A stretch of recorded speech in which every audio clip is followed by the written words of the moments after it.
you do it, the way I live a life. Way you do it, the way I live a life.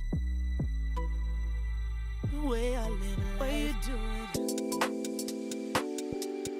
way you do it, the way I live a life. Way you do it, the way I live a life. The way I live a life. Way you do it, way you do it, the way I live a life. Way you do it, the way I live a life. The way I live a life. Way you do it,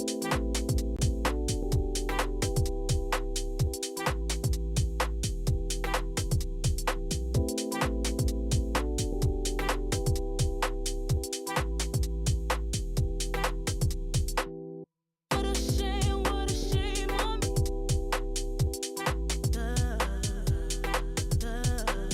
What a shame on me.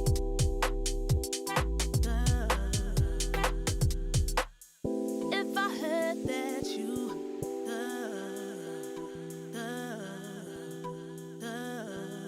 if I heard that you,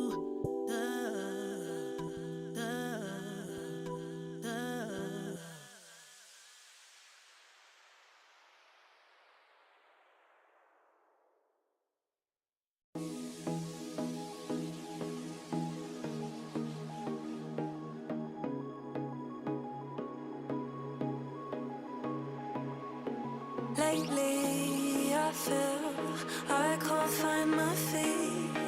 Pushing closer, my heart skips a beat, and now I'm falling deeper than I fly. I can't control it. Dark against the sky, it's not so black and white. It's like I told him, there's things that I can't fight. I just keep going, I just keep going. In my time, I've been dreaming of a space to really fill my place. I wish she'd sing what I had dreamed. Before these darker days, I thought I found my way. Quickly it fades, losing the race, closing the page. In and out, I'll move myself again.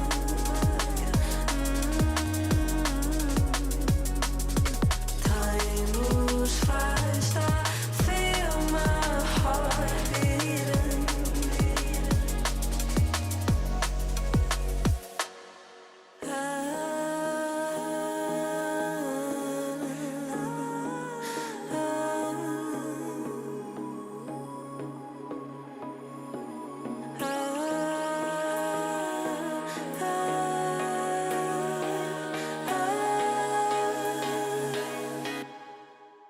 And now I'm falling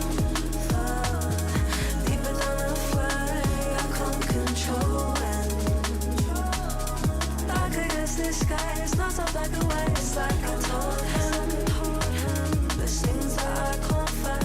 I just keep going, I just keep going, I just keep going.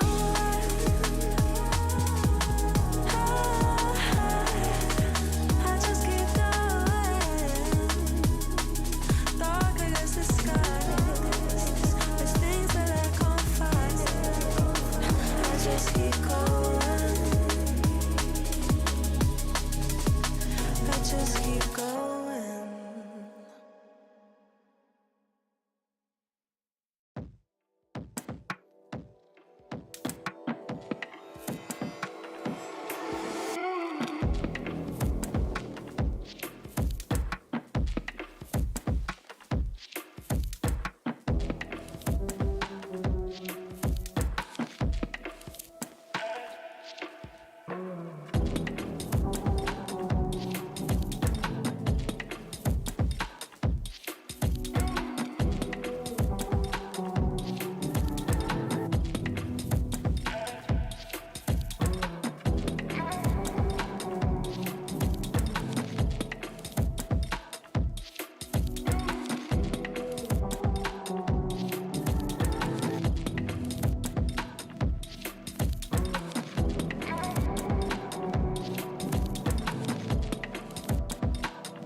This land is calling.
A very good morning and welcome to day 2 of Dota 2 at the Esports World Cup. We are in group stages and we got a lot of Dota to go through today, and I am doing it this morning with Jenkins and Effie. Good morning, Effie. How are you doing? Really good. The games were pretty exciting yesterday. A little bit of imbalance in the groups, it looks like, but I think day 2 will be even better. Fist bump. Fist bump. It's great to be here. Yeah, we had a lot of 1-1s in the groups that, at least the groups that I covered. At the start of the day. At the start of the day, there was 1-1s, and then you know, some expected 2-0s. Of course, Aurora 2-0 their series. I expect them to probably do that until they get to the grand finals. Because then they 3-0. Because then they'll 3-0, Yeah. right? That's the only one. That's the only 3-0 TO that they won't have. It's great to have a biased panelist. What are you talking about? It's logical. Somebody's got to balance out the tier list because everybody's putting Shopify at the bottom tier on their tier list. What do you think about Shopify? As an NA Dota fan yourself, Mira. Huge fan of NA. Huge fan. That nod was, please take it away. Shouldn't say anything about Shopify. I just said. I saw the nod. I will gladly take it off your hand. That's what you think about Boba. We That have was great. I'll say that. this. We have Good coach. 16 teams here in Riyadh, and we're all expecting obviously a lot of them, but yes, there are going to be a little bit of biases, a little bit of teams that we're expecting to do better and teams that we're expecting to maybe not do as well as the other teams. That's just the way it goes. You can't all be a winner, and that's also what we'll of course notice towards the end of this EWC, because only one team can be a winner for Dota 2. Here's the 16 teams. I think for me, my dark horse goes to Na'Vi. That was mine too. I do love seeing them play, and I really hope that this squad goes far. Yeah, they're all individually incredibly high skill. Like, they have some 16, 17K MMR players and also 16, 17-year-old players. Like, they're some of the youngest, and because of that, we've seen in other tournaments that they are like plastic in the way that they think. They can get dominated by something in one series. It looks completely devastating. Wait, what do you mean they're plastic? Or you mean they're rubber? Their brains are rubber. Yeah, okay, because plastic can be pretty hard. Because when you get to the decrepit old age of 25, you no longer can, you know, change the way that you think so easily. I'll say the Dota 2 viewer base is a little bit older than others, so you just called everybody watching from home Well, they old. understand. They all got bad backs and bowel issues. I mean, it is what it is. It's just life. Well, let's take a look at how things played out yesterday. So yesterday, Group A, everything tied. We had a match between Team Spirit and Extreme, that tied, and Talon and Na'Vi tied as well. Of course, today they'll all have different opponents, so we'll see if it stays the same at the end. For Group B, more ties, Effie.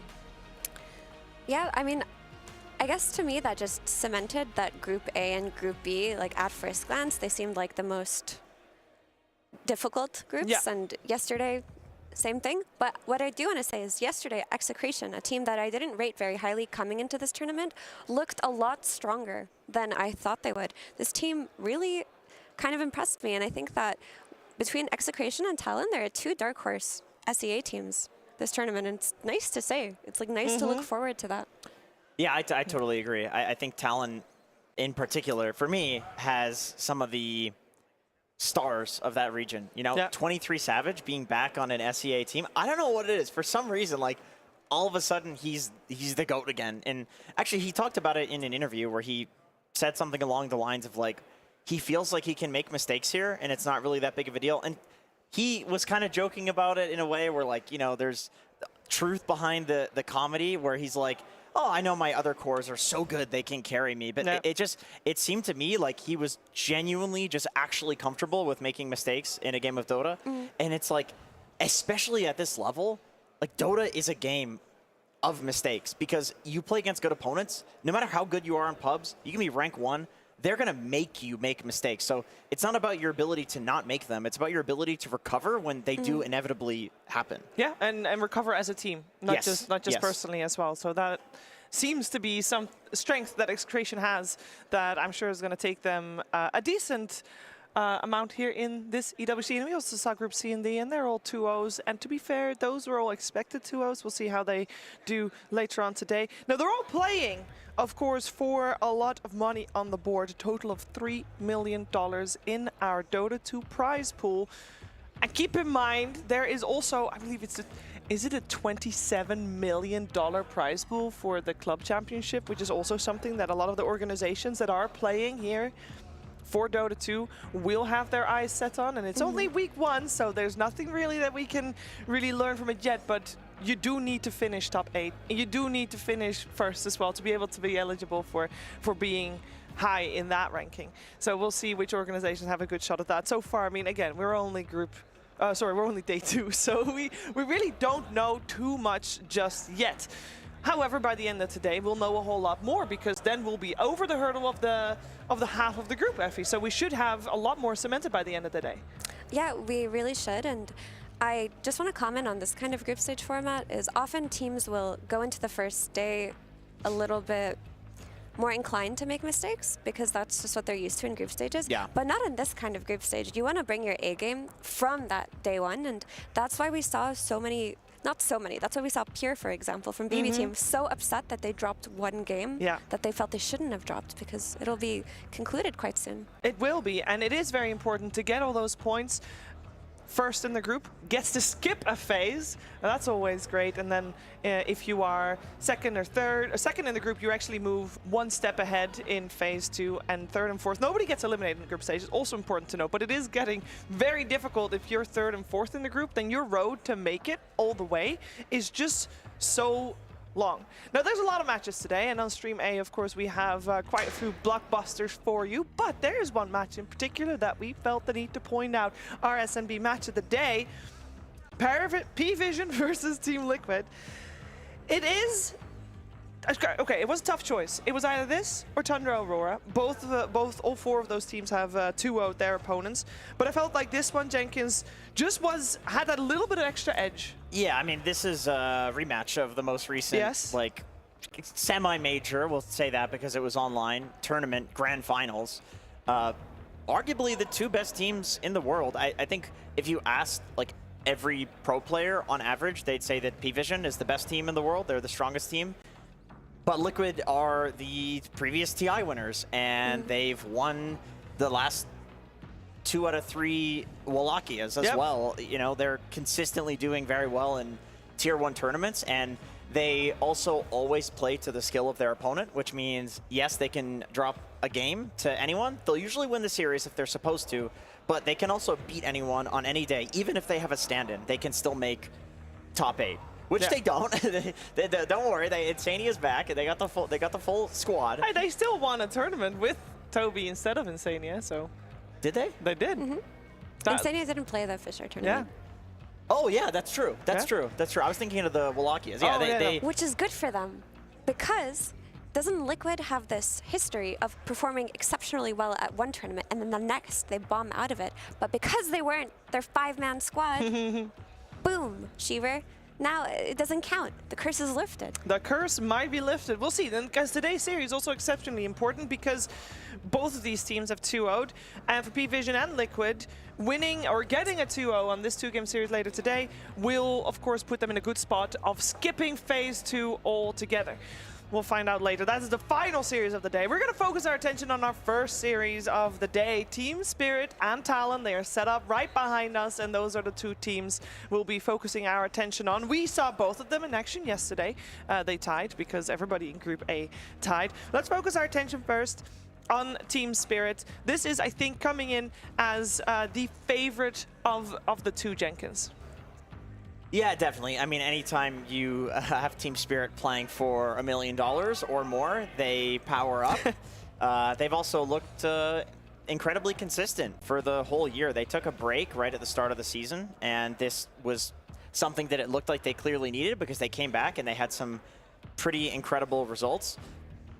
But the thing with Talon is that this is very close to the same Talon roster that got top 3, was it? Yeah. Right. Yeah. It was not only it was top 3 at. I mean, to be honest, it should have been more, maybe. It could have been more, but like it was top 3. But then 23 Savage had one of the craziest moments in esports history with the pop off into getting throned, and then recovering and still going forward in the tournament mentally after that. It's like, we're talking about a team that he feels like he can make mistakes on. Well, no shit, he feels like he can make mistakes with this team. He maybe made one of the biggest blunders of all time, and then recovered with this team. With the squad, yeah. With basically the same squad. What is going to make you feel more like solidarity than that, where they're like, dude, it's all right. It's genuinely okay. Like, let's focus, let's win. And then they do. Like, that's incredible. Yeah, the only other time that I can think of that a team made a blunder that was that big was when Insania misclicked a hero that instead of banning it, he picked it at TI. The gyro. And then they ended up winning TI at some point. Exactly. And the team stayed together, and them figuring it out together was very, very strong. There was the Holy Lockets scenario as well for Insania. Oh, they lost the grand finals. He dropped the Holy Locket. He did. Yeah, I remember that. And then he wins a TI. I mean, you know, you got to be able to recover, and it is very important to have unity, of course, with the squad, as they are here also in unity on the stage. And guess who's also on the stage? It's Burge. Hello, Shiver. Yes, I'm here on the stage, and I just wanted to give you a quick heads up what this building is like, because right now we're preparing for this match, but this is actually an identical stage. Last year in this room, what we had was kind of a circle cut into quadrants, like 4 different spaces. One of them was the casting station, but now we have 3 identical stages. So we've got Talon here, about to play against Team Spirit. On the match over there, we have Extreme Gaming versus Na'Vi, and way over there, we got some Valorant. There's so many different games happening at the Esports World Cup, basically at all points in time, and we're very excited to show you all of these great games that we can catalog. So very much looking forward to this match specifically, but the other one is very good too. So lots of really good stuff to watch here at the Esports World Cup. Thanks, Burge. Thanks, Burge. Very important to note that if you want anybody to blame for the yelling in the back, it's the shooting games guys. I will give them an excuse. An FPS game is just way different in terms of bursts of energy. It's intense. It's a lot more short bursts of energy, while Dota is like you gotta be focused and in that mode for an hour, so you can't let go of that energy because you have to hold on to it to continue playing. In shooter games, that's maybe not as much. Although if there's one team that's loud, it's gonna be that one.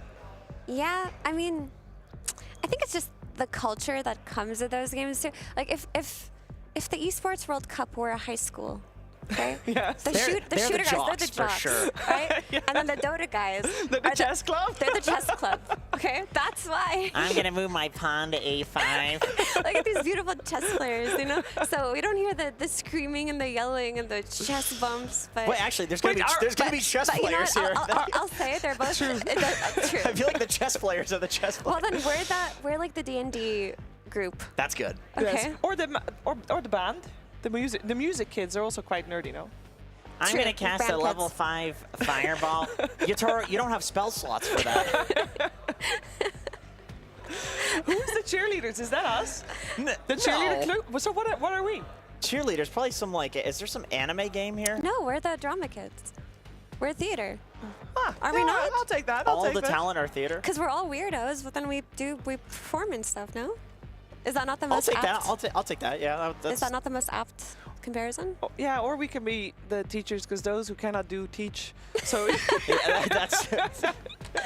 And we're older than all of them as well. Okay, let's stop roasting ourselves and talk about the people on our screen right now. Yeah. What I did want to comment on going into this matchup is when I looked at the game schedule yesterday, I was very excited to start the day with this one. Like personally, this would have been my series of the day, simply because we're looking at like Talon, and we haven't seen them play in a long time, but people forget that they are a very immense comeback team as well, and they are experts of the late game. Ooh, they are. They are like very much a late game team. Yeah. Like once you get past that like minute 50 mark, they change, they transform. For some reason, they make no mistakes past 50 minutes. And another team that is renowned for their late game is Team Spirit. The difference now being is that I think Team Spirit over the years have refined their early game as well, where it's looking very strong. Whereas with Talon, when I watched their series yesterday, their first one was a potential comeback, like their first game that they played versus Na'Vi. It really could have been a win at some point, but that was in the late game. Their second game was a stomp, but it feels like they're still retaining that energy. Yeah, definitely. I mean, this is like classic SEA vibes. I feel like, at least for me, watching this iteration of Talon play, it really brings me back to the old days where SEA was like a very dominant region, where it was about like the scrappy gameplay, maybe making a lot of mistakes early game. People were saying like they lack a strong captain, right? This was like the rhetoric everybody was saying. But then late game, these guys just turn it on. And the whole idea was that like every SEA pub just goes to late game. So these guys are experts. But I do think just in general, like that camaraderie, the brotherhood, that vibe, that attitude is something that in the late game helps you out, because late game is pure instinct. Yeah, I will also say that the rhetoric of SCA lacking captains, in particular Talon, I feel like Cuckoo has been stepping up. Yeah, he's definitely filling that role. Any team in SCA where Cuckoo would join, I would think, okay, this team has potential, like no matter who the other players are. And Talon has so many amazing players around a good captain that is Cuckoo. But anyway, the draft has started. We have something that we saw a decent amount yesterday. Darkseer versus TA. In fact, Team Spirit picks Darkseer, anticipating that TA is going to be picked up because teams are still valuing TA very highly. TA was first pick. TA was first pick. Okay, well, Darkseer as a counter. We did see this yesterday where there was the Darkseer into TA, because I think people are a little like 50-50 on the matchup. Before the letter patch, the most recent letter patch, Darkseer was considered like the hardest counter to TA in the game. You beat her in lane, you peel off the refraction charges, you get an illusion of her, slow the heck out of her in team fights with the Darkseer wall. But now you have less slow from the Surge Shard, which was a big deal for kiting TA. You have less slow from the wall, which was a big deal for like having kill threat on TA. So I have seen this go both ways now. It's not as like clear cut as like, oh, Darkseer is the greatest TA counter in Dota. It's much more balanced. I still think Darkseer crushes her, like in lane in particular, which is really why you pick it, right? Like a double Ion Shell lane diving her, like there is really not that much she can do. We did see this lane go poorly yesterday for Extreme Gaming, but based on what Jinkyu said, he thinks that the Earthshaker 4 was a mistake because it does poorly against TA, so they couldn't really take advantage of their ability to dive her, and they think that had they chosen a different hero, they should have won that lane. Yeah, like maybe Tusk, Marcy, these sorts of heroes. I mean, Marcy seems to be like the S tier pick with Darkseer right now. But I do wonder if they're willing to flex Darkseer mid in case, I know it sounds funny, but it's something that Nigma Galaxy used to do, is that they would pick Darkseer and then they would run it mid to counter the TA, because if you're talking about Talon, this is arguably the best TA team in this tournament, because not only do you have two experts, but you have two experts who, when they both get this hero, they play it in different ways, but they still crush. Like I've seen Mikoto at Dream League go mid with this TA and just handle the best mid players in the tournament. Like, you have to have a solution for this hero from the mid lane as well. Yeah, in fact, like I almost feel like when I see Talon pick TA, I think Mikoto is going to play it. Like he's going to find some reason to be able to be given this hero, especially because 23 Savage has been like opting to play a lot more of the supporting his team type carries, like the he's playing a lot of Kunkas, Is there then a safe laner that they can abuse the fact that Spirit had to pick the Darkseer as an answer? So Ursa got banned, so Spirit's also thinking like we are, which is that the TA can go mid. That would be a really good one. And I like the Marcy snipe here, by the way, because I do think that Spirit would have simply Shadow Shaman Marcy to have the Marcy Darkseer combo, and then I could even see Miposhka playing Shaman 5. Like, he will typically play 4 positions as a 5. Or he just plays Marcy, and they pair up the Darkseer with the Marcy, like, eventually later on into the game.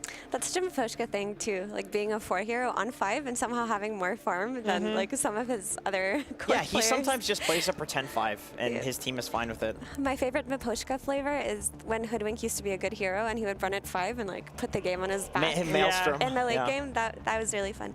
I still think that they should look for that Darkseer lane pairing, though. Like, the Shaman should be 5, unless, of course, the lane gets swapped around. So maybe they don't want to reveal their support too early. Or Bounty Hunter. Oh, that's good. That's good. It's a good Ion Shell carrier. Yeah, I like this. I like this a lot, because I was thinking about some of the other position 4s that you would play with Darkseer, and a lot of them don't really like playing into Silencer. Like, sure, Tusk can kill a Silencer in the laning stage, but he really does not like to be global silenced. Like, that basically nullifies the snowball save for the whole game. So Bounty Hunter just doesn't care if he gets globaled, and oh my god, he can absolutely destroy, I think, every hero, honestly, on Talon. Maybe Marcy cares the least about a Darkseer with an Ion Shell, but Silencer's out of position just a little bit, and he will melt. Also, when you play against Silencer lineups and you want to be the team that's getting the jump, you usually need to find Silencer, or you need vision of Silencer so he doesn't turn the fight with Global. And Bounty Hunter is one of the better heroes at doing that. Like, you're looking for it in the backline. You're tracking and you're getting on top of the key targets. What I like about this Ember Spirit follow-up is that this is a hero that will instantly get on top of who you find as Bounty Hunter, but also be able to dive the TA early on if it is thrown on the safe lane. Like, this is a hero that can follow her to the lane and pressure her with the Bounty Hunter. Also, Rue loves this hero. Like, there was a patch where he was only playing Bounty Hunter and Riki and was doing exceptionally well, so I'm happy to see him on a comfort. Yeah, we got the Pango picked up, and that is, that's their 18th pick. It's unusual to have Pango picked up then, but I guess, would it do well against the Ember mid, or do you still want the TA mid? Like, what are we thinking about right now with that?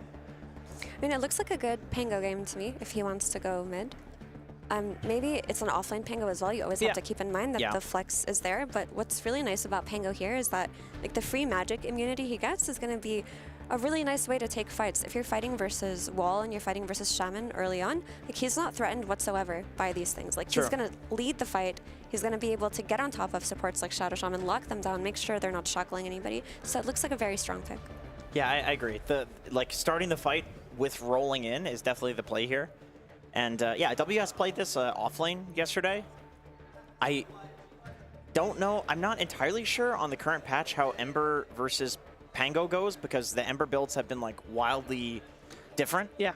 I mean, the item build is generally like Blade Mail, Sanjin Kaya, like this sort of build. You're playing around the Aghanim Scepter, just Remnant in the late game fights. But early game, it's like we've seen all sorts of skill builds. But I know when people were maxing Sleight of Fist, which is the least common build these days, Ember is considered, like, good against Pango. So I could honestly see Laurel going for, like, a max Q and W build, like we saw yesterday. BZM did it. But then aren't you throwing your TA into the Bounty Hunter Darkseer lane? Like, I feel like they should still potentially account for a TA going mid, like if they ban out some favorable carries.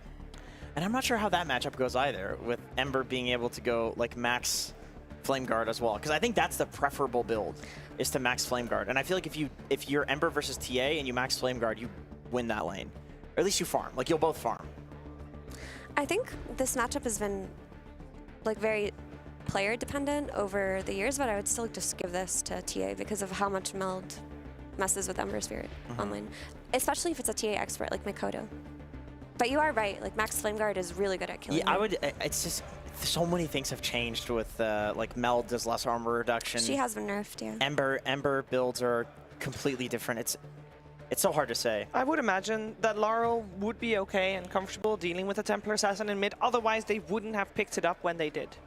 Otherwise, they might have needed to wait a little bit longer to find out where the TA would go. I feel like Ember is just in that category of like Puck, where he does not lose any mid matchup. Like, I think because you can do all three builds and it's viable to, like, max any skill, there's probably a way to play every lane that it's viable. You could also keep your flex open, like a hero that could go anywhere. I mean, this to me looks like a safe lane Bristleback, but we've seen it be run mid as well. So technically the flex is open. I think it would destroy Ember mid. It's just, this is a very, like, BZM style thing to do, you know? I'm not sure how much Makoto is wanting to play Bristle mid, and Savage did play Bristle yesterday, so. I still think the best thing you can do is just move TA away from that Darkseer Bounty Hunter lane. Yeah. Like, if you can choose to not do it, you should absolutely choose to not do it. Definitely, I agree. And I think Bristle does not care much about a Darkseer or Bounty Hunter. He'll just stand there and tank. And you are picking Bristleback into a solution, though. Like, there is Shadow Shaman in this game. The second he gets level 15, you have a means to always kill it. But, I mean, you still have to get level 15 to counter him. There's going to be this whole period of the game where you have to deal with his tempo before then. That's a Chaos Knight coming out as the final pick. He's going to go for the break facet. That's interesting. Irrationality, there it is. Yeah, okay. That is really cool. I mean, when you think about it, it's good versus TA as well. Like, Chaos Knight with his illusions will shred her if he gets on top of her. Yeah, and I mean, I think you have a pretty free lane against Pangolier, as well, like Pango Marcy. That's an easy lane. Yatoro's going to have a very good time this game. If we're actually looking at the lanes, I mean, the CK Shaman should be fine then, as you say. How does the Darkseer Bounty Hunter do against the Bristle Silencer? I think that at some point you either kill the silencer a few times, or you just start cutting waves. Like you get level 2 Ion Shell, and then you just farm. So also slightly favorable for Spirit, with that in mind. I mean, I think Bristleback does fine, but I would say that they're always going to find a play to make on that lane, whether it's wave cutting or just diving the silencer. Yeah, they don't really have a way to stop the wave cut. That's one really nice thing that Spirit has going for them. And I think Cuckoo can 100% be caught out and die in that lane. So what are the good things for Talon for this game? As I think we highlighted how Spirit has a pretty comfortable lineup. I think Makoto will pretty much freefarm. I mean, I don't see what's gonna stop him. I think Laurel will as well, because like I said, I do believe Ember just does not have bad matchups anymore. I think that is a very strong Pango game. Like his lane's going to be really hard playing into all the disables coming out of Team Spirit's safe lane, but like the Rolling Thunder will do a lot in that early game.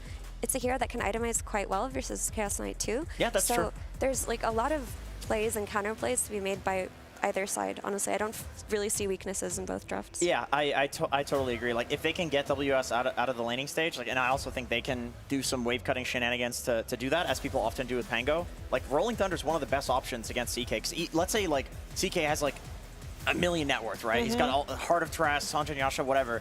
He can be super tanky, and you're still stunning all the illusions. You're still slowing all the illusions, right? So it's like any hero that has AoE control is just naturally good against CK, even with no items. Speaking of million net worth, I do have to ask a question. Ultra late game, both of these teams, we talked about it, very, very good at it, very entertaining on it. Who has the upper hand?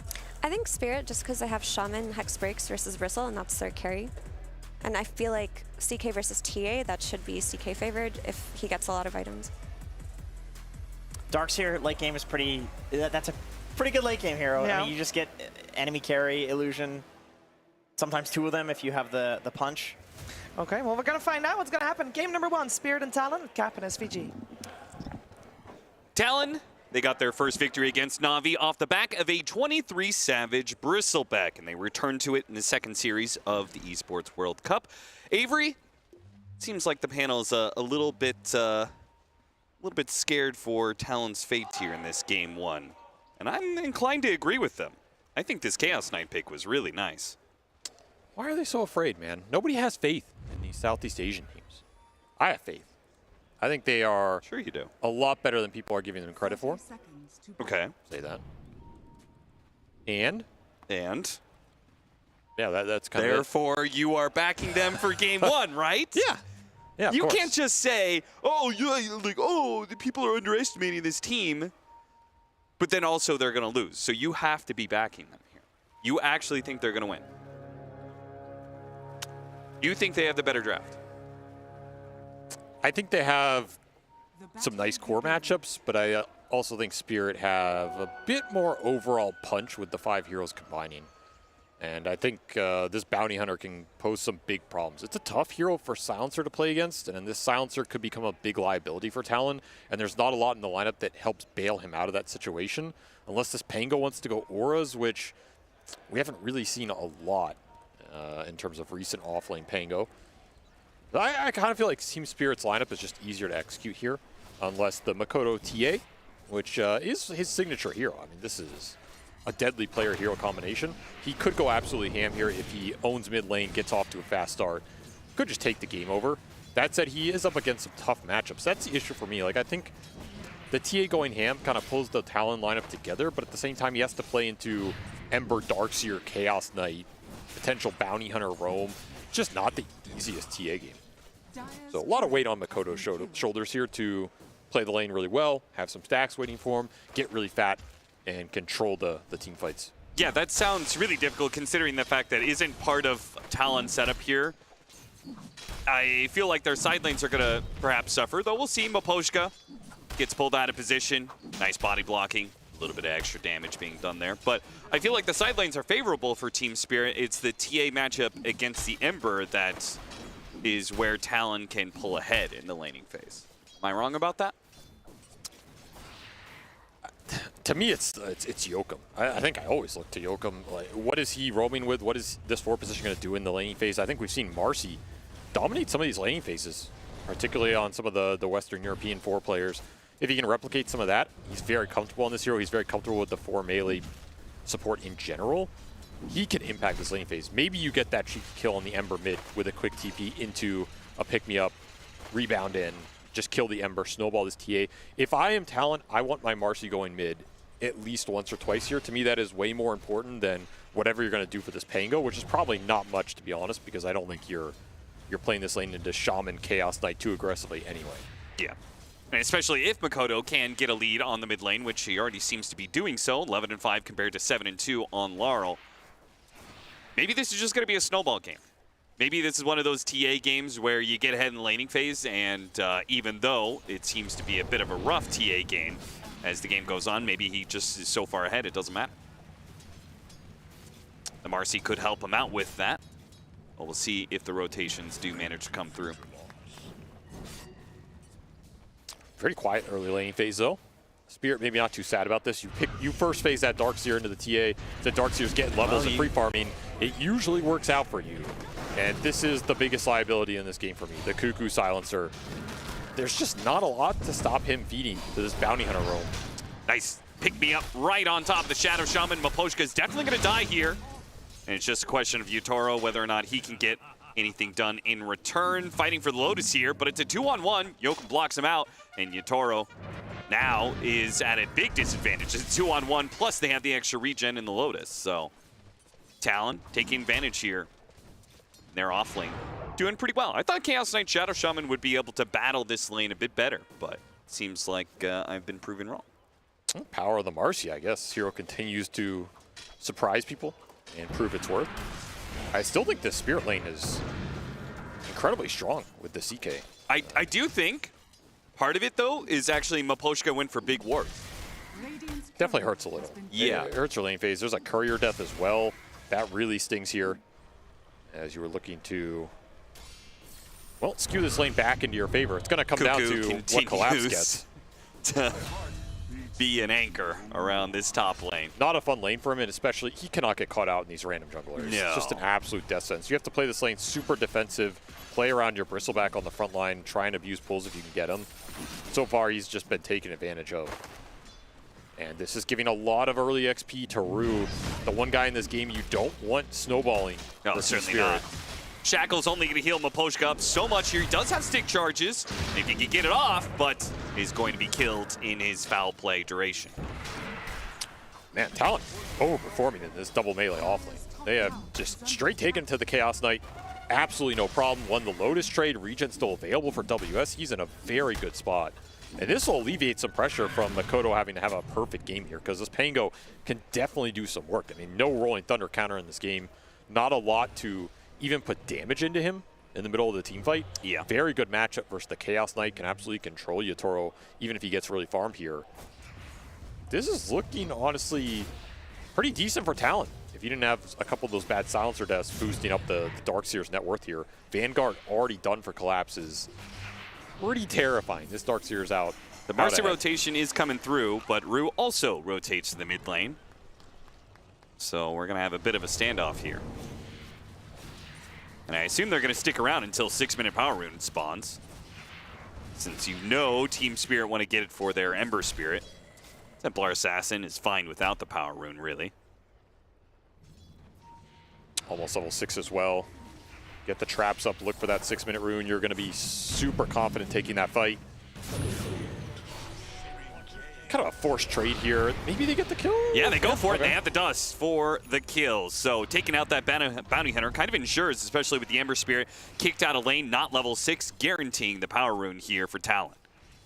Super nice sequence for them. I felt a little forced, but they saw where the Shaman was. Guarantee it here, and now easiest rune of Makoto's life. Well, not easy. He still missed it, and it's an invis, so probably not the best 6-minute rune he could have hoped for, but he'll take the kill. More important to just get the Marcy snowballing as well, considering how much the bounty hunter got here. There we go. They go for the punish onto the Pango. I was going to say, if you have the 4 position showing in the other lane, oh, he got it, the shield crash, all that extra shield, he's actually going to live here. That's a lot of bonus HP. I can't believe that a Shadow Shaman lane 1v2, they weren't able to punish the Pango harder. Not enough damage coming out from this duo. I will say that the synergy with this lane is not the greatest Chaos Knight synergy lane that has existed in the history of this hero. Like, usually you're looking for a support that benefits from the stun to set up something like an AA or... Oh, this is not going to be good for Spirit. outnumbered in the fight for the Wisdom Shrine. I can't believe they went for this, frankly. That was extremely bold with supports off the map. Well, Lab's going to have to fight for the other one here. And he's not winning that fight. 23, he's stacking up the quills, and he will secure it. Ah, big win for him. Yutoro's going to come over, though. Might be able to punish. Does not get the break. Gets the silence, but I think they've still got him. You think that's worth it? Trading your carry's life for the Wisdom Shrine?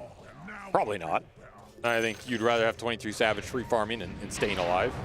But it does create a level disparity amongst the supports. Yeah, helps the silencer at least.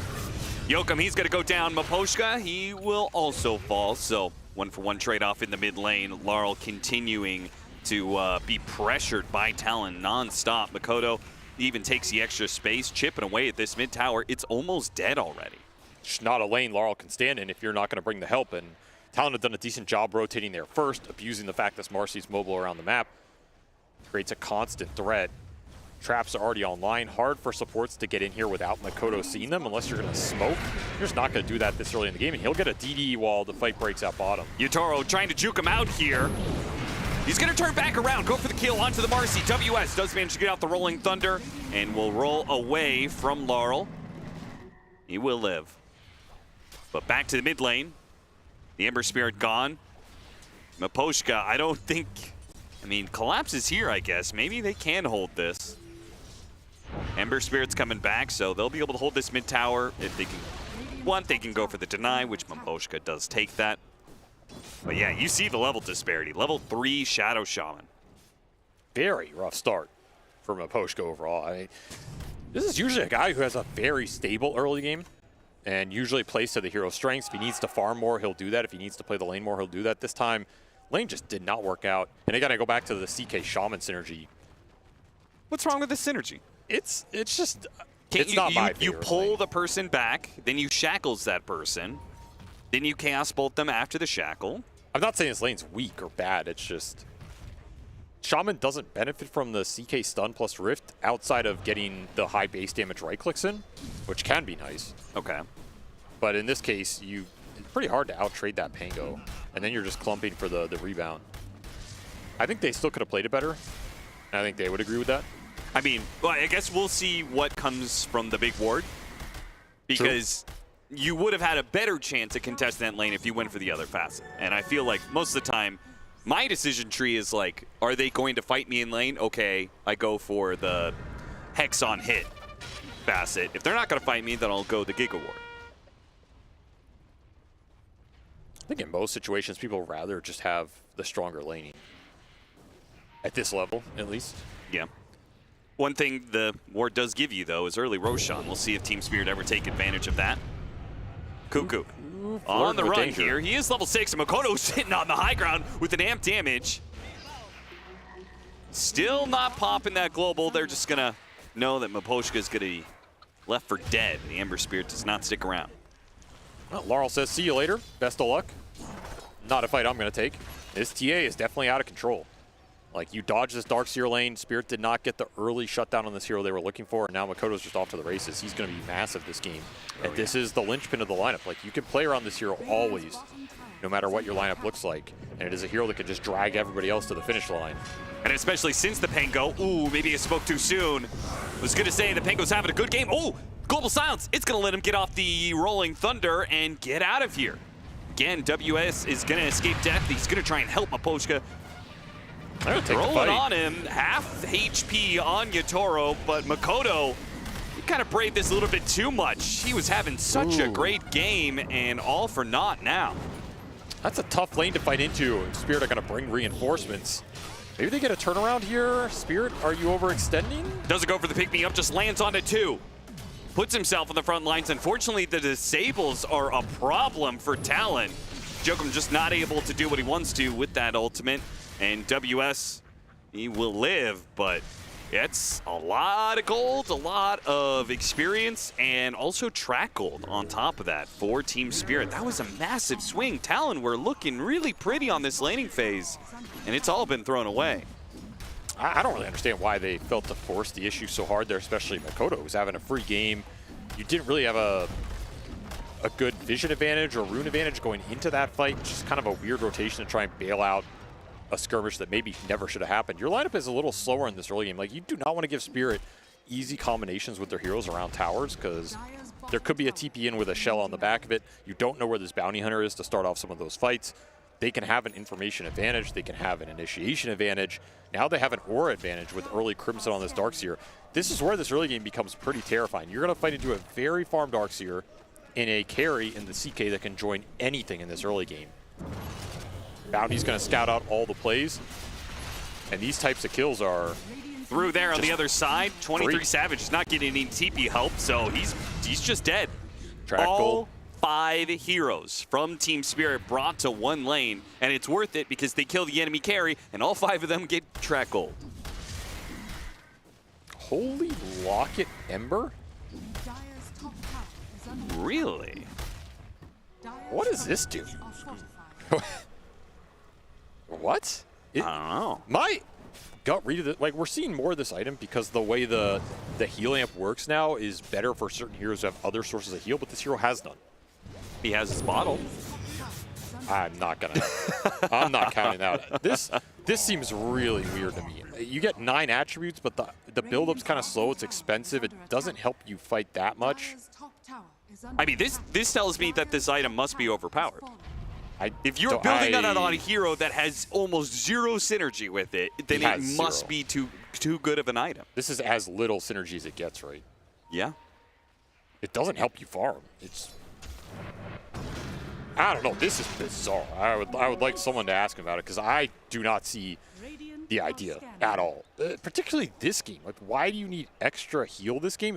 Extra heal is not that good against Bristle, who just builds stacks. It's not good against that TA, who just minuses your armor and bursts you. This is a strange one for me. I'm going to be the first to admit this is beyond beyond my exact understanding. Unless, like you said, people just feel Locket is that busted. And we have seen more of it. This item can be very powerful. But we've seen it because, like, Dazzle has been in the meta. And, oh, sure, of course, Holy Locket works really good with this hero. Yeah. Weird stuff. Well, learning something new every day. A little bit of new meta. Collapse, going to be jumped upon. And quickly, maybe not so quickly, dealt with, but he will be dealt with eventually. That's a really nice kill for Talon. And they are going to still fight this one, despite not having a Darkseer in this fight anymore. At half HP on Yotaro, already off the Rolling Thunder. He still goes for the kill and does manage to get it, but he's going to die for it. Even though you've got track on your side, this exchange was not worth it for Team Spirit. 2 cores for a support and a little bit of track gold. Not worth at all. Way better fight for Talon. They get to start on somebody. They have heroes that can join really quickly. You had that Ags timing on 23 Savage as well. That fight makes a lot more sense. That's a power point in which you want to push into the CK, and Yotaro just caught off guard. On the other side, yeah, it feels like it was similar to Talon in that that was simply a fight that didn't make sense to take from Team Spirit's side. You already lost your Darkseer. Why do you need to force this if you're Yotaro? He's still looking for a quick cleanup and get out. I don't know if he can get out there. But you're fighting into Rolling Thunder, he right? He just overextends. Didn't have the information to make the play. Maybe banking on the Locket to bail him out, but that's true. There's no heal there. Where's the Locket, man? Where was the Locket?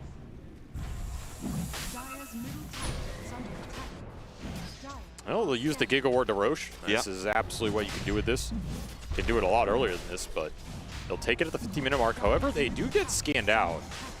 And Blink arriving for the Pango Rolling Thunder. 23 Savage, he wants to fight, so. They absolutely can fight this. They have the ability, they have the items. Just a matter of getting into the pit. And Ward is almost dead too. Oh, pick me up, beautiful landing onto 2. This Marcy continues to impress, but at the same time, 23 Savage inside of this vacuum, it's a little awkward. Just brought back into the wall. Laurel though, he'll die to Roshan. Roshan's almost dead. This Rolling Thunder, it's gonna be a pickup. You fight between Yotaro, and Yotaro does manage to get the Aegis. He picks it up just in the nick of time. Now Makoto's gotta head for the hills as Yotaro takes advantage of the extra life. He runs down WS and fights for more. Chases after Makoto on a sliver of HP, but he blinks away. Not able to turn on Yotaro thanks to that Aegis. Yotaro just cleans up on a Roshan fight. I'm surprised that went as well as it did for Spirit. I think that fight could have gone a lot worse considering you're going up against Blink, Diffusal, Pango around the pit. the fact that they bring the Bristleback down early, he's not able to continue to put good stacks on people, counts for a huge amount here. Yeah. And of course, I mean, the Aegis snatches is everything. If that goes to Makoto or WS, is a very different exchange. Yeah, WS was also not able to get his ball inside the pit. Awkward angle. Yeah, he was kind of bouncing between the two walls on the edge there. I still agree with that fight for Talon. I think they should take that fight. They're just a little slow there with the other heroes. They don't get the max value out of Bristle tanking spells on the front line. Otherwise, I think that fight goes a lot better for them. But I think the idea is correct. Like, you should not be afraid of taking these head-on team fights, even though Spirit's lineup is pretty scary with the Ion Shell synergy and the early auras on the Darkseer. You have cores that can get in there and cause a big problem. Now, the question is, they were right to take that fight, but it doesn't work out for them. Should they continue to take fights now that you're going to be fighting into an Aegis? Aegis makes it more difficult for sure.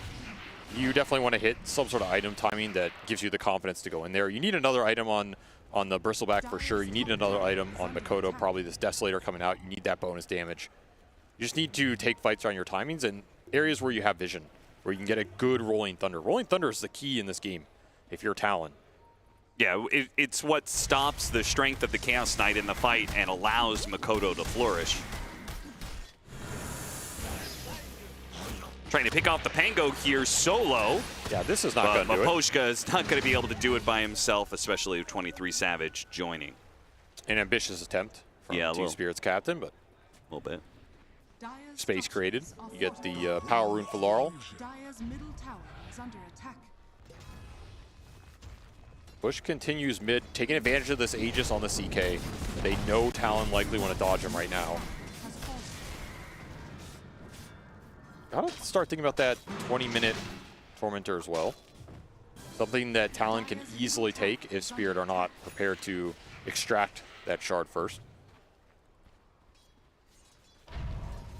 See Rue moving top. Getting some good information. Oh yeah, this is some really nice scouting if you can set up and abuse this. His team is a little far away though, so no immediate advantage going to be taken of this. C wants to stay up here in this area. It's kind of a big question mark. You just got the Deso. Big timing here for Talon. You combine that with the hairball and the bristle, you can easily melt some of these heroes with the armor synergy. Not his finest blink, but Tumbler Toy, he was already prepared for it. That's true. Wonder what his options were that he chose Tumbler Toy. Probably not great. Yeah. Doesn't seem like a TA item to me. Smoke Up. They don't have 23 Savage here, though. He's teleporting in late. He's really low mana, too. This Bristle's sitting on 250 mana. Not really in a position to take a long fight. Yeah, and you're just going to run into Yotaro first? That's not really what you want. 23 Savage puts himself on the front lines here. Gotta remember, that Axe costs 125 mana. That's half his mana pool right now. This is a little dubious. Someone's got to boost this guy up. You have Arcane Boots in a little bit. Team Spirit, they just back it up, plant vision, fight around that vision. Jokum is trying so hard to make this fight happen. They may get caught off almost immediately as Rolling Thunder is trying to spare him right now. Jokum with the Essence Ring might be able to survive. There goes a wall vacuum going out. Makoto, he's trying to run away from Yotaro. He does not want to be caught inside of this Phantasm. They're chasing after him with the Refraction. There goes the Silencer, quick and clean. A fast kill. WS trying to deal with the backline while Makoto gets overwhelmed by the Chaos Knight. They still go for the supports. They still manage to get it, but now it's feast or famine, and it looks like all feasting here for Team Spirit. They're going to just get so many track kills off of this. They're going to finish off the last member of Talon. That's going to be WS, a roll-up. It's only going to bail him out for so long. In the end, got one kill on a Shadow Shaman. They gave up 5 at Talon. They tried really hard to take a fight and forced it far too hard. You can't force the fight like that. You're going straight into Team Spirit's control, their vision. The AoE and the auras from the Darkseer are going to mega punish you here, and you just can't get a good enough Rolling Thunder in this area. Like, they have too much spacing to work with. The supports are in the back. You're just tracking everybody up, slowly engage, and there's too much mess on the field for Makoto to stand there without a BKB. That's the biggest problem here for Talon. So many illusions, they're just running gunk at the TA. Yep. Does not like dealing with this. There's no clear target to go on here, and the second your Rolling Thunder is gone, that fight's over. no chance to take it after WS's control is off the table. Taking bad fights is just so terrible when you're matched up against a bounty hunter. I mean, Team Spirit got like 4,500 gold off of that fight because I imagine they had at least 3 track kills, maybe 4. They got everything they wanted there and continuing to try and feast. Oh, he didn't actually pick up Cuckoo. The movement speed certainly isn't going to save him. Cuckoo too heavy to be lifted to safety. Apparently. Yotoro's just not getting the breaks, man. He's getting the silences, getting the disarms. Doesn't matter. There goes the break, and now he gets the kill. Not a good sign for Talon. Yotoro just taking down your carry solo. That is a huge threat on the map right now. No one can really run into him and deal with him outside of the Pangolier, who is starting to fall behind. Too much sustain in the bank right now for Team Spirit, and it's pulling this lineup through the mid game. And they're just continuing to build up the auras. I mean, that's the power of the Holy Locket. I guess so. Unkillable.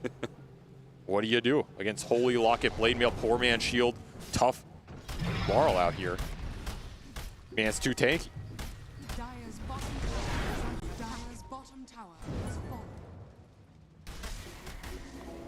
I guess in some ways it is a sustain item for this hero. Like, he's just been popping it sometimes on 6, 7, 8 charges or whatever. Yeah. Like a mini bottle for the Ember. I like that aspect of it, just keeping you out on the map. And again, if he's refilling his bottle off of power runes and bounty runes. Yeah, it ends up being a lot of extra resources. Yeah. And resources, it translates to map control pretty directly. Goes for the kill on the Pango. Global Silence gonna be popped, but WS might. Okay, he rolls up. And he gets a rolling thunder off, stunning up Yotoro, but he still ends up dying. A Shuriken came out of nowhere. Rue, he bounces one off of him, gets that kill, and it's just a massacre. Hey, it's massacre after massacre. I don't think Talon have another fight in them in this game. Yeah, this is just, it feels like it's over all of a sudden. I think you just can't get out on the map. You can't take the fight. How are you ever going to get to more survivability on this TA? This is the big problem in this game. The team fight synergy for Spirit is insane, and they are just going to run you over in this 20 to 30 minute period, and there's no one who can stand their ground. The Chaos Knight gives you a little mini break, at least even if you don't get the break. It's a hero that can just go on the bristleback, make his life impossible. I mean, 23 is trying to get to a Lotus Orb here, basically second item after that Ag Shard. He's struggling to get there. And even in that situation, you don't feel good when you have to go this early of a Lotus on a one position bristleback. Yeah. It's just not what you want to be doing. On top of that, Yotoro, he's got the Lothars, the Shadow Blade, already online. And friendly Shadow from the Bounty Hunter as well. Lots of invisibility options, lots of stunning options. Oh yeah. That when somebody pops their head outside of the base, they just instantly die, and that's what happens to WS here. 25-11, 17,000 net worth lead for Team Spirit. This is how Yotoro loves to play these mid games. Make a threat out of himself, be off the map through some invisibility mechanism. I think he's the carry who purchases Silver Edge the most of anybody. And he just runs around and solo kills people. And when the carry is creating this much chaos around the map shrinks so fast because everybody else can just play together. They can hold positions. They can hold wards. You can't run into them. You're worried about where the CK is. 22 Savage out, not going to make it. Gets hexed up first. Yeah, you're just dead. There's so little space to work with here because of where Yotoro is hiding. Brutal stuff. And that Silver Edge can always be built later on for another break. His life is not getting much easier here on the bristleback. It's the Bounty Hunter effect, man. This hero just speeds up games so much with the extra gold, the extra vision. Just stop leaving the base, guys. I don't know what to tell you. Stop leaving the base, you may as well just call it. You're not doing anything else in this game if you can't get out on the map. I mean, they're just getting picked apart here. More and more track kills. That's a good one. Vacuum to pull him out of his rebound attempt. And WS is still being spotted by Rue. Blinks away, teleports out. One who got away. Maybe you get a clutch fight on a choke point. That's the one situation I could see Talon kind of turn this around because there still aren't any BKBs on Spirit and they're not building them. Yeah. Like you're going to get one on the CK eventually, but even then if you control his illusions, it's a lot of his damage. So this Rolling Thunder can still do a lot of work with Global Silence on top of it if you can force Spirit to clump into it That's going to be the tough part here, is how do you get Spirit to bite off more than they can chew? Laurel, shield rune, finds the easy target. And that is going to be Cuckoo. Will tick out. Way too easy. Rolling Thunder's already been expended, so you got to get something out of this. And it really hasn't hit anything. And it's certainly not saving 23 Savage's Bristleback, who will die again. Backlines and GG is called. I mean, that, I think we're waiting for that one for the last 6 or 7 minutes. You're not coming back. Just too many bad fights for this squad. And this is not a game, draft-wise, where you can afford to throw away 1 or 2 bad team fights, because Spirit just get the auras online with the Darkseer, who already had the best laning phase out of everybody. Your Silencer liability is even more problematic because Bounty Hunter's ahead, he can go in more aggressively, the Ember can run at you. Everybody's just feeding off the backline in this game. The Bristle cannot stand on his own. He's basically just getting shackled most of the fights. It's sitting there and saying, somebody bail me out of this situation. And then Darkseer just makes everybody invincible. A very well-rounded draft from Spirit. All the synergies there. Makes the team fighting easy. And I mean, that is why Darkseer is a scary hero to give away. It's an easy hero to build around. You always have a clear direction, and you need to be on point to counteract this hero in the laning phase and in the team fights. And the stakes are high for these groups. We went all 1-1 yesterday within this group, and it's only that first place slot that gets out of the elimination phase. Anybody who gets a 2-0 from here on out is going to be at a pretty hefty advantage, and Spirit already have 1 game up on Talon. See what the panel has to say breaking down that game 1. Thank you very much, Cap and SVG. That was quite the strong game coming out of Team Spirit. They had some solid lanes and had a little bit of an advantage going out of them, put them in such a good spot, Jenkins, that they could just build on that lead continuously. Yeah, Shaver, I'm just going to get this out of the way quickly, because otherwise it's just going to sit in my conscience. Okay. Holy Lock and Ember Spirit, I have no... That was awesome. This is a really cool build. I want to break it down with you guys fully. I want to get your thoughts. My initial thoughts, I was talking to Purge about it backstage. It builds out of a item. So it's a stat-efficient item. He's playing against TA. He wants to get in there, but he's going to get shredded by the global, by the TA. So it's like gives him a little bit of extra oomph to get in there. And now it amps healing restore rather than whatever the other one it was. So it works with like regen and other things. So it's giving him extra regen from his bottle. And he was getting lotuses pooled to him from his team. His team was giving him lotuses. So he was just getting in there, like acting as a tank, locketing himself. He went Sanjin Kaya, which is a very normal build.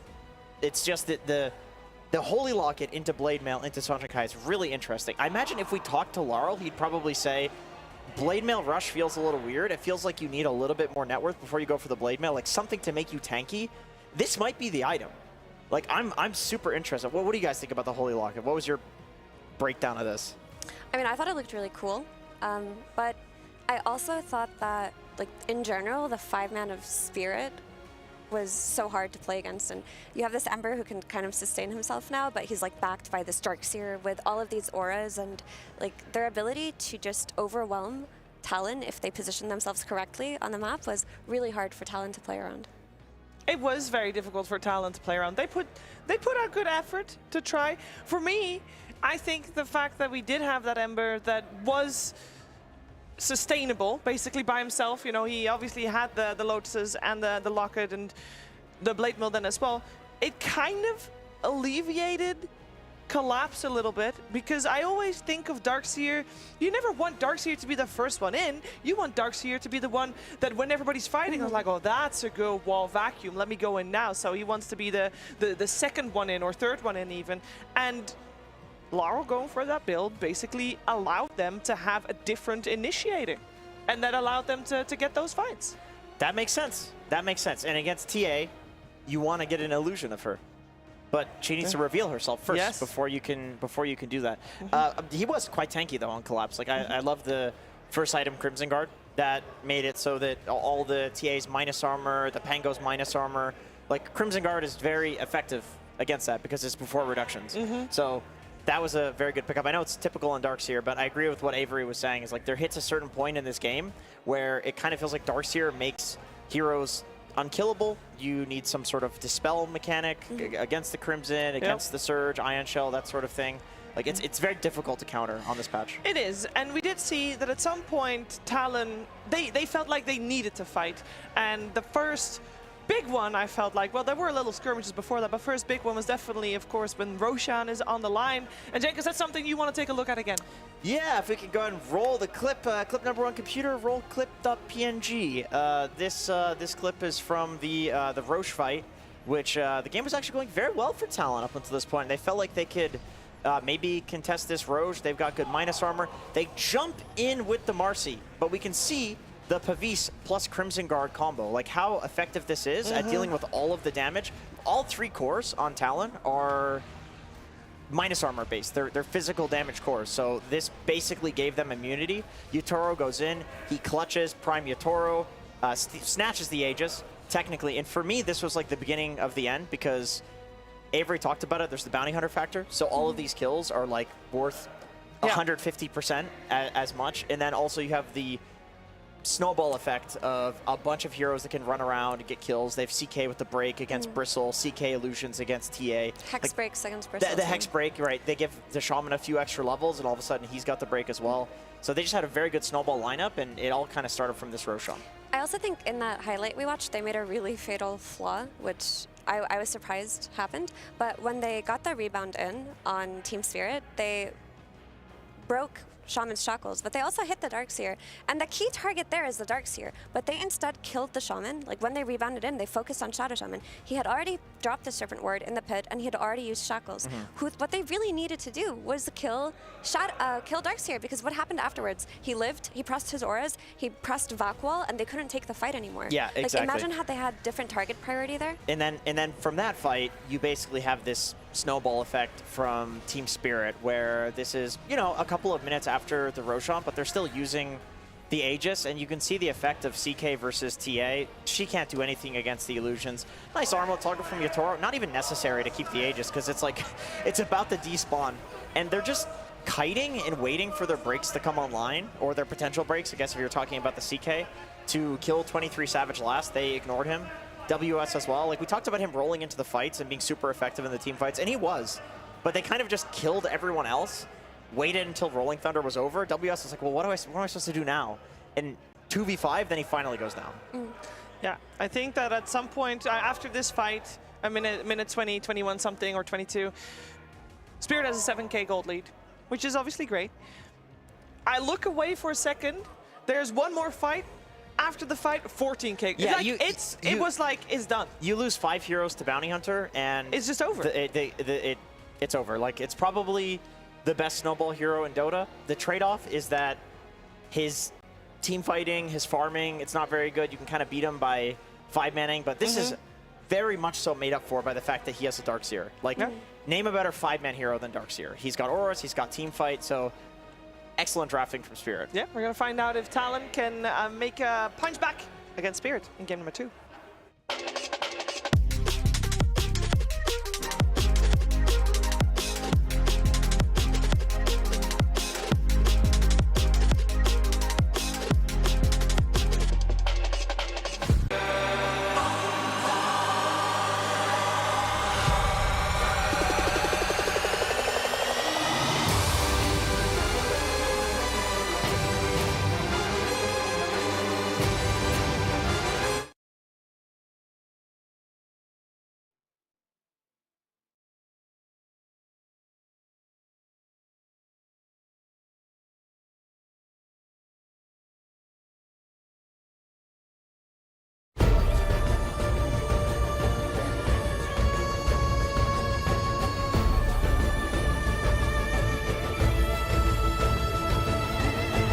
This land is calling.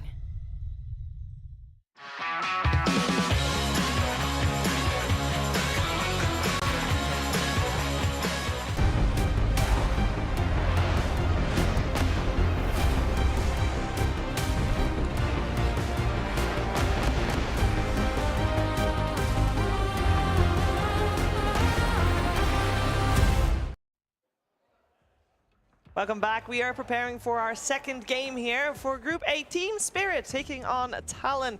We've talked earlier about how important this series is for this group because yesterday, both series in the group tied. And that means there's just a little bit of extra room for performance today, as you do want to get into the top of that group. Now, I know nobody gets eliminated in the group stage, and that's wonderful. But the road to victory is very long if you don't come very high in the group. So let's see if Talon can make another tie happen in this series. Game 1 didn't go their way. But I did feel, Effie, that we were, like, the later stages of the game, at that point, they're just playing from behind. So it seems like we can't really take too much away from the later stages. And we have to focus on, for Talon, fixing those early stages of the game so they can come out of the lanes a little bit stronger, maybe, so that that first team fight, that they can take that. I thought they came out of the lanes decently because TA won her lane. Bristleback got farmed, but it's really hard to stop that Darkseer plus Bounty Hunter lane from just getting farmed too. But I do think that would be a better approach for them to like maybe not take the team fights from an even net worth state because it was an even net worth state. Yeah. Like for me, honestly, the mistake that I want to focus on is like they didn't kill Darkseer. Like killing Shadow Shaman instead of Darkseer lost them the Roche fight, which then lost them the game.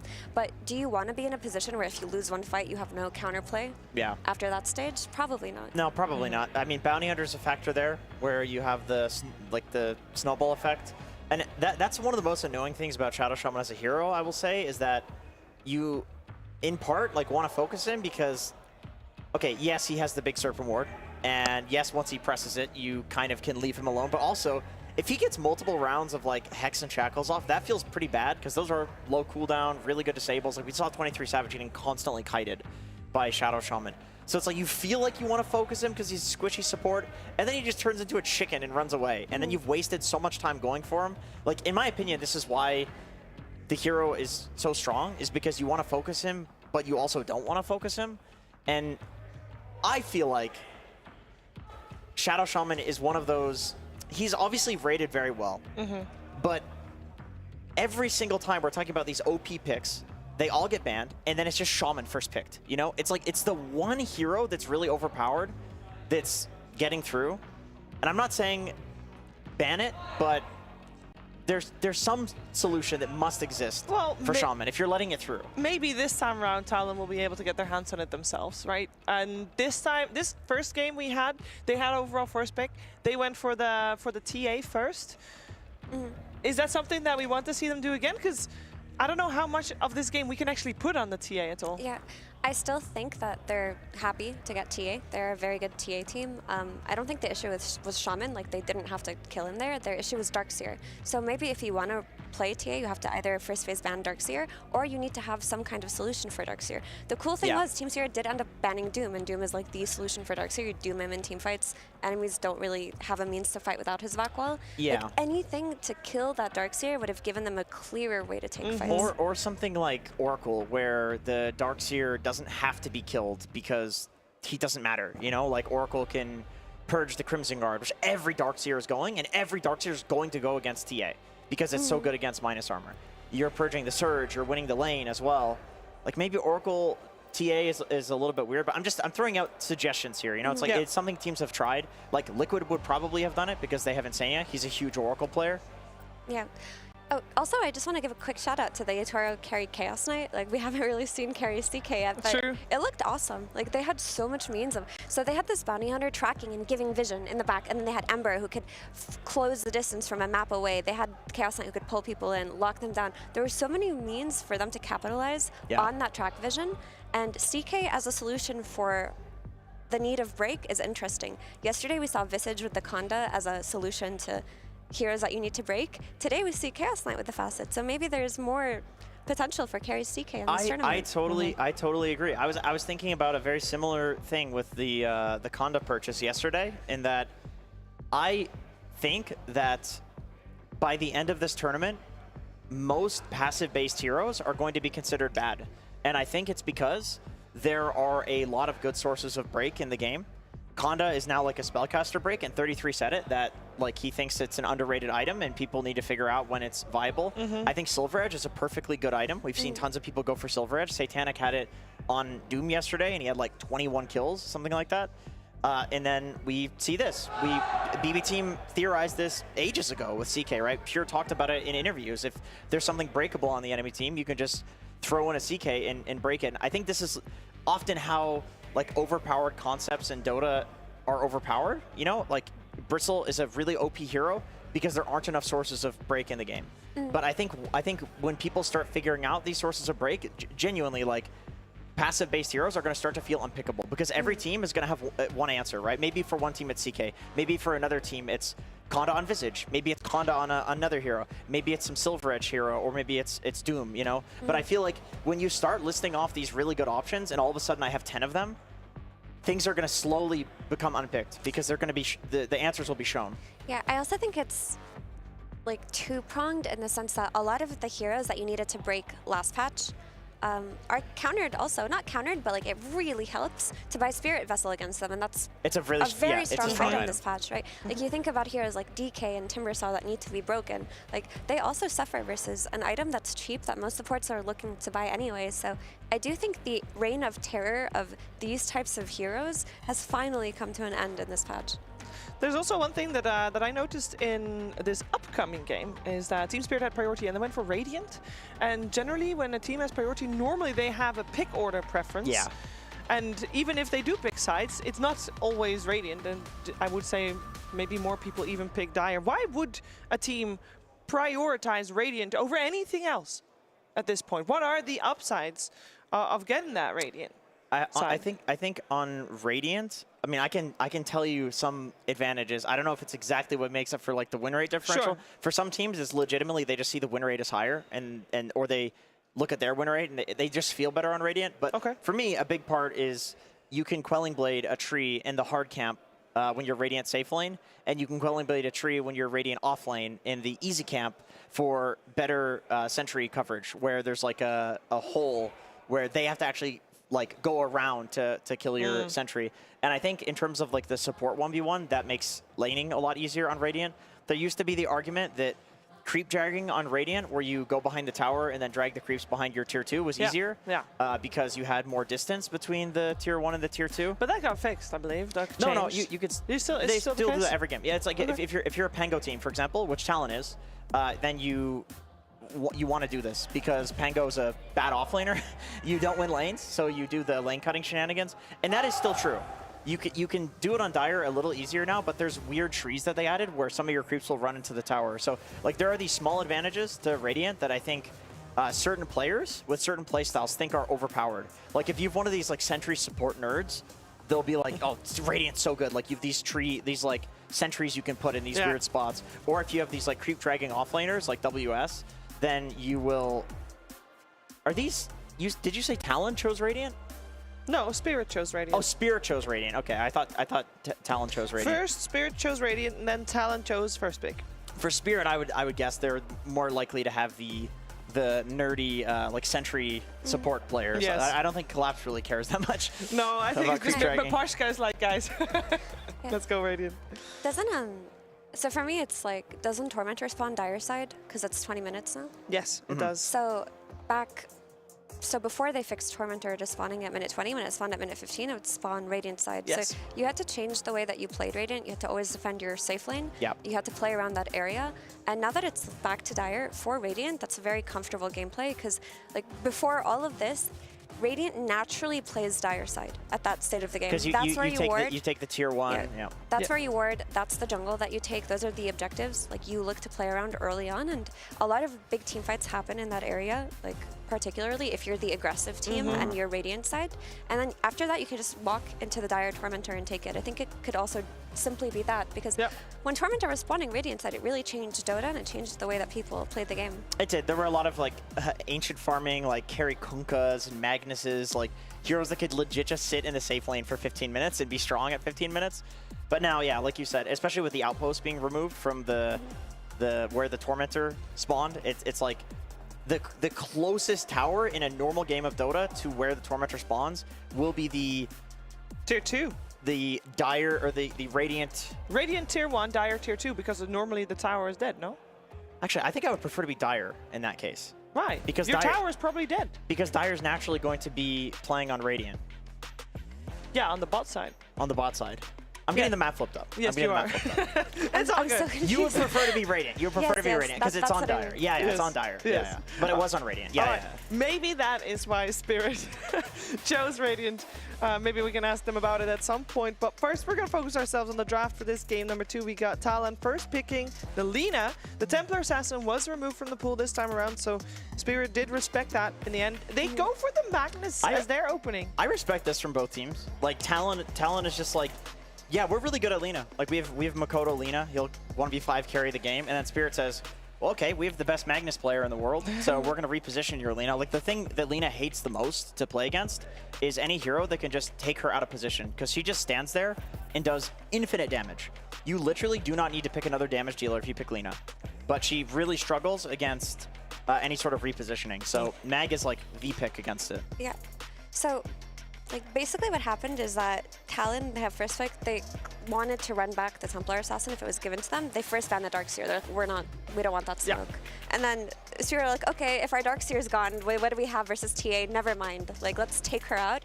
And then the other flex between Makoto and 23 that was really strong, especially during Dream League, was the Lina. Like Jenkins talked about, Makoto had some really explosive games on it. But my issue with Lina is that I feel that the hero is quite solved inside of Dota. Like, it is strong in the correct hands, but there have been so many patches that were Lina patches that you have to deal with. So every team already has their Lina strategies from like 3 years ago that they're happy to play again, like the Magnus, like any kind of jump hero, any kind of repositioning, any kind of vision.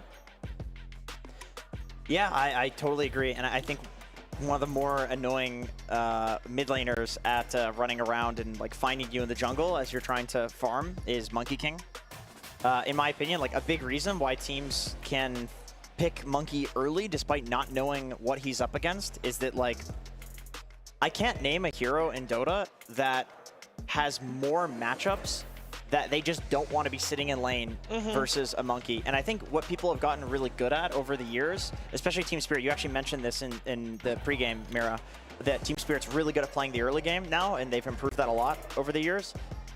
Monkey King, like economically speaking, is one of the most annoying heroes to deal with, because even if he's not super strong in lane against something, like you counter it, he can just jump across the map and literally go sit in the lane against your offlaner, or sit in the lane against your carry, get a kill there, maybe rotate towards some other lane and farm there. But like, Dota is just, it's not just about laning anymore. Like, you can just not lane mid on Monkey King. But then also, a lot of the time, he will do fine in most matchups. Like, he's just a good mid laner. It's really hard to like completely devastate him. Like Bat Rider, Phoenix, I mean, these are heroes that dump on Monkey King mid, but Bat's already banned. Ooh, Phoenix Dazzle? mid is weird. Dazzle destroys Monkey mid, or Monkey carry as well.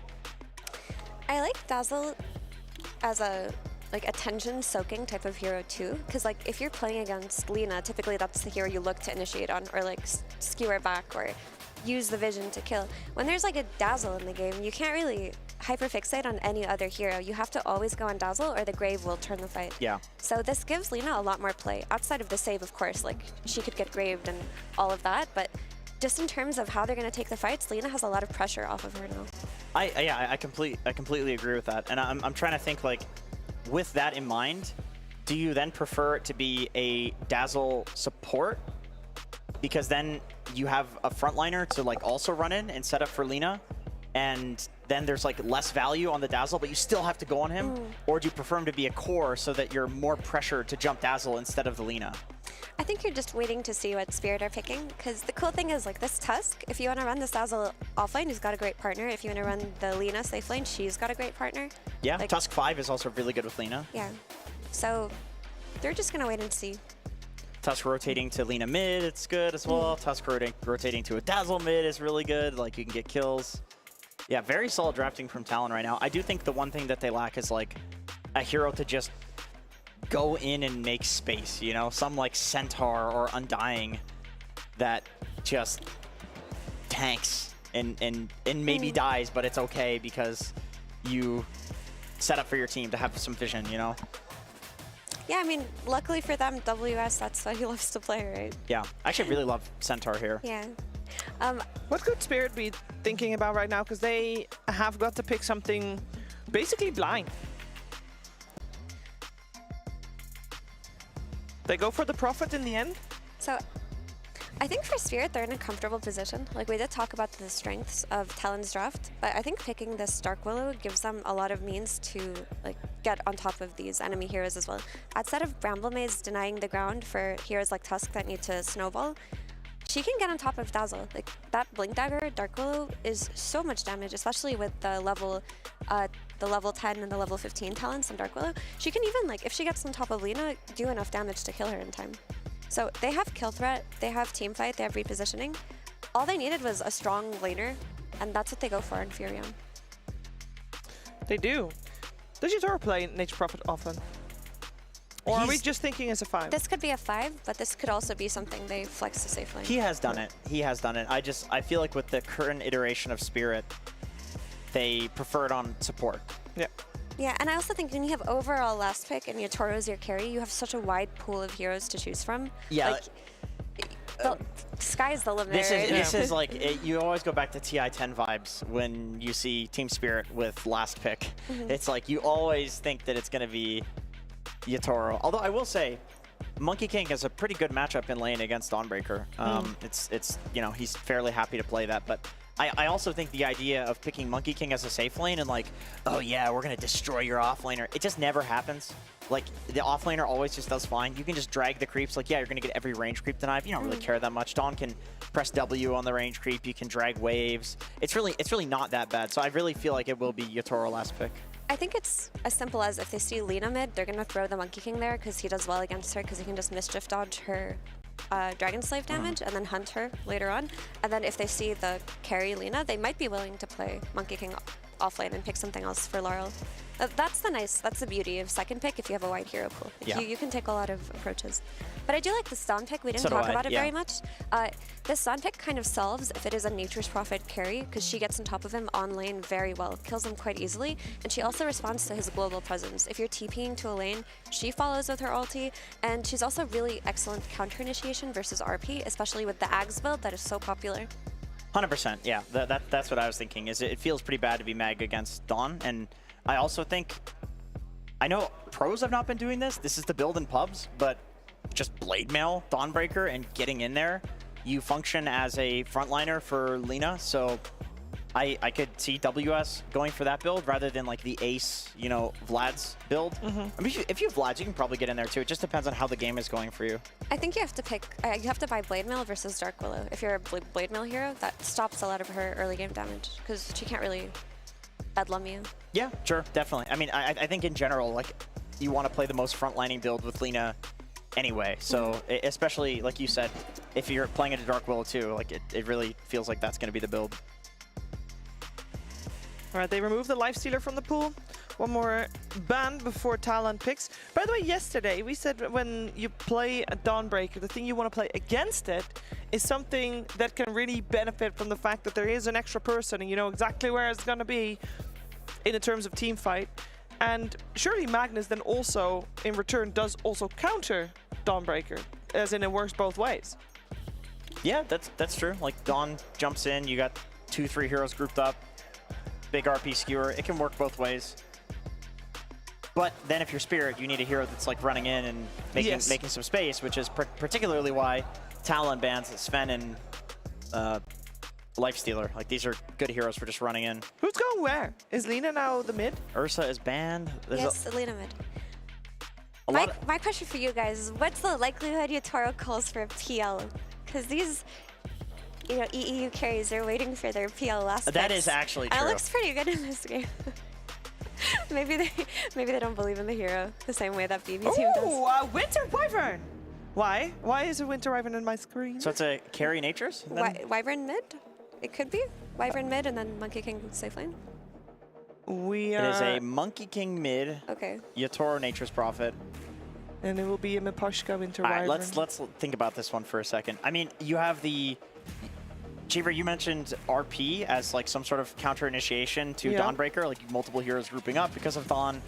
Wyvern also enjoys the same thing. That's an really easy curse. It's a Dawn counter for that reason. People used to consider it a Dawn counter. Yeah. You also have Tusk, who's going to jump in, snowball somebody. That's a really easy Winter's Curse as well. You just wait until he snowballs and curse on top of it. You know, I think it's as simple as, like, they see this Tusk lane and he's like, I'm going to fly over the ice shards and I will not feed. And then I'm going to do nice amounts of poke on lane, do the counter initiation you talked about. But maybe they were just comfortable with the picks that they had. They just needed a support that wouldn't feed. This was a Miposhka round out the draft. What do you want to play, buddy? Sort of situation. I agree. I don't think it's like some perfect gotcha pick by any means, but it's good. It's really good. And I think the hero's also pretty underrated. Recursive has some pretty insane potential if you know that there's going to be heroes grouped up. If you can get a second curse, it's pretty devastating. I mean, unless there's something that we don't see. I mean, Lina is doing a lot of right-click damage. You curse anybody next to a Lina, they're dead. I think you just counter Tusk Dawn with this hero, though. Like, it doesn't die to the ice shards, and then you can just cold embrace the tag team. Is the Wyvern Curse one of the few things that stops Dazzle from having his spirit out, or does it not do that? That's a great question. I don't play against Wyvern. Wyvern doesn't get I picked have in no my idea. games. I don't play against Wyvern, and I don't play Dazzle. Even if you curse the original Dazzle? Yes. I think so. It's a stun in that sense, no? Yeah, but normal stuns don't It doesn't really matter stop if he him. gets stunned. You can chrono him in Then Dazzle. it doesn't. Then it doesn't cheaper. Okay. It's Dota. It's really hard to say with this game. It can work differently I'm gonna go because it's a taunt. I'm going to go ahead and say no, it doesn't. Okay, we're gonna maybe find out during this game. Overall, do we feel like Talon has the tools to force out a tie in this one? Yeah, definitely. I think they have. This is a very Talon style draft, right? Okay. 2 semi carries and Makoto mid Lina. Yeah. I think they do. The issue for me is, like, are they going to play those mid-game fights a little bit better? Because they had an issue with target priority, and Doom is the one hero you can't mess up target priority with, or you lose a fight. They might do it. I mean, it's a good draft. We're gonna find out. Spirit Talon Game 2 with Cap and SPG. Well, Avery, I don't really know about the Winter Wyvern, but I can't stop thinking about what if you curse the Dazzle while his spirit is out, and that his spirit is taunted onto his own body. Why are you hitting yourself? Why are you hitting yourself? I don't know. I just dropped my phone. Why are you doing that? Because I'm clumsy. You got really. Wyvern cursed in real life. I actually did. Cursed yourself. I kind of see the Cold Embrace value here. Okay, you've got a Tusk, you've got a Dazzle, decent amount of physical damage. It's really good there.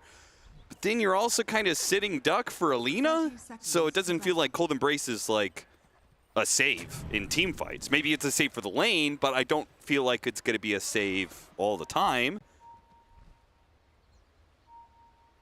Thanks for that analysis, Austin. On point as usual. Okay, well, did you have something better than what the panel gave us? I am a Wyvern expert. Yes, Okay. I know. It is my most played hero of all time. Okay, time to put up or shut up. I know this hero through and through. I know every matchup of this hero. I know every itemization pathway. I know every laning combination. I know every counter lane matchup, Austin. I know everything about this hero. Okay. That's it. That was my only point. And do you know why they picked it? Yes, because Miposhka is gangster. That's why. That's why you picked this hero. Because you're just better. Yeah, you're just a bad man. You're a 2-time TI winner. You're like, I'm gonna own on these kids. I'm gonna show them how a real 5 plays Dota 2. And you pick one of the most difficult heroes to execute in the current meta, and one of the highest skill potential heroes of all time that was ever introduced to the game. Because if you mess up your spells, not only do you not get value out of your spells, you can grief the whole team fight. Oh yeah, this is probably the griefiest 5 position in the game. He did not take that recursive, by the way. Which, he did not. Now, my experience with that facet is it definitely has the higher potential, but it's pretty rare you actually get to use it for its full worth. Agreed, agreed. This is the more stable one. The thing about this hero, we're looking at this game, extremely good versus Tusk. It's just a straight lane counter this hero. You can never aggressively go in with tag team versus early Embrace. That Embrace value point got buffed a lot, so there's some lane security here. Pretty good versus Dawnbreaker, especially 3 Dawn. Not as good versus the 1 and 2 Dawn that has been played in the past, but it's good versus the 3 Dawn because you just counter his utility. You can hold your ult versus his. The bad matchups here are definitely the Lina and the Dazzle Doom are mixed bags. Like Dazzle with the Grave can offset a good curse and give you sustain versus the Wyvern. It's kind of annoying. Lina spreads the fight out really well. And the Doom is a hero where, yeah, you can ult to disengage a fight versus Doom, but more often than not, the Doom is just running people down. He's an early BKB Radiance buyer, not items the Wyvern likes to play against a lot because you just BKB in, even if you have to curse him. And if you don't curse him, he ignores your curse in general. So it's kind of a mixed Wyvern game. I think they just really like the hero, and if they feel like there's enough lane value to promote it, then Maposhka's always going to make something good happen in the fight with it. You just have to be careful of the overlap here, because the Wyvern Magnus is can be really good, can be really bad if you throw out both ults at once, which can happen a lot because you're throwing these ults when the enemy clumps. And if you both see it at the same time, you're like, I'm going to curse them all, I'm going to RP them all. And then you overlap it and it's useless. Sure. One more piece of the puzzle, Austin. Okay. Wyvern Monkey King is a really good combination. Okay. And we used to run this combination on some of my past teams a lot. I remember at some point talking to Quinn about how he felt this combo was just, you could just first phase it. It was strong enough. The heroes have really good synergy. Almost everything in their kit lines up really well. You can... Would you like to give some examples here? Like, for example, Monkey King is one of the heroes where he can throw out the Wukong, you can embrace him in the Wukong, and it doesn't really hurt him that much because the Wukong's still going. Sure. You can curse any sort of fight, and if you ever catch 2, 3+ heroes, you throw the Wukong, Monkey has an AoE stun that can go through everybody. They're stuck in the Wukong, they're getting slowed. The lane that used to be a lot viable, like Wyvern plus the Monkey 1, is super strong. Oh, nice Sprout. Well played. So I like that synergy that Spirit have going on as well. Yeah, especially with the new change to the Splinter Blast, right? Where you can put it on allies. Monkey King can jump into a fight, and you can put that Splinter Blast on him. You can throw it at him and as he's jumping out, and that projectile will follow and help him out with the slow. Generally, Wyvern wants a 1 that can kind of carry him through the laning phase a little bit. Yep. Monkey used to be one of those, Troll used to be one of those, CK can be one, and Furion here, in the case of what Yatoro has, is another in the sense that the lane synergy isn't the best. Like, the Furion isn't necessarily going to carry this Wyvern through the phase, but Yatoro is independent regardless, right? Sure. Even if this lane goes terribly, Furion's Furion, man. Like, he's always going to do something. So, and it really can't go terribly because you have Cold Embrace against a double physical damage duo. Exactly. So you can't really lose this lane. So all of that conversation is to go into that Spirit were really confident in their picks just winning this laning phase, and they're showing why here is they have the top 3 CS on the board. It's very difficult for Talon to play aggressive into these support matchups. And generally when you win lanes with Magnus, you should feel pretty good. The neutral creeps apparently playing for Team Spirit. Tossing Cuckoo in with the Tornado. WS looks like he's going to die in the bottom lane. That's going to be your first blood. TP out from the Magnus as Cuckoo and 23 Savage turn and fought Team Spirit. Shadow Realm still up for Rue, so he will survive there. Big first blood for Team Spirit to get here, as again, this is not a normal Magnus. This is a collapsed Magnus. You gave it to the man, he picks it up, and now you're in his world. And you give them a start like this with that hero, it can turn real spooky real fast, especially with the amount of team fight they have backing it up. So I do favor Spirit here draft-wise. I think they're off to a really good start, and Talon are going to have to pick it up from that game 1. They're going to have to execute really well here. Definitely have some cool tools against the Magnus. Do you favor them more than you did in game 1? Because you felt it was relatively even, but you did seem to be siding with Spirit. I think this game will look closer, but I actually don't think their win percentage is higher. Okay. I think they're more unfavored in this game too, but I think it'll not be as one-sided as game 1, if that makes sense. Yeah, I mean, the game 1 snowballed really quickly. Yes, and this Spirit draft can snowball, but I think it's... Well, maybe it is equally as fast. Like, you have Furion Monkey King here. The Magnus is generally a little slower for them, but honestly, they could snowball this game pretty fast, too. We'll get a sense of that at 7-minute Wisdom Shrine, right? Because you've got Monkey King mid, who always rotates for that Wisdom Shrine, and you've got a Furion teleport. Like, I anticipate Team Spirit is going to play aggro for those shrines. Also, if they ever get some cheeky kill on this Lina, like, if there's 1 or 2 kills on Lina in the first 10 or 15 minutes, this game will turn real bad for Talon real fast. They need to protect Makoto. Chasing after Cuckoo, will be able to finish him off. Getting the 4 stacks up, hit him with the big boundless strike. Yeah, this Monkey King is scary, man.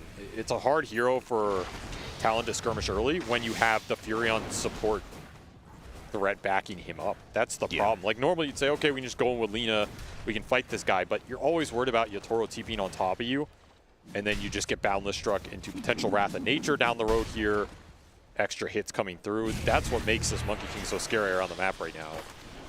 And you don't have the same global response until Solar Guardian's online. Laurel going to be caught inside, but here comes Yatoro. To help him out with the changing the guard, Laurel was able to get out of danger. Joachim, he'll just run away and be fine ultimately. Maposhka not there in time to slow him down. And here comes that Wisdom Shrine, but the action came to the mid lane first, so everyone's really going to be kind of out of position. Probably just going to be a 1-1 trade-off. Honestly, Talon probably okay with that. Yeah. Forced a reaction out of Spirit, got the Fury on TP. Nothing really happened, but that means you're going to trade out Wisdom Shrines here against Monkey Furion. Should be happy with that exchange. Gonna have to find a Doom kill at some point. That's kind of your one point of threat on Spirit, is what 23 Savage can bring to the table. WS out of mana. Well, he's got stick charges, he's got a Soul Ring, and he's got Lotus, so he actually has tons of mana if he really needs it, but doesn't need it in this situation. Pretty even across the board. Little advantage going Spirit's way. We'll have RP available soon as well, and just a blink rush for Collapse, try and help play the same pace as his other two cores. There's going to be some aggression coming into Talon this game, and they're going to have to weather the storm. Just get levels up on supports. Again, protect Makoto at all costs. You know there's going to be some aggression going into this Lina as this game picks up. Boboshka trying to play for the power rune here. But Laurel actually gets a close range with Makoto. Dawnbreaker coming in, though, with the Solar Guardian. Now Laurel's in trouble.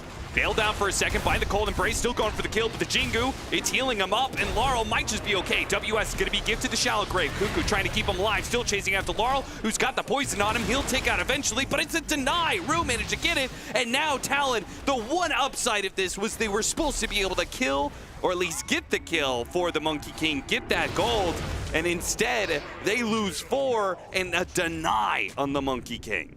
I told you the fight was coming to this Lina, and they get baited into it. The really quick reactions from Spirit pay off here, getting everybody involved. You know you want to fight around this Monkey King.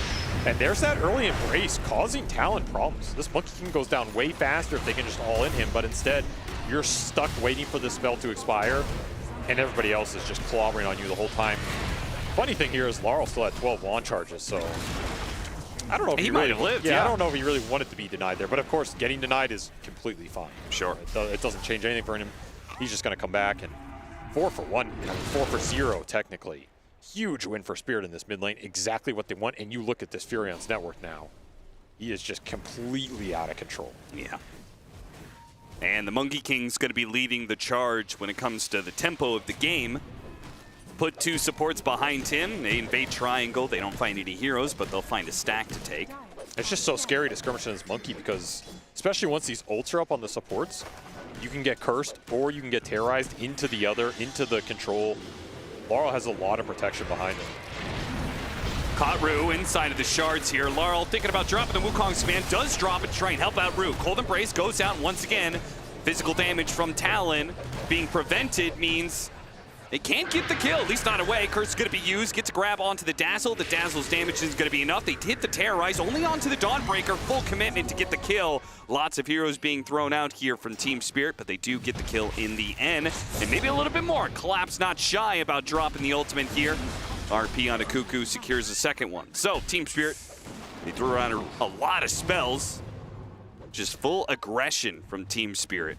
Maybe this game will be as one-sided as that game one. It's looking rough right now. I'm surprised Talon tried to fight into this position for Spirit around this mid lane as much as they have. Like, it's one thing to protect Makoto defensively, it's another to try and make plays on Laurel. Even though he's taking your camps, it's just not doable if the supports are there. Yeah. There's way too much protection, and you have nothing that can jump the back line. Big problem for Talon right now is, how do you get on these supports first? I mean, Yatoro he's out of control, man. 4-0-5. He's so far ahead, and he's going to have Empower to back him up. Yeah, that's the thing. They have scale, too, right? Because they have this Empower for a Monkey King and a Nature's Prophet. He's a ranged hero, but he's got great stats. I mean, they have Collapse Magnus. Like, that's all the scale you need. True.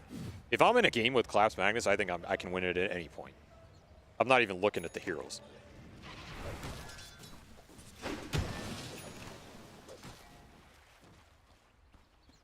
Early Diffusal for the Monkey is going to add some more kill threat, a lot more early damage here. I like the itemization from Spirit. Just go for the kill right now. Like, you don't have to get greedy here. Just go for early fighting items, ramp up the map pressure, force Talon to respond to you.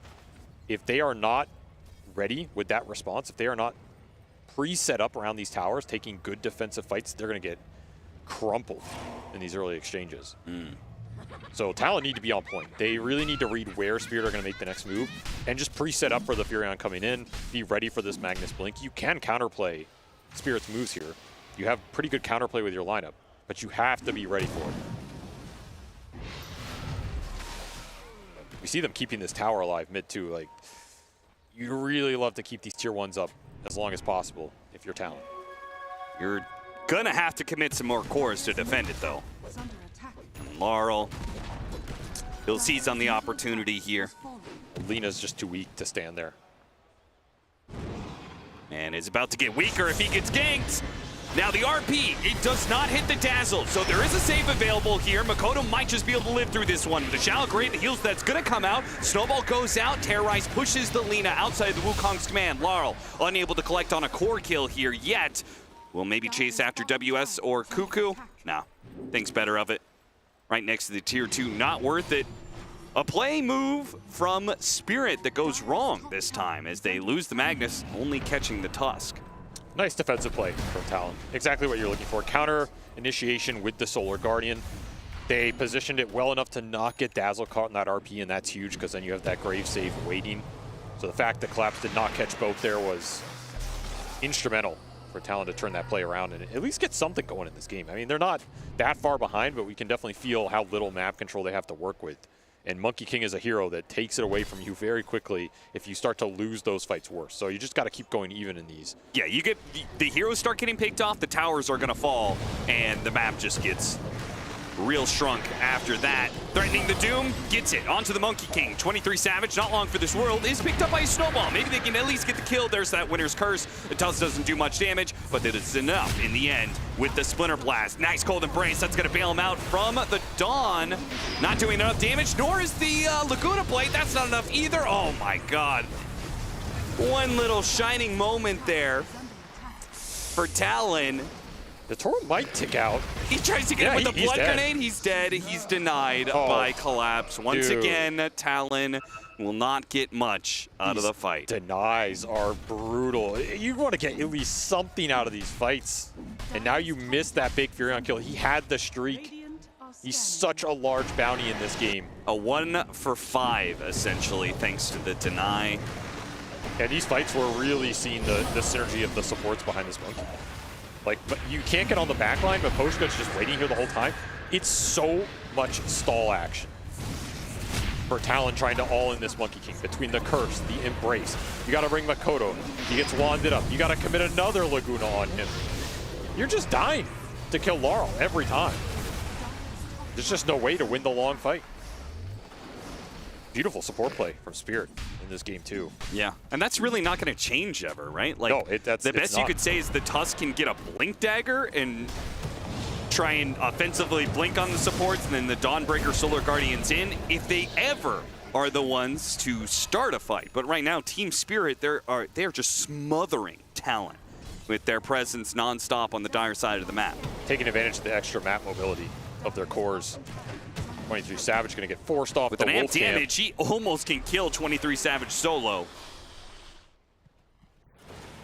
Going after Collapse. Blink away before the Snowball lands. Gets him on the punch. Laguna Blade throwing everything they have. Okay, the RP. Wow. It almost caught the two of them. They both would have died for it, but instead they can walk away from Yatoro's presence. Now there is still the Dark Will that's cutting up, but Rue's going to be here a bit too late. Dodging the Infernal Blade for now. LSA doesn't land, and it looks like he may just tick out to 23 Savage. 23 Savage got to be careful, though. The TP's coming in. Oh, he got the kill instantly off the Sprout, and now that Solar Guardian, it's looking a little foolish, but maybe Yatoro's the one looking foolish as he teleported into the middle of 4 heroes. WS gets the streak 8x monster kill. That's a 1,500 gold kill. That evens out this lead a lot. Spirit overstepping a little too confident here. If that RP goes off, it is a terrible situation for Talon, but they have just enough damage. And honestly, I kind of like that play. Like, it's a risky play. Could have gone really wrong, but you're in the hole. You're losing map control. You got to get something here. Sure, you got to take some risks. And it paid off. Like, they get some big kills here, free up some space. Another little play that isn't getting converted here for Spirit as the momentum falters slightly. Obviously still in a very comfortable position. They always have Magnus to fall back on. But you got to inch out some minor wins here. Wrath of Nature going out.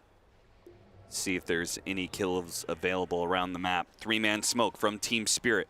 Laurel, Maposhka, and Collapse. So a 2-core duo aided by a support hunting around the map. A lot of ults to work with here if the fight breaks out.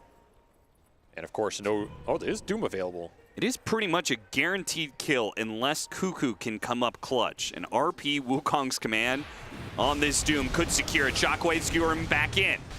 And he's just dead with no ultimates used. Too easy. I don't even know if, I don't think Yatoro even had to come in for that, but he probably just wants the kill to add to his KDA here.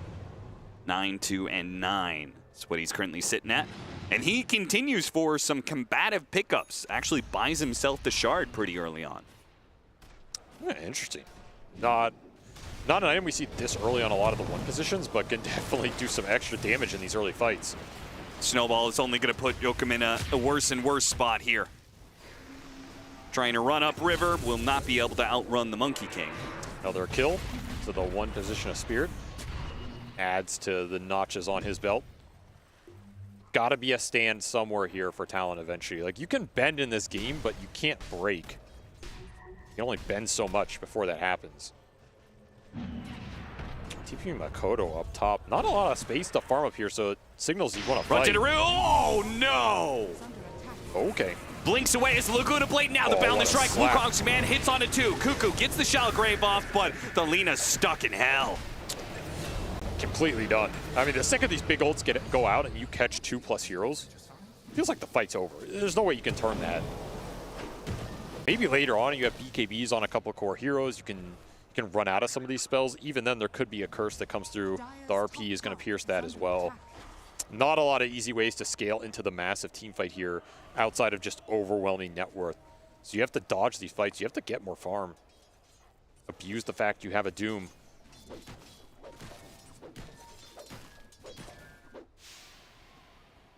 Bring 23 Savage bottom looking to use this big ult. I think they would happily just Doom a Poshka even. Get something on the map right now. But instead they are rebuked again. Yeah, with only 5 kills to Talon's name and 21 on Spirit, you could probably throw around that Doom on any hero and you're probably getting a killing spree of some sort. Question is, do you get out? Because the response is going to be swift. Sure. You need this blink on Yokum as well. I mean, it's not that far away, but you have no other initiation in this game. It is all on the Tusk. And you got to feel for him. He's initiating into basically counter initiation from 2 of the 3 big ults, no matter what. Mm-hmm. Good luck. Like, who do you want to jump in this game as Tusk? Jump the Mag, you get cursed. Jump the Wyvern, you're getting RP or terrorized. I mean, there's just no easy target for him. Yeah. Best bet is you find Yatoro and you burst him down. Does get triple bounty. For Rue. 3 heroes are going to go through the gate. Amp damage for Makoto is pretty nice if you can get a fight around that. Yeah. 4 heroes did end up going through the gate. Yatoro teleports mid to push that in. So all the lanes are in pretty decent position for Team Spirit to make a smoke play here. And they show Laurel. They are baiting Laurel. And Talon, they seem to be on the hook right now. Do have a ward down here. If the smoke breaks, could just find the Wyvern at the start. Breaks on Maposhka. Yokum immediately tries to go for it, and they doom him. They want this Winter Wyvern out of this fight, and they will manage to get him. Now can they escape?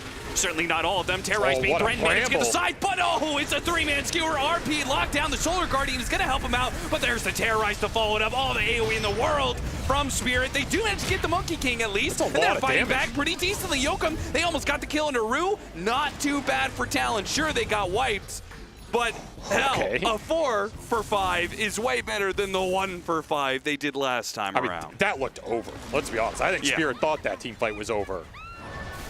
But a surprising amount of return damage. The Blade Mail from WS doing some work there as Spirit just commit in. And of course, you don't have the curse to bail you out once that damage starts flying. Absolutely sick Bramble here from Rue. Just sets up easiest RP of Collapse's life. And man, where did all this damage come from? Just Blade Mail on the Dawnbreaker plus spells from the Lina flying through even though he goes down. Yeah. significant amount. Of course, Yatoro still full HP and cleans them all up, so this Furion net worth that was out of control is now completely past out of control. It is... He's already farming next game on top of this one. And he's currently challenging Roshan for supremacy of the map. He is just so massive. As BKB is already done, he's going to be level 20. What do you do against this? He's got almost 3,000 HP with this build-up. 19 armor, counter initiation behind him, empower on top of it.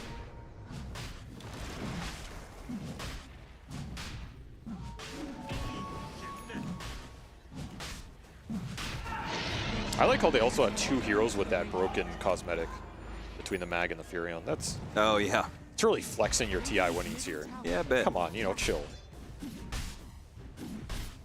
I mean, gotta remember these are Dota 2 players, Avery. It's not like they're going out partying, buying mansions. Gotta flex where they can. That's gonna be the digital goods department, you know? Didn't Collapse buy like a Lambo or something, or am I? That wouldn't surprise me. Oh, he trapped himself. Can't buy your way out of the trees, can't you, son? In the end, nature claims us all, huh, Collapse? He could blink or skewer anytime he wants, but he really wanted to use his tumbler toy. I mean, he already has the horn toss online. This guy, he loves his horn toss. I feel like no matter how much they nerf it, he's always going to buy it. Yeah. The horn toss demon, as Talon have no answers right now for the team fight. They're falling a little bit behind in terms of farming around the map. Not as much as I would have thought, honestly. I guess that team fight salvaged a little bit of the momentum. They'll find another Doom on the Wyvern, but it will cost you your life. Maybe Laurel dies for this. Oh, changing the guard, it gets him away. Laurel out of sight and stuck in the middle of the Wukong's command is WS. Not enough backup for that play to work out. You're even going to get caught on the retreat. Of course. Easy pickings for the Magnus as he delivers the food straight to Yatoro. Has Yatoro died to Talon since he's gotten all these kills?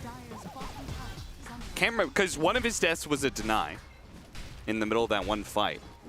When did his other death happen? It was top Dire Jungle. Pretty early on to the game? He TP'd into 4 of them, yeah. Oh, that's right. Yeah, I remember now. Been some time. And he'll clean up another freebie here. Do get nice collapse. Pick off. Yeah, Makoto finding a little opening here. I mean, honestly, if you took this Furion out of the equation, this game doesn't look too bad for Talon. Oh, it looks very even, yeah. Teleport behind him. In. Makoto. Oh, okay. LSA Hurricane Pike him away. Yeah, did not get the dodge on that one. It was close. It was close. He dodged that LSA. The healing is up for Talon, though. You have the Ags on the Dawn, you have the Locket on the Dazzle. Bit more sustain, bit more save for Spirit to go into. Like, this game is not closed out yet. You can easily throw another team fight if you get caught off guard by some of the EHP coming out from Talon. And if they can protect Makoto, we saw how much damage he can deal. Yeah, which means Cuckoo is going to be so important for this fight. I mean, the one fight, that last one that they did pretty decent, it was because Cuckoo managed to get off his Spirit and got off a couple of heals, got off the Shallow Grave on the Doom when he was at like 5 HP. Dazzle can absolutely do some work in this game. Positioning has to be on point. You have to take a fight probably under a good ward where you can at least see where the Magnus is. Like, that's the big question mark if you're Talon. You just don't see Collapse on the map. It's real scary to push Mass lanes. rotations to bottom lane. WS was just about to show up on the creep wave. They saw him because they've got that deep ward on the side of the map, so they saw him running down lane. These deep lane wards are going to be super valuable for Spirit, just trying to close this map out. Make Collapse's life a lot easier in terms of the catch. Laurel can preemptively set up all these kills. I just love because they have a Furion carry. They go for a one-hero pickoff, 5-man rotate for it. Yeah, they don't have to worry about you know, trying to play the map when you've got this Furion cleaning up every single creep wave with Wrath of Nature. Global carries are broken, man. Agreed. Anytime they're good, they are more than good. One day Spectre will come back and everybody will cry about Spectre for the 2 weeks that she's viable. Cuckoo, just to play it safe. He knows that if he tries to deward that, there's a good chance he gets skewered out of the base. Daedalus already done for Yatoro, though, means you might not get skewered out of your base, but you might not have a base left. 15 seconds left on the Aegis. Team Spirit back away. I'm kind of surprised they backed like that. I think they could have just kept going with the ward on that high ground. I mean, how do you approach there if you're Talon? I don't think Talon were too interested in fighting regardless of this Aegis. Nonetheless, I don't think they're in too much of a rush here. This team is never pressured when they have the mag. See how much they got out of this Aegis. Not too shabby. Continuing to consistently build the lead here. Anytime you can do that against Doom Lina, you're pretty happy. Rue got the Whisper of the Dread. That's a nasty neutral item for Dark Willow, who already does so much damage. Ooh, Laurel almost spotted the tusk there.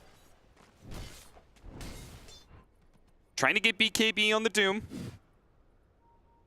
Still won't ensure that he has a free fight. There is a lot of BKB piercing disables out here. RP, Curse, and a heavy amount of physical damage. That said, if you have to Curse or RP the Doom solo, it's technically a win for Talon. Like, you're opening up the fight for the other two cores here immensely. Allows the Lina and especially WS to go in with the ult. I mean, somebody's going to have to tank spells because you only have one jump with the Tusk. So yeah, these spells are going out in the fight. You just have to get better trade-offs damage-wise while that's happening. Banana into top lane. Don't slip. Interesting smoke timing here. This is too early for the next Roche. Yeah, did they get some... I assume the BKB is done for the Doom? Is that why they're smoking? It is done, but again, just running into Spirit it's tough here when you don't have vision.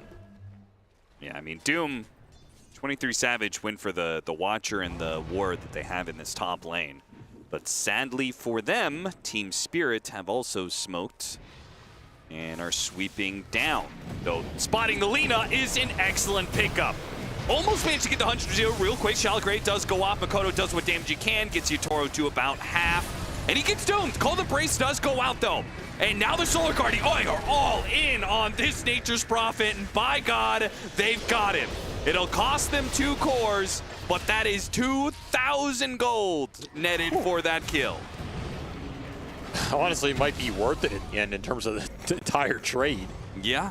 Which doesn't say much good about your position, but you finally found that Doom onto the Furion connection. He's also so high level. He's off the map for a long time. I mean, that's true. It's a subtle win there. Yeah, your other death timers, he's 30 seconds longer death timer than all these other cores from Talon. Just got to sit there and think about what he did. Wouldn't be surprised to see Yatoro just go Lincoln's here because he probably thinks the only way I can die is if I get doomed. And may as well just stop the Doom. And yeah, there it is. Yeah.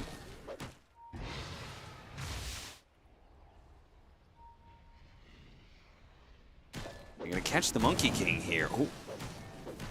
It's hard to do it without Doom. I mean, you got to go here. This is on your ward. But you got to try. Completely alone. Oh, man.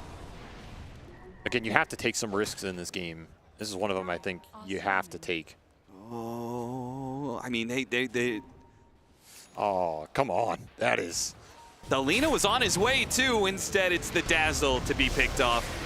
He will manage to get off his astral projection here. They catch the Monkey King still. Oh, okay, not bad. Wait, Cuckoo's not dead yet.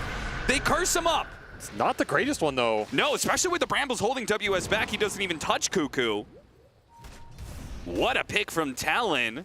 And what a move from Cuckoo. We saw all those heals coming into play. Shalgraves himself, he gets the extra heal thanks to his ultimate after the Shalgrave expires. Then he heals himself. Then he Holy Lockets himself. He gets up to 100%.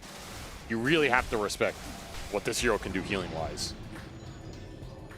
I mean, that's one of the big problems with Wyvern. This curse has just been nerfed a bit. Like, the duration doesn't work the same as it used to. If Yeah. you don't catch heroes initially, it always ends up being incredibly short. So you have to make sure this curse goes out on multiple heroes at the start. This is going to give an opening to Talon straight into the pit. Bringing this game back, down 13K, but doesn't feel like it as this heal lineup is starting to come alive. Rue, he can stall this. He's got the Terrorize. This is a scary place to fight. Threatening to use it. Yatoro, he's going to get vision inside the pit. 23 Savage instantly jumps him. Got off the Doom. Oh, he's and with done. the Makoto laying out the damage, he's gone. No healing coming his way due to the Doom. WS keeps back of the rest of the hero, and he's protected by the Dazzle. It's not much of a rebuttal initially from Spirit. Laurel's going to try. Shallow Grave goes out, a little bit of heal.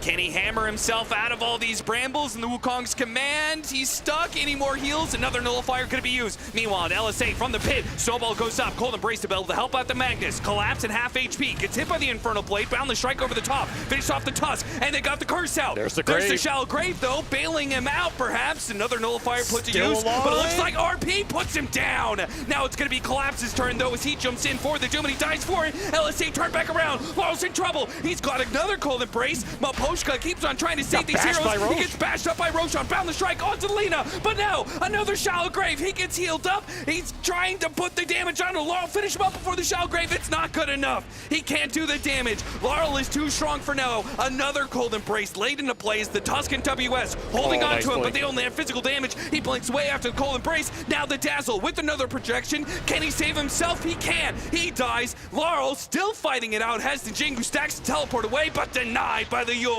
In the end, they may not need Yatoro. Laurel will carry Spirit through the fight.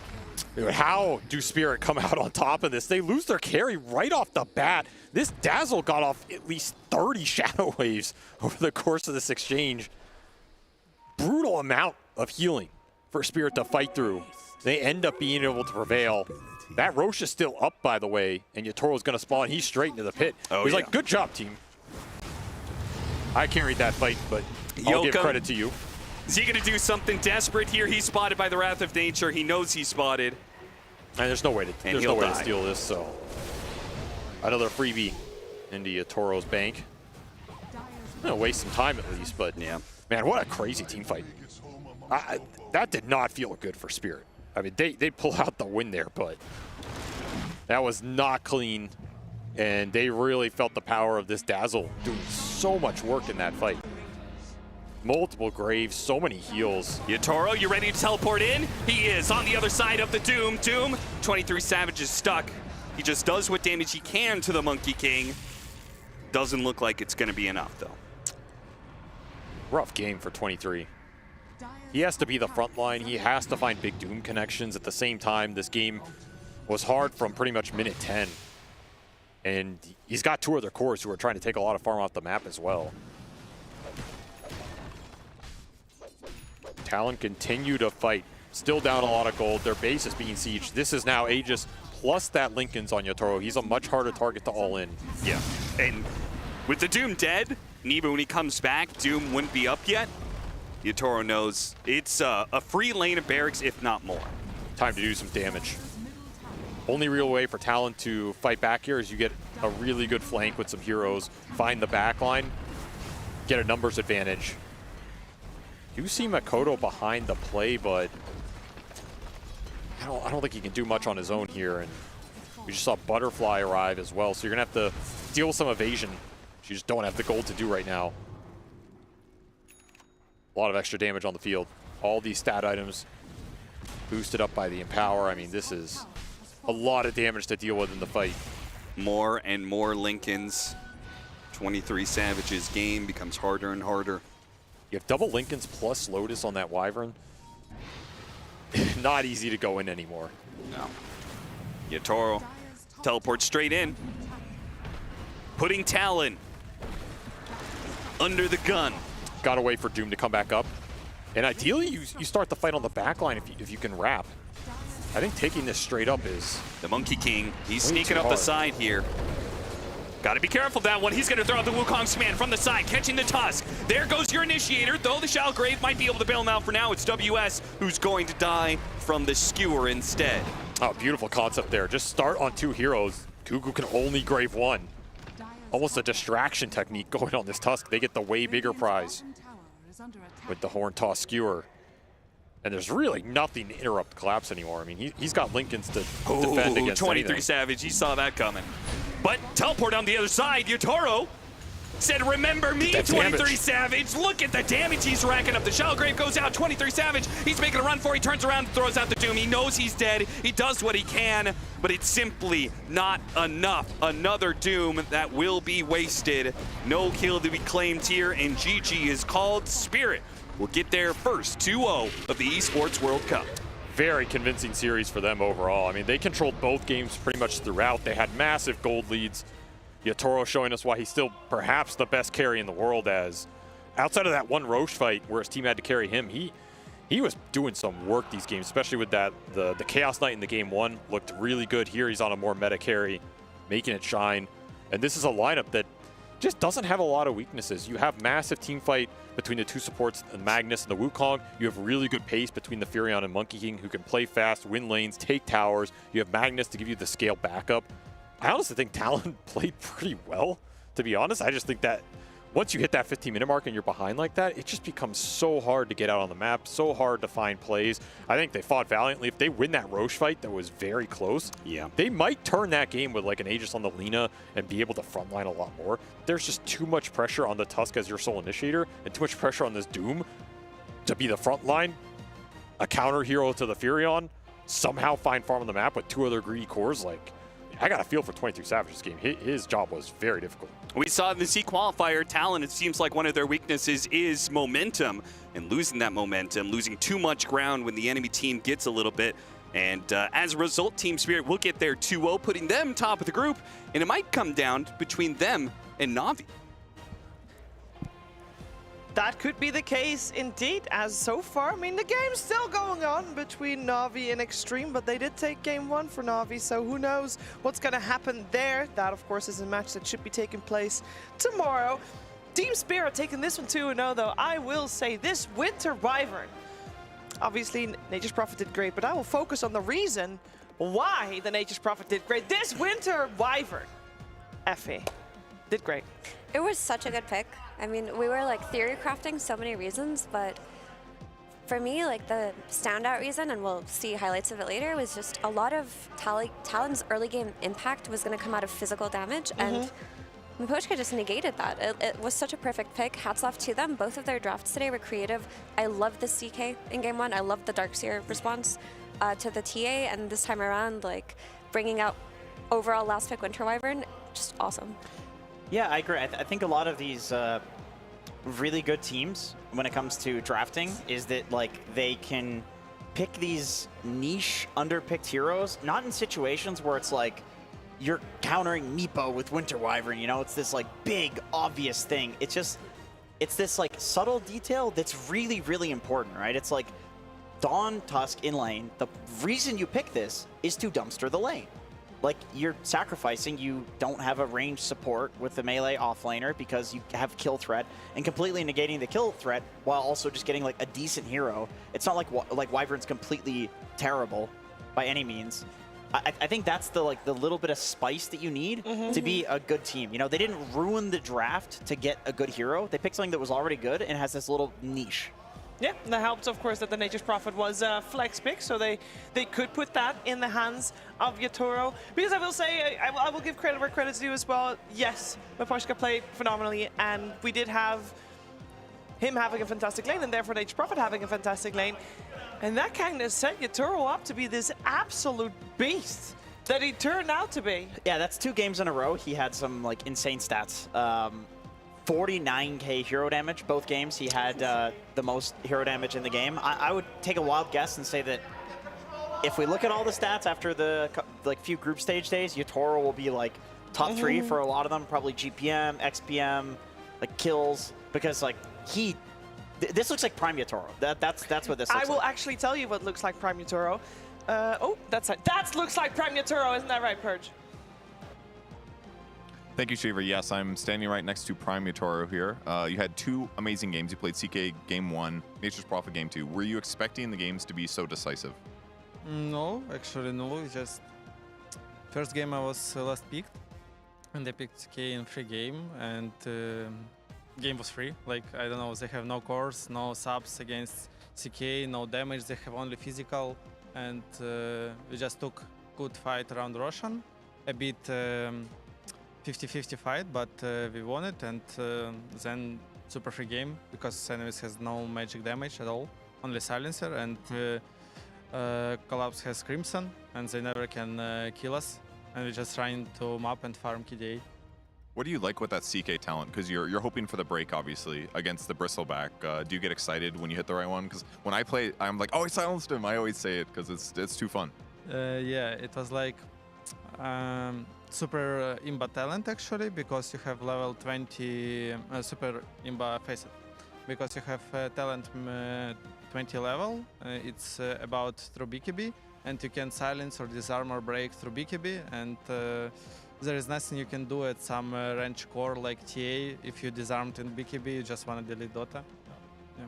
That's amazing. In game number 2, you guys played a Winter Wyvern support. It's not a very popular hero, but it felt like Cold Embrace was extremely useful, even like when you're doomed or whatever. Was that what you guys were playing around when you picked the hero? Yeah, it was like we have last pick +5 or +1, and we just decided to pick Wyvern because it's good sub into Lina, into Doom, into lane Dawnbreaker Tusker because they have only physical damage again. And we just decided that with Wyvern gonna be much easier to play, and it's good like combination with Magnus, with Monkey King, and yeah, we just picked it. Okay, and my last question is, what's it like now preparing for teams without Dota 2 Pro Tracker? Because in the past, you could very easily see what they're practicing in pubs. Do you have to grab knowledge from scrims? Are you just trying to do a general overview of the meta, or how do you guys prepare? I think we're just looking at meta. They anyways playing the tournament like us. We understand what they're rating, and it's not too matter about who they're gonna pick, like which heroes they're preparing in pubs, because anyways we got Pro Tracker, but then we got Smurfs accounts anyways, so when was Pro Tracker, it doesn't give you 100% to understand everything about the player, so it's okay. All right, great. Well, thank you for joining me for the interview. Thank you. Thank you very much, Ferds and Yatoro, of course, fantastic Nature's Prophet in that game number 2, which is winners. And with that, we also still wanted to straight up jump into Jenkins, a highlight for him, basically, because that's what it felt like. A lot of these fights were highlight reels for him. We'll go ahead and give Yatoro his flowers here, and with this 20-minute highlight, we talked about flowers. He's playing Nature's Prophet, of course, so this makes sense. I mean, this was an insane fight. It was actually quite well played by Talon, of course. You start with Collapse with this absolutely beautiful RP into, or skewer into RP on so many heroes. And Yatoro the entire time, he's just sitting there clicking away. We can't see the net worth at this point, but he is the highest. And after this, like, he gets an entire item from that fight. And there was one fight where he did end up dying near the Roche pit, but that was like Doom and used literally everything on Yatoro because he's about to 1v5 the game. So, I mean, they still won that fight. And they still won the fight because there's a Monkey King mid. This is another carry. Like, people play this hero literally as a carry hero. Yeah, I mean, it was 10k net worth above Doom for most of the game. And Doom is a hero that prints money. Yes. So that is an impressive feat. Like, I also just want to shout out Rue, because I thought his Dark Willow was beautiful. There were so many like layered terrorizes. Like, he had excellent target priority, was dishing out so much damage too. It really felt like their lineup was so whole, especially in how they played around Laurel in the mid lane as well. It was, and speaking of that mid lane, we had some very early aggression already. I felt like maybe that's the result of having this Nature's Prophet being so far ahead, Effie, because he could be everywhere, and he was everywhere.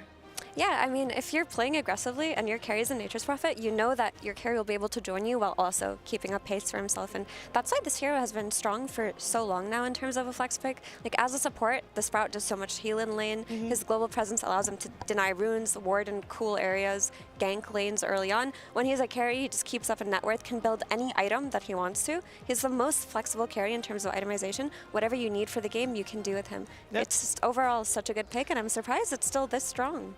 Yeah, it's incredibly strong, and I believe you also have something to show us that also makes him look even extra good. Yes, I would like to, take a step back, and I just want to show how effective the Wyvern was versus these picks. Like, this is such a good pick.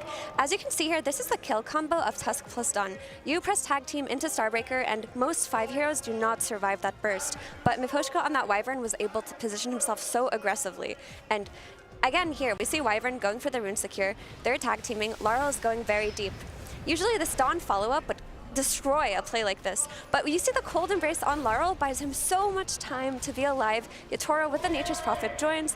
They're taking this fight, and sure, there's graves of your own and stuff, but really the cherry on top was the deny at the very end too that Rue gets for Laurel. Like, this is just pure and utter devastation this early on in the game. But again, that play was only made possible because of the Cold Embrace by Winter Wyvern. Like, again, so much impact and so much value they got out of this spell. Here at minute 9:45, again, they're playing aggressively like we talked about. They drop the Wukong. Rue positions himself so that he can Bedlam, be very strong, saved again by Miposhka on that Wyvern with Cold Embrace. Because of this, they're able to take a longer fight, wait for Yatoro to TP in when he feels like it. Beautiful Terrorize from Rue here, Yatoro stacking the teleport on top of the Terrorize, and this is really how they cemented their lead in the early game. I was pretty sure after watching the early game it was going to be devastation to the highest degree. Perhaps a game in top hat level shellacking. Sure. So I got to say, like, kudos to Talon for not just getting completely devastated. They did have some, play options going to the late game. But, yeah, maybe they want to look at these replays for how to improve their early game. I mean, Spirit's a very good team to play against to get this information, right? If any team is going to abuse you, expose your errors. It's going to be them. So definitely good information for Talon going forward at the very least. Yeah, and I do feel maybe the story for both games for Talon is that their power spike felt like it should be around, I don't know, minute 20 to 30, 25 maybe. And at that point, the game was already kind of in the hands of Spirits. 10k gold lead Spirit, yeah, exactly. What can you do? The only thing you can do is look towards not getting into that position in the first place by just having a stronger start. And I do think that's where the Wyvern pick comes in. That's where the Wyvern pick came in, because for sure. it's like we were listening to 33 talk yesterday about Doom or Axe going for pipe against Abaddon. In the timing that Abaddon wants to fight, Axe can get the pipe, and the pipe negates the Radiance, and Abaddon's timing is the Radiance timing. So it's this weird, like, you have a hero whose spike is here, and normally the build that you would go is bad at that point, but you can go for another item to counter that exact spike. And I think that's exactly what Wyvern did, is like, okay, here's where Talon's going to win the game. We can pick this one very niche support hero to stop their timing for when they would win the game. And then maybe late game, Wyvern's just, okay, it's just fine. But it doesn't matter, because that was the point Talon had to win, right? That caught them completely off guard too, because as we saw from those highlights, a lot of those plays looked like they could be good for Talon had that clutch save not come out that early on. Yeah. And once Nature's Prophet builds such a strong lead, like 10k net worth ahead, personally, like he was 10k above the Doom the entire game. Like even if Doom is an anti-carry and that he will doom you and you will die, if you've got that many items, you just kill people while you're doomed anyway. Yeah, you kill them while you're doomed, kill 2 other heroes, and then die. And then you're like, I did my job. Well, Team Spirit, with this victory, they get a 2-0, which is obviously very good for them. And it does also mean, because I was slightly distracted, I was spying on the other side, and I saw a winner's interview being set up for Na'Vi, and that means that they won Game 2. And that means they also have a 2-0 that was against Extreme, and that means Spirit versus Na'Vi, which is tomorrow. I know, you gotta wait for that a little bit. It's gonna be very exciting because that's gonna be one of the deciding series of where these teams are gonna go. Again, first in your group is incredibly important for basically being allowed to skip an entire phase of the EWC here for Dota 2. Now we're gonna leave Group A for a little while. We're gonna move to Group B, and that means we're getting ready for our next series, which is, it's gonna be BB Team versus Falcons after a break.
Can't get to you.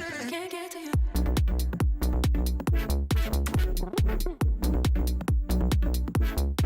Can't get to you. Can't get to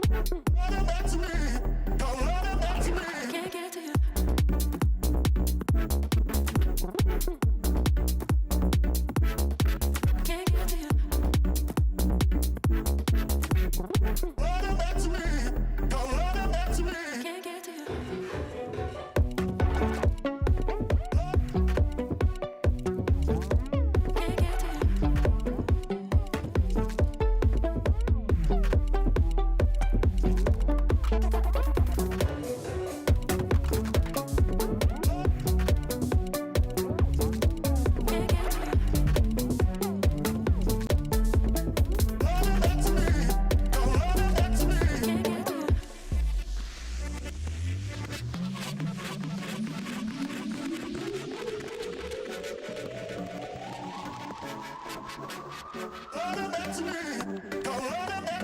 Can't get to you. Can't get to you. Can't get to you.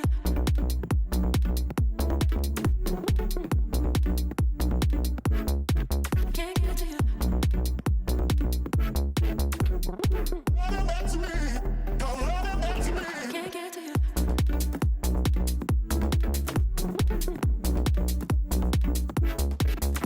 you. Can't get to you. Can't get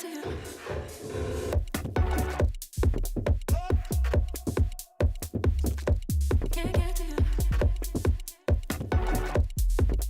Can't get to you.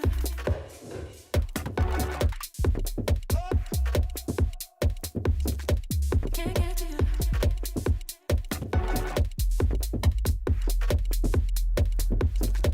Can't get to you.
This land is calling.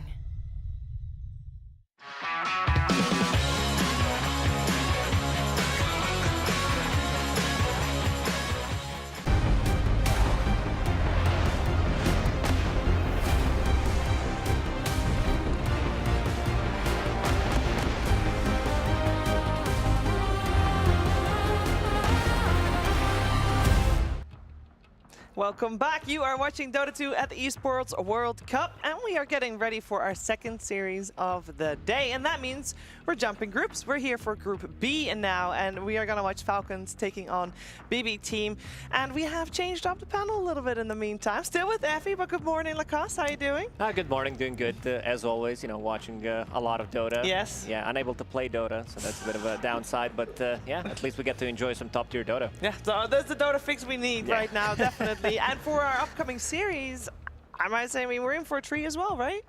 We are, most definitely, because these two teams, they have a lot of history together, especially like starting 2024. It was not a good year for BB Team because they lost 11 times in a row at the start of that year. Yikes. Yikes. And then they started to win. But this year is looking much better overall for them because they managed to beat them at the SL1 Rally. They beat them at Dream League Season 25 as well. They drew in the group stage. But yeah, BB Team definitely on the rise, and Team Falcons yet to find their footing. I feel like this team kind of lost a bit of their identity as well. Yeah, definitely. Maybe with the patch as well. Seems to still be finding their own style and really fitting in. And for this one, let's focus our attention first on BB Team. We saw them yesterday, of course, Effie, and they tied with Gaming Gladiators, which, you know, we thought like, oh, nice tie. No, because Pure was not happy. Oh, he was not happy at all. He was, it almost seemed like he was offended or ashamed that they would even drop a game. And, you know, I'm going to be as generous as possible with that, in that I think that they feel that after the most recent Tier 1 tournament win, which was theirs at Wallachia versus Gaming Gladiators, that this should have been a walk in the park. Like, they're rematching something they already solved, and they've set the expectations very high for themselves. But they did deliver. I know it was a draw, but they showed really clean Dota with the exception of the drafting issues in their Game 1. Yeah, they did experiment a little bit more. Like, even during Wallachia, this team did play Lifestealer like 9 times. Not any other teams, they did not want to touch it at the start of the tournament. We were like, okay, maybe there's something to it. They didn't look too good. Also, Pure was in a bit of a, I would say, rough space when he was playing like Lina 3 times in a row. He didn't feel too good. But I also want to point out that during the last year, I was saying that he is the best carry in the world, even though like the performances, the top 1 finishes were not there. I think he's getting back into the groove. Had a bit of a rougher start to the year, but he's definitely back.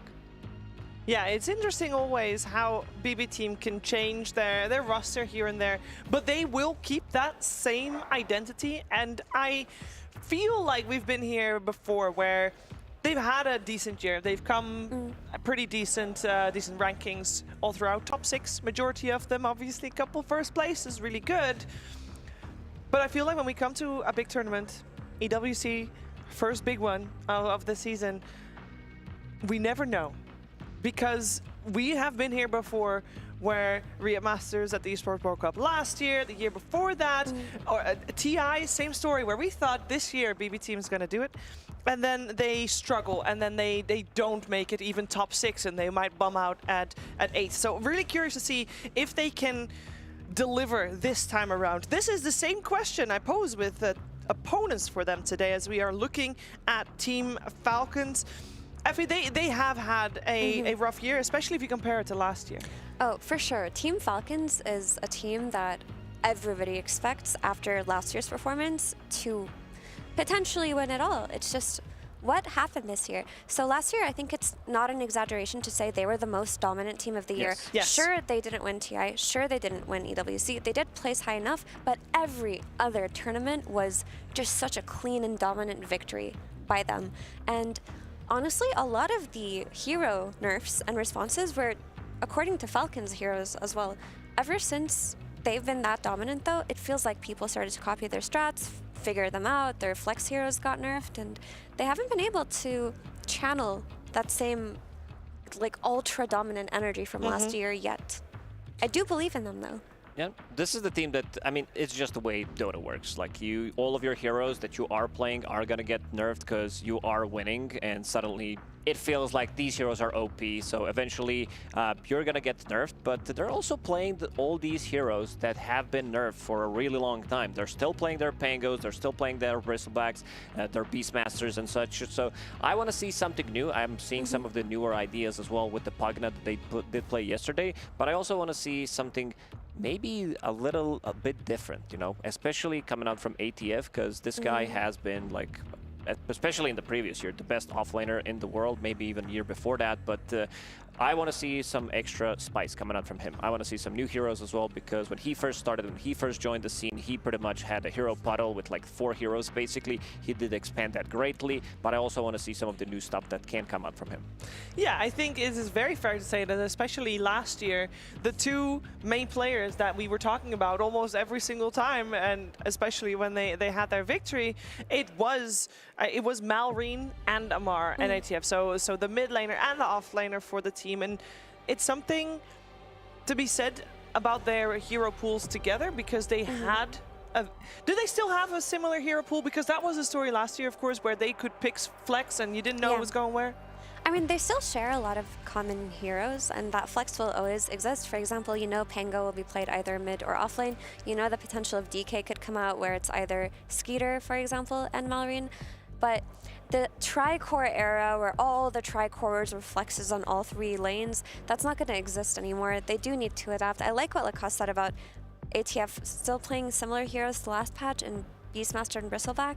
Like, he's capable of so much different heroes too. More. Like, I really do hope that they can step away from the Bristleback, because I know that that's his favorite hero right now, and yesterday they tried to pick it whenever they could, and that was the story of yesterday's series versus Execration. Are we going to give them Bristleback? Are we going to take the Bristleback? We see a lot of these other teams experimenting with some like Spectres, which wasn't really successful yesterday when they last picked it. 24 pick, it was not them, it was the other team, but I watched too much Dota, so it's all mixed up in my head. It was Heroic, I remembered, but I also want to see something different, you know, some of the Omni Knights that can be flexed potentially. We saw a good amount of Dawnbreaker as well when you did mention this tri-core that they did run, so having Dawnbreaker being played from carry, being played from the offlane.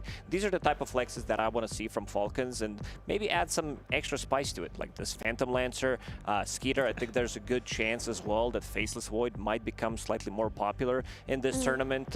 It needs to be a very good setup for him, but I want to see Skeeter on like more Skeeter heroes. They also did run some of these like offlaners from the carry role, his Tide Hunter. These are the type of ideas that I want to see from them.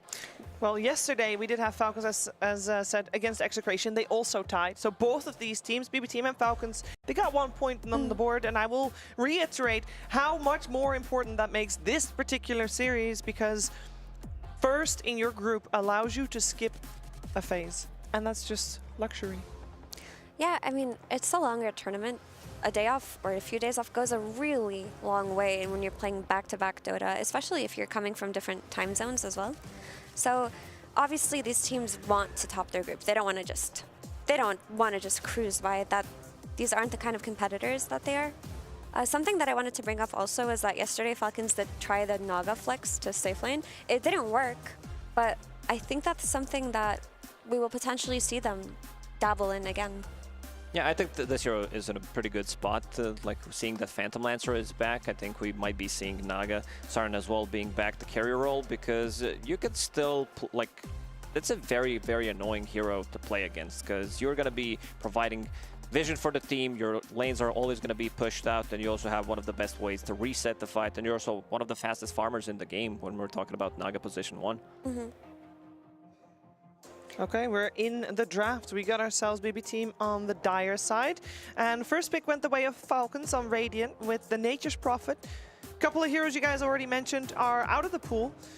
And including BB Team actually banning out the Lifestealer themselves. I mean, no surprise. They really like this hero. They've been first facing this hero during Wallachia as well, and now they don't have it. So they also might have, they definitely have more information than us, what the teams have been playing in scrims, and seeing how things are going to go. And they're going to open up with Puck on 9, which did have 100% contest rate. So far, I believe. No, it dropped to 94%, but the hero has only looked 94? insane. Yeah, only 94. These are rookie numbers in this racket. Puck, you gotta shape it up. Has he still been winning? Has it still been winning? Not really. Like, he's been contested in 17 matches, and he's sitting at 25% win rate. Ooh. I'm gonna say it's because people think Puck is so OP that they're picking it versus things that already exist as counters, right? Yeah. Or they pick it early, like we see now. One Furion is enough to pick up a Puck. I do think in BB Team's hands, it's a little different though, because GPK just doesn't lose lane, really, these days, and you're not afraid of getting countered on lane, and maybe they have some team fighting follow-up idea to it. Maybe like a 5 with a big team fight so that you can play with this coil early on. Yeah, he's insane. Like on these elusive heroes especially, they've been first phasing some of his heroes during Wallachia as well, his Queen of Pain, his Puck, and he did deliver. Like in the 3 games of Grand Finals, I remember, because I was casting it, that he had like 1 death in those 3 games. Yeah. It was pretty nuts. They did play the 4th game, which he died a couple more times, but yeah, he has he has one of the highest KDAs. Whenever you check the stats, GPK is definitely going to be up there. I mean, when you see a Puck, like, you're tempted to pick the Shadow Shaman, right? It's such a popular hero. You just want to solve it. Yeah. It comes out. It feels like... I was thinking that it would be quite nice to see Crit play Dark Willow as well, because I do feel like that hero can be paired with so much kill threat from the offlane, but moving away from Shaman versus a Puck, probably not the best idea. They pick up a Primal with it, and that actually does take me back to last year. Yeah, this is Malrine. He definitely one of the better, I would say, Primal Beast players out there, because I think what makes Malrine such a good player is understanding the matchups and also knowing how to drag the creep waves, when he can play, when he needs to go to jungle, just maximizing out the farm. And Primal Beast is the best hero pretty much in the game that doesn't need the lane at all. I wonder what the greater idea is, though, with it, or what it is they're pairing for, because... like, I don't see a hero that it counters particularly. No, not necessarily here. Yes, maybe they have something in mind, something that could potentially come out from BB team. It is a BKB piercing tool. It is a hero that has pretty much unlimited scaling in terms of damage. I wanted to see this hero being picked in the last couple of months. It never felt like it was going to be a good game for it, because, like, if you go a couple of months back when, like, Clockwork was popular, Dark Willow is popular now again, makes it very difficult, and you need to have something that can stop Primal Beast, especially like from charging in. This is also a hero that's going to be making some early moves, doesn't need his level 6 to make a move, can be very aggressive early on. It could be that they wanted to keep this slot for the Malrine ATF Flex hero. Usually for them that's Pango that they keep open, but they probably thought that Pango wasn't good versus Puck, so they just went for another hero that could be ambiguous in which lane that it goes to. I have a question about the draft of BB team so far. So they got 4 heroes on the board. We know Kataomi is going to play the Bane. He always plays the Bane. Yep. I know GPK will get his hands on the Puck because, again, he is an incredible Puck. That leaves us the Dazzle and the Marcy. And I know that there is some flex potential where Pure can take either of them at this point. I would say that there's more flex to Miro playing Marcy, but most likely it's going to be Dazzle Marcy lane. But then you can't jump in. Don't you want Marcy with a melee hero that you can like jump in? I think we saw yesterday one of the games with the Dazzle and Marcy where he threw him in and killed both of them pretty much. So yeah, that doesn't sound great. It's anti-combo with Dazzle. Dazzle really doesn't want to front line. It was Visage actually that got tossed into a tower, but Visage still. But BB team did play a Dazzle Marcy lane yesterday, and it looked so good. Like, so what? Don't toss them in. Just go in yourself. But you have this ability to get on top of them, dispose them back. Marcy can snap coil later on in the game, and then also yesterday, what happened in the Dazzle Marcy combo was that Save ended up going in first. Always on his Marcy, getting graved by Dazzle, and they would turn the fight. So the way they played it was really cool. I'm excited to see the same thing. Bristleback, oh no. Here we go again. For the 150th time this year, we are seeing Bristleback on Falcons. A lot of tanky boys. I mean, this has been their bread and butter for a really long time when they had like this tricore with Dragon Knight, picking Bristleback as well.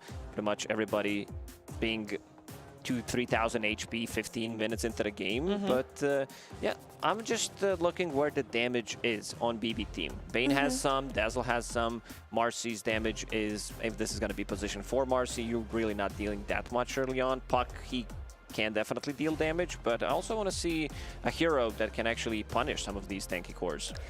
Yeah, I mean, they need a break really desperately. I feel that the damage will come if you have a means to break them. I don't think they can pause the game right now. I don't think they need a break. Good one, Lacoste.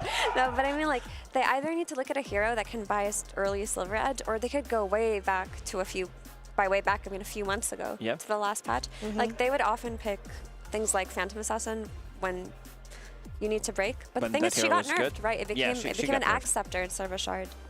So I mean, I could see maybe something like Ursa that could come out. I'm a little worried for, like, right now they don't have much damage to pressure the towers. These heroes are really not good at pushing. You need to take the fight on Falcons, especially if it's going to be Amar playing this Bristleback. He always goes for the red Bristleback no matter what. I think there was like one game a couple of tournaments ago when I was doing the stats where he tried it and he's like, nah, that's not my thing. I'm just going to keep playing red Bristleback because I have an unlimited amount of damage. What Silver Edge hero do you think looks good that Pure plays? Because I'm looking at his hero pool from the tournament that they won recently, Wallahia, and the Silver Edge buyers are usually just like taken out super early. Like Furion Falcons has a Tiny, that hero's kind of dead right now. Yeah. Not dead, but not as good. Not as good. Lena doesn't like to play into Primal Beast. She builds into Silver Edge. Maybe if they want to go a different route and pick up a hero, something like Sven, to have just to have the burst damage, you're not going to be winning the lane. Bane gives you something, but I also know that they love to pick something a bit more aggressive. There's no Monkey. I did mention Ursa. I think Ursa's still a good pickup. You're playing against Bristleback, you're playing against NP. What about Carry Lush? Is that an insane idea? They did run it during Wallachia once, I believe. They did win that game. Did they? Okay, great. I mean, it's definitely open. Well, wait and see, though. They do have overall last picks, so now it's a matter of how does Falcons want to round out their draft. Yeah, and they still have so much time left, Falcons does, in their bonus time for deciding what they want to ban, and then obviously what they still need to pick. And speaking about what they still need to pick, they are the team that has to decide first where everything goes. So I'd love to hear your takes. We've talked about Amar on the Bristleback, but we also know Skeeter play. Oh, now they don't need that minute. Wow, that's actually not something you see every day. We got the CK ban out. That, of course, would have brought a break. And they instantly pick up the Tusk, which will probably go in the hands of Snaking, and that means we got Nature's Prophet on Skeeter and Amar on the Bristle. I mean, Tusk plus Nature's Prophet is an incredibly strong lane. You can kill anybody. I think that the Snowball save will also be very difficult. What I like about Tusk as well is that heroes like Bane that need really good positioning can just get handled by your support Tusk snowballing in on him. Like, he has multiple means to play versus the grip.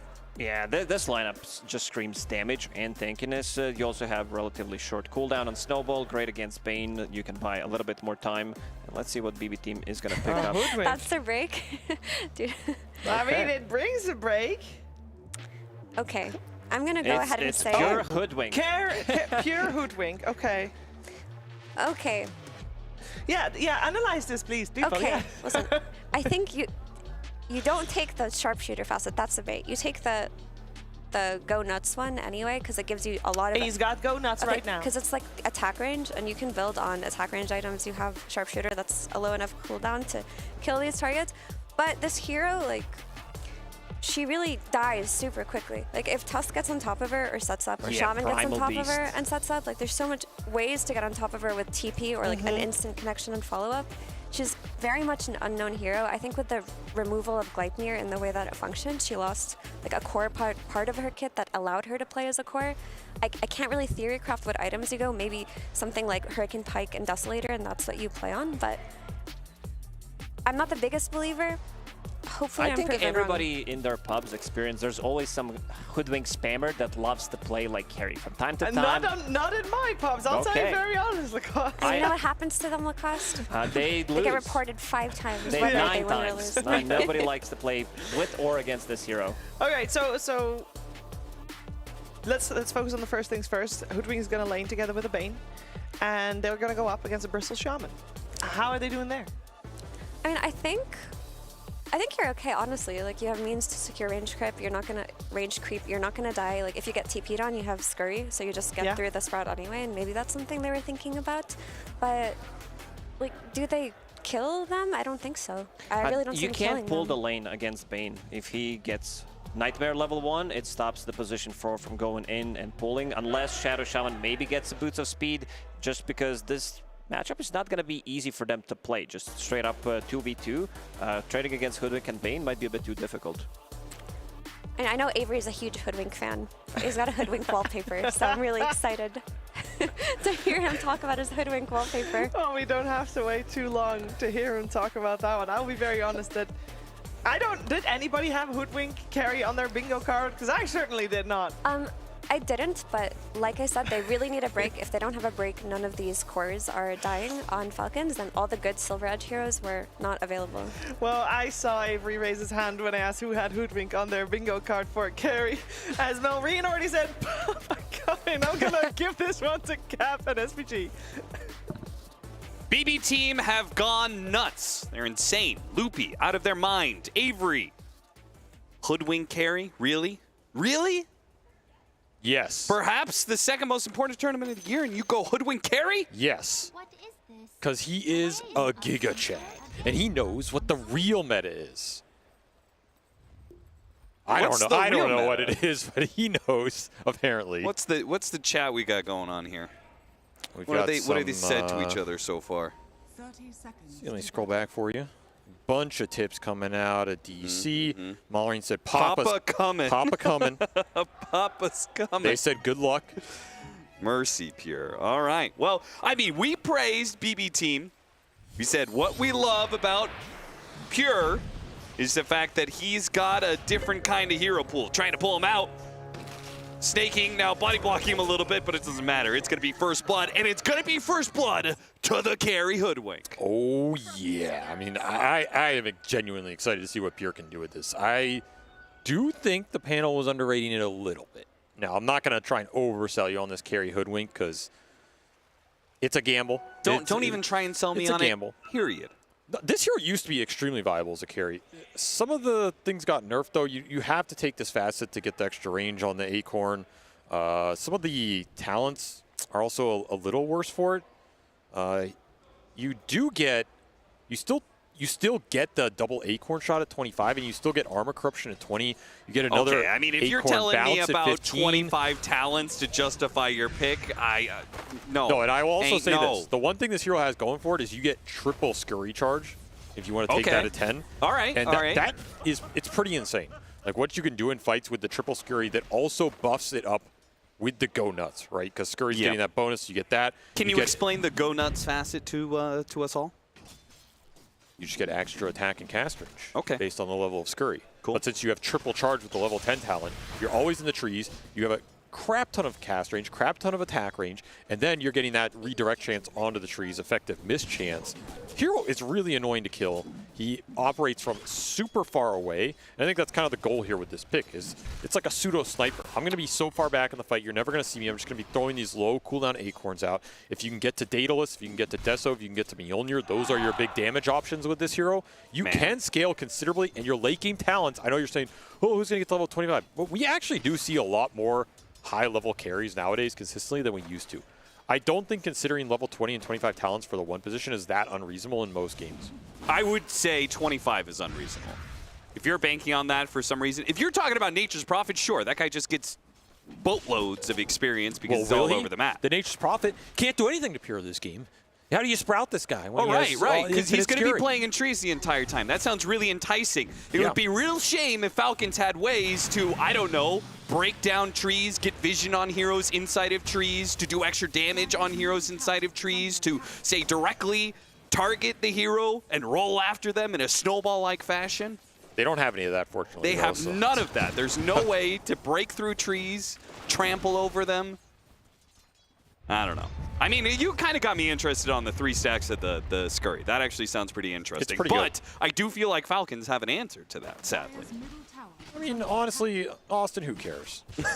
I'm just going to say, who cares? Like, if you have an answer to carry Hoodwink, congratulations. I applaud you. You know, really well done. The hero answers himself. It's not some gotcha pick. It's Wait, not are hard. you trying to sell the Hoodwink carry? I am. Or are you trying to sell it out? Let me finish my point. It's about who's playing it. Okay.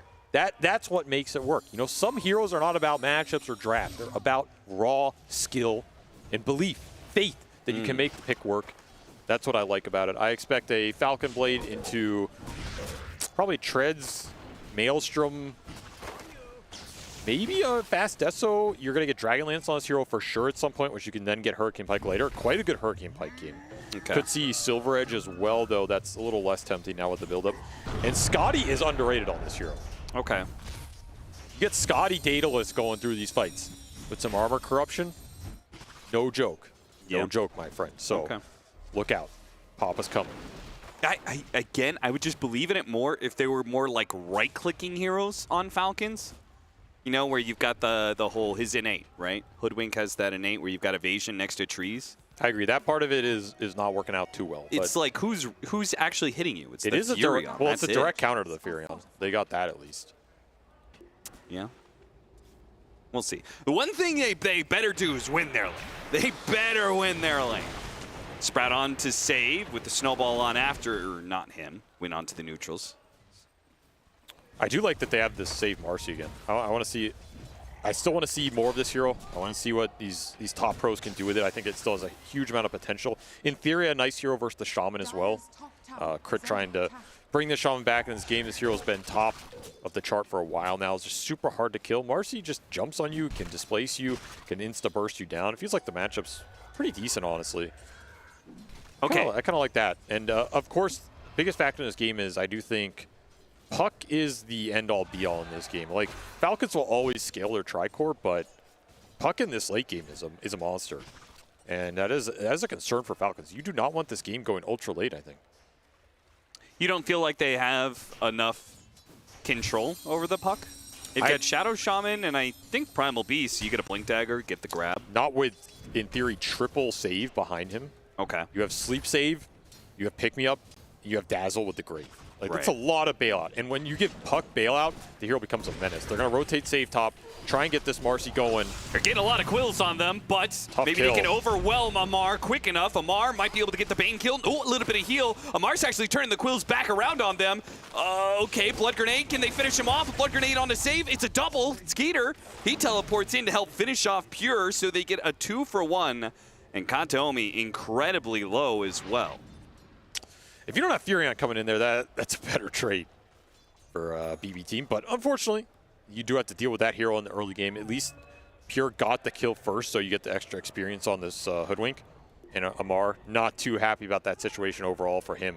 That's a tough go onto the Bristle, man. In this early game, when he has resources like that, not a fun fight, even with some extra sustain for the Bane. Sleep on the Rune while Pulverize is going off. Curveball over to the side. And with the coil, we'll lock the Primal Beast down. Unable to chase after either ranged core.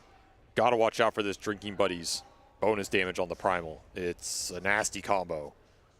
Been a while since we've seen the Drinking Buddies, actually. I feel like it's just been tag team the whole way. Snaking, gonna bring it back here, and maybe that's a little bit of the combination they're looking for. As they go straight in with the amp damage, GPKU did not respect that rune on Malrine at all. No.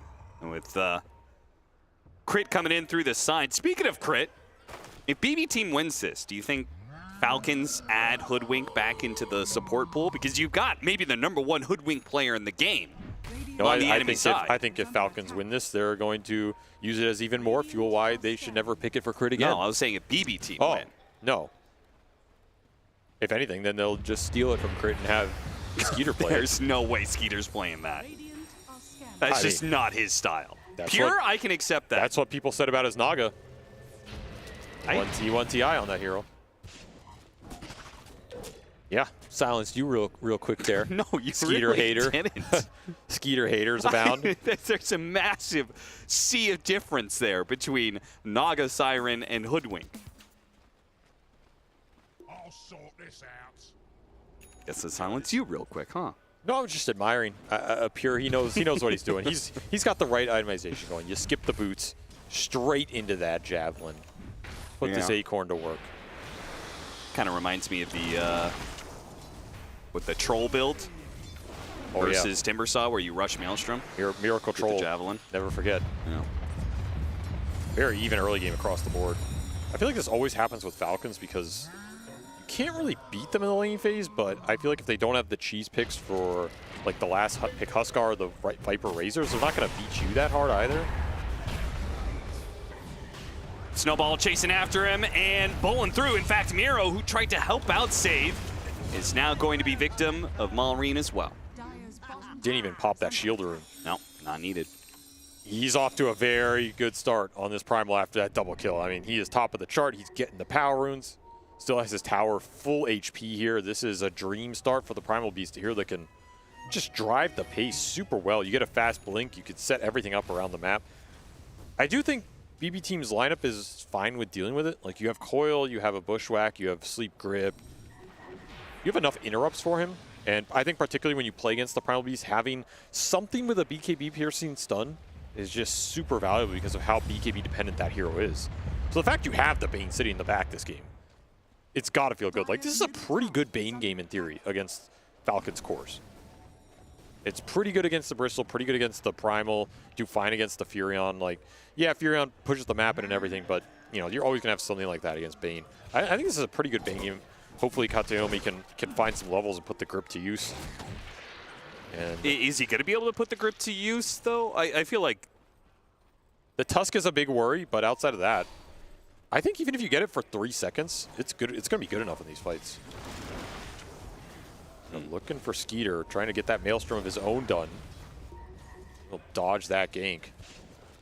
Pure came through the gate to try and help out, but no dice. I mean, you have to be wary of this drinking buddies. Like, it's not a facet they've been playing against recently a lot, and this thing does a lot of bonus damage when it gets thrown on the Furion or the Primal in particular. Yeah. That is a lot of damage to fight through in this early game, so there's a reason BB Team do not want to dive right now, and they're also missing ults on the supports. Falling a little bit behind here as the Tusk and the Rasta just out-leveling them by almost a full level each. Rough to make these aggressive plays, which means you're just falling back on the Squirrel. One can Pure pick up. Falcons will pretty much always be focusing on stacks. Maureen did go for the AoE facet, so we'll see how he employs that in some of these fights. With the fast Blink Dagger, it means he is going to be starting off with that ultimate, which means the Trample and the Upheaval are going to be real big AoE. This is a scary Primal on the map right now, especially with the combination of the supports. Anywhere he goes is massive kill threat. You have Wrath and Nature that can go in on top of all of that. Yeah, that's a brutal amount of damage to deal with here. I mean, at least we know the one thing is that Maureen can't gank the top lane because it's Hoodwink. Yeah, so he's limited to the other lanes. This is a dead lane, as they used to say. I mean, this right. is very similar to Lifestealer exactly. and Juggernaut. If anything, I think it's harder to gank than Lifestealer. I would rather see a Lifestealer up here than the Squirrel. And that's why Maureen doesn't even think about going top. He goes bottom, pre-smokes, TP's in, grabs Snake King, goes through the gate. Oh no, Avery, they're making the classic mistake of trying to gank the carry Hoodwink. I mean, you can't, there is no way to kill this Hoodwink. It's not possible. 1100 HP. Oh, smoke's gonna break. Katayomi gets in front of it, gets off the Nightmare. Now Snowball's gonna, doesn't pick up Maureen. Can you not pick up a Nightmare hero? Okay, Hero's gonna teleport in. Gets a pretty good poison. Maureen, he tramps through the trees, but they do manage to hit him with a sharpshooter. There's that break. Save gets the grab on him, pulled back the Primal Beast. Big damage coming in from Pure, and he's cutting him down. Now with the Fiend's Grip onto the Bristleback, the Quills. He needs more Quills to finish off Katayomi. He doesn't quite get it. Now he's getting kited. Oh no, this is what happens. Why did they try and gank the carry Hoodwink? Dude, he did work in that fight. I know you're memeing on it here, but like, look at the damage. 2,200 coming out from him and 3,600 from this Dazzle. No, he did. He did. Miro, the one coming in big here, as the positioning from Katayomi is what sets all this up. Perfect around that tree line. You get the initial sleep on the Primal, dodge the Shard, and then Skeeter comes in, but he can't touch the Squirrel, man. There is no matchup there for him. And that Sharpshooter does a lot of damage in the early game. You tank that. And this Acorn, man, bouncing between everybody. Some extra minus armor synergy with the Dazzle. Pretty nice. We didn't talk about that, but like you had Weave on top of an Acorn going through with the Corruption later, potential Deso. You got a little buff from the Marcy. That's a lot of physical to deal with, particularly if you get broken. Yeah. And BB Team, with the numbers already here at the top lane, they go again. Coil onto the Primal Beast, try and pull him back. Acorn, big damage, and he got the grab on the two of them. Maureen will finally die. Now it's Snaking up next. The poison locks him down for a little bit. He gets off a Snowball, heading towards the Dazzle. A Sleep, a Nightmare trying to pull him out of the Sprout. Oh, now he slept himself on the side of Skeeter. Wakes himself up finally, but the puck comes back into play. GPK, two-man silent. Skeeter in some trouble. Sprout, another bushwhack that lands on a two. Pure, he shoots and breaks the Bristleback. They all in on the Bristleback, get the kill, and the only person to die is Save. Pure is owning. This might have been a meme pick at the start, but it has turned into a nightmare for Falcons right now. They're just getting straight out skirmish. They had the early blink on the Primal. But is it doing him any good? This is not a lineup you want to blink into. He has to play with the team. And it feels like every time the Furion shows up, he's just eating acorns to the face. You get that break connection on the bristle. Everything lining up here for BB Team in this early game. They are just cutting around these fights beautifully. And once more, save on this Marcy. I think we saw this last time. It's a hero that ends up accruing a lot of deaths because you just go in, but the impact's there, right? Like he's 0-4, but he is owning this early game. So everything coming up BB Team in that fight. Now they're in a really good position with their 2 big damage-dealing cores in the puck and at Hoodwink. It does feel like Falcons, I think they can win fights, but they probably shouldn't be taking those fights into the Hoodwink unless they guarantee an initiation on that Hoodwink. Yeah, if you can start on him, that fight's completely different. Because BB Team are doing a really good job protecting that Hoodwink. Katomi and his positioning and breaking the smoke. They have the saves, as you talked about. The thing is, it's hard to start. It is genuinely hard to start on this hero if you don't just smoke and jump him. Because once the fight breaks out, he's in the tree line. He has incredibly long range. His Dragonlance is going to come out soon as well. And he's not a hero that sits there and right-clicks you down. He's a hero that's right-clicking you through a spell, which means he can just kite the fight out and play for his cooldown rather than having to sit there. Makes a big difference for some of these melee lineups that we know Falcons like to run. And it's working out really well here. I also wonder how much these early fights would have changed if you had a Blade Mail on the Primal instead of the Blink. Not that this itemization is bad by any means, but I do wonder if it's like the Blink was so fast and it's so good, it forced them to go for these aggressive plays. Crit. He gets spotted first, quickly killed. Now going for more. Got the coil on it too, GPK. Does have Blade Mail available on the Bristle. Broken the Bristle back. Now they can all in him if they want, but Snake King does manage to pull him back. Nightmare still gets the grab onto Amar. Bushwhack fails because of the Nightmare, though. Awkward bit of dyssynergy. BB Team, though, still decent rotation. Got a support out of it and see if they can finish off that tower. Oh, yeah, they're going to get it for sure here. Dazzle always gives you that little bit of sustain to man up. Last hit to Miro, having himself a fantastic game on this Dazzle. Not a hero that Falcons deal well with when you look at their lineup. Like, what do they really have to shut the Dazzle down in the fights? It's not a hero you can start on, the way the projection works. They don't have a lot of burst damage either. No. So you're kind of just dealing with these Shadow Waves across the entire fight. Man, these fights have just felt really awkward. It feels like Falcons are getting their usual game plan. They're really strong, but they can't make these connections work. Get the kill onto save instead of GPK, not who they wanted. But frankly, Falcons could use any kill at this point. And that Nightmare pulled him all the way into the tower, thought maybe I could get a Fiend's Grip right next to this tower, but Crit, he was waiting. I mean, Crit, reliable as usual, already has an Aetherline somehow in this game. Yeah, seriously. Doesn't feel like it's been going that well for him, but he's honestly pretty farm. Only 1 death, level 9.5. Signature Shaman for the lad. Ag's done for Miro, though. That's the big team fight for BB Team here. And with their other 2 cores leading the charge, they have so much damage follow-up if this Dazzle can just control the fight, hold the front line together, give them the sustain. Because this lineup doesn't naturally have a front line tank. You're kind of dependent on the Marcy going in and then Dazzle giving you the extra HP. Yep. So Miro being strong in this game is really important for BB Team, and Falcons trying to break this front line or maybe just run past it entirely. It is really interesting that BB Team opted for 2 different cores that are able to do physical damage and do attacks on heroes with their spells, right? Because the same applies. You got the Acorn Shot, but you also have the Dazzle's Shadow Wave hit or whatever from his Agony Scepter, right? Sleep setup and should work out. Yeah, easy pickings. Easy. I mean, I could say the same about Falcons, right? Primal and Bristle. Also 2, pseudo-physical hybrid carries that deal their damage through spells more than actual right clicks. That is the future of Dota, perhaps. And why we're seeing the Drunken Brawler over the tag team. BB Team, a pickoff leading into Roche. Nice timing for them. We saw the BKB arrive from Maureen, but he had to go to base for it, so no real way to contest this fight based on how far you're going to have to run.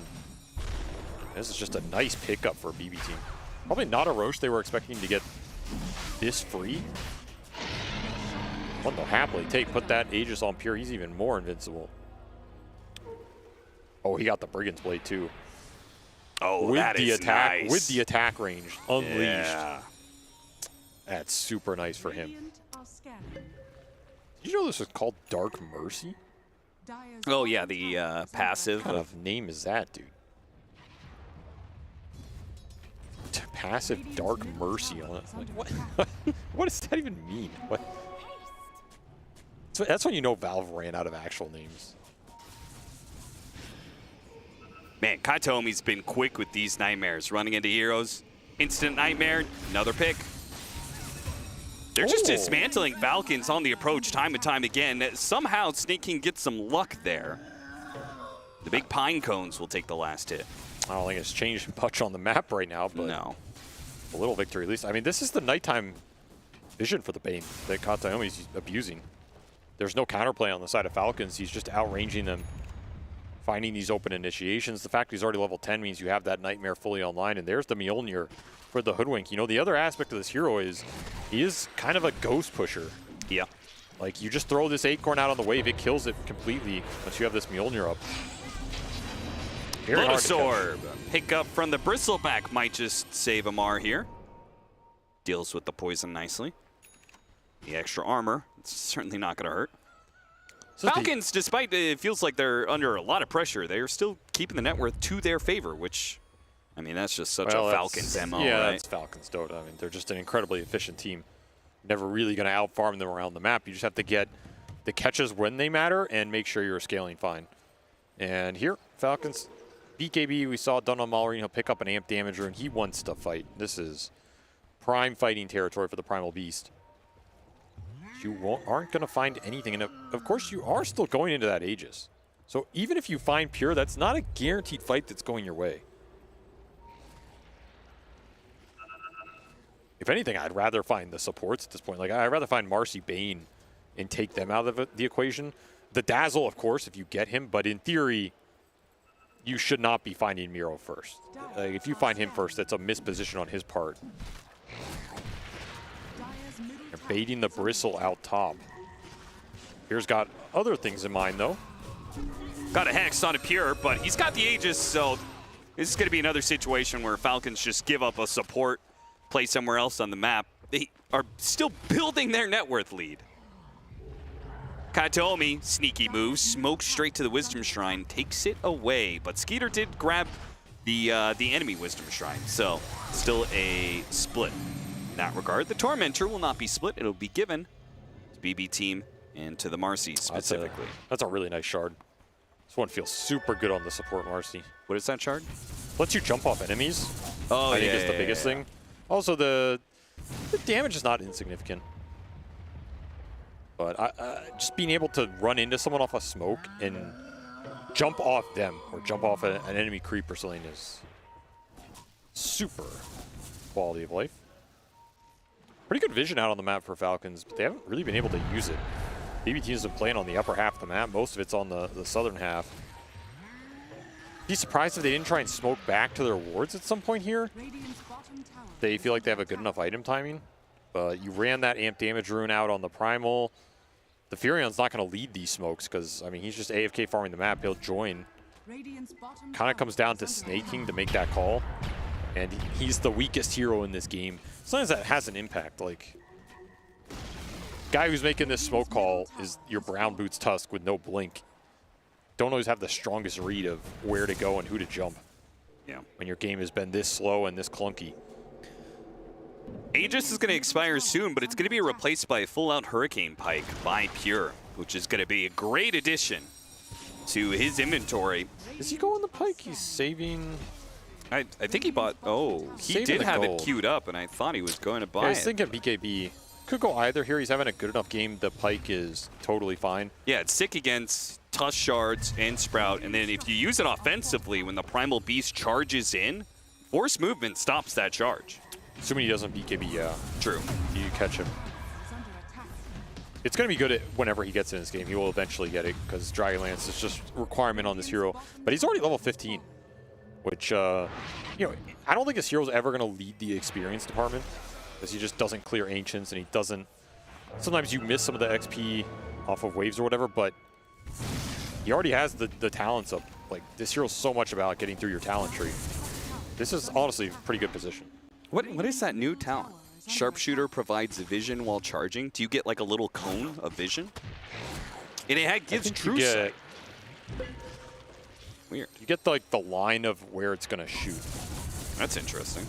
I haven't seen that yet. But it's not super wide. Yeah. It's not like Pierre's going to get that, obviously. The minus armor corruption for a carry hoodwink. Yeah, sounds pretty good. The talents on this hero are pretty well divided between carry and support. Yeah. Either you're an acorn guy or sharpshooter guy.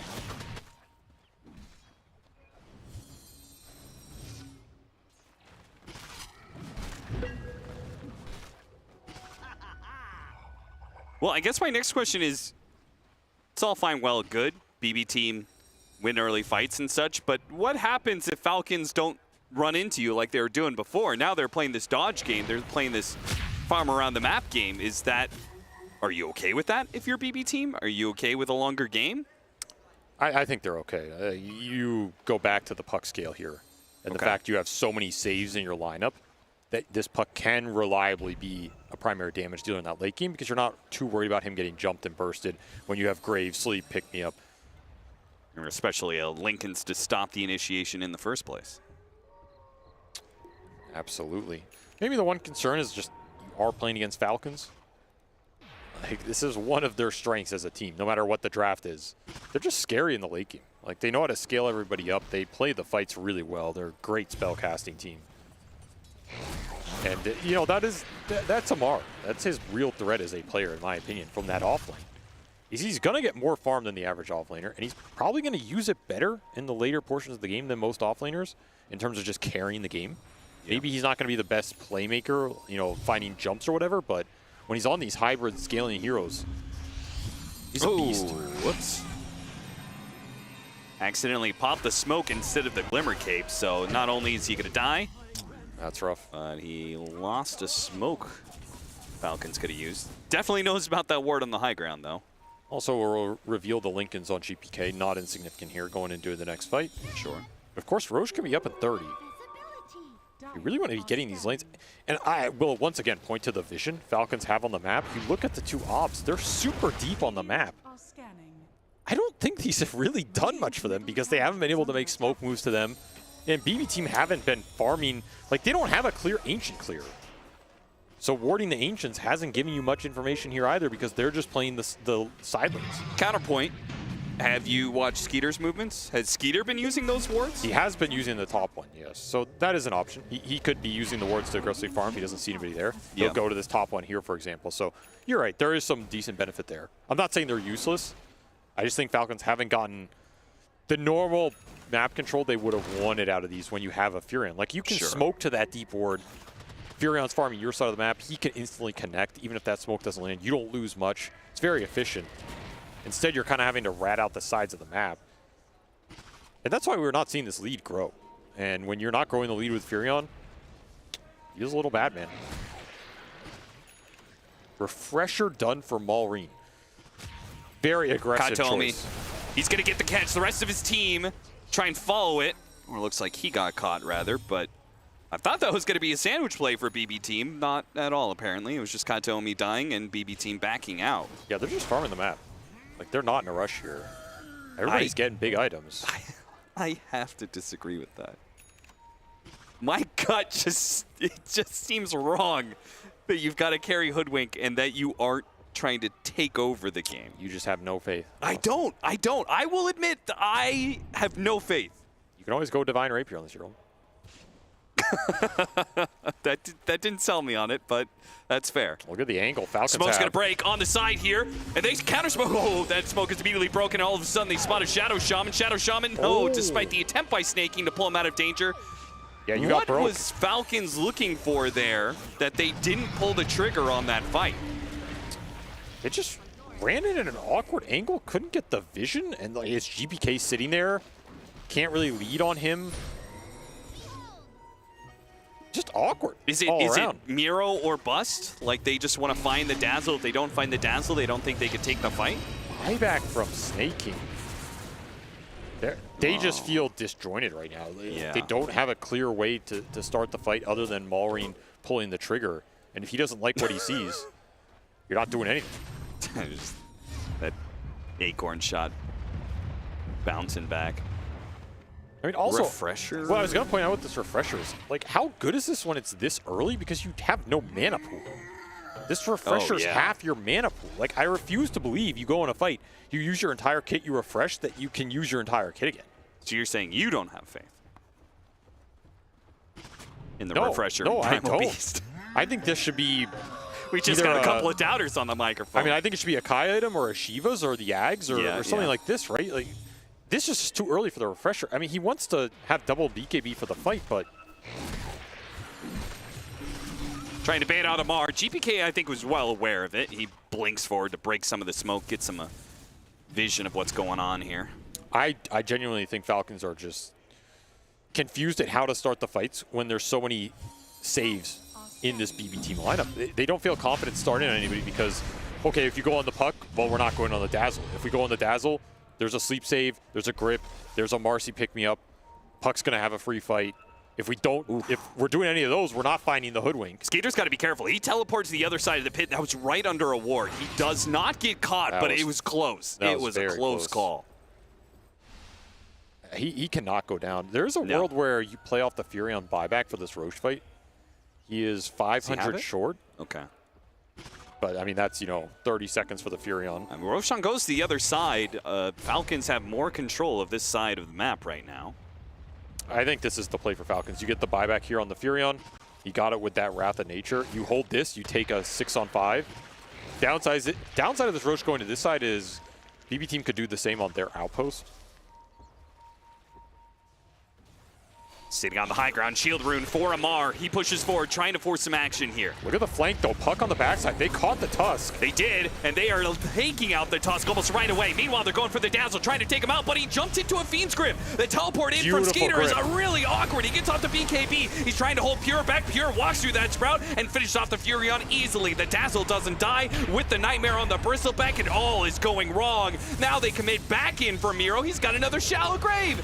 Maybe they finish him off, but this fight is already done for Falcons. He's not even throwing dead. It all in for one kill. Pure, maybe he dies to Skeeter, though. Skeeter, he needs one more hit. He's not going to get it. So low. No!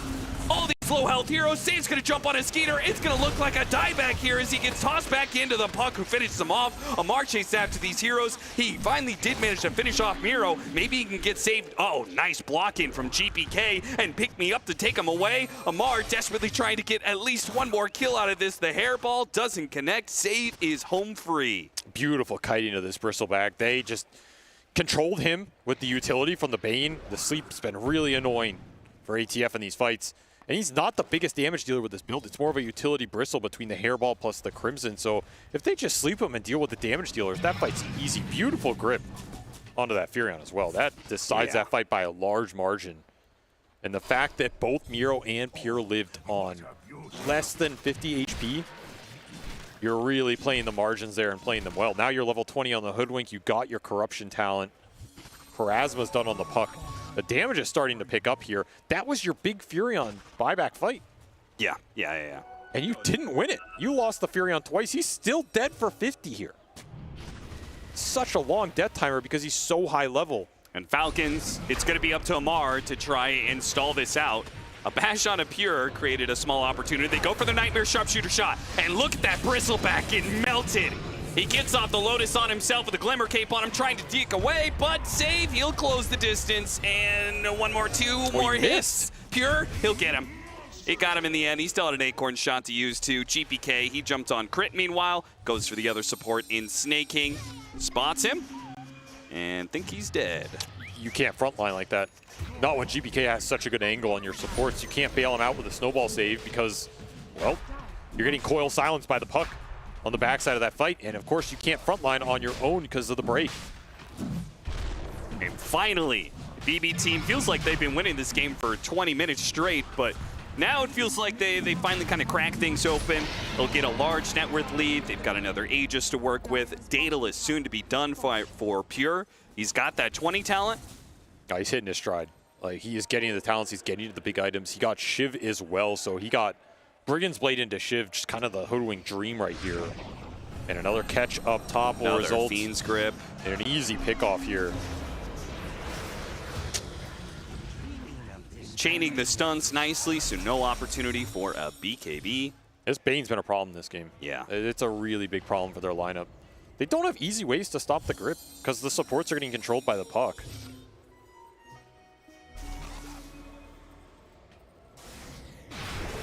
Take the time for another Tormentor.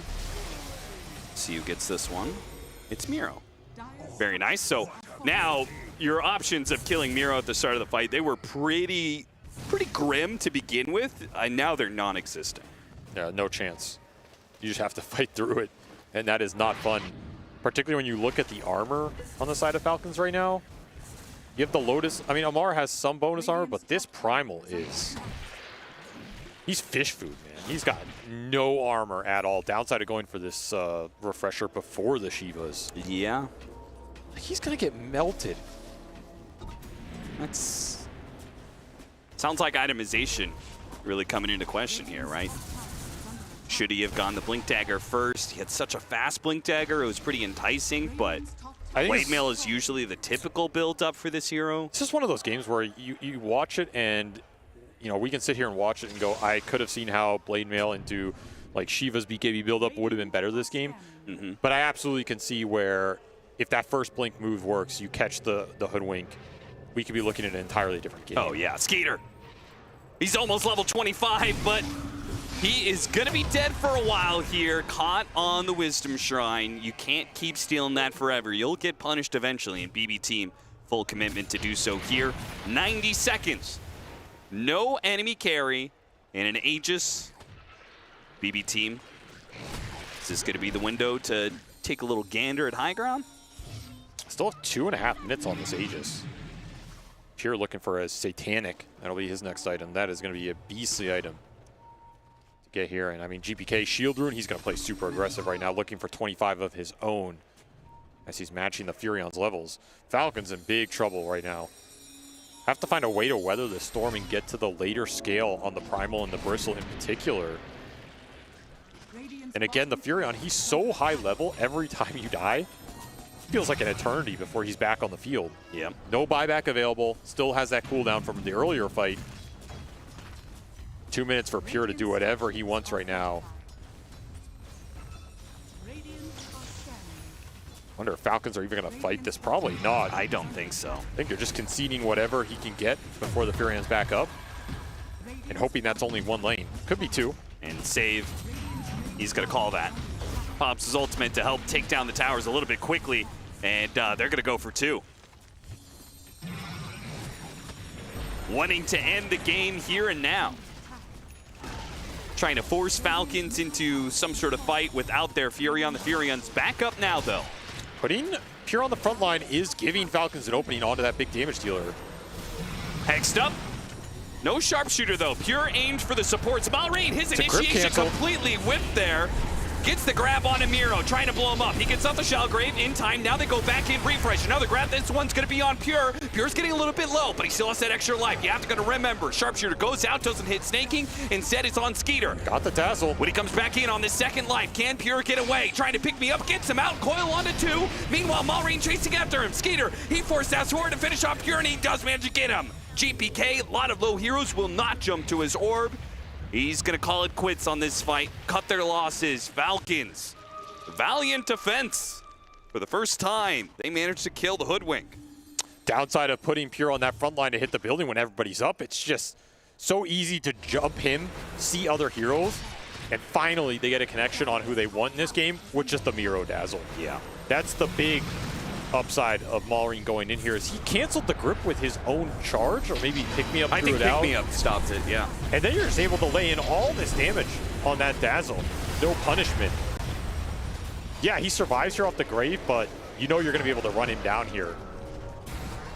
And the second he's gone, this fight looks way easier. Back in real time, it's Falcons hitting the high ground right back at BB Team. That was a big slip up. It was. Not the kind of lineup you want to throw away a huge fight with. Great initiation. Crit finds an opening onto Kataomi, who has been an absolute bane of Falcon's existence. taking him out of the fight and prolonging BB Team's time here where they are lacking in heroes. It could be Falcons going for 2 now. Furion does a lot of DPS when he gets to stand there and hit. Put some trees around him, give him the drinking buddies. Yeah. Significant amount of right-click DPS. And thanks to 25, he's still going to be able to deal with all the waves pushing in around the map. They are not going to go for 2. Satanic is needed for Skeeter before this next engagement. Big pickup for him if he can survive long enough to get it off, get a second life. Pure still looking for his, still looking for that 25 as well. And man, Maureen shows up when Falcons needed him. Huge fight with that Ags reveal. He was farming top, gets it, joins that mid fight, instantly almost to his next item. This is the kind of scale that Falcons need to go late in this game. The Primal Beast coming alive. Big setback for BB Team, and now they're behind in gold. That was a 12K swing in 2 minutes. Which in turn means that the mid laner BB Team needs to step up. You said when it comes to scale in this game, there's the 25 for the for the Hoodwink, but you said the puck was going to be crucially important for BB Team if this game did push into late, which now it seems like it will. And he does finish Shivas on top of Pharasma, Whisper of the Dread Unleashed. That is a lot of spell amp this puck is delivering.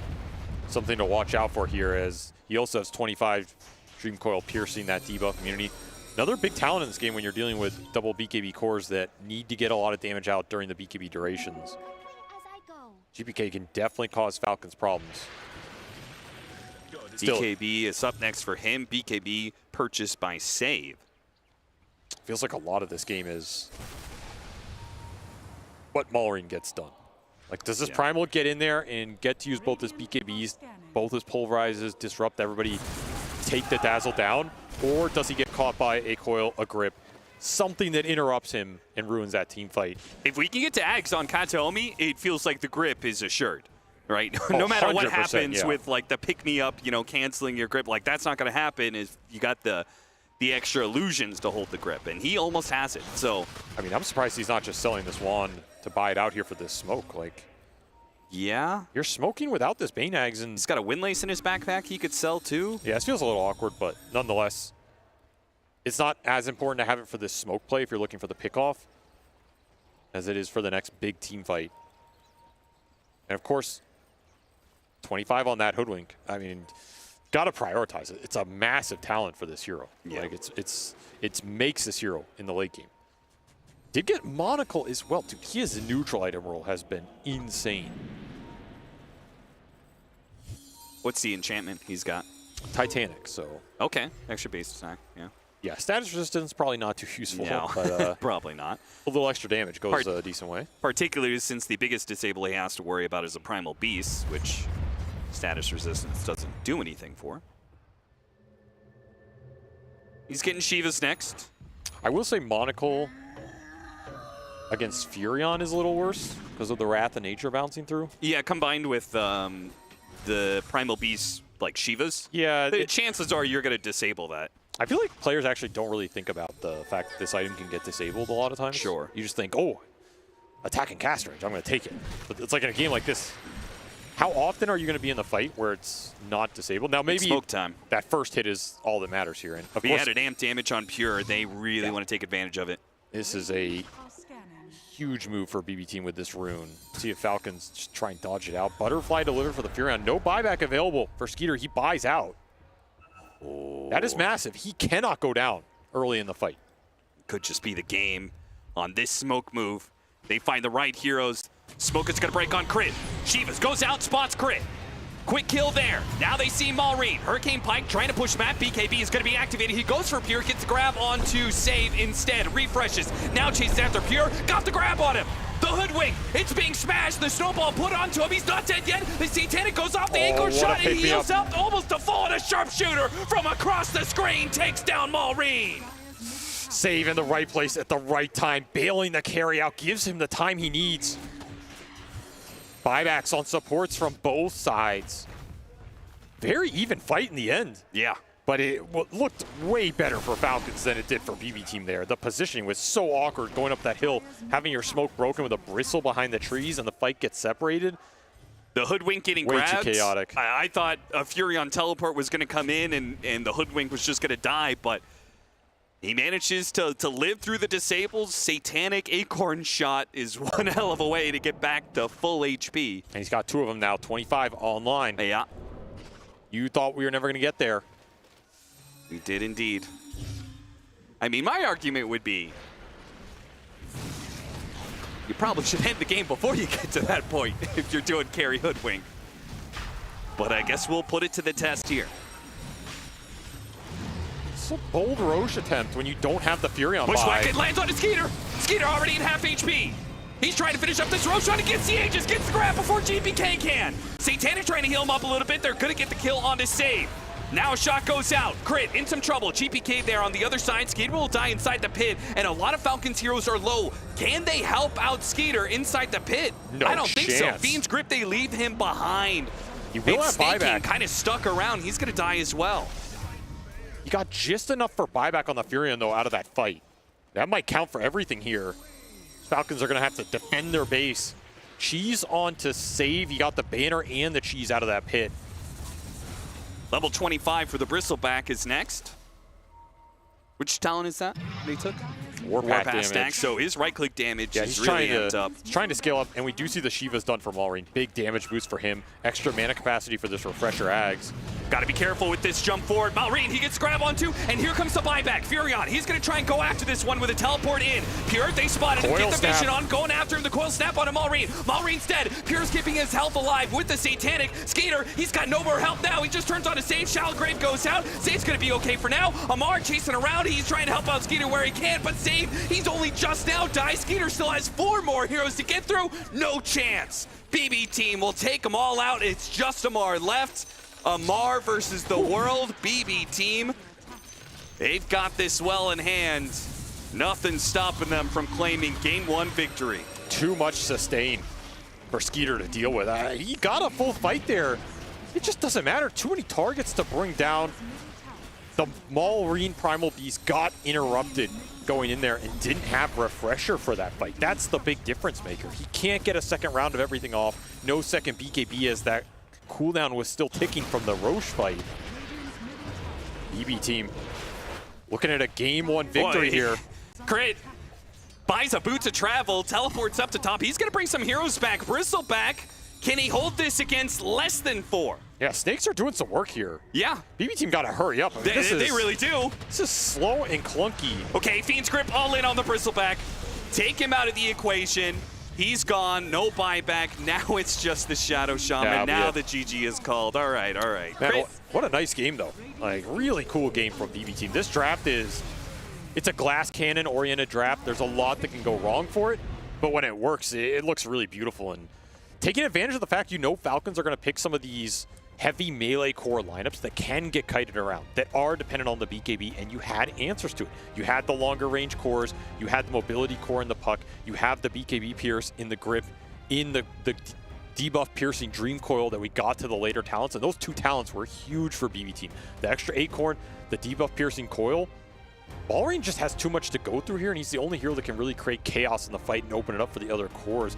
That was probably a very frustrating game for Falcons to play, and I mean, we see it on their faces. Yeah, no doubt. Falcons, a little bit shaky for them, and in the end, losing to a carry Hoodwink probably doesn't feel the best. I didn't have any faith in it. I'm not sure if I still have any faith in it, You but I still do don't have faith. I have faith in Pure, and I think we should all have faith in carry Pure. Well, with that being said, I think we should have faith in saving Pure time and time again. There's a lot to break down with this game we just watched. I will say, I talked to Seb in the green room, and he's like, oh my god, he's doing it. He's griefed so many pubs, but now he's probably ready. And you know what? It cost Seb. It cost Seb 300 MMR apparently, but he was ready, and it did happen, and he did end up victorious. There's a lot to break down though, because it wasn't as clear cut as just like, oh, the Hoodwink won. It worked out. Effie, this was a very back and forth game. Well, actually, a back and forth, and then one time back again. It did go back and forth and back, especially towards the end there. I was actually quite impressed with Falcons for the comeback that they made, like that team fight that they won defending their throne. I mean, not their throne, their tier 3 mid into getting a racks of their own, felt like, wow, there's life in them. With this, they can actually take it to them. But BB team, we can talk about this carry Hoodwink, and we will in later highlights. But I do want to talk about GVK a little bit as well, because he only died one time on that puck, and just delivered so much damage throughout that game, especially towards the end when he had his Octarine core and his Plasma and his overwhelming blink. And even when it looked dangerous for Hoodwink, or it looked like he couldn't get himself in, there was still the puck factor. And I think the combination of these two heroes made it so hard for Falcons to fight them. Oh, absolutely. I mean, GPK, we talked about before the game that he is the guy that doesn't die too many times. I did gank him once, literally one mistake. Very slippery guy. Even though he's playing into Shadow Shaman, he's still only having one death, which is pretty impressive. But also the two supports, they did some really heavy lifting in this one, saved bailing Hoodwink multiple times out of trouble. Kataomi as well in his Bane, managing to get some really nice Nightmare saves as well, and also being able to shut down this Primal Beast. Like, I think Malrine had a pretty good game. This was one of the fastest, might be like the fastest refresher I've ever seen on Primal Beast, because he did go for the Blink Dagger, 10-minute Blink Dagger, and then he picked up the BKB and then picked up a 26-minute refresher, which is not something you do see. He was dealing a lot of damage, pretty much controlling everything, but it was not enough. They were lacking some of that right-click power. And for sure, Kataomi, like that you mentioned, Lacoste, with that Ags and Aether Lens build, were so destructive in these team fights. Made it so that Malrine couldn't really get on top of Hoodwink the way that he needed to. And that will bring us back to Hoodwink, because I really do feel like this is the story of the game. This is such an unusual pick.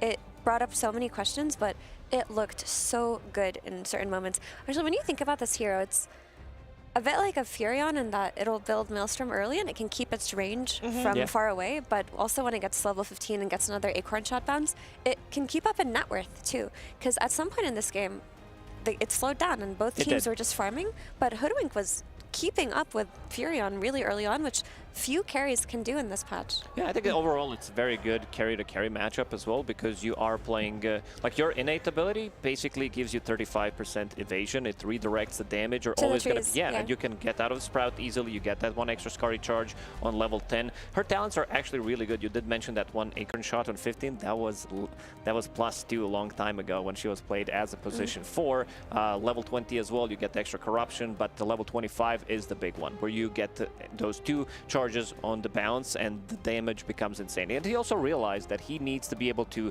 deal with the Blade Mail so that he doesn't die, so he built into a relatively early BKB. And also something to point out, that he was not getting boots of speed in the lane. Like, he was just completely skipping it. Falcon Blade, you are playing against Team Falcons, this is how you counter them, and you get the Maelstrom as well, and then he did go for the boots. Yeah, we can focus a little bit more, even more. Yes, I know, on the Hoodwink, Effie, as you're going to take us through the early game value of it. Yes, so Lacoste mentioned that Pure on his Hoodwink did not have boots early on here, and yes, at this state of the game, you see him scurrying away from the Sprout, which was huge. But at this state of the game, he only had Falcon's Blade and Maelstrom. But I say only, it's minute 11. So we see him kite, we see him break the Primal Beast. They're able to then kill the Primal Beast very quickly. Pure is able to kite because of Scurry being maxed out here, and you see he kind of ignores the Bristleback for now. They kill who they can. GPK comes to connect, and they leave A2F for last and kill him here. Obviously, BB team played so well around Hoodwink coming to the lane and making this, but again, we need to see some more Hoodwink action. You get the double bushwhack here. Still, I think no boots at this point, or they were coming to him, but they're able to dive the tower, protect the Dazzle, and make it so that Falcons are reacting to Hoodwink when she's kind of at the peak of her strength. Again, Pure with the Scurry is able to kite around, he goes in a circle, lets his team make a distraction for him, and he goes back in. Another double bushwhack, 2 double bushwhacks in one fight with a lot of range damage, a break here on the Bristleback to close it all out. And because BB team recognized that with these 2 items this early in the game, our Hoodwink is strong, will play on her lane, Falcons played into their hand quite perfectly there, and that's where they started building their lead. Yeah, I felt like the positioning from Pure during those fights, and obviously the positioning of his team as well, was very much on point, and it did feel like the whole team was on the same page and knew exactly what to expect from a carry Hoodwink. I mean, with this facet, with Go Nuts facet, you do have extra 300 attack range with 3 Scurries, so basically you can have that permanently. In the fight, you build into Dragonlance. If you also find a neutral item, if you find Vast as your enchantment, you're basically becoming a better version of Sniper, I would say. So, yep.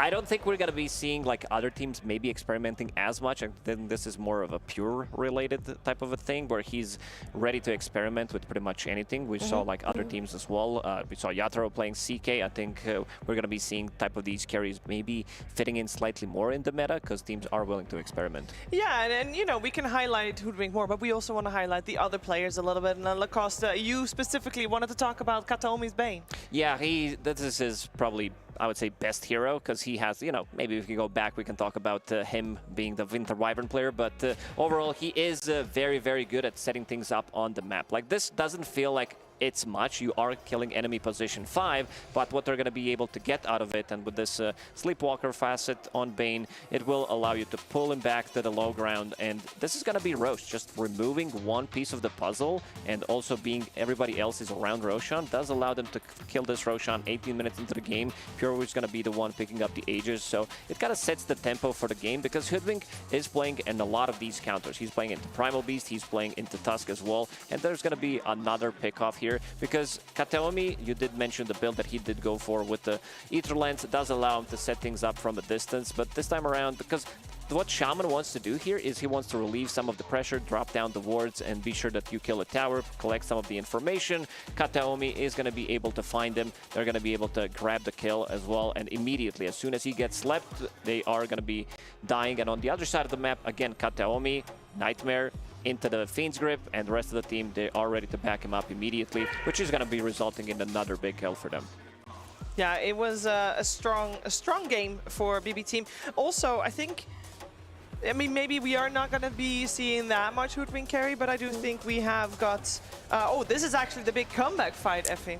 Yeah, so this one, we're just taking a look at what Falcons did correctly in fights that allowed them to make a small comeback versus BB team, and it was that they pushed the Vayne out of the fight early on. Malrine was able to get on top of Hoodwink. They were able to isolate her for a while, take the Aegis out, and while she's on her way out here with the rebound pick-me-up, Malrine, straight, he's just going on this Hoodwink. So this hero is squishy. She is glass cannony, and she can die if you're able to throw your spells out at her. This time around, she wasn't able to be protected because there's no grip, so Malrine was able to just play freely into that fight, but BB team did such a good job of making it so that the fights didn't often look like that. Yeah, I will say though, they had the Dazzle, they had the Bane, and the Marcy. All three heroes very much on point with saving Pure's life time and time again, apart from the fight we just watched. I mean, they killed the Dazzle first in that one as well, so I feel like this draft, it felt very tailored. It did. It towards allowing this is how they play. Like, when he's playing Lifestealer as well,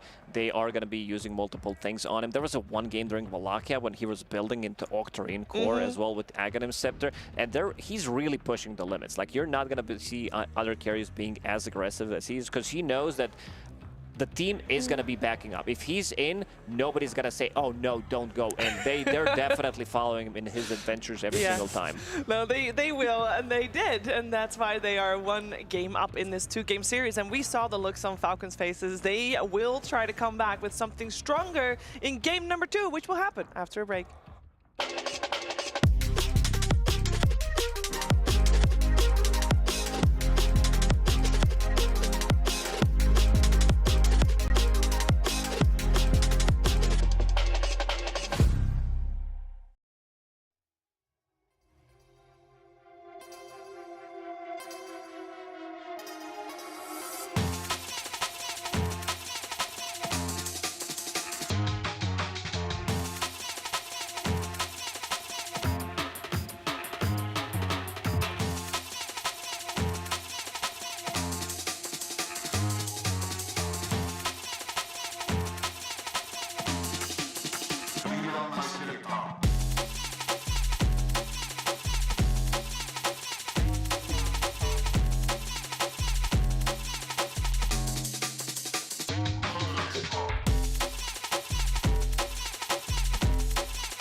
Welcome back to Dota 2 at Esports World Cup. We are getting ready for game number 2 of our series between BB Team and Falcons. And that first game very, well, solidly now in the hands of BB Team.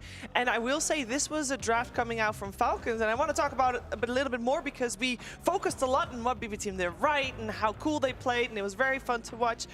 On the side of Falcons, we didn't talk that excitedly about that because it's the style that they play all the time. This was nothing out of the ordinary. And Lacoste, the first thing you said about Falcons going into the series, you said, I want to see something different. We did not see that. No, we saw the same thing. I mean, Primal Beast is kind of a newer thing. It is Malreen's classic, but also we haven't really seen many people playing this hero, and I think he did a very good job. I think he was my MVP if we're talking about Falcons and how they played. He was all over the place, going for the right targets, having good amount of farm as well, and it's just that something was lacking. Even Bristleback as well, like he did get a Blade Mail to try to counter it, and also get a relatively late Crimson Guard against the Acorn shot, try to block some of that damage. It wasn't really that successful, but he was also getting heavily kited in some of these fights where he was like getting slept multiple times. He tries to lock onto a target. He can't do it because there's going to be Grave, there's going to be Save coming in with the rebound save as well. So quite a difficult game for him because they didn't have that much lockdown. And as Shadow Shaman, this is a very difficult game for him to play. Yeah, and it's not just lockdown, but I feel like they also needed lockdown plus burst. And when you think about Bristleback as a hero, he does do a lot of damage, but he does it over time. And the way that they wanted to approach those fights was there were a lot of key targets that needed to be taken out so they could kill Hoodwink.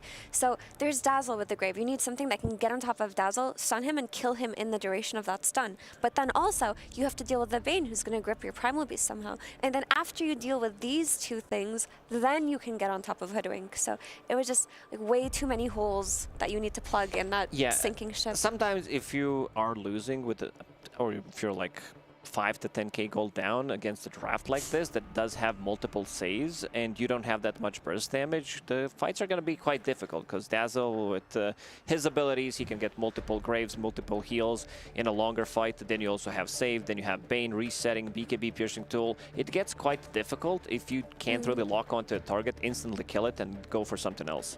Yeah, and you mentioned saves, Lucas, but save with these saves, you got to do something about it, right? You definitely do. Because yesterday, they also looked really good on their Dazzle Marcy. Today, they looked good on their Dazzle Marcy. Could it be that this duo of Dazzle Miro and Saves Marcy is really strong? Like, maybe that's where you should start with your solution? Maybe. Like, it's very difficult to ban against this guy because he doesn't have like a massive hero pool, but the heroes that he does play from time to time, he's gonna bang out some Lion, he's gonna be playing his Batrider. Like all the heroes that he does play, he plays them so well, and the Falcons will respond against this Monkey King. They will pick up the puck. Monkey is still a good matchup against Puck. It's not as good as it was before, but you might shut him down in the lane, but Puck can still recover. Like it's not as bad as it was before. No, but I will say I've seen this in the hands of GPK. I've seen GPK on both sides of this matchup. He wins both sides. That's just GPK things. Fair. All right, let's see what's coming then, because this is BB Team with that first pick. So they have a plan in mind. We do have the Nature's Prophet banned on the side of Falcons, so they do not want it. They didn't want to give it away and remove that from the pool. We're in the second pick phase in just a moment. I'm very curious to see what Falcons is gonna do differently, because I already feel like with the puck in their hands, it's already giving very different vibes compared to that first game.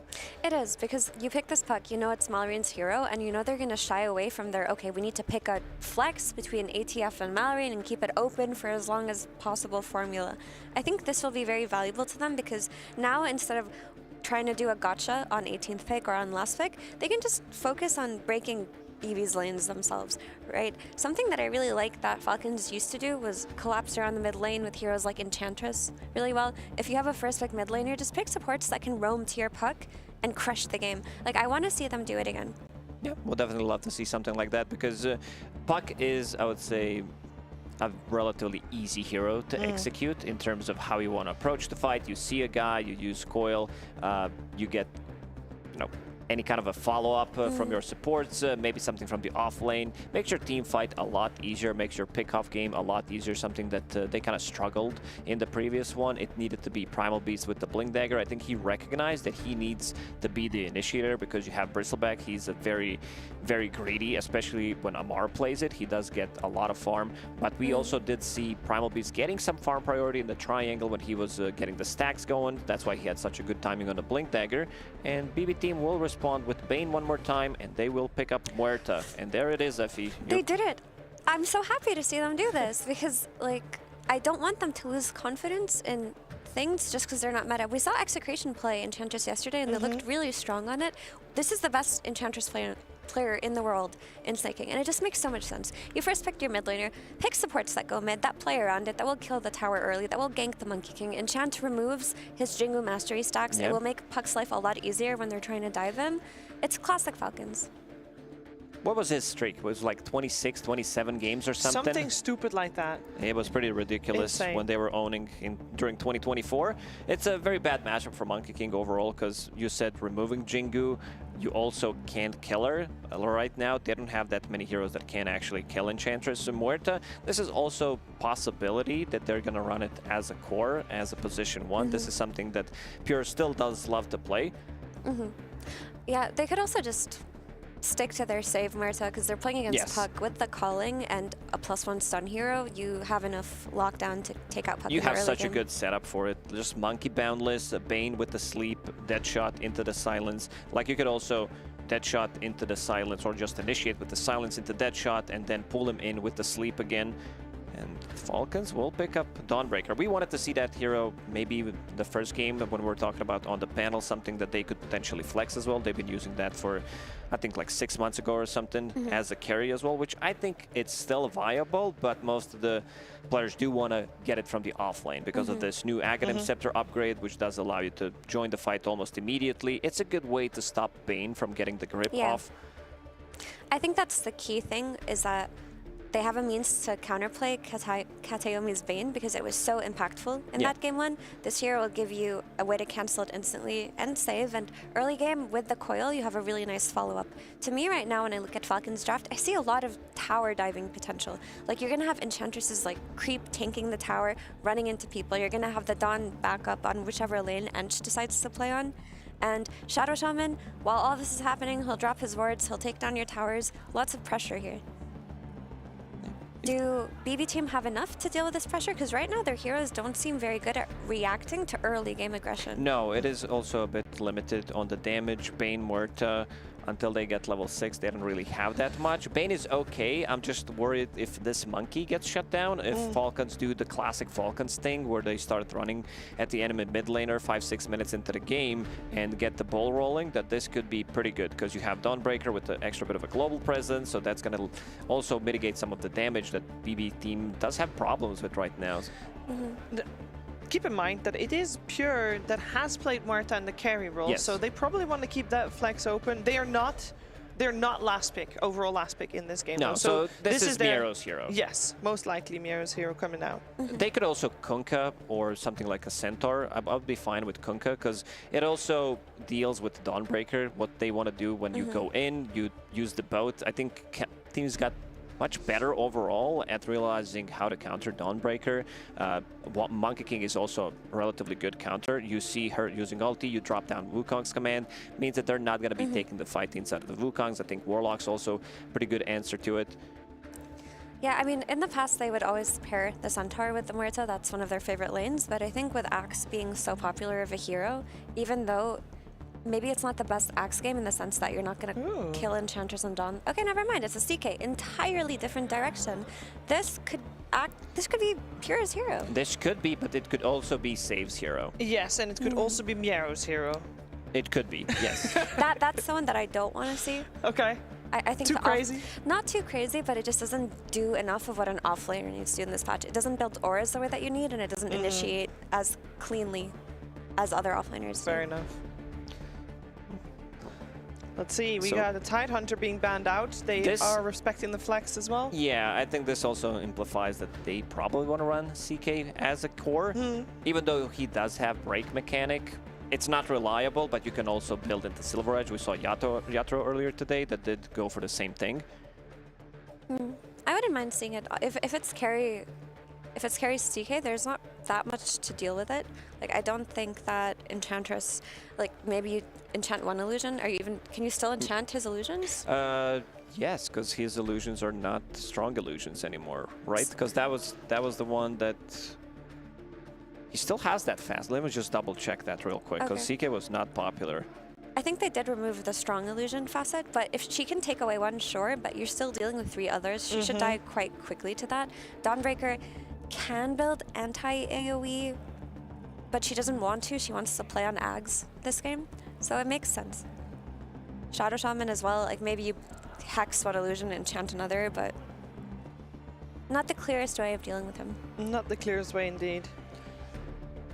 The Night Stalker and the Kunkka are the 2 offlaners that are getting removed, and that does mean that they are also assuming that the CK would be going into the carry role. We saw Yatoro play the CK just a moment ago. It looked very good.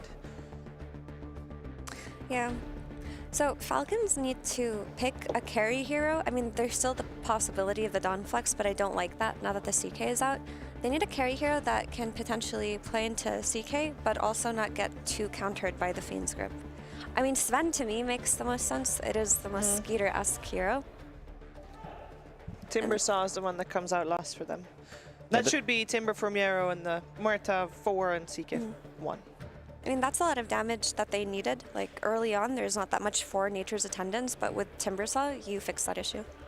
Yeah, now you do have damage. You definitely do, and these are still strong illusions. On CK, he did have Facet that give him, like, reduced damage on his illusions. That one, I believe, got removed. But yeah, I like what BB Team did here. They were lacking some of the damage. Now with CK, with Timbersaw, they're definitely going to be having enough. And this is not a free puck by any means. You get caught by one sleep from the Bane, you might just get blown up. I mean, they need a Skeeter hero that will be able to kill the supports, but also kill CK illusions. So it's got to be like Sven or Tiny. I would have said Gyro, but that hero got banned out early on. Yes. By BB Team? Yeah, they did. That was a really heads up by them. Very strong ban, and not a lot of time for Falcons to decide what will be in the hands of Skeeter, and it will be none of the above. It will be the Luna. Talk to me about that one.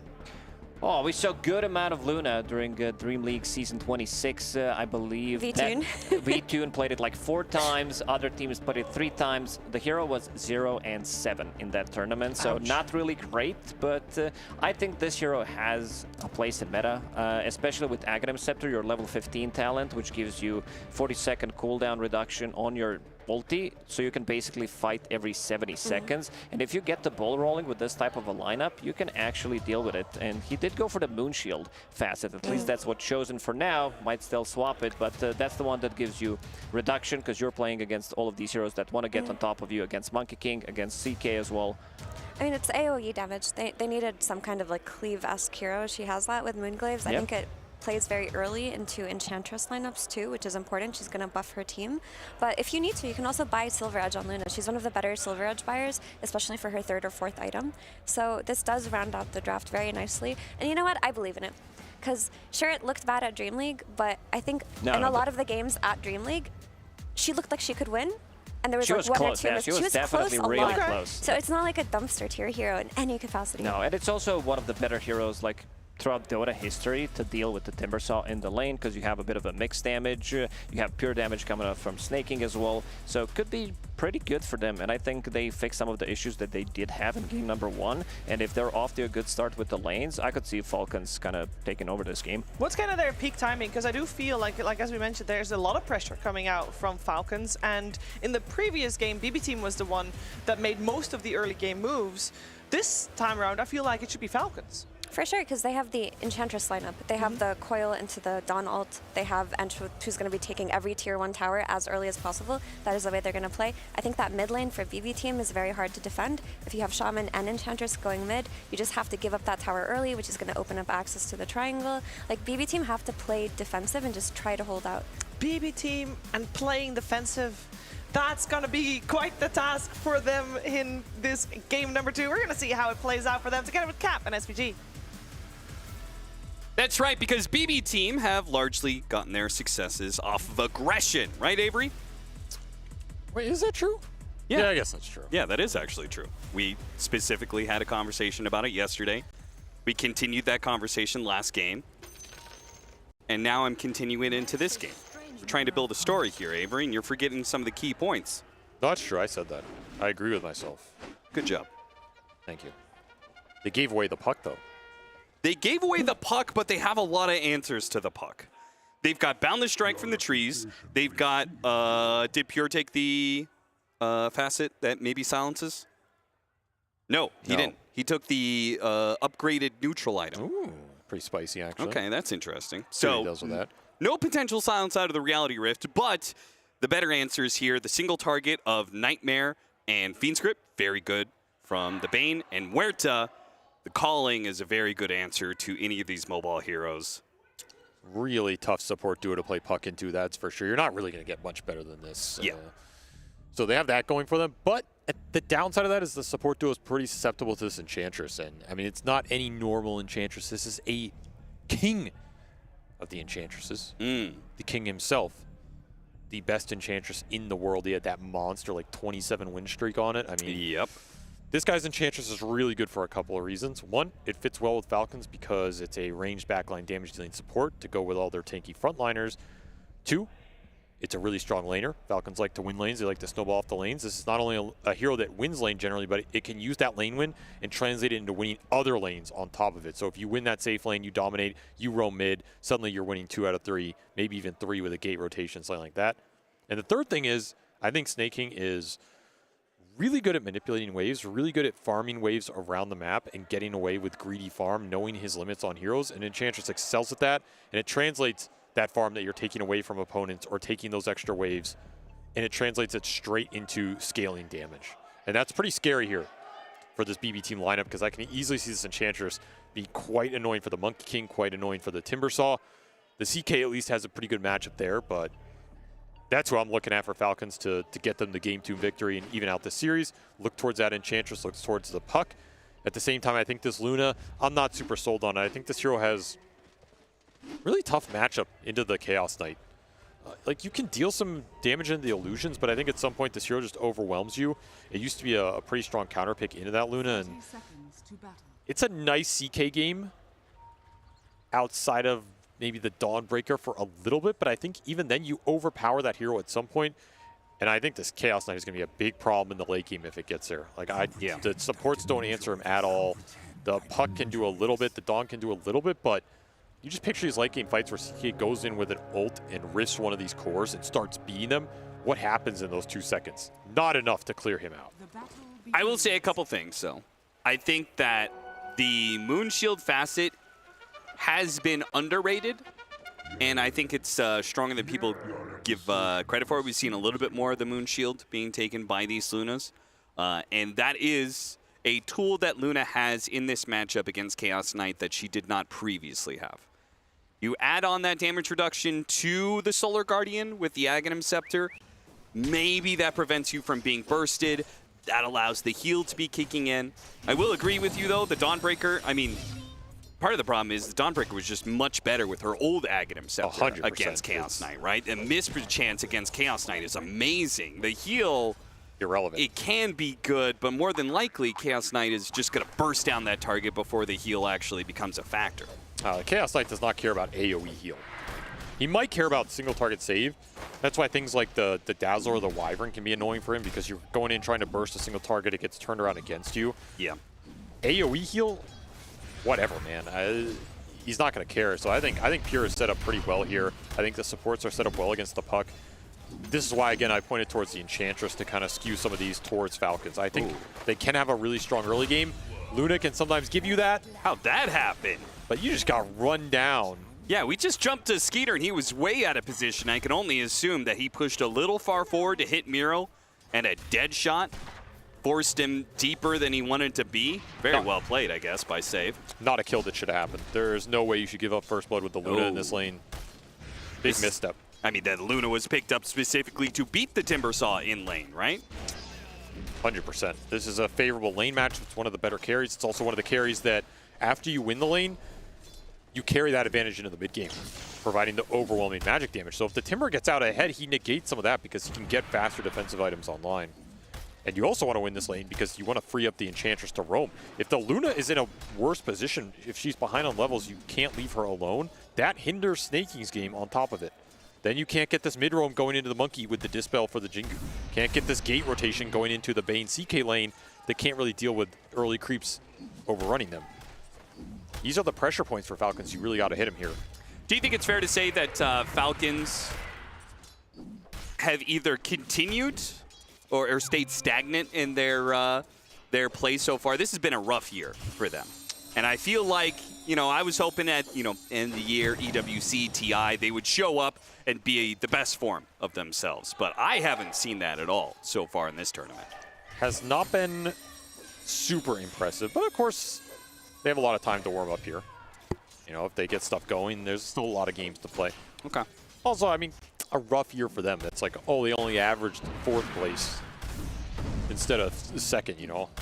I mean, didn't they recently get like 8th or something like that? Yeah, they got Turbo last, but, you know, we won't talk about that. It averages out. Fighting for the Lotus. Crit, he's going to die first here, but maybe Kataomi goes down. No, Amar wants to stick it out. He'll take the fight against Pure.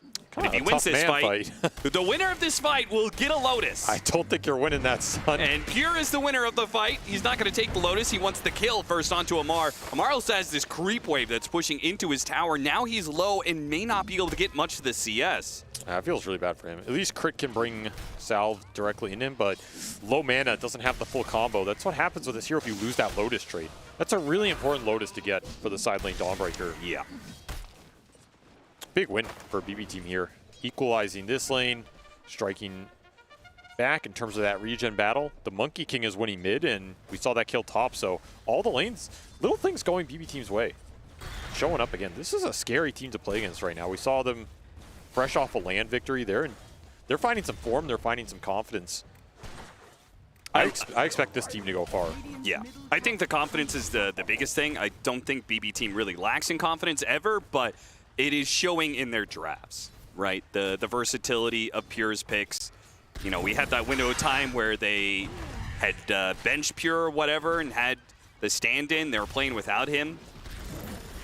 Seemed to be an awkward time, but now that he's back on the team, and they seem to be enabling his quirkiness. Oh, nice pick up there with the extra Shredder hits off the tree. A second death from Skeeter. Meanwhile, battling out in the bottom lane. Crit looks like he may die again here in the lane, and Pure still had the Lotus to work with. He's got plenty of mana. Holding on to the Chaos Bolt, and not going to chase after Amar too hard. Oh, now he goes for it. Good damage trades for them. Yeah. Early Raindrop for Pure as well in this lane. Raindrop stick, early Bracer. It's a lot of HP to get through. Makes the trades a lot harder when most of that Ether Shock gets sucked up. And of course you have Brain Sap on the other side. They're going to get another sleep here. Amar in trouble. Another bolt, 2-second bolts. Amar turns around, hits the Starbreaker, does what he can. A little bit of heals go out, but Amar is still dead, and now Pure will turn his attention onto Crit. Again, damage trades to the favor of BB team on top of the fact that they have been getting kills out of the lane. 5-0 BB team. Man, lead the way in game 2. I mean, little things decided this bottom lane between the Dawn and the CK, and once you lose those little trades, you lose that Lotus, these things add up. You can't win the trades later on. The early regen items come in for the Bane and the Chaos Knight. They're going to try and go on Pure again. This would be a huge kill to snag, get on the board, and should get it here. Just not respecting the TP potential. Putting a Boulevard. lot of effort into the mid lane, and they caught the puck after using the orb with the Nightmare. Beautiful timing from Kataomi. Oh yeah, that is a perfect setup, right as that 6-minute power rune spawns. So. Yeah, and it spawned bottom. Snaking was set up at top, but it goes bottom, so that means GPK and Invis rune not the greatest, but I love that move from BB team. There's so many things about it that are just perfect. You go with the 6-minute power rune, you get the puck before he's able to make an aggressive coil move on your Monkey. You use the fact that GPK is winning the lane, and you stop that Enchantress going in there that you knew was going to come out around that time. Oh, Boundless Strike before the third Starbreaker hit. Great timing from GPK. He says, all right, you help me out in the mid lane, I'll help you out in the side lane. Pure may have died, but he is still sitting very pretty in a network chart and experience thanks to all these kills. 8-1 now. And a Wisdom Shrine. Another perfect move here. Say it ain't so. If they get both these Wisdom Shrines, Falcons are in trouble. You do not want to lose both of these with an Enchantress lineup. I think it's guaranteed. There's nothing to stop the Monkey King or the Timbersaw. You're supposed to be king of the map, and now you're going to be playing against a massive support level difference. Brutal stuff here for Falcons early on in this game, too. I think they were trying to come out more guns blazing with the laning phase, like have some strong lane set up, make rotations of their own, take the fight to BBT. Now you find yourself down 8-1 early. The Monkey King is really far out ahead. The CK won his lane. The Timber is suffering, but he got a couple of the cheeky kills on the Luna. That counts for a lot here. Skeeter already chased away, so the two supports don't have enough damage to kill Save.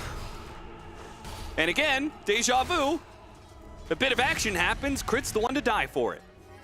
This Muerta's causing a problem. It's really hard to engage in this calling.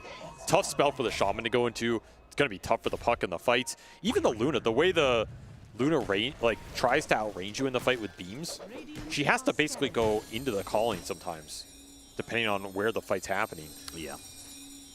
Really tough spell for Falcons to fight into. And the rotations continue to hit their marks. BB team, they're there at top lane. They sweep together to control the power runes, though it is Save maybe dying for it. Pushed him into the calling twice. Oh, and the Nightmare dodge. Beautiful stuff. Malrine goes. Oh, no. He was going to jump to the orb, and maybe he could have killed Save. Instead, he dies. Save. He tried to hold on to the amp damage rune for the Monkey King, but it turns into something so much sweeter. Even through that Sister Shroud, Brawny, they get the kill. Very defensive neutral item, does not pay off of the Puck. He goes down anyway, and that is more gold into the Monkey King's pocket. GPK turning it up a notch here. They gave away that Puck that was such a factor in that game one. They had a plan against it, and man, the plan's working out, right? Two supports he really struggles against, and a lane matchup that is favorable for GPK that they can rotate to and have some kill threat with. Yeah. It's all coming together here. And the funny thing is, I'm looking at some of these heroes. The Monkey King mid, right? You think of that as a Malrine hero, right? The Chaos Knight, that's what Skeeter was rocking when Falcons was in their heyday. Like, BB team have turned some of their best heroes around on them. Of course, the ATF Timber took it away from them as well. Yeah, I mean, yeah. This Tricore is a Falcons Tricore through and through. You really are beating them at their own game here. And here comes the smoke gank. Oh, a third for death another for Skeeter Skeeter kill. Hopped onto him, dead shot, back in, into the calling. Now they do have the ults that are gonna come down and blow up the Monkey King, but the Luna still dies. GPK not dead yet, alive. changing the guard. He managed to get over to the side, TP's away. He's good. It's gonna be Falcons who not only have lost their carry, but gonna lose even more for it. At best, they'll get saved. Malrine gets that off of the coil. Miro somehow got himself stuck in trees.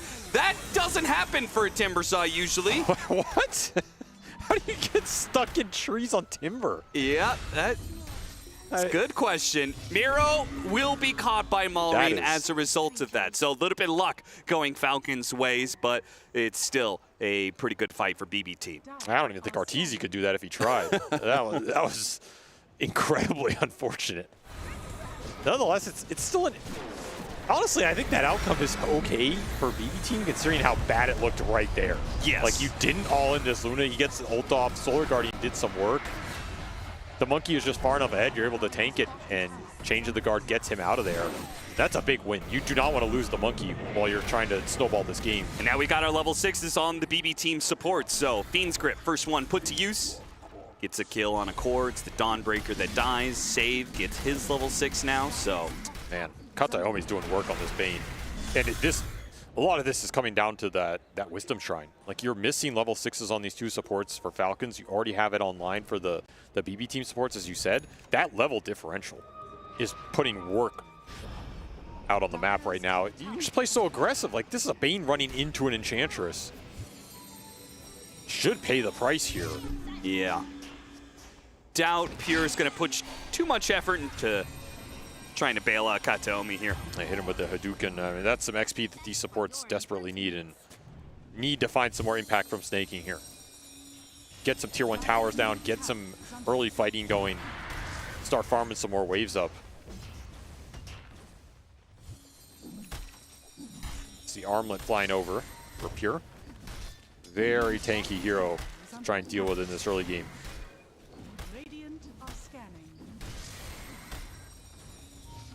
You really want this tier 1 on the safe lane, but You're not getting it for free. Yeah, are you bold enough to man up for it here? And the answer is Staking, he got it to level 6, used the Hurricane to try and push him out of the Wukong's command. Ooh, well played. A dead shot goes out. No Trockum, doesn't have the range. Now, ooh, the Eclipse, not going to be able to land the stun. Dawnbreaker comes in a bit too late to catch Pure.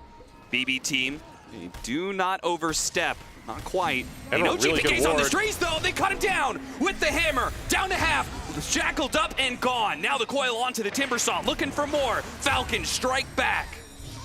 Oh, this is an easy rundown. Whoever you get here, Got cherry the on slow top. onto save.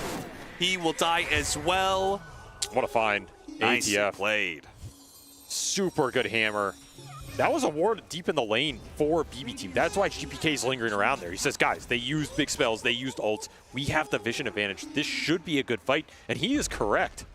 But he just got outplayed. And suddenly Falcons get to turn this early game to their advantage. They get to take a tower on top of it. 3 kills, double core kill into a tier 1, 2K gold swing just like that. Maureen survives the whole time. Huge for the puck as that'll finish up the Witchblade. And now it's BB team on the back foot. Yeah. Maureen hoping to get another support pick off. There are reinforcements here. He's got to be careful. Stun goes out on the Centaur. Fiend's Grip onto the Maureen. Centaur gets the stun to stop the Fiend's Grip, but it's not good enough. Ran out of mana. And now Crit. He's going to be catching some Phantasm illusions from Pure. Too over aggressive. Did get the D ward with the Enchantress. That was a fresh planted ward, so little vision advantage going their way. And I mean, nice Centaur stomp for the grip cancel, but just don't have mana on the puck. That was right as you were getting the Witchblade, as things were starting to look good for him. You swing it right back BB team's way, and they're going to translate that into some tier 1 tower damage. Diffusal done for GPK is pretty terrifying around this map. He's had such a fast start. He's so high level. Some very crucial items. Going to catch the Monkey King on the way out. The coil into the Dawn. Landing right on his head is a fairly nice combo. Falcons guarantee it. This just feels like a game of overextensions. Like, who can punish who more for their greed in some of these fights and towers? I guess that's going to happen when you're pushing into Shadow Shaman and Puck with the coil, or Bane with the Fiend's Grip. Really nice single target that can punish heroes overextended. At least wards guarantees some of your objectives here as Falcons. Sure. Pretty hard to overextend when you throw those on the front line, and should be the same for Roshan eventually. Snaking, run to the Pure here. Pure can't do too much about him. Value of the Enchantress on the front line. What neutral item? Because I was thinking about it, I was like, you know, the Silence would have been nice versus the Puck. The Break would have been nice against the Enchantress.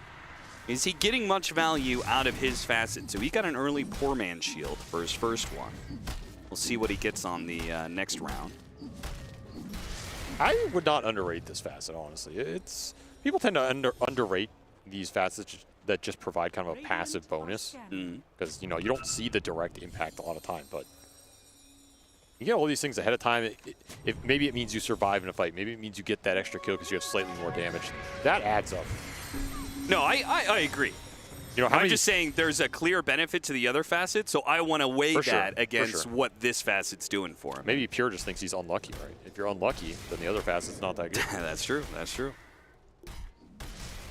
You know what the best buff in Dota is, Austin? Is it luck? No. It's 1 armor. That is true. When a hero gets 1 armor, you know they're gonna be broken. My God, they ran into a Timbersaw right in the forest, the thick of it. A whirling death that took them both well below half HP. You're in the wrong neck of the woods there. Yeah, that is the wrong neighborhood. Just a misread on the map. BB team take full advantage of it. Right place at the right time. That's going to finish up some big items for them. Atos on the save Muerta. More catch for this puck. More setup around the map. And then Orchid on the Chaos Knight. More catch for the puck. Yeah, Maureen's life just became way more difficult because you're looking at the itemization for the puck. It's Switchblade into Blink. Extremely standard here, but that means that defensive item to deal with some of this could be Yules, could be Lincolns, could just be the Octarine to get more HP. It's going to be pretty late here in terms of when this Orchid plus Atos are coming out. So really nice timings here for BB team if they can continue to try and use them aggressively around the map. Kataomi might get spotted here. He has nighttime vision. He does have nighttime vision. There's also this neutral creep that's sitting on the gate. He's stuck. He did get the D-ward on this old Tormentor spot, though. There was a ward planted down here by Snaking earlier, so heads up D-warding by him. He's trying to control both of those gate locations. He has some confidence being here. Man, he would love to sleep Mallory here from the high ground, but the team's just so far away. Trying to bring in the reinforcements. He's gonna go. Oh. I thought maybe he would pull the trigger on it now, but would have been close. That's one of those dream scenarios. Just can't follow up on it. Yeah. It's unfortunate, but take what you can get here. Falcons trying to create some space for this Luna to catch back up in this game. Scan. But Kataomi's going to be pushing into a ward here. So Snake King and Malarine will set a trap for him and quickly pounce. Easy pickings for them. Playing around their vision. Not a bad idea in this nighttime interval. Yeah. Pays off. And this is the kind of aggressive jungle that Enchantress can occupy, and it can make support movement awkward. Like, you have to go through this guy to sort of make these small plays, and the second he sees you, you can't do anything to him. Miserable hero to play in these support matchups against, at least. Snaking definitely going to try and scale this game.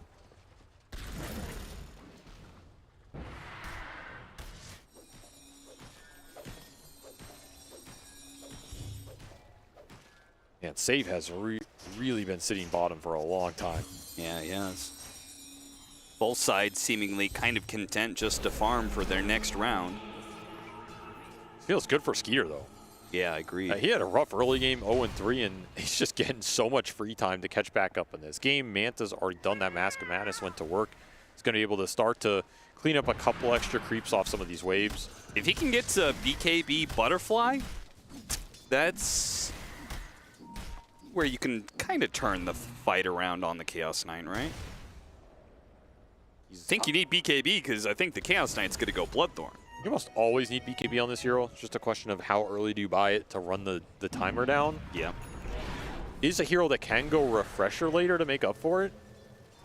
But we're talking about a lot of net worth at that point. He also likely wants Hurricane Pike at some point in this game. Sure. So you have to bounce the build out. If you go the Dragonlance here, which he's eyeing, you go straight Butterfly to try and hit a timing and get a Roshan with it, you will sacrifice an earlier BKB in this game. If you go the early BKB, you might not have enough damage to man fight this Chaos Knight in that BKB in the first place. So you got to strike a nice bounce here if you're Skeeter. Grit's going to walk into Save and Pure. Reality Rift pulled into the Calling. Very nice combo. That's dirty. That's Pickoff going to work. I mean, Pure, he's owning this series, man. He's already 7-1-6. Spots Kataomi. Orchid, though. So no immediate follow-up to Amar's initiation here. And with the Timber Saw hot on his heels, it's going to be Amar down. Maybe the pick-off. Oh, Pure, he's going to get run down perhaps with this Eclipse. And yeah, that Moon Shield's going to work with the Glaze around and around, but he gets an armlet toggle off. Can he get another one off? He gets another one off. Now it's going to be the Luna overextended. Timber Saw trying to finish him off. Timber Saw does go down. Skeeter's not dead yet. The Glaze are bouncing around. Pure, he managed to get a silence off onto Malrine. Malrine, oh, what a beast. He tries to get aggressive, but there's just too many answers to this puck right now. Even got Luna trying to escape from that fight with that dead shot. Everything coming up BB team there. Beautiful Gladly stuff. sacrificed the Timber for the other two cores to survive, and very clutch toggles from Pure. Counts for so much there as Falcons overextend trying to finish him off. You land a stun on the Luna. That's what ultimately brings Skeeter down. And then you get a full duration Orchid on the Puck who tried to finish him off. Basically 2 cores dying to try and kill a CK who had no business living there. And next fight he'll have BKB, so he's kind of untouchable. Not only that, the Monkey King already has his done as well. So you're going to hit a really nice BKB timing here. Oh, and in fact, Timbers he's 150 off as well. You could take whatever objectives you want. So Tormentor and I think Roshan are both on the table here for BB team in this next couple of minutes. Honestly, if you closed your eyes, well, I guess not closed your eyes, but if you closed your brain. Okay, done. Thank you, Austin. That was the only point that I had. If you closed your brain and looked at this Radiant lineup Okay. that had Chaos Knight, Monkey Timber, as we said, building triple BKB at 20 minutes. Yeah. Would you say it's a BB team lineup or a Falcons lineup? I would say that's 100% a Falcons lineup. That's right. But turn your brain on, Austin. It's a BB team lineup. Wow. Welcome to the future. That's crazy. We've gone to a point where Falcons have gone full circle. And after this game, they're going to realize that the strat they've been doing for the last 3 years was actually good all along, and they're going to go back to it. We need to go back. We need to go back to 3 strength cores plus BKBs. Sometimes the only path forwards is to go backwards. I also find the Parasma rush for Maureen kind of interesting here. Like, he skipped Blink to just finish this up, just treads Parasma Puck. Does help with the Luna damage. Yeah. I will say, Falcons classic in a rough spot. They min-max their position. BB team take Tormentor, they get Roshan in exchange. That was a pretty sick pickup because, as we said, it felt like all the objectives were free for BB team. So they just took that Roshan away from BB team. Now, they're probably still on the losing side of team fights, even with the extra life, but... Yeah, you don't want to fight into this BKB, this triple BKB timing. Katomi. Okay, Fiend's Grip, but still catches the Nightmare. Pull him back in. That's okay for Falcons, though. They're getting a lot off the map right now. Sure. And eventually they will pick a fight with this Aegis timing. You have Ags on the Dawnbreaker, you have that Parasma on the Puck. Aegis on the Puck helps you play around this Parasma more aggressively. Could take a fight right now if it's set up well. They could also just keep ratting for the Luna's timings on that Butterfly if they prefer to play around what Skeeter can do in the fight. But that will mean wasting most of this Aegis period. You could be okay with that if you feel like the majority of the value is just taking it away from BB team. But I think it will feel bad to not use it at all. This is the daytime where the Bane's a little weaker. Aetherland's already done for Kataomi. Means you fight in the nighttime against this long-range Bane setup. Tough fight for Maureen to play aggressively into. So Aegis, again, also helps him in that department as he gets caught. Will escape. And maybe thinking about going back in here. Sentry place to get the sleep around the tree. That was a sick little move. And there goes that Aegis. Fancy. And more heroes lining up. If Calling here. He's going to come back into the Calling, instantly silenced and dead. Oh, man, I mean, all that discussion about what you can do with this Aegis, well, none of it matters because you just got caught and killed twice. Of course, no defensive item to bail you out means the first time you go down, it's just a death sentence. And nice little clutch play with that Sentry. Yeah, why do they tip and save, man? Tip Kataomi. That was a brilliant move. He gets no credit. Oh, good job. Landing the Calling on a reviving target. Meanwhile, Kataomi's out here with his Ether Lens Sentry getting vision around corners. He just wants a little recognition. Fives go unnoticed, man. They really do. Who said that? What? Fives go unnoticed? Yeah, you're a 5. Is that a quote? Are you saying it's a quote? Like who? No, you're a 5, therefore I didn't notice you, Avery. Come on, It's man. probably No Tail. I'll say No Tail said it. 25-11, 4,000 net worth lead for BB team. There's a gigantic creep wave pushing in the top wave. Somebody's got to deal with this. Okay, maybe it's not that big. What are you doing? Like I saw serpent warts on the mini map. I can't see. All right, I just saw a big glob of red. There's another creep wave coming. Ginormous creep wave. It's 3. It's 3 stacked. 7 right? creeps instead of 4. Oh. Anyway, somebody's got to come back and take all this, and it's going to be Pure. He buys out his shard. Which one is that again? Get the illusion on the bolt hit. Oh, yeah. Pretty nice if you don't want to always commit on that bolt. Decent amount of extra damage. Sure. Blink lets him engage where he wants, and ultimately, though, biggest item decision in this game is going to be what Skeeter goes for with these Luna timings, and he did opt for the BKB over that Butterfly.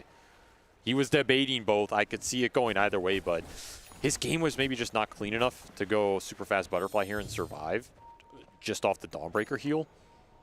So he's going to go the more survivability route, rely on some of the puck damage. This does mean if the puck gets caught, though, that Falcons team fight feels lost. Because I just don't think they're going to have enough damage.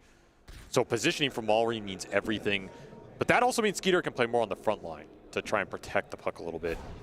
Abuse his nighttime presence, if you can. See what kind of formation Falcons can come up with. I think it's pivotal for this next fight. That they make it work with Enchantress Luna tanking the brunt of the first go, being that front line, and setting the fight up for the puck and the Shaman in particular. Just haven't gotten a lot of impact out of Crit this game.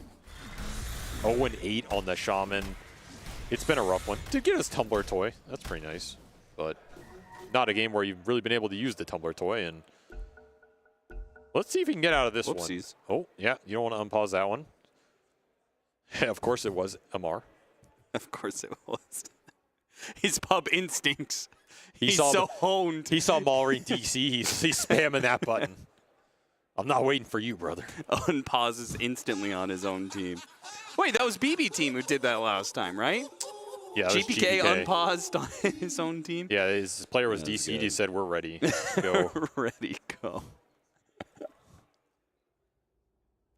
We can restart game. Huh? No. The Monkey King bug? I don't think we can. I'm assuming it's Monkey King bug. I haven't heard about the Monkey King bug in a couple weeks. You think that got fixed? Maybe it's a different bug. Maybe. Well, we just haven't casted a lot of Gaming Gladiators games, so usually it's Quinn who's very vocal about the Monkey King bug. He's vocal a lot about a lot of things, yeah.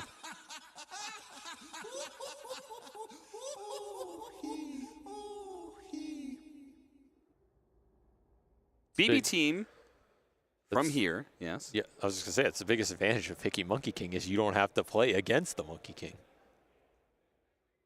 Therefore, you don't have to play against the Monkey King bug.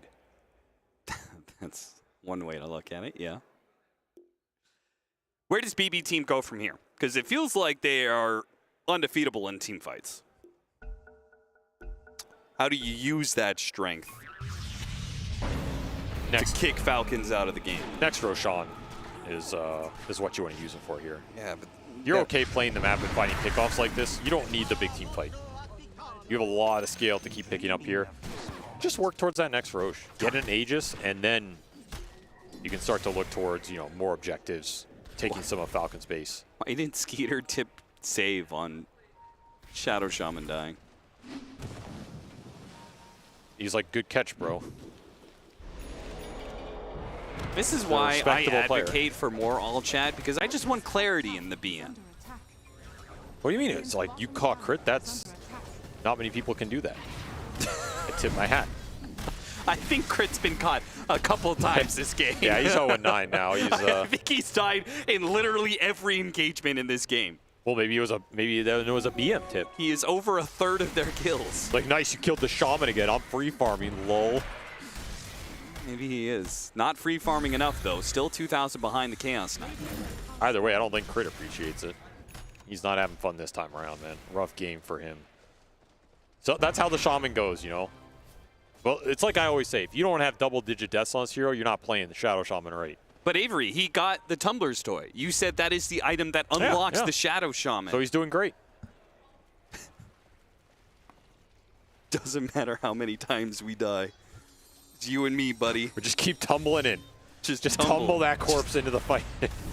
Every time they knock you down, you hit the ground rolling, Like a regular gymnast. Can Malrine get out of this situation? Hex on the Monkey King as he jumps down. No BKB. Yeah, he is, okay, not in trouble. Got the shard. Oh, he's almost dead. Tick, a little bit of damage, but I can't believe the puck didn't commit for that kill. Honestly, Falcon's just committed for that monkey. They get him there. Yeah. They're just expecting BB team to be backing him up, and they weren't. Kind of a bluff that worked out for GPK, but he got lucky. And there's some significant damage in this Falcons lineup. They're not that far behind, right? This is a 2K difference game. They haven't gotten a lot of momentum in this game, but they are absolutely in it, and they're starting to get some big utility items. Look to that Lotus on the Dawnbreaker. I mean, I'm way more concerned about Skeeter's timing. If Falcons win one fight right now, then that's Butterfly on the Luna. And then you have BKP Butterfly. Like, what does the Bloodthorn mean? Nothing. the Luna can finally reach the point where she can truly frontline for the team without fear of being bursted. So much is dependent on this next Aegis, so feels like whichever team gets it's going to be able to dictate where and how the fights happen. And an Illusion Rune in the river, that is pretty Illusion tempting. Rune for a Chaos Knight or for a Luna. Which one's it's going to be? Chaos Knight stuns himself with the Lotus Orb. They all in for the Chaos Knight. They got him in the shackles, but it looks like Pure is released and gets off the BKB. An Eclipse for a BKB. And both carries want it back because they just used the kit. Yeah. Though Skeeter still does have his BKB. Hits level 20 as well. Yeah, he's still strong without Eclipse for sure. There's that clutch Lotus Orb. It's a pretty good Lotus Orb game. You can hit him. Get him on the right targets. You can maybe bail that puck out as well, which trying to finish up a Lincoln's before the Roche fight. I don't think you're going to get there. You're going to have to take it without it. 3-man smoke up. 4-man. Oh, going from high BB ground. Team. They just run straight into him. They run into a Timbersaw with the Aghanim Scepter. That's no good for Falcons. Both the supports are going to die for this maneuver. That's a really tough smoke angle. If you get up that high, I mean, really fast. Oh, and Amar, he didn't take a straight line out of here. Tried to walk back a shortcut through the mid lane to base and caught by Pure. That's a rough death. Losing some supports there might be okay because they have the low death timers. You might be able to respawn before this Roche is up and then retake the fight. Losing Dawnbreaker, this Roche contest feels impossible now. Though it hasn't spawned, which of course Falcons don't know. Okay, I think I know what the tips are about now. Pure was clearly yelling at Falcons. You missed it. Yeah, but they can't hear him. Maybe they hear a little buzz, you know, a little, like a fly near your ear, you know? I think Pure's always yelling anyway. It's true. I don't know if that means much. He probably yells when he plays pub games. True. But this one was clearly a directed yell. If you guys don't, well, I mean, I guess you guys have seen the layout. Yeah, Two teams are kind of facing each other. There's a screen between them and everything for competitive integrity, but... Oh, I'll tell you one thing, though, Austin. These Zoomer Dota players, man, it's weak, man. The real-life all-chat game is weak. I played against the real in-person all-chatters, okay? Yeah. I played against ROTK. That guy... that guy was screaming at you all the time. You could hear him outside the building when he wasn't even playing. That's true. The Chinese teams were actually known for yelling so loud. Did it ever, like, tilt you? Or not you, but anybody on your team? I know it didn't tilt you. No, we mostly found it funny, but it really did annoy. It was annoying, I'll give him that. Oh, yeah. Roche attempt here. This is a pivotal Roche fight. Roshan getting pretty low here. Falcons. Is he just going to go in? Crate drops the wards. Gets vision inside the pit. They see this. Ball ring. He can jump inside, but he doesn't go for it. He's going to be grabbed quickly by Pure. BKB, Nero, he runs after him with his Aghanim Scepter and his BKB. Pure's going to pop his ultimate, but the support's on the side. They get annihilated. GPK, he may have gotten off the Wukong's command, but not much for it. BB team caught all out of sorts here. See a Pure BKB TPs. He might have to. Oh, BKB. He went in. And he goes in for the kill. Blows up Skeeter, then TPs. What's better than a BKB TP out? Come on, man. That's just not right. Like, that's just... I don't even know what to say, man. Falcons just got played. You just got played hard. Try that one on for size Nightfall. No BKB pop for Skeeter there. He's just not thinking about it. Nobody was thinking about that play, except Pure. 4,000 net worth lead. BB team have 4 minutes with an Aegis. See what they can get done with it. Maureen, really nice pickup. Illusion Rune, not usually something you think about for a puck, but in this case, the extra Dispel. Well, he already used it, so. Could be very helpful. Irrelevant, Austin. But apparently, irrelevant. What did he do with it? You know, that kind of play is also something where I point towards the confidence factor. Are you a team that's playing with confidence? Are you playing to win? You playing to style on your foes? Or are you playing to just try and not be bad? To not lose another game after you've lost a bunch of scrims? I mean, I know for certain Pure plays with the confidence that any protagonist of the story does. Of course, sometimes it backfires, but when it works, man, not only does it look good, you demoralize your opponents. Like, if you're Skeeter in that situation, what are you left thinking, right? Like, what am I supposed to do? How does he get away with this? I'm getting styled on. It's true. Not a good feeling. You got mogged. It's like getting yelled at by ROTK. It's just not, it's not enjoyable. I thought you thought it was funny. It was, but then he beats you and you're like, well, maybe this guy knows something. You know, maybe I have to yell back. But then when you yell at him, he just yells louder. It's true. You're only Nobody powering was him louder up. than ROTK. The man. Not even the casters were louder than ROTK. He was inhuman. He couldn't even hear his own team. You start to question your reality. The upside of playing with ROTK, winning. The downside, hearing damage. You know, everything's a trade-off. It's, I mean, you know, these core players are one of a kind, man. Live or die by the sword. 2 minutes left on this Aegis for Pure. Went Octarine, so he has some lower cooldown ultimate to use around the map. 56 seconds on that Phantasm. Good stuff for him. Working towards that 25 for an extra Phantasm duration, perhaps. Could be pretty spicy. I mean, BB team cooking again in this game, too. The lead is not insane. Again, you know, Enchantress manipulating stuff around the map, getting the extra farm is going to pull some weight here. And, of course, Luna always going to find net worth around the map. But just the feel of the game, the momentum, the team fights. Falcons have not been able to carve out a solid hold for themselves. And that's the big concern. Like, at what point in this game do you miss that chance so much it slips away from you? Yeah.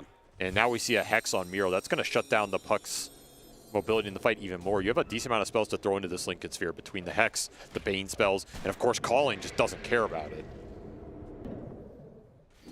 So your Puck scale is not something you can fall back on in this game. I think that's a big difference here between this and Game 1 for the Puck pick.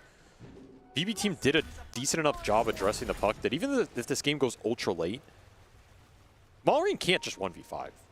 Like, there are spells that you can't itemize too well against unless he wants to go BKB and Lincolns, which is going to lower his DPS output, whereas in that Game 1, GPK had a much freer time. So,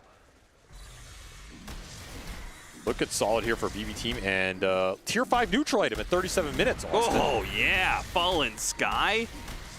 That's pretty cool. Is that the best? I feel like that's not the best one he could have gotten, but it is. It does have some swagger, man. Like, imagine that play he did, but he Fallen Skies on Skeeter. Well, he just Fallen Sky to Tier 3 tower, and Falcons are left wondering, what? What's going on? Yeah, this is he's cheating. Not something you see every day. Banner to protect the creep wave. Got to do something about this. If you're Falcons, question is what? Pop a glyph? You gotta Can wait. Somebody come out and hit that. Wait for banner? Aegis. Aegis Aegis dangerous. 17 seconds. Did get Satanic on the Oh, Luna. he pulled himself to the hammer. Amar, why? Not what you wanted. Chaos Knight. He's Not so at all. low. 5 seconds left on the Aegis. He needs. Oh, he does manage to get himself killed there. Skeeter. They're going to come back in on this second life. Can they blow up Pure? No, he's Not BKB. at all with the BKB. He just walks away. Katomi gets caught by the hammer from nice Amar. So Amar clearly making a move there. I wasn't sure about him actually going in like he did, but he played for a buyback. And I don't think he had to play for it like that, though. No, probably He just didn't not. expect the burst damage. Like, you have some solid frontliners in this lineup, right? You can send the Enchantress in, if anything. Just Hurricane Pike someone out, especially with that Aegis expiring. Slight misplay from him, forces a buyback when might have not wanted to use it, cost him some gold, but you do hold. Also, snaking, he impetus the Chaos Knight when he was so low. He had 5 seconds left on the Aegis. What if he doesn't kill the Chaos Knight there? Just waits out the Aegis, It's pretty right? tempting, yeah. Maybe he feels like you just kill him there and you defend the base and you reset, and that's fine. I think that is an acceptable outcome here for Falcons. They were prepared to take that fight, though, with Skeeter finishing up Satanic. Like, this Luna is strong. If he gets everything off, not the easiest target to run into. Does 25 change much for this hero? Yeah, maybe. Like, if he takes the extra Lucent Beam, some more illusion clear and everything. I think I've seen more people take the Lunar Blessing. Yeah, I'm just thinking bonus this game, damage. like, the extra target's actually not insignificant against Chaos Knight here. Radiant's middle tower is under attack. Seems curious to me, but might just offer consistent damage. Yeah, I mean, I think I would rather up the damage of myself plus the Puck Dawnbreaker. Like, you've actually got a lot of right-clicking that's going on here. It's probably too tempting to turn down, especially Ag's done on the Puck. need to help Maureen deal some extra damage here. Yeah. He would love that 25 Talon as well if he can get to it in this game. He's just a bit behind. 25 on the menu for Pure pretty soon. Lusions push out the mid lane and a little smoke behind it. It's just the Puck and the Shadow Shaman. Oh, full BKB for snaking. This Enchantress could do some serious frontline work. Yeah.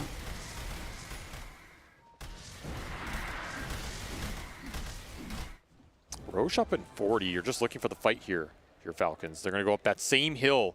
Did not work out for them the first time. This time it'll find Katomi. A beautiful pickup because it's not just the Bane, it's a gem. That's a really nice find. Yeah. Watch out. Snaking, great BKB. He tested it, and it does work. It does. Sends a message to Pure. I mean, he was just so surprised by a Chaos Knight falling from the sky, he panicked. Dire's bottom tower has fallen. You notice the timer on his neutral item? He can't get a fresh one until it's 60 minutes. Yeah, you have to wait till the final tier. Yeah, I just think that's interesting because normally, what is it, like a 10-minute timer? When you first get the neutral items, the tier 5s at 60 minutes, you get your item, then 10 minutes later you can yeah, but he get a different one. He doesn't get an extra neutral. He just gets the option to choose from the other tier. So the times are still the same for him. Yeah, I'm just saying it's not something you would normally think about, right? But I mean, he will get to refresh it if it goes 60. Well, there is where you wish you had that BKB. I bet he does wish he had a BKB, yeah. Tank the gank, though. Kind of crazy this is a 1K difference game. It's never really been more than 5. Once again, Falcons, they always find far, man. They are very consistent. Yeah. They always give themselves a chance in these games that aren't going according to plan, but are never out of reach.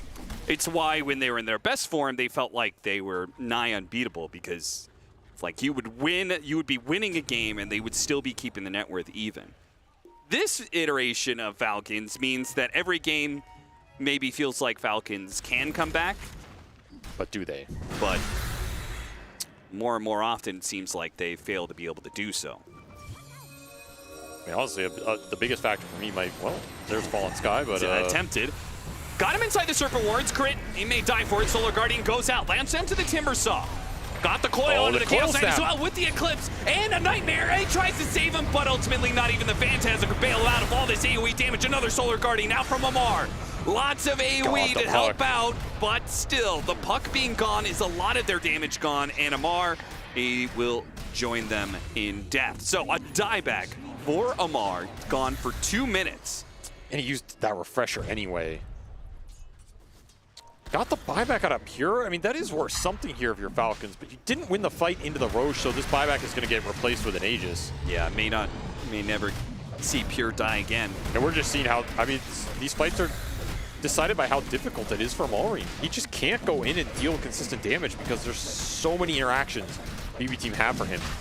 He gets caught by calling Atos into the Hex from Timber, and then the Monkey King finishes him off. Oh, GPK's level 25, and he's got the refresher.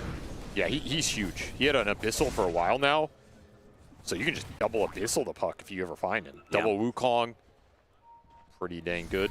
Extra damage for the Luna, and here comes Pure. He wants to end this game with this timing. Yeah, you don't want to wait for this Aegis to expire with your buyback on cooldown. I was going to say, is anything stopping them? Falcons, how are you going to fight into this Wukong's command? Yeah, you just and then there's a second one after that. Drop it and go for throne, right? There's that Fallen Sky. Extra bit of building damage. If Falcons do not contest soon, they are going to be left in a situation where they're defending throne underneath Wukong's command. Puck buyback. Got to take the fight. Got to go now. Pure dropping a lot of HP from Snaking. Snaking does get caught, though, by the Reality Rift and eventually killed. Now the coil goes out and then finishes off the Aegis. Cheese refresher for GPK. He's going to pop both. Jump forward from Bureau. Oh, the Luna almost dead. Skater, he's gone. He's got a buyback, sure. And he's probably going to have to use it soon because Tier 4 is the last one is going to drop. And now it's an exposed throne. Nice dodge there with a phase shift. Maureen still in trouble, though. Caught in, Fiend's grip. Nothing to stop it from behind. They all in on Maureen. They do a decent amount of damage, but looks like he gets bailed out. He gets back to the fountain, and now with the second life of Skeeter, it's Pure dead. JPK and Miro both low. The loosened beams are coming out. The Glaze doing a lot of damage. Oh, JPK away into the trees, but a final impetus takes him out. Miro, the only core to escape from BB team, and that leaves 2 minutes for Falcons. They got the tier 4s, but they only got one ranged Rax. Not that successful of a push in the end because he didn't end the game. The buybacks from Falcons able to stall this game out, give them one more chance at life here.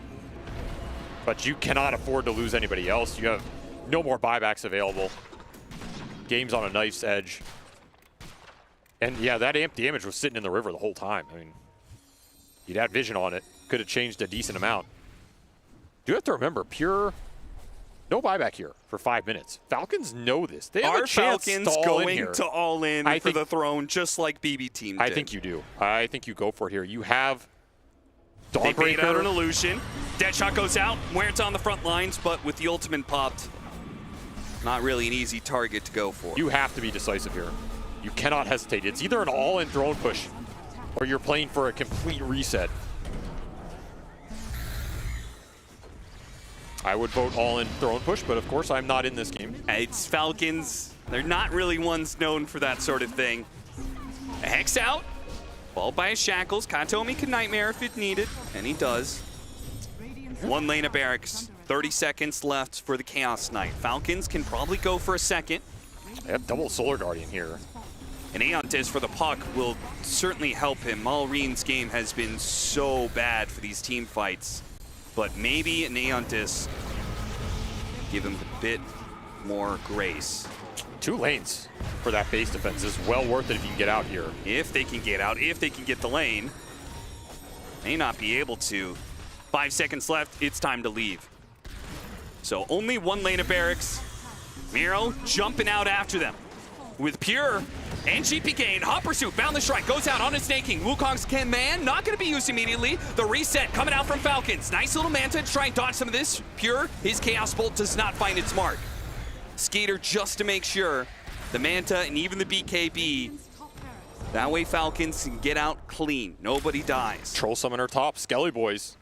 Oh yeah, maybe they do get 2 lanes. A little rat action from the King. All right. Arranged to fall. Not a bad base push here. No. You were going into all the buybacks, but of course the one guy without the buyback was the one they needed to take that fight on the CK, so none of those buybacks did BB team any good here.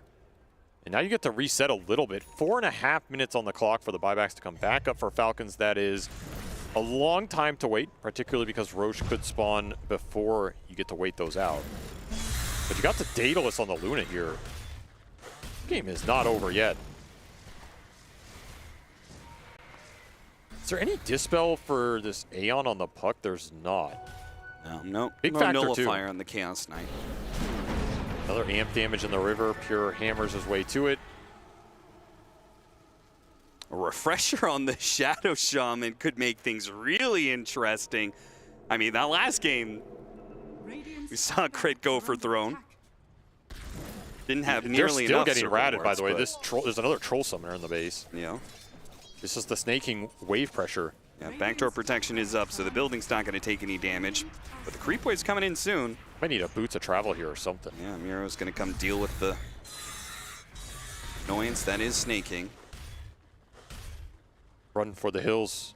Refresher soon for Miro.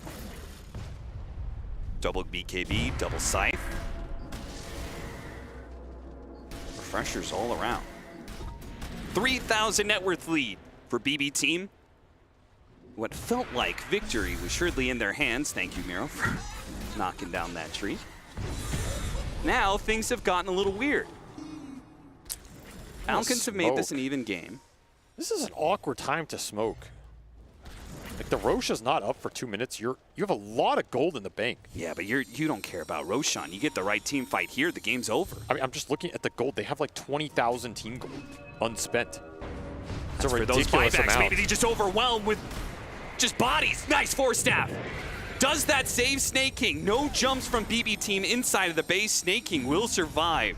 He had no buy. That was an important support to save here. They're going for the throat.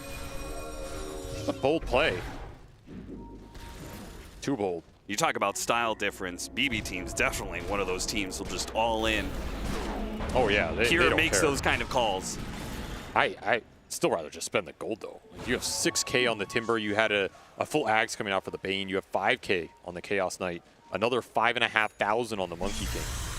Yeah, it's one thing to save for buyback. It's another to save for buyback in the next game.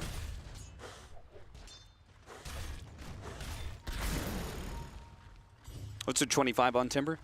Radiant are scanning. It's the Timber chain. Chain, yeah. You almost always take that one.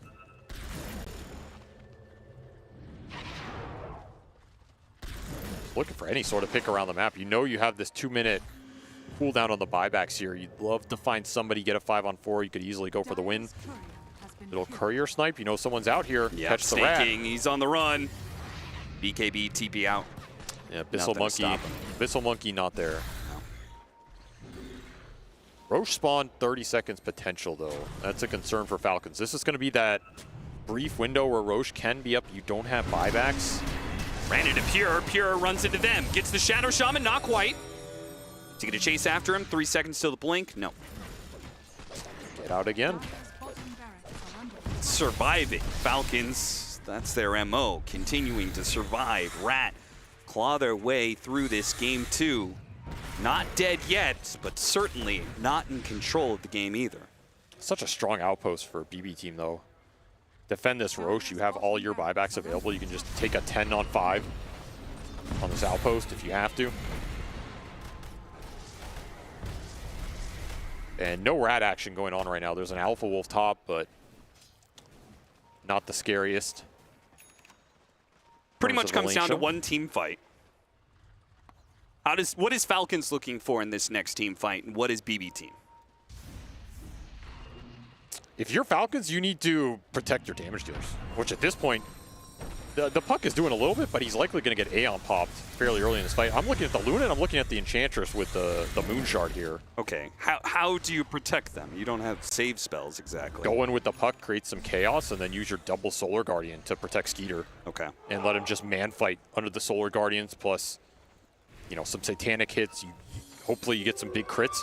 Use the Eclipse to clear out CK illusions.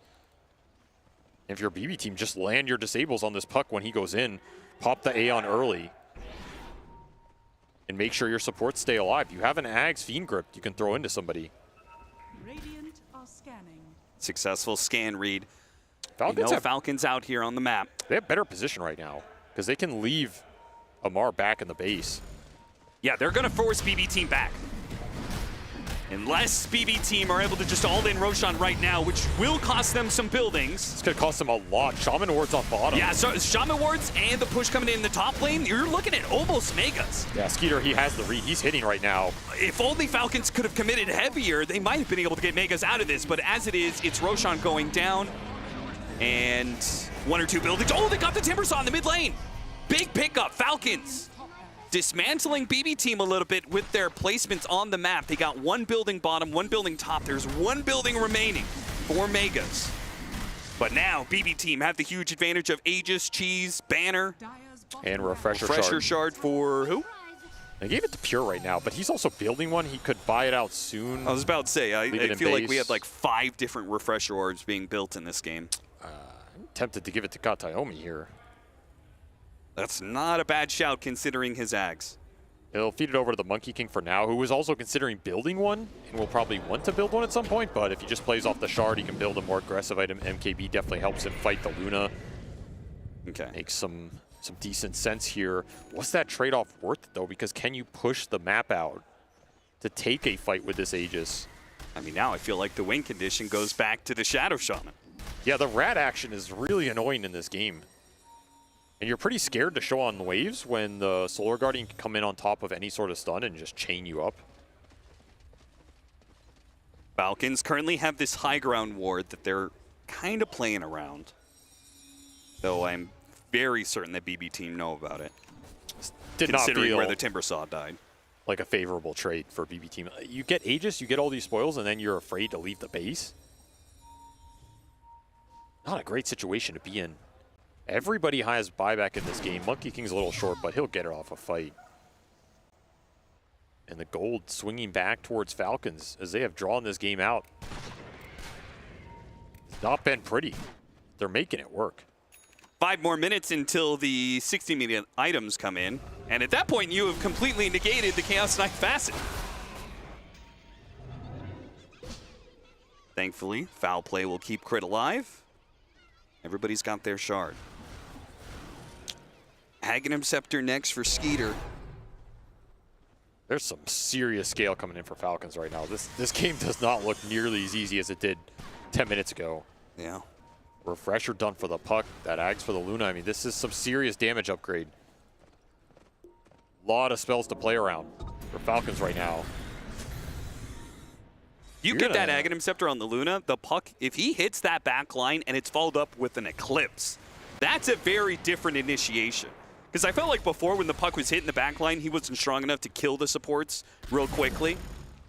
You get the extra firepower, though. I don't know. Save has BKB now. That's true. What about Kataomi, though? Well, he's screwed, but, you know, that's the life of a 5. True. You're there to tank spells and buy back and come back in the fight. Maybe he can sleep himself and just sleepwalk away. They'll never see me. Dream of a better fight.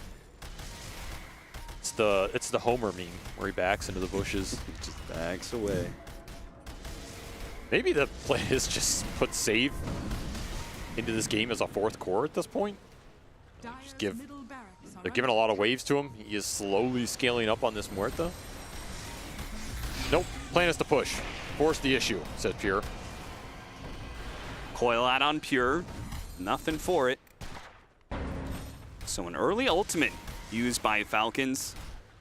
I don't like these soft pushes, though, because you lose lane control. Yeah. Like, you either just got to go and take the fight or get the map in a better position. Yeah, Pure knows he has to deal with the top wave, cannot afford backdoor protection to go down. He doesn't know where the Shadow Shaman is. This will bait Falcons out. Pure knows it. If he runs back to the team right here, you could get the fight you're looking for. Yeah, they've got a high ground ward that I think they're going to try and play for here. On the side of BB team, they actually jump forward, catch Luna, got him on the side. Wukong's command goes out. Can they get this Luna out of here? Amar's already used his ultimate once. Where's the other Solar Guardian? No save whatsoever for the Luna. Gonna have to play for buybacks now. Meanwhile, Meteor Hammer lands in. Orchid onto Malrine. He does have his Aeon Disc. He's able to jump to his orb. Back inside the base, but Pure ever aggressive. He's not going to stop now. He goes after the puck, dodge with a phase shift. He's good for now. Snaking, meanwhile, throwing the damage out to Miro. Miro backs out with the Timber Chain, but it's Pure who's still stuck inside the base and will lose his Aegis on revive.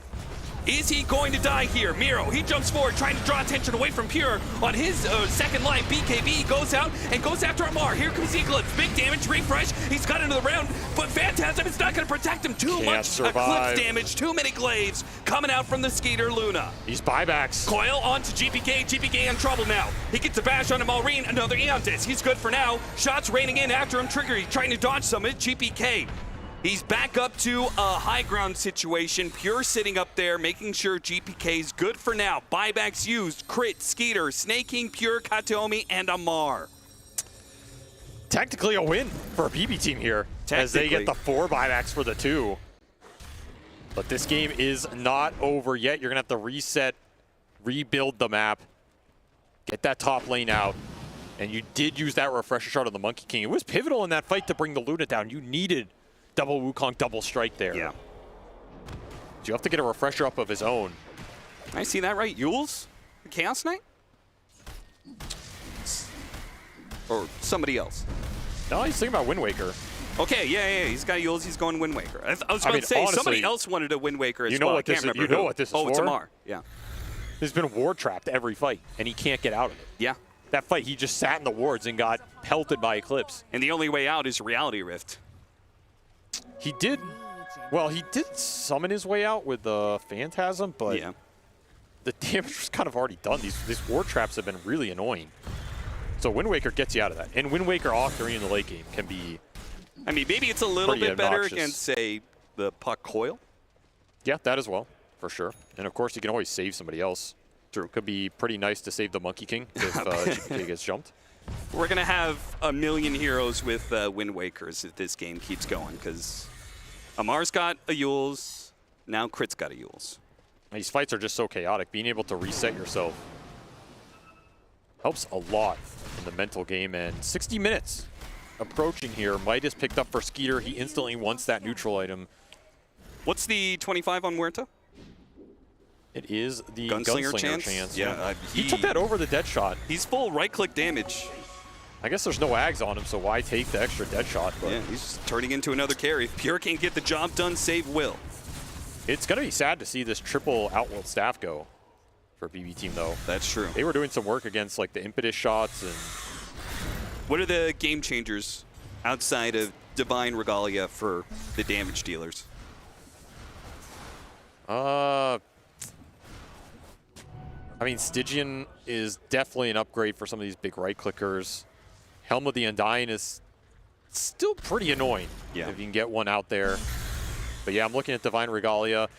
I would not be surprised to see some Books of the Dead in this game, because for Falcons especially. Yeah, the item's always solid, and there's definitely been some rat action or push difficulties for BB team if you think about it. So there's a book for save. Horn for the puck, try and bail him out. The Evil Eye or whatever it is for Skater. That's not what I expected. Did get Audacious, which is pretty nice for him enchantment-wise. Pretty hype. Helm of the Undying for GPK. Probably not the one he would have opted for, but could help him finish off the Luna in a death trade situation. Yeah. There's no way the illusions count towards that neutral item, right? No. It's curious. I've never really seen too many people take that item. Normally, if you're afraid of being like bursted down, I feel like most people just take the Helm of Undying. Maybe didn't have that option, but if you're looking for a defensive item, it's usually that one, you know? Let's see what else we get here. Any regalias? Any more books? Has anybody kept their spider legs for critties? What? He's well, like, no, I'm getting white out of spider here. legs for Miro. Well, he doesn't have boots. I he does have guess. boots. He swapped it back in. Yeah, he's got boots. He must have just had nothing good. Yeah, because you're one of the most mobile heroes in the game, thanks to Timber Chain. Trying to blow up Snake King. Got off the BKB and scared away by the Eclipse. There goes that Wind Waker. Miro is still going to be in the coil here.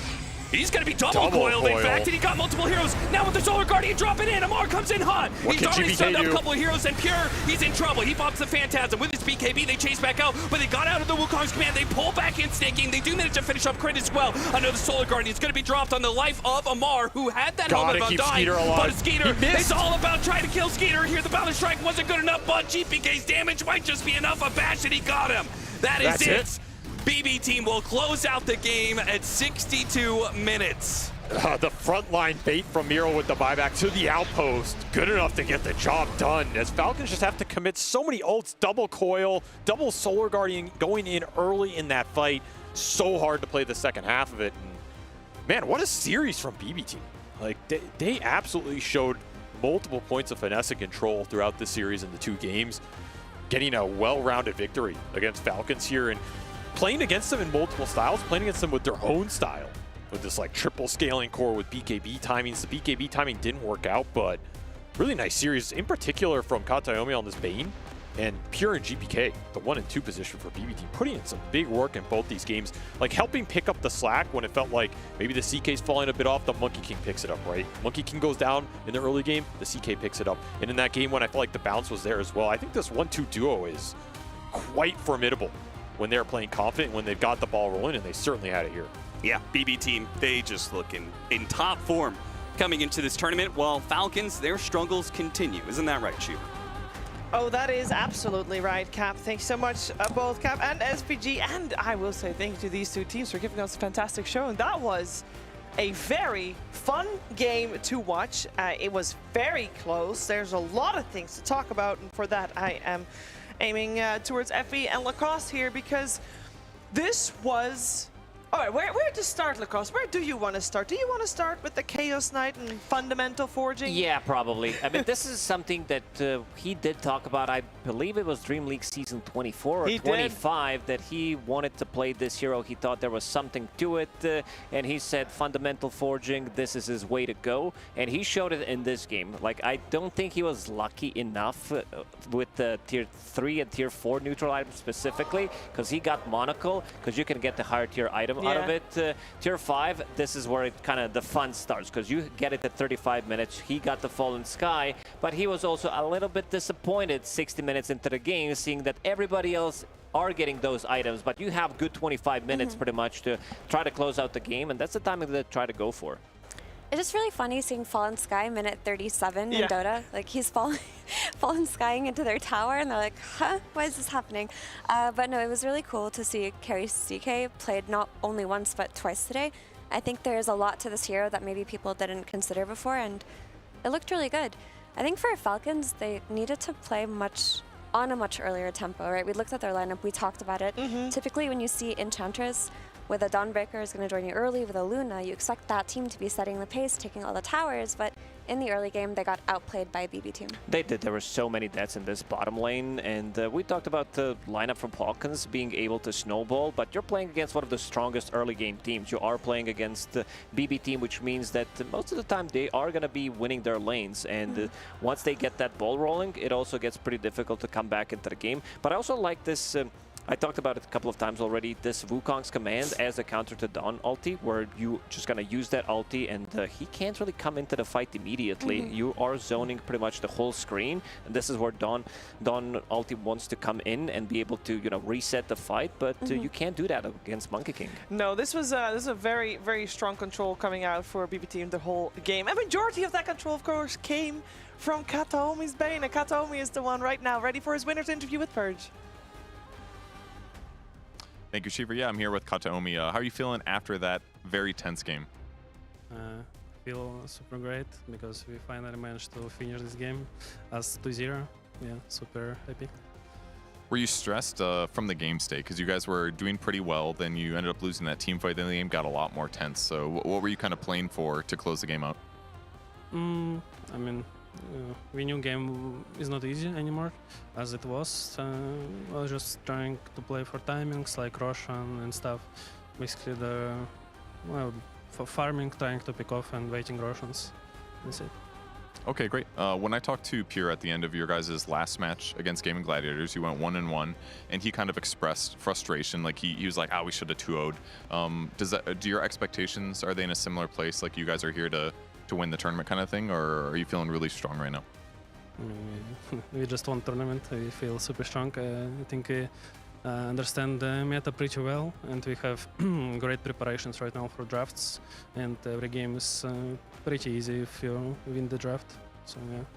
Yeah, drafting is huge. Speaking of draft, you've been playing a lot of your staple heroes, the heroes that we recognize you for. You know, you love your Bane, you love your Silencer, you love your Tusk. Pure, however, has been playing some interesting ideas as carry. Is that why you're playing Staples, so that he can express himself with his fun new pub ideas?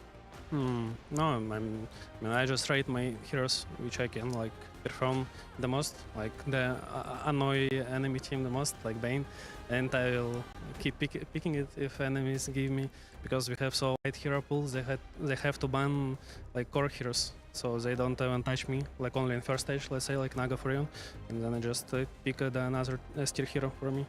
Do you have any S-tier annoying heroes that you haven't used on your opponents yet, that you have like up your sleeve waiting for the right moment? Not really. Like, I mean, maybe some hero, but yeah, I will just keep playing Bane. Okay, this sounds good. Well, your Bane is very good. I look forward to seeing it. Keep saving your heroes and setting up those kills. Thank you for joining me for the interview. Thank you. Now, there's not a lot of players that will get excited and happy to play Bane, but Kataomi definitely. I mean, you can see it in his face, Effie. He just lights up. Yeah, but also I think there was a secret hero that was making him smile towards the end. Kev was like trying to extract information potentially. Maybe. There's definitely. There's something up his sleeve for sure that we're going to see later. I mean, it could be, we saw Winter Wyvern today. He's probably one of the best Winter Wyvern players. Yeah. Hasn't pulled it out yet. True. By the way, speaking of that frustration that Pure had yesterday that Purge also touched upon, it got a little bit more frustrating for them on hindsight, because on the other stream, Gaimin did 2-0 their opponent, as well as BB Team now 2-0ing this one. So that means that the two teams are still tied, which means that potentially they will still, I mean, I don't know if they'll still be tied towards the end of the groups, but it does mean that this this rivalry is definitely building up within this group. But I'm getting ahead of myself. I do want to continue breaking this game down because it was a very long one, and I know, I mean, Kataomi says he was mostly happy, Lacoste, that finally the game was over. Yeah, because they kind of felt the game was in their hands, but you can also feel it slipping, that CK is not going to be able to do as much as he would be able to do for the first like 35, 40 minutes. This is where Save comes in, and he's like, you know, trying to build into these carry items. He's going for the level 25 talent as well. He wants to be another security just in case. They're building into refreshers as well. Monkey King 25 with refresher. This is one of the nastiest things in Dota. It's very, very difficult to fight into that. If you're sieging the high ground, if you're taking like multiple fights, it also stays for a really long time. You're not gonna die, and they have multiple saves as well. So it gets quite difficult to be able to close out the game as well when you're playing against Monkey. They did a lot of split pushing. They did try. They almost got megas, but not close enough. Yeah, and Falcons did use buybacks very well near that big throne defense, where Malrian actually bought back with like 9 seconds left on his timer when they went on Skeeter, which... Unusual. It's not something you want to do, but the discipline to do that and their ability to play around things like that is what made it so hard also.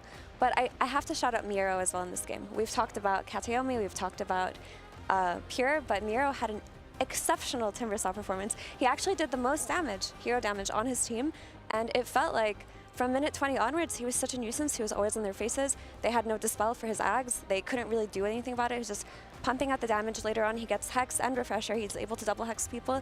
Like, he really carried his weight and his team in this game. He really did. There's a couple moments that we still like to look at here, Lacoste, because for a long time it was the Pure show a little bit.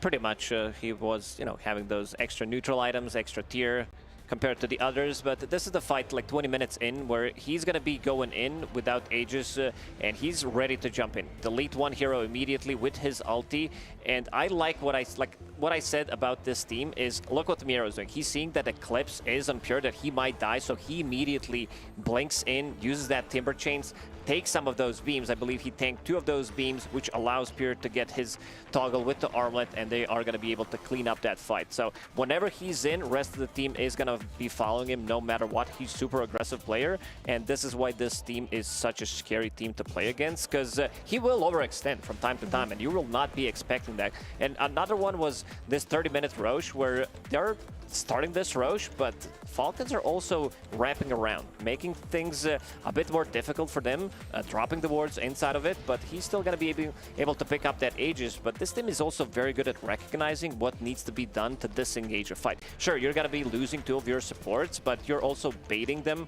into a situation where GPK, he's like, you know what, guys? We're not taking this fight. I'm going to be out. Timbersaw is also going to be TPing out on the other side of the map. And look who's left. It's Pure, who's left alone. This time they did not follow him, so he gets the solo kill on Skeeter, uses a BKB, Nightfall, TPs out, very effective, and saves that Aegis. Yeah, very strong plays for BB team. I do feel like we didn't really get to see Falcons get the best out of their strategy, because we can highlight BB team all we want, and they deserve the praise because they played very well. We didn't even touch upon GPK that much. He also played phenomenally, incredible also in the Monkey King puck lane, of course. But at the same time, I feel like we're missing an oomph from Falcons. Yeah, honestly, I don't think that they're happy at all, of course, because they lost, but they're not happy with how their laning stage went. It has to start from there, because the only lane that they won, which on paper, of course, they should win, was the Luna versus Timber. But even that win, Luna was like 500 net worth more than the Timbersaw, and typically it should be more than that, whereas Dawn got completely crushed versus the CK lane. Like, looking at it, it feels a bit of a hard counter, especially if you have a follow-up support to do damage, because you'll just stun during the Starbreaker, you'll pull her back if she hammers away. So they were able to capitalize on that weakness, and in the mid lane, they picked the puck into the first pick, Monkey King. So if you pick puck into Monkey King, you're making a statement that you don't care about the matchup, you think you'll win it. They didn't win it. They got handled from that lane, and Malrian had to play a comeback game for that first 15 minutes as well. Yeah. He did end up coming back when he got that double kill top, but you want to be playing from ahead. You're the tempo team with the tempo picks. Yeah, there's definitely a little bit of thought that Falcons need to be doing right about now. They're done for the day, though, because we are going to basically put Group B on a pause, and we're going to go over to Group C, and that leaves us for our next matchup. 2 teams that got a 2-0 yesterday will be on your screens momentarily. It is Tundra and Aurora.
I stepped into a realm of wonders where the sun kisses the sea.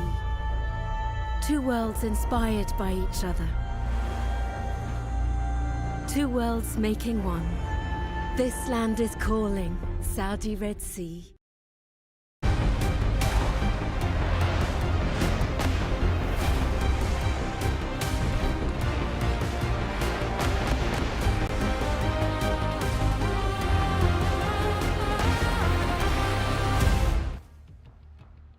Welcome back to the Esports World Cup. We're in our second half of our day number 2 here for Group Stage Phase 1.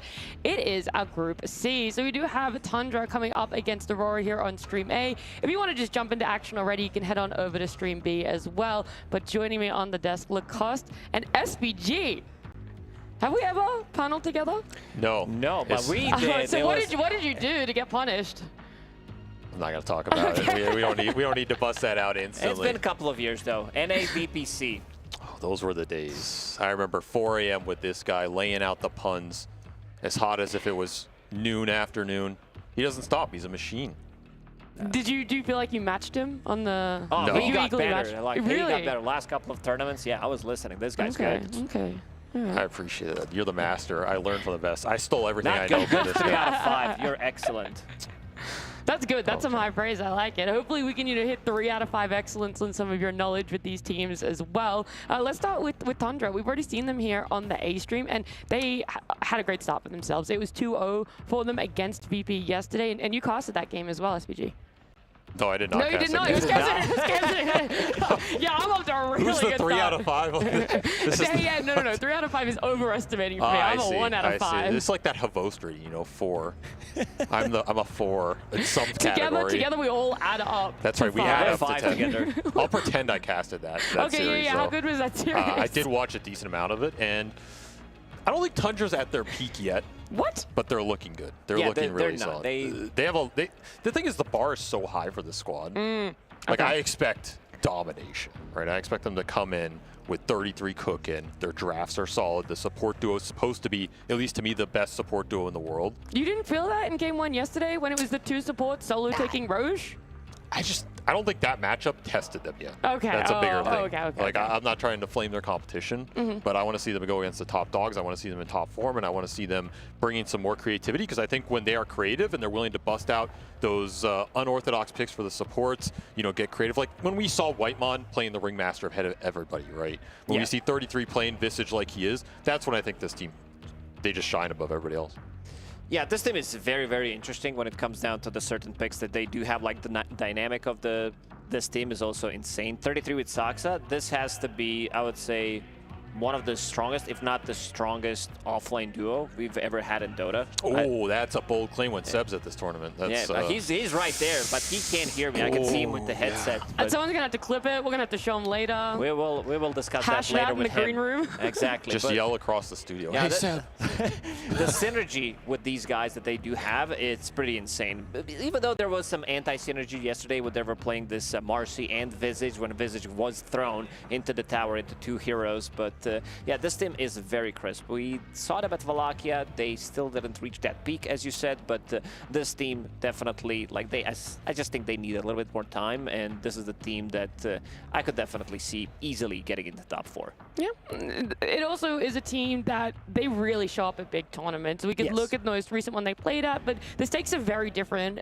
One of those tournaments compared to the Esports World Cup here. So yeah, it's nice to see that this team is going to ramp up a little bit. You said they weren't really tested yesterday, SVG. What about their opponents today, though? Aurora, where are you ranking them? I actually rank Aurora pretty high. I think they are, on average, a top 6 team this event. I think they have gained a lot of momentum in the last 2 months. Like, if you look at team trajectories, who's on the up, this has to be the team that has gained the most ground in the last 2 months in the world. I don't think anybody else has improved as much. All right, I'll be honest. When this team was formed, I thought that they have like 2 months together. Considering all the past with the players and everything, I thought they're going to be cooked. But I think there's an X factor in this team, and that's Panto. This guy is super chill. I think he's gameplay is super solid, whatever he does. Like even when he was playing with Chimera, when he got stolen from Chimera into Aurora, he is pretty much a menace playing against as a position 5. He has a couple of interesting heroes that he also does play, like Enchantress. We saw Enchantress in the previous series. It wasn't really doing as much. It was snaking Enchantress. We always talk that he's like the best Enchantress in the world. But Panto, definitely, I would say creeping up. But maybe this is not the best meta. At least it wasn't the best meta for Enchantress. Now she's starting to be in the meta slowly, and we might be seeing that hero more often, especially in Panto's hands. You know why he shines on this squad? Why? He shined on Chimera because they were already disbanding. And you thought Aurora was going to disband, so he went into another squad that's already kind of like pre-disbanding, and he's owning again. It's like the environment's just too good for him. The guy thrives off the chaos, you know? He needs that toxic environment. Yeah, he comes in, the team's ready to disband. Toronto Tokyo's like, I'm going back to Spirit. I'm done with you guys. He's like, time to cook. This is where I bring the team together. Yeah, I like talking to that team as well because they kind of like to flame each other, throw each other under the bus, and they say the complete opposite. The only reason why Panto's even left on the team is because they need someone to do interviews. They're like, yeah, he's our social media guy. I mean, social media tank, that's a good role that's to have. Him, that's him. No one else on the team wants to do it, but Panto's like, I got I'm sure Nightfall likes to do it. Like, he's one of the easiest ones. Yeah, you just ask him a question, and he's going to go for like 3 minutes, 5 minutes, whatever you need. He's just going to be talking about Dota. This guy loves Dota. That's the Insania role. Yeah. Insania just tanked all the social media for Liquid, and he won a TI. Useless in game, but out of game, it's like it's amazing, right? So you know, you got to have the roles within the team. Like you got to have the guy who does the media. You got to have the guy who is the brunt of all the jokes. Sure. That was the Weehaw role for a while. You got to have the guy who's really good, but eventually gets kicked. That's the Matuma Man role. You know, these add up. If you combine them all, it's like the Power Rangers of roles. You can do pretty well. You gotta also have a guy who does the draft with your coach. I was gonna say, like, it's very important to have that one guy that's gonna be contributing. Yeah, definitely. It's the first time we're actually seeing Aurora, though, on this A stream. So we've got a little video for you guys so you can check out their journey of the past year. Aurora is a rapidly rising powerhouse from Eastern Europe, forming just a few months ago by players from a bunch of different top-tier teams. Kiyotaka and Toronto Tokyo, most recently from BB Team, Nightfall from Tundra, Mira from Team Spirit, and Panto from Chimera, most known for leading the team to an incredibly surprising 4th place at Dream League Season 25. With such a stacked roster full of experienced and talented players, the sky's the limit for Aurora. Despite being such a young team, they've shown they're very capable of contending with some of the best teams in the world, but there's still more room to grow.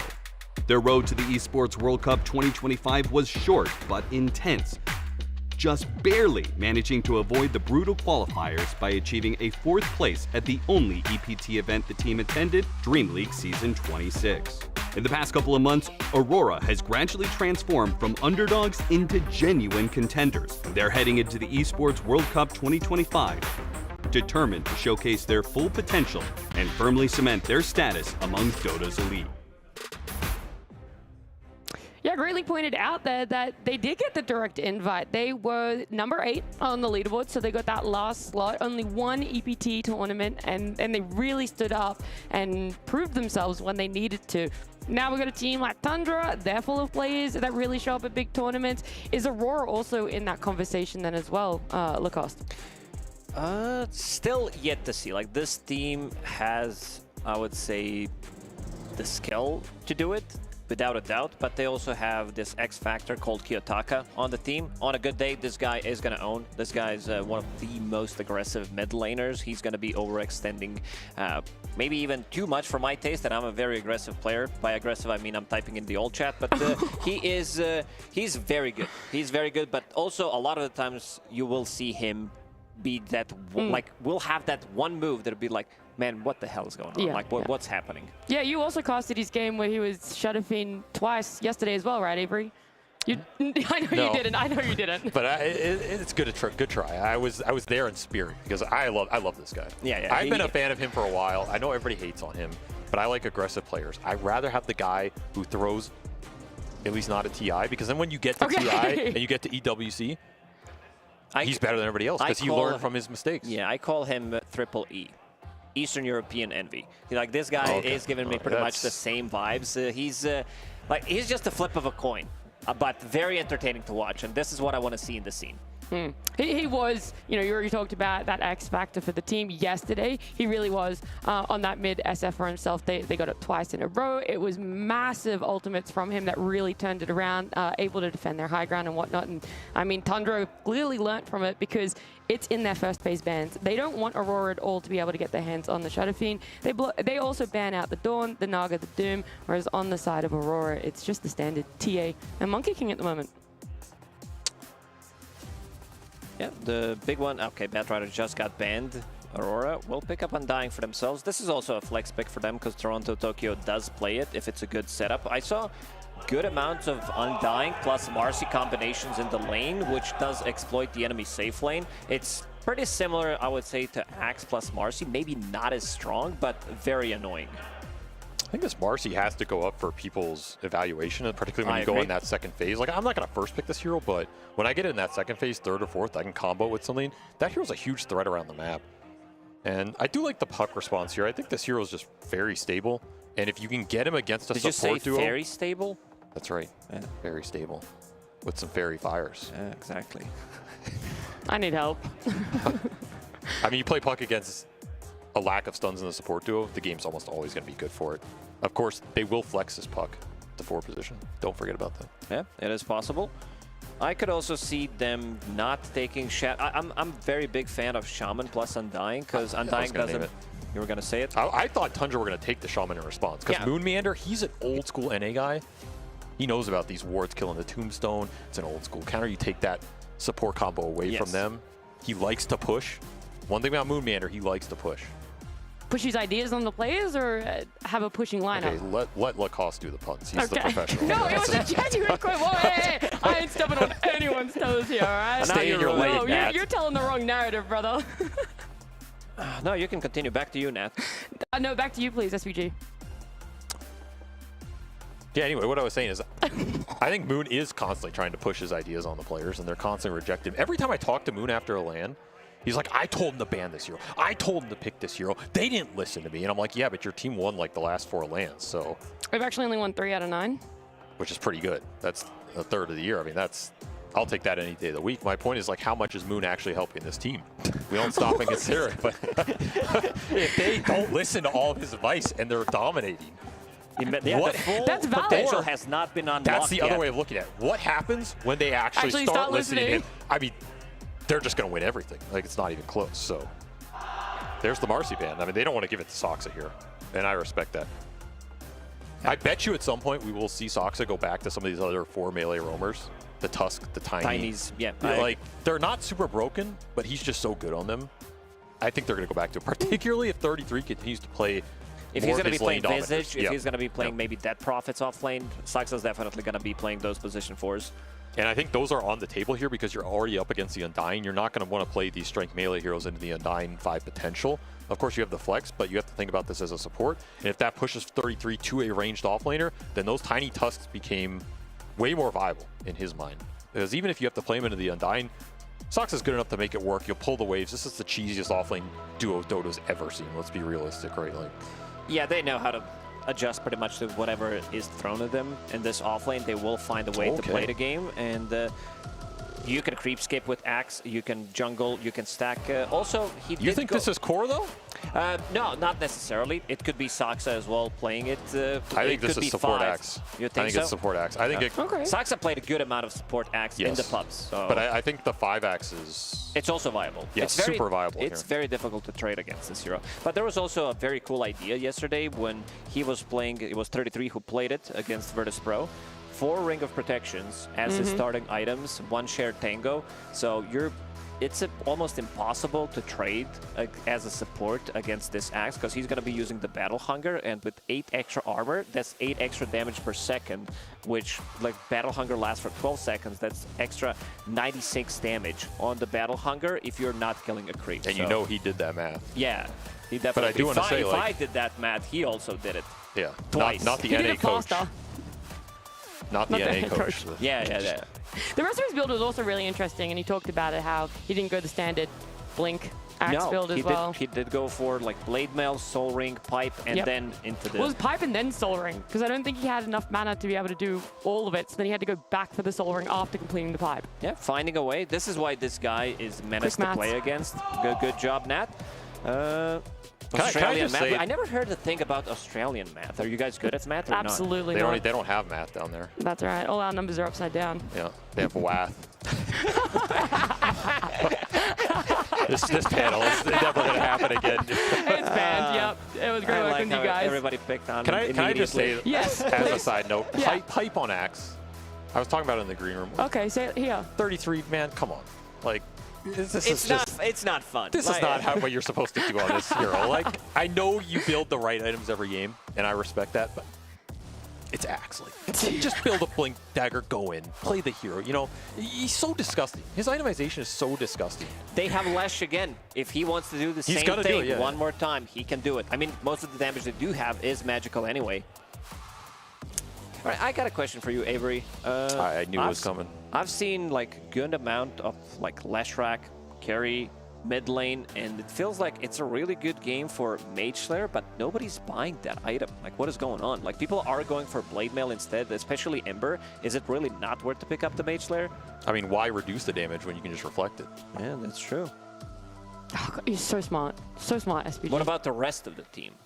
They're on their own. That's not my problem, you know? Blade Mails, huh? Yeah, build 4 Blade Mails, you know? I mean, there is some truth in that. Like, if Blade Mail is such a popular meta item, you rather not reduce the damage output, because you rather have them deal as much during the interval when you're going in with the Blade Mail. Though I still think we see Mage Slayer at a reduced rate than we should. I was calling for it in the TI when we saw a bunch of Sand King. I don't know why no one was building it then. And then we saw it for like 1 tournament, and it decimated the Sand King. Yeah. And then the hero went out of meta, and I'm like, yeah, I mean, of course, like, this hero just ruins certain core heroes. So I think there is a factor there. And it is really good against Leshrac, so you have to think about it. Would not be... They don't have the Mage Slayer buy. Yeah, I was going to say, it's not really existing here. I want to look back at this draft a little bit more and work through it a bit quicker, because both, Dazzle and Tusk have come out now for Tundra, but we've kind of glossed over this Lion. I know we're only on day number 2, but it was uncontested for this most part of this tournament so far, and so now we're seeing it. Aurora going for it. That's the support that they're really prioritizing compared to everyone else. Shaman's banned out, you need some kind of a stun, and Aurora will pick up a Baton. So most likely this is going to be carry a Baton. They do like to run this one. It is very good against Dazzle because you can remove, like even against Axe, there's a lot of things that you can remove. Sometimes Leshrac does lack something that can play behind him, some kind of a save, and now you have Undying with the extra bit of a help.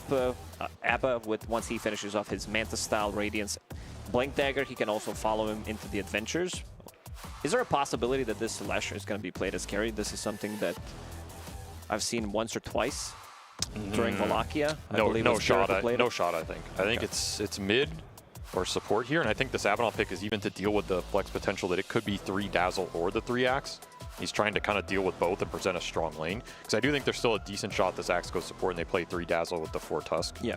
They're going to take a carry here that can at least pick up the lane a little bit. I think that's a real possibility Aurora have to consider. I honestly like Lion in general. Going back to that point, I think this hero's something about him feels good right now. I don't know exactly what it is. His scale is honestly pretty solid. It's the back from hell. Yeah, it is. He just comes back. You can't do anything about it. You get extra debuff, extra spell amp. Feels good. His talents are pretty nice. The late game scale with the triple Earth Spike, the extra girth. Oh yeah, the the girth is spike nice. is like the Yeah, cone. the girth is nice. And everybody loves a little girth. Coming out of the ground. No, I think there should be a strategy with Lion coming back from hell, Vengeful Spirit. She also deals 20% extra damage. Strat. Yes. And then Undying. Undying, yeah. We're on the same page, bro. Like we're already there. We should have been drafting. Helm of the Undying. Yeah, we should be drafting for some of these teams. And what else could we fit in? We'll think about it. Get back to it on the game 2. Yeah, gotta upgrade it. Just put a bookmark in that one. Maybe go back to the actual draft to what we're seeing Raid here. King with Axe. Raid King, exactly. Nobody dies. You can't kill it. It's in Abaddon with Borrowed Time. I mean, what do you do in that game? I mean, it's not really... Like, if you go for a gank, you're just wasting time because you can't kill these heroes. Where are we thinking all of the Tundra heroes are going to be placed right now? Because you guys have floated the idea of everything being flexed right now. You said that puck could be mid, it could be 4. The Tusk, we don't know if it's a 4 or a 5. The Dazzle, is it a 3? Is it a support? The Axe, same thing. I think they're genuinely waiting to see what Aurora takes here and then how they're going to set up their 3 cores. They still have a lot of flex potential between the Dazzle, Axe, and Tusk. But I think this is a team that will confidently play Axe, Tusk into Undying. I mean, it's miserable, but they'll just pull waves. They'll kite him around. They'll get away with it. They'll get stacks up for the Axe. 33 always maneuvers his way out of the lane. And so I think either option is viable for this team more than the average team in general. If you're Aurora, I think kind of have to decide if you're playing this Undying support or if you want the core Undying. It's not a bad core Undying game. Wait a second. They banned Darkseer, so they think that this Axe can be played as a safe laner? They're definitely onto something. Yeah, that would be a little too spicy. I heard the stories, haven't seen it yet, but I've heard stories that Axe can be flexed to position 1 if necessary.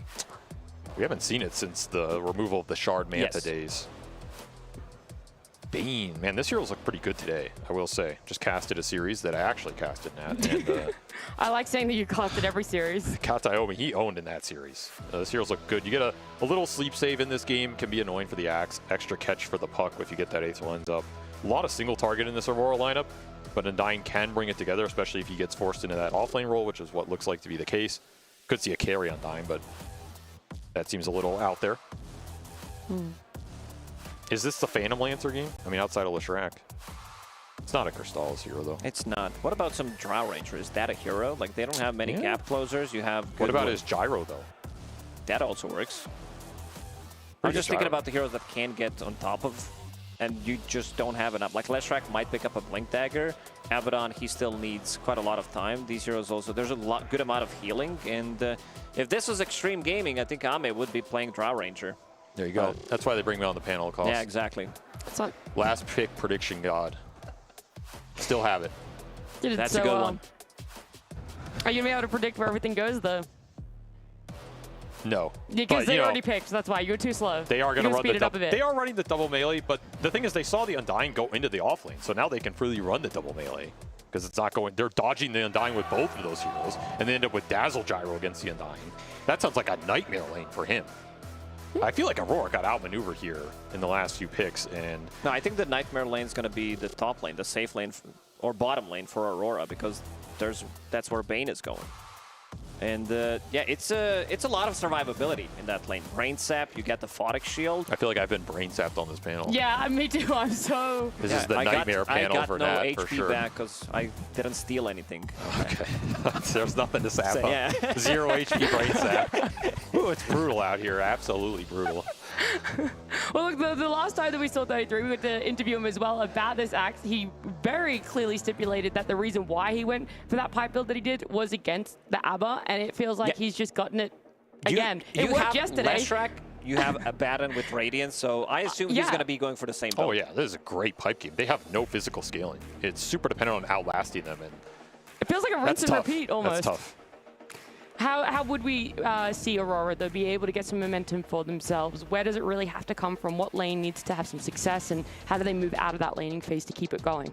I think Kiyotaka needs to have a good game, but also Abaddon. This hero can't really die. If you kill him, like once he gets his Radiance, he's fine, but it's very difficult for him to farm. He doesn't really have any big farming tools compared to like Gyrocopter, so if he dies once or twice, like they could get off to a really good start to Tundra.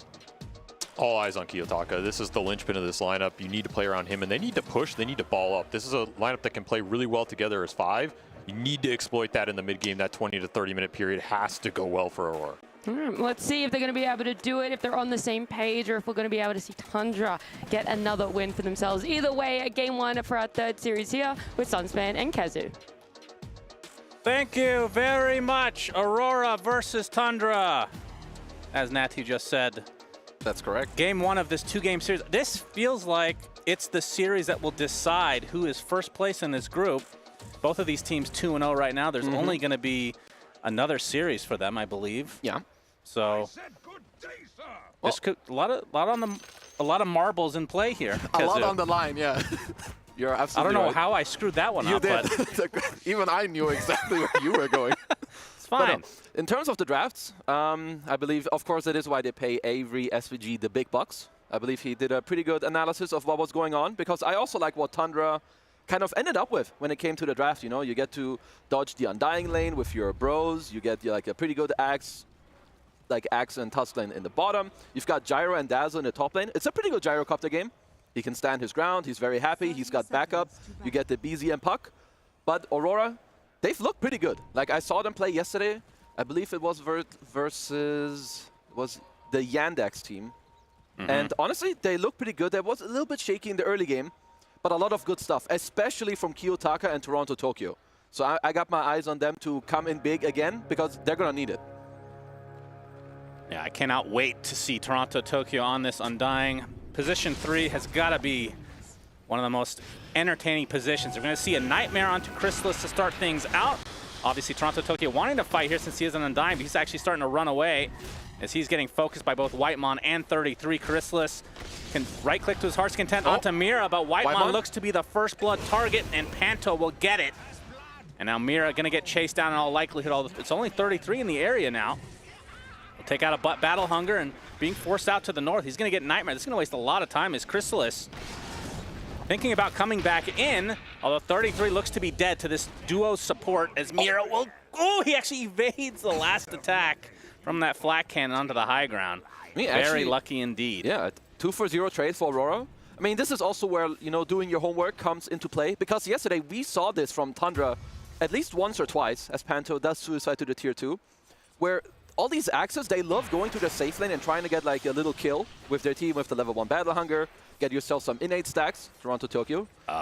Is he dead here? He's going to hide behind the tree, gets a decay off the tower, doing quite a bit of damage onto Whitemon, who has to now retreat, taking a ton of damage. Mira, yeah, Impale will not hit here. Both members of Aurora extremely low to start this, but of course they got the first blood. Who did they actually go to? It was the support, right? Mr. Yeah, Panto. I mean, and you're already pretty happy. I mean, Bane is a very formidable laning support. I will say, like, down bottom, it's even, like, also when you play these strong range laning supports, when you have an Abaddon to back you up, which is the case for Aurora in their safe lane, they should be A-okay. Like, you just get to click them even more, and he's got boots from the first blood. Yeah, that is very nice to have, as Whitemon getting chased now by Mira. Pale down for another 9 seconds, but still, Whitemon, it's fine. Sliver of HP will hide under the tier 1. Chrysalis now left in essentially a 1v2 while the regen awaits Whitemon. It's still kind of annoying. Like, when you drop this low HP and you have no salve, which Whitemon does not. Maybe there's one coming on the courier. Mira. Yeah, Mira. Well, Chrysalis is coming with that rocket barrage. That's going to do a ton of damage. Toronto Tokyo, though, has the tombstone as Mira looks like he's going to drop to Chrysalis, but the question is, can Chrysalis get chased down to the Shadow Wave at the right time for Whitemon, who is now level 2? And they're going to get a free tombstone out of this potentially, as Toronto Tokyo can get some nice deny action here. Gets a double decay, but the money goes the way of Tundra. That matters quite a bit. Like, this is over a minute on your tombstone being down. I believe Toronto also missed a fair chunk of CS there in the lane while he was running over trying to help him out. And the panel kind of talked about that for 33 on the Axes. We're going to see Nightfall getting gone on. Will get dropped pretty damn easily. The tag team kind of insane in situations like this. I mean, it's a lane you shouldn't underestimate. Of course, like double melee lanes where there's a few heroes that kind of break them. Like, even though you're double melee, you're very strong when you have these sus and you have these two big boys that just run at you and keep clicking you down. But not really a lane you should be dying in as the Abaddon. As the Ice Shard's going to block him, Panto, but the Aphotic Shield is waiting for him as Nightfall arrives back in lane. Is this, the panel talked about, is this a pipe game for 33? As, again, I got to hold that thought. Panto taking the tag team, but Nightfall got a Lotus and a Fairy Fire on top of Saksa. Yeah, under the tier 1, pops the Fairy Fire. He's fine. Should be a pipe game. Yeah, why not? Like, you've got so much heal and like backup where people can just like stand their ground, right? You've got Dazzle heal, especially +5 when you take the Novel Boon Facet, where you can overheal people. You have like heal amplification from your innate. You also give people more armor. Makes a lot of sense. Yep, 33. He's trying to aggress here, getting quite low though. Thinking about turning this around as the Ice Shards actually block him in. He's going to still fight this out against Panto. Has that Aphotic Shield still activated, though. As 33 is going to take the brunt of the damage. Drops to the Bane, and now Saksa on the run. Definitely nicely done for Aurora. They're even looking to go for a little more, but it should be fine. Yeah, Panto will just use his mana for some more harass. I mean, they were very close on fogging the shield explosion, which then, of course, wouldn't have dealt any damage. Panto. 33 at the very least doesn't really miss a whole lot of XP here. That's true, and he just comes back with even more armor. Yeah. I feel like he might be wanting to play Clockwork in the near future. Eat those chainmails as Saksa. It will die. Will end up dropping here. So Nightfall, another kill to his name. I mean, something else that I see with like this Axe build is that people don't buy much regen. Like when you die once, it's like, whatever, I'm coming back full HP with more armor. He has one salve now to top him up later on, but does he actually, he has a second chainmail coming out. So one for the blade mail, one for the face boots. This is the highest armor axe I've seen in my entire life at minute 5. That is so absurd. Surely there's... I mean, we saw the Ring of Protections yesterday, of course, so it's not like this is anything new, but yeah, going all in on armor. I mean, to be fair, it does scale pretty nicely with your Battle Hunger, as Saksa does make his way into the safe lane. Yes, he does. Mira, he is blocked. Nice snowball. Snowball being used on Toronto Tokyo because they feel very confident that they'll take out Mira. Neutrals? That is indeed going to be the case. No neutral kills for him. And the TP successful for Toronto Tokyo. I mean, I'm a big fan of this move. Like this, first of all, it's minute 5. It's around the time where your offlaner can be fine on their own. It turns into nighttime. And now when you TP safe lane like Saksa did, he gets a kill. Forces Undying to TP out, and now you can naturally move both your supports into the mid lane for the first play around the active rune. Yeah. And this is the lane we have not talked about, which is BZM versus Kiyotaka. As majority of Tundra seemingly in this lane at the moment to try to gank Kiyotaka, but it's not to be. 6-minute power rune about to come. Looks like it'll be given up one way or the other, depending on where it will spawn. Who wins the fitty-fitty? And it will be in the top. So Illusion's not the greatest, but BZM should secure that for himself. He can be pretty happy with Illusions, at least when you play against the Le Shark, of course, with the insane Diabolic Edict. Because I will say, Puck doesn't love this matchup too much. Sure, the Lesh, maybe he doesn't really kill you, but if you ever coil this guy, it's really hard to man up. He just uses Edict, Pulse Nova, and it's hard for you to stay. Panto will screw around with the creep skipping. Yeah, really annoying. As Mira tag team upon him, along with the Poison Touch. Enough for a kill for Tundra here. 33. Feels like this 4th Ring of Protection has been in his backpack for a majority of the game. Yeah, put it back in. He always has this salve there, just in case. If you're Aurora, you need to talk about the Wisdom Shrine already. There's a Gyrocopter. He's going to push in the lane. He can move over, and you've got 2 supports on Tundra also in the area. But Kiyotaka's hunting. 33 will get the Battle Hunger off. Wants to get some creep action thanks to the counter Helix. But 33, you're the one taking more damage from Kiyotaka, as he will cleanly get that solo kill. Meanwhile, top lane, Toronto Tokyo will drop as Chrysalis and company looking to run away as Nightfall is making an appearance here. Tombstone on the high ground. We'll be able to take that out eventually as Whitemon will claim it.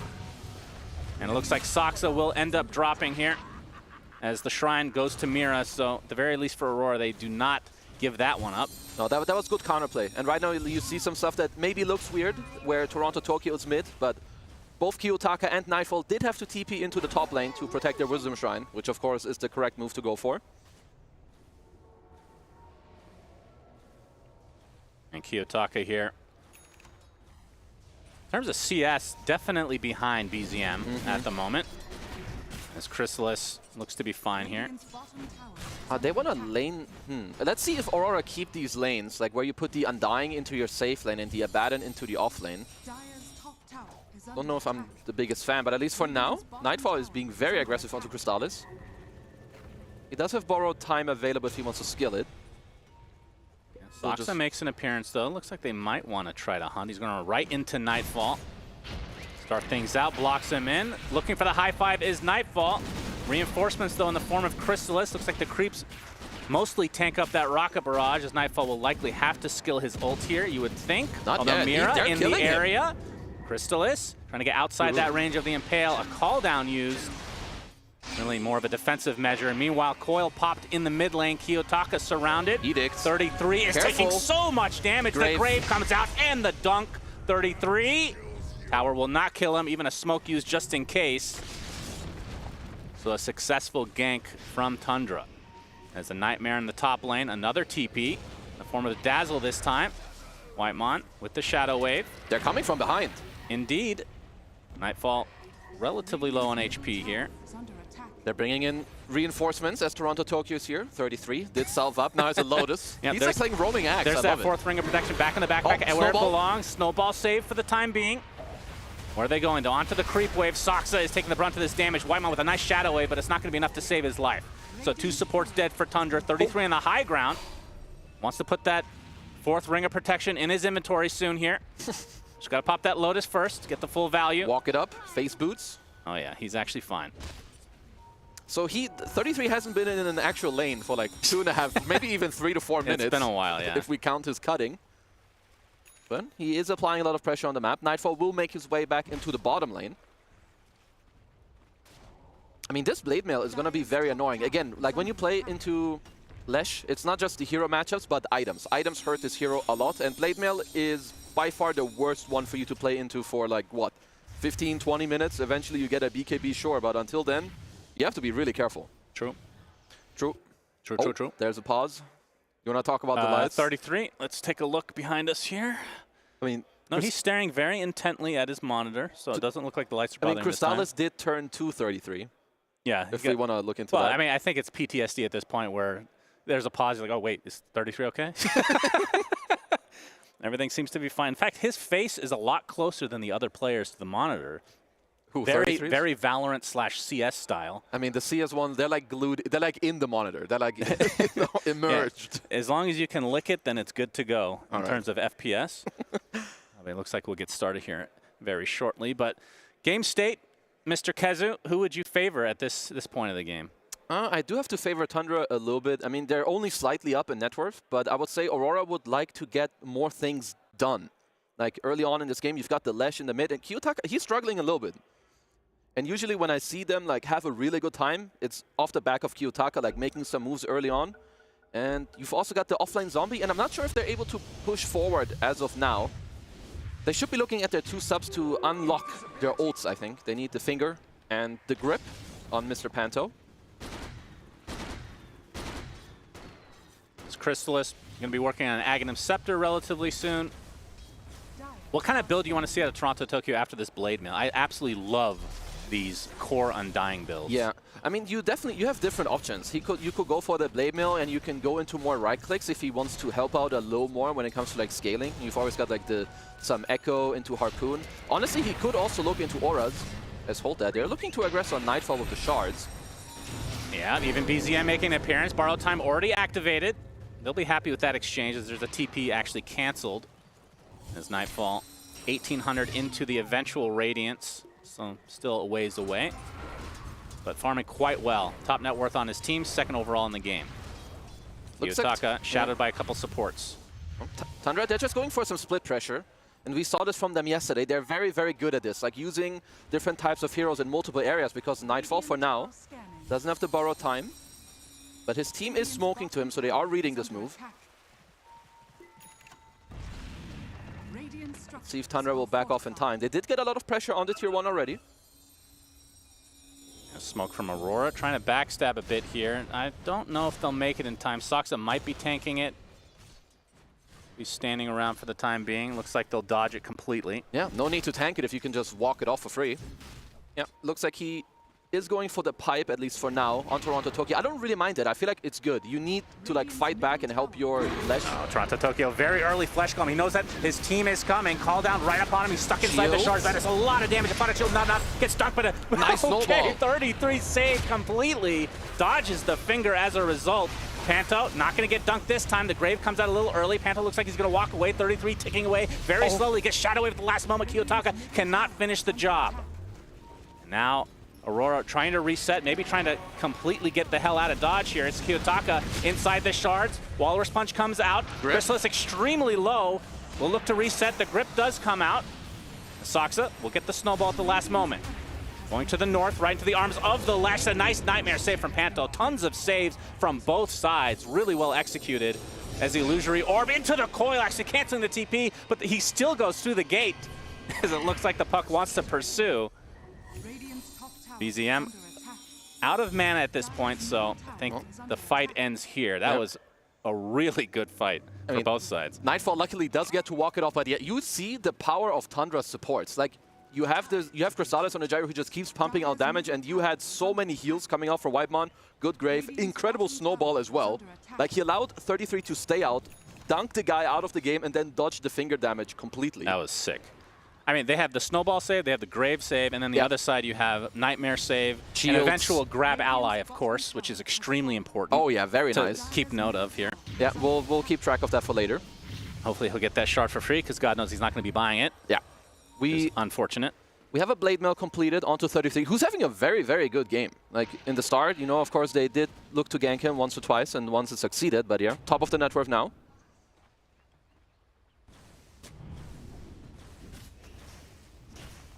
Tier 1 tower being pressured a bit as Soxa shows up to help out BZM, but looks like Aurora want to defend. They popped a fortification. Kiyotaka makes his presence known. 2 levels behind BZM now in that mid lane matchup. It's just not easy for him to connect. BZM, like, Waning Rift wants to avoid the Nightmare, does so. They're just kind of toying with them for Tundra.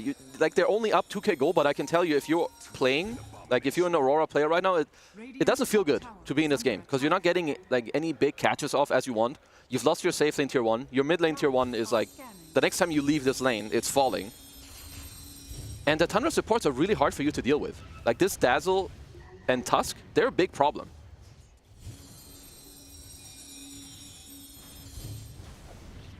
Just a matter of time for this tier 1. I mean, the thing about the Aurora lineup that I guess I don't understand, because typically when you're in off lane, that's kind of your initiator, right? Yeah.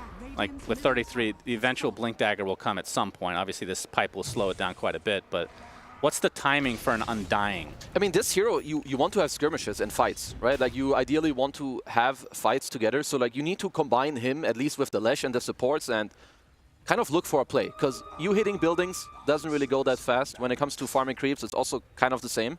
And like you're saying, they're losing out on initiation, but they're gaining on early skirmishing and fighting. But even those are going the way of Tundra, at least for now. Yeah, that's definitely true. And Soxa this time might be tanking the gank. Gets Yulesed up.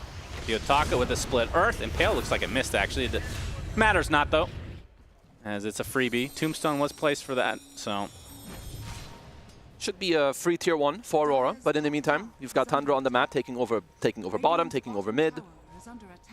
Got their eyes on Panto. He does see them with the night vision. Yeah, gets the Nightmare off onto Panto. Okay, Impale only hits 1 as BZM with the coil, also only hitting 1, but it allows 33 to try to get in range. He's going to get Fiend's Grip, Toronto. but there, the call and the dunk as Toronto Tokyo trying to focus down the Dazzle. The Nathal projection. Not enough to take him out quite yet, as Toronto Tokyo eventually will claim the kill. So a 1 for 2 to start this fight. 33, obviously the biggest death overall.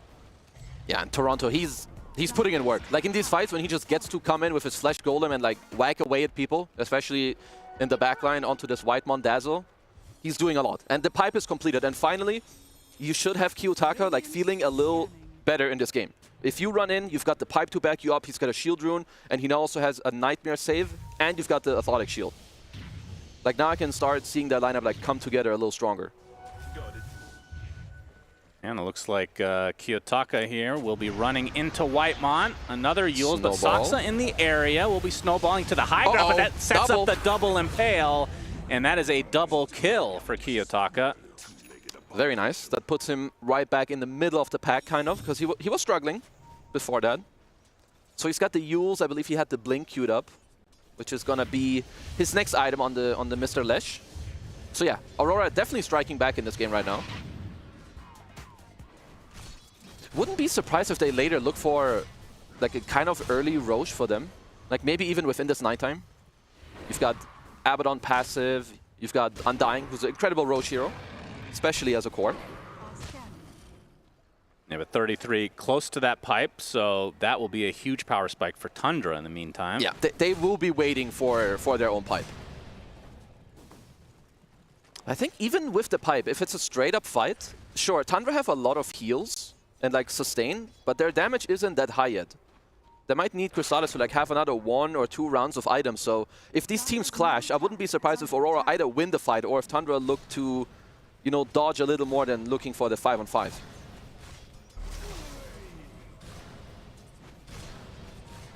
Nightfall doesn't seem to be too scared at the moment. I mean, there's not that much catch, right? Especially when you click on this 33 action, you know there's no Yeah, blink. he doesn't have the blink, yeah. Then you're kind of chilling. Very slow pace is Kiyotaka. Oh, good Runs hex. into Soxa. The Nathal projection is used from the high ground. It's going to set up so much. Down goes Kiyotaka to start this fight. Toronto Tokyo pipe is activated. There's the grip on the Finger of Death as well, so BZM is the trade. Now Chrysalis on the run, but slow to a call thanks to Toronto Tokyo. Claims another kill as the zombies will continue to chase Soxa, the double decay. Not sure if they're going to find anything after the fact, though. Should be all right. But still, they lose their mid laner right away from Aurora. They continue to fight, and they end up getting 2 cores on the back of it. Very nice fight in the end. Yeah, I believe that Tundra need to respect Aurora. Like this zombie is no joke. Like Toronto Tokyo, he's top net worth. He's got very good itemization as well. Yeah, has the pipe as we talked about. Crimson Guard will be next. I hope he goes Ags. I love seeing Undying Ags. Undying Ags is very, very good. It used to be even better. I do think it did receive like 1 or 2 nerfs throughout the maybe like last year. I think it's either the strength steal. I think it used to be higher. I mean, it's still incredible. Like, I'm not gonna lie. This is some very good like 4th item on this hero. I think for now, what I like that he's doing is just to make sure he gets auras. All what they need to do is to stay alive. Uh-oh. Instant Yules. Okay, no follow-up here. BZM is fine. Kiyotaka missing the split earth. The coil applied to Kiyotaka. Mira actually gets hexed before being able to get anything off. Mira finally with the impale onto 2 heroes, but will be sacrificed. Kiyotaka in the meantime called and dunked. 33. 2 kills here from the Tundra side as Nightfall be shadowed by the Bane. Meanwhile, Toronto Tokyo actually gets eaten up next to his tier 2 as 33 looking for the dunk. Destroys Nightfall. No more ult to work with. Abaddon gets claimed, so 3-0. Tundra, knowing that the Flesh Golem was down. Toronto Tokyo is already up, of course, thanks to that innate. Yeah, they were just not quite ready. Like, if you're Aurora, you know that you need to fight around the Undying. Like, Toronto Tokyo is by far the strongest hero for them, if not the strongest hero on the entire map. That's a very costly giveaway here on those kills. Because here, they're kind of like trying to walk it off. They do miss the split earth. Because here, they could have chilled a bit. Like, Toronto, of course, wasn't in this fight. And that really cost them. Like, that's no auras, no tombstone. Came in quite late. Like, at this point, the fight's already done. Yeah. And Toronto Tokyo, man, I can't believe how fast he died here. Well, I will say Tusk will make tanky heroes kind of look like paper. Indeed. Back in the live game. Speaking of Tusk, we'll be claiming the shard. Yep. Free better ice shards for Mr. Soxa. Are there any players that prefer not to have the upgraded shards? Because it does change the size, which makes blocking, it's usually easier, but there's some instances where it actually is worse, right? I mean, maybe at this point you would be also okay to just have the normal shards, but I think after mid-game or usually around this time, it can help you clear waves too, so yeah, I think it's fine. I just remember Soxa playing the original Marcy. He would get the shard, which allowed you to rebound on opponents, but it's like a toggle. And he literally attacked the shard on the ground because he did not want it. Was that shard already? Because now you have like... It's different now, yeah. Yeah, like, I mean, now it's better, but it's also not that different. I mean, I will tell you that if they could have chosen, you would absolutely give the shard to Whitemon. As the Dazzle shard is super good. You get more healing amp, and especially with this... Uh-oh. Yeah, he dead. finds a target. It is Whitemon. He is dead. As that Blink Dagger to help close the gap. Is 4K lead for Tundra. Toronto Tokyo looking for another to claim. BZM will be a hard target, though. Mira pretty much has to be the one to start that out. He does have the blink on the line, so of course there is a way. But even then, like, you cannot forget, even if you do catch this puck, and that's the annoying part of their draft, the elusive heroes with people to back them up. There's a snowball save, there's a grace, so just catching the puck, unless he's alone, it's not going to be enough. Dire's top tower is under attack. Toronto Tokyo almost done with the Crimson Guard. Nightfall, Manta just about finished as well. Another bit of a power spike for Aurora incoming. And what is the Lesh working on right now? Is BKB on the horizon? Just a Kaya for now, so quite aggressive. Wants to continue hiring up his, the damage output, more scale for himself. I mean, I'm still eyeing kind of the first Roche, and I would assume that it's more maybe on Aurora's mind. And Tundra are more the ones to be defensive and then try to stop it. When, Aurora, Mr. Nightfall could be in trouble. I want to slowly poke him, maybe. Mira in the area, though. Is 33 continuing to chase. As the punch actually finds the support waiting in the outliers is Mira. He's fully inside blocked. the shards. Impale does hit 2, but Lion will be claimed very easily. Coil expended. Nightfall will pop the ult to get out. It's 33 continuing to pursue as a TP is coming and canceled. So that's going to double the efforts for Aurora to continue on. Snowball does get hit. And the Bane actually TPs into an immediate silence. Decay to follow. They get the call onto the Bane. So at the very least, Tundra will find a second kill in the form of yet another support, basically tanking. I'm not sure if he was even needed there, but... And the Tombstone to back it off at the end. So 5K lead. And the tier 1. I mean, Aurora need to look for a more clean thing on their own. I feel like Tundra are getting to outplay them, like when it comes to, catching you off guard or forcing you into a position that you don't want to be in. They are now up 5K gold. Blink Dagger. Usually you'd say 24-minute Blink Dagger and Axe, pretty bad. Yep, but not with his build. Not with his build, yeah. Top net worth, pretty bad timing. We'll be going Octarine next. So this is where things get a bit scary for Aurora. You get one good team fight with 33 getting a nice juicy initiation off.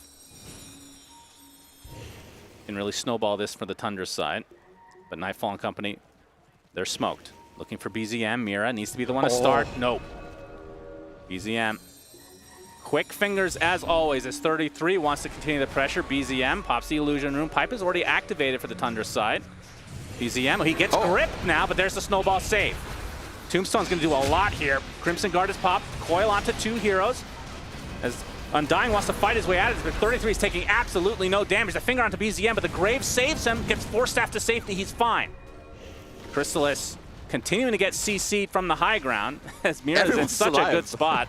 No kills. As, I say that a little early. Kiyotaka, head chopped off by 33.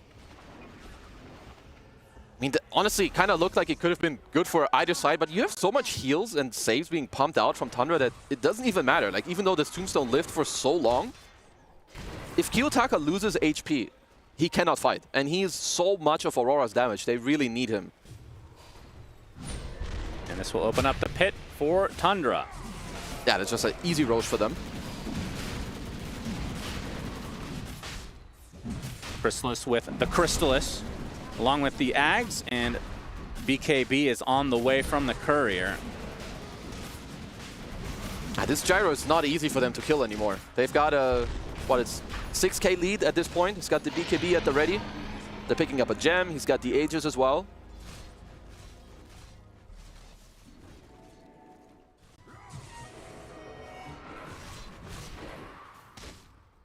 Well, looks like 33 wants to go Lotus next. So against the Fiend's Grip, Nightmare, etc. It's honestly pretty good. Yeah, it just allows you to run in. Also, of course, gives you more armor for your Battle Hunger. You do kind of spam a lot of those when it comes to the fights. He needs more armor because he did get rid of the Rings of Protection. Yep, got to back it up with a bigger armor chunk now. Radiant structures are fortified. What if you could buy armor like a stat? Like a Moon Shard. It's the same idea, right? It might just... The Clockwork special. It might just happen at some point. Yeah, it's only a matter of time. Yeah. Wait enough years and the armor we'll have all consumable. It was very successful for Clockwork, of course. True. Gotta repeat that. The Tundra, 4 minutes on the Aegis. They're gonna get this tier 2 uncontested. How would you say their building damage is? It's pretty good. Like right now, it's okay. And obviously, the more you scale on Gyro, he's pretty okay, of course, with the Ags. Also, it's more about also the backup that he does have. Like a lot of the time, high grounding is about you taking damage, but you have Dazzle. He's gonna keep you topped off. And people cannot underestimate this post 5 Dazzle. Like he's got Holy Locket, and with this facet, you honestly dish out a lot of heals and a lot of bonus armor to your allies. Nothal Boon is very underrated.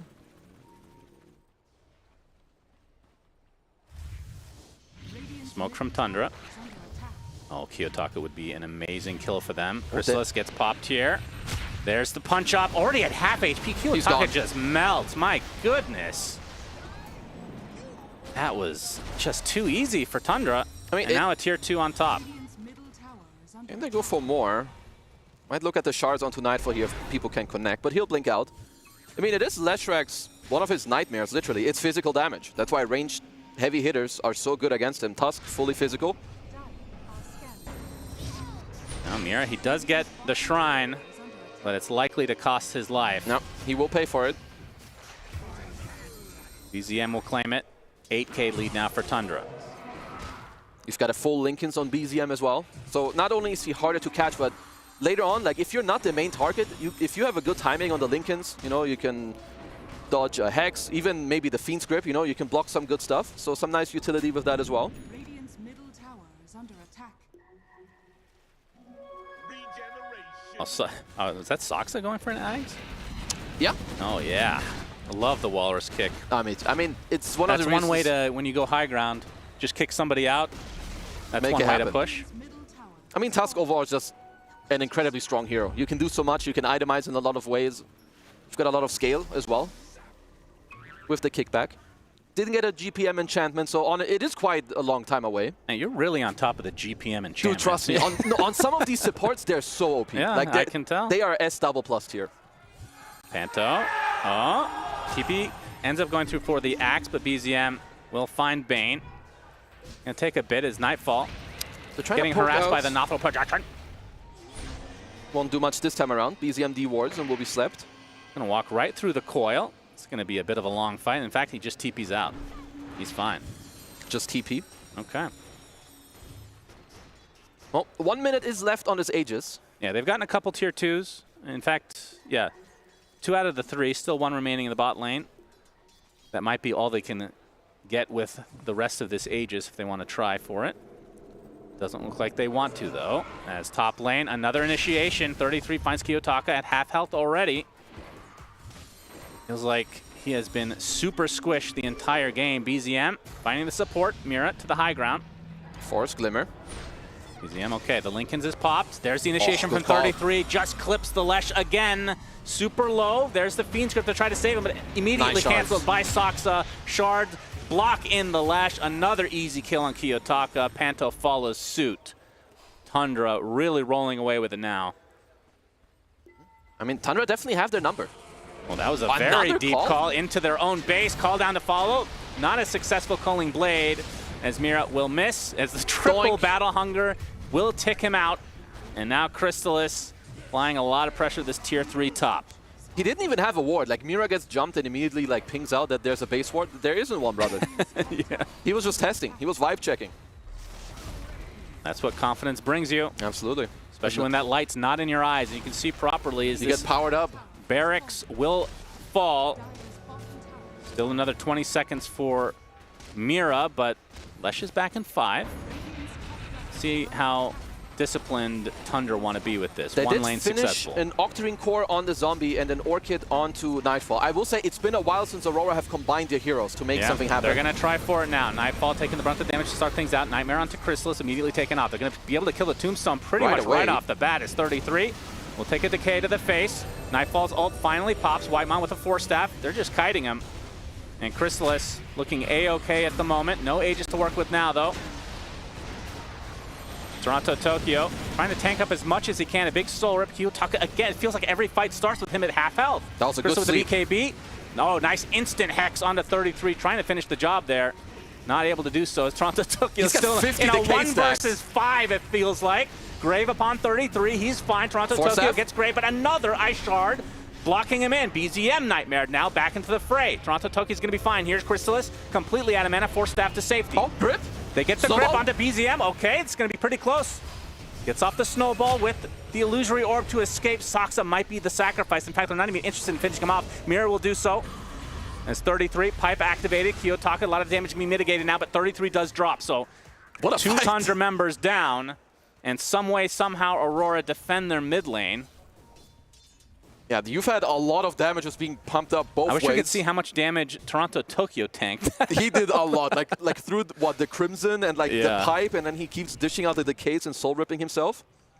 But there were a lot of small things that happened in the fight. There was one sleep from Panther with his sleepwalk. He actually made Kiyotaka sleepwalk over the ice shards that had blocked him. Without this, he would have died. You had a great snowball save as well. But Aurora, you know, they're showing that if you do combine your heroes and you did hit some item tanks, of course you can fight back. Yeah. So they do lower the net worth deficit by a little bit. Aurora gonna take advantage of this to get the old Tormy, which Panta will receive, so Brain Sap AoE. Some more tankability, why not? When you have the Nightmare facet that makes it... the attack speed? Or what do you want to talk about? The... why can't I think of the mechanic? That you can choose the direction. Yeah, the one he has, Sleepwalk. Yeah, vector targeted. Yeah. Sorry, that's the word I was looking for. Doesn't it technically take longer to cast then? Like, let's say you're trying to take Lincoln's off and then pop Nightmare on Puck. I mean, that facet technically is taking you a slight amount longer. If you're bad, right? Yeah. Honestly, for a player with normal hands and reaction, it's kind of the same. Player that is alive could, in fact, cast at the same amount of time. Mira? Yeah, he's dead. The coil actually extends to the high ground, so Kiyotaka will live, gets split up onto 2. Thunder lead down to 5K after that. Yeah. Aurora have done, honestly, a pretty good job when it comes to stabilizing. Oh, he's almost there, Toronto Tokyo. Yeah. 1,200 away, baby. Let's see it. I mean, I think the strength still used to be 10, and now it's 8. So it's still great, but it does matter. Especially with the 20 talent, which is like a really good timing. It's a lower cooldown on your decay. Like, then you really get to spam it. And he already has the Octarine core done, too. Yeah, back in the... I mean, that used to be part of the AGs, actually. The cooldown reduction. Before talents were even a thing. That long ago, maybe. Because this CD talent has been there for a long time. Yeah. Another combo that I like a lot is, you know, the game is slowing down a little bit. As the moment I talk about it, Whitemon gave it away. Every team should have a Cobalt Cup and drums, at least until like the later stages of the game. He had it until like a minute ago. Okay. Movement speed, very good in the Dota 2 video game. Now they have triple Gale Guard. Yep. Well, it is about tankiness and outlasting each other. Oh, BZM. Yeah. Doing Curveball. BZM things. Curveball successful. They get the call onto the Undying. Already at half health himself. Pops the Flesh Golem finally. Nightfall trying to extend this fight. Kiyotaka all alone at the moment. He's going to use the Yules on himself on top of that nozzle projection as well. Be able to get the Dazzle. Yeah, they get BZM to start things out. BKB finally popped by Crystal. They're just completely ignoring him. They're going for everybody else. They kill off 33. That's 3 dead for Tundra. Now the rest have to get the hell out. It's happening. The tankiness from these heroes, it's coming through. They start out on the Undying, and he's just unkillable, it feels like. Yeah, they start off on Toronto Tokyo, and Kiyotaka, he just uses, you know, this type of space to run in with his Bloodstone, with the Yules, gets in all the way into the backline. We'll see it here, because BZM, he did show a lot of heroes, sure, but he also ended up getting caught here by Mira. I mean, unless they chains down Toronto Tokyo, they're in trouble. Like, Crimson, Pipe, he's gonna pop his ult and just fully stay alive. Yeah, they just completely ignore the gyro, and it was the right move. I mean, it's because gyro also, he's more about hold on, let's turn around here. Let's see, 33. He's chill. Yeah, he's chill today. Yeah. Maybe he does have the sunglasses. No, I can see from here. He does not. Yeah, there might be the, you know, he doesn't let you know he has sunglasses. They're special. Special tech. Special sunglasses. Wow. Hook me up sometime. I'm sure he will. as they are ready to continue. I mean, at what point can you not ignore Gyro? I mean, the thing is that at this point, they have so many like auras and shields. I think he needs another round of items. Or they need someone else to get a nullifier, because the problem right now is the Crimson Guard. The Crimson's owning. It's dropping too much from the attacks. And I didn't even think about it, but Undying might be better than any other hero at just kind of doing it. Like, he gets so much health, especially now with all the decays and his ult. It makes it scale even higher in the fight.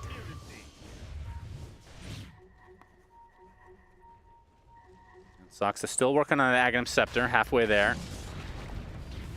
It might be the turning point for them, to be honest. Like, right now, it is really, really difficult for them to fight, especially if kick this Roche Toronto, goes down. Tokyo away, and you can ignore him now officially, because he's just too juicy of a target right now. I mean, if you kick one in without him being able to help, maybe you can just blast him out of the game. But we'll have to see. Of course, this is a free Roche. So Mr. Takoyaki on the Lesh, he will take the Aegis. Is that an anime reference? That's a Gorg reference from like 2 years ago. Okay. I like old memes. Everyone who watches Twitch will know that he's called Takoyaki. I see. Apparently you don't watch Twitch. That's correct.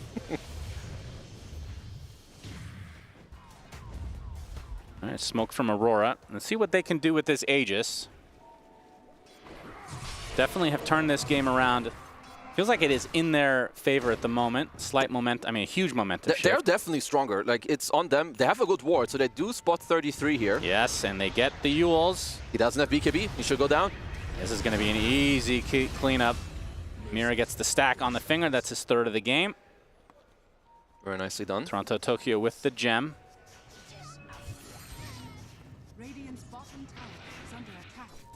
I mean, Tundra at this point, it's just very likely they're talking about their next round of items, because you are, a lot of the times it's like this minute 30 plus minus timing, you run into a bit of damage issues, as they should be finding Panto here. And when you run into damage issues, you need your next round of items. Like, you know, have your puck get closer to whatever he's building. Same for the Gyro, maybe start thinking about some nullifiers if you do need them. Which means Aurora, the map is all theirs. It's on them to push back, take over the map a bit, maybe D-ward.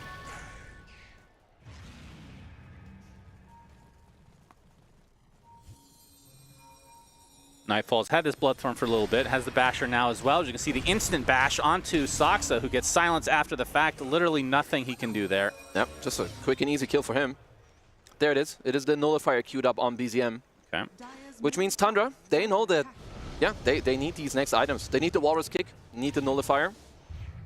And if you're Aurora, you know this. Like, they can feel this, which means they're going to play incredibly aggressive on this map. I also like that Nightfall does have a level in his queue, which means he can break the Linkers from BZM and then maybe get the Bloodthorn on him. Does feel hard to do. It does. But then again, with these fights having so many things going on, feels like you lose track of all that. Yeah. Who's going to care about a measly little mist coil? Nobody, unless it's your Lincolns. Yeah. Chrysalis looks to be going for the Swift Link as the next item to replace the Falcon Blade. We might. This game could get to Rapier territory. Oh yeah. Later for him, absolutely. I mean, that would be the logical next item. You eat the Ags for Divine. Yeah. And with the trajectory of this game, it is most likely getting there, whereas 33. I mean, a lot of the earlier fights in this game were quite nice for him with all the saves, but now without a BKB, it is getting hard to play.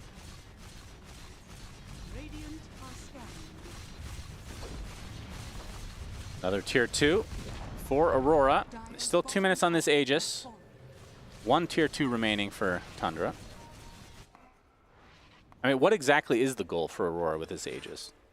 It's honestly just to grow your lead and take over the map more. Like, so also that by the time that the Aegis is over, you kind of control and you can keep going wherever you want with your lead. Another gem purchase for the other side. So both sides with the gem at the moment. Because their high ground is not the best, which means what they need is map control and to try and pick someone off. This could be a good smoke. They've got mid pushed in and bottom pretty nicely from Aurora.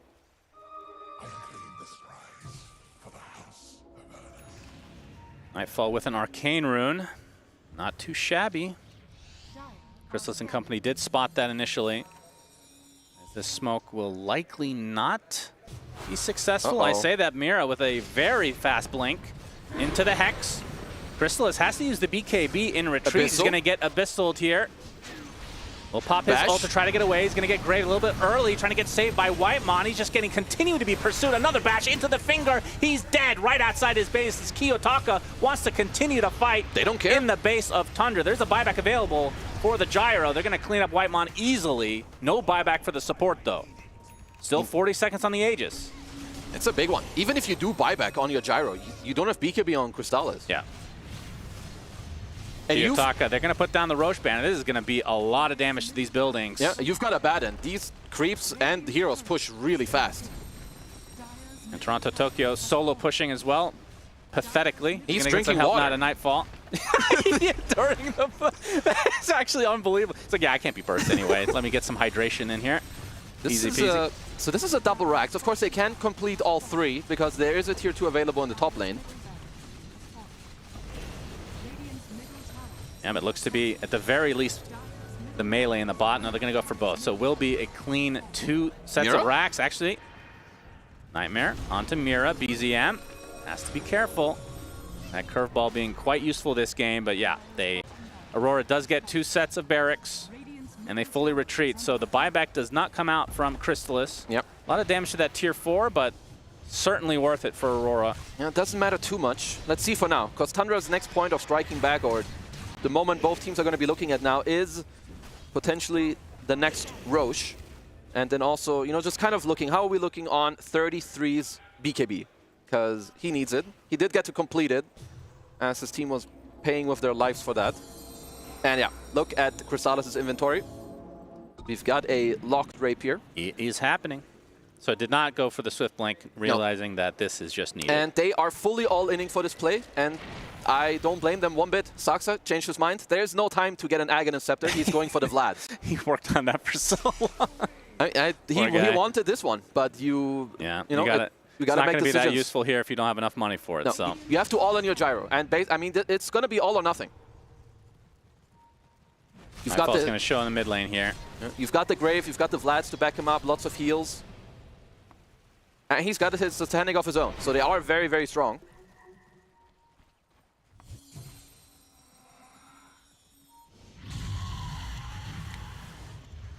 And the problem for Tundra is, who is your target?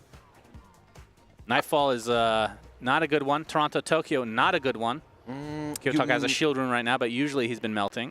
To be fair, if you could either get Kiyotaka or Toronto out before they pop spells, but the problem is, it's a hard ask. You don't have a blink on your Gyro, which means he needs somebody to flag off in the fight. That sounds wrong. I think they need... They need to go to angle. They need to go around in the fight. Or kind of like position yourselves in the Roche pit before Aurora are ready. Well, 33 is going to show himself bot lane as the rest of his team shadows in the back. And Aurora will end up taking out the Tormy. Kiyotaka with the shard. Okay. Kind of annoying in longer fights as well for Tundra to deal with. Yeah, I mean, when you have this tombstone placed, you're slowing heroes. Split Earth is going to have an impact. Yep. I mean, it looks like the game is slowing down a little bit before the next Roshan respawn. At least 33 got one of the better off-lane neutral items with the Blood Rite, getting himself some more AoE on the call. Oh yeah, that's a good one. Yep. Just needs to hit 25 now. Soon. Not sure that's going to happen this game. If there's a fight. If they win one fight where 2 heroes die, he might just get like 24, 25. It's not that unlikely. Yeah, that's about 2 minutes, I'd say. That's a long respawn. Yeah. That's where the next fight is likely to happen. Overwhelming blink for Nightfall now. Which means also for Tundra side, you need buybacks on everybody possible. And it should also favor Aurora, because it's going to be a nighttime Roche, which means they have the buyback into TP advantage.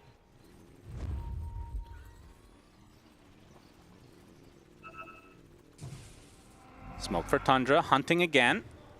They are heading in the correct direction.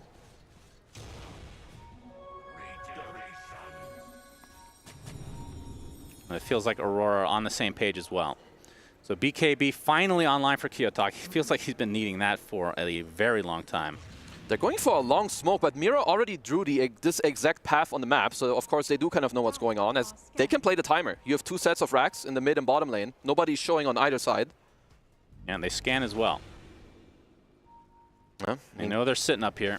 Tundra know what's happening, but how do you invade this this spot? I don't think you can.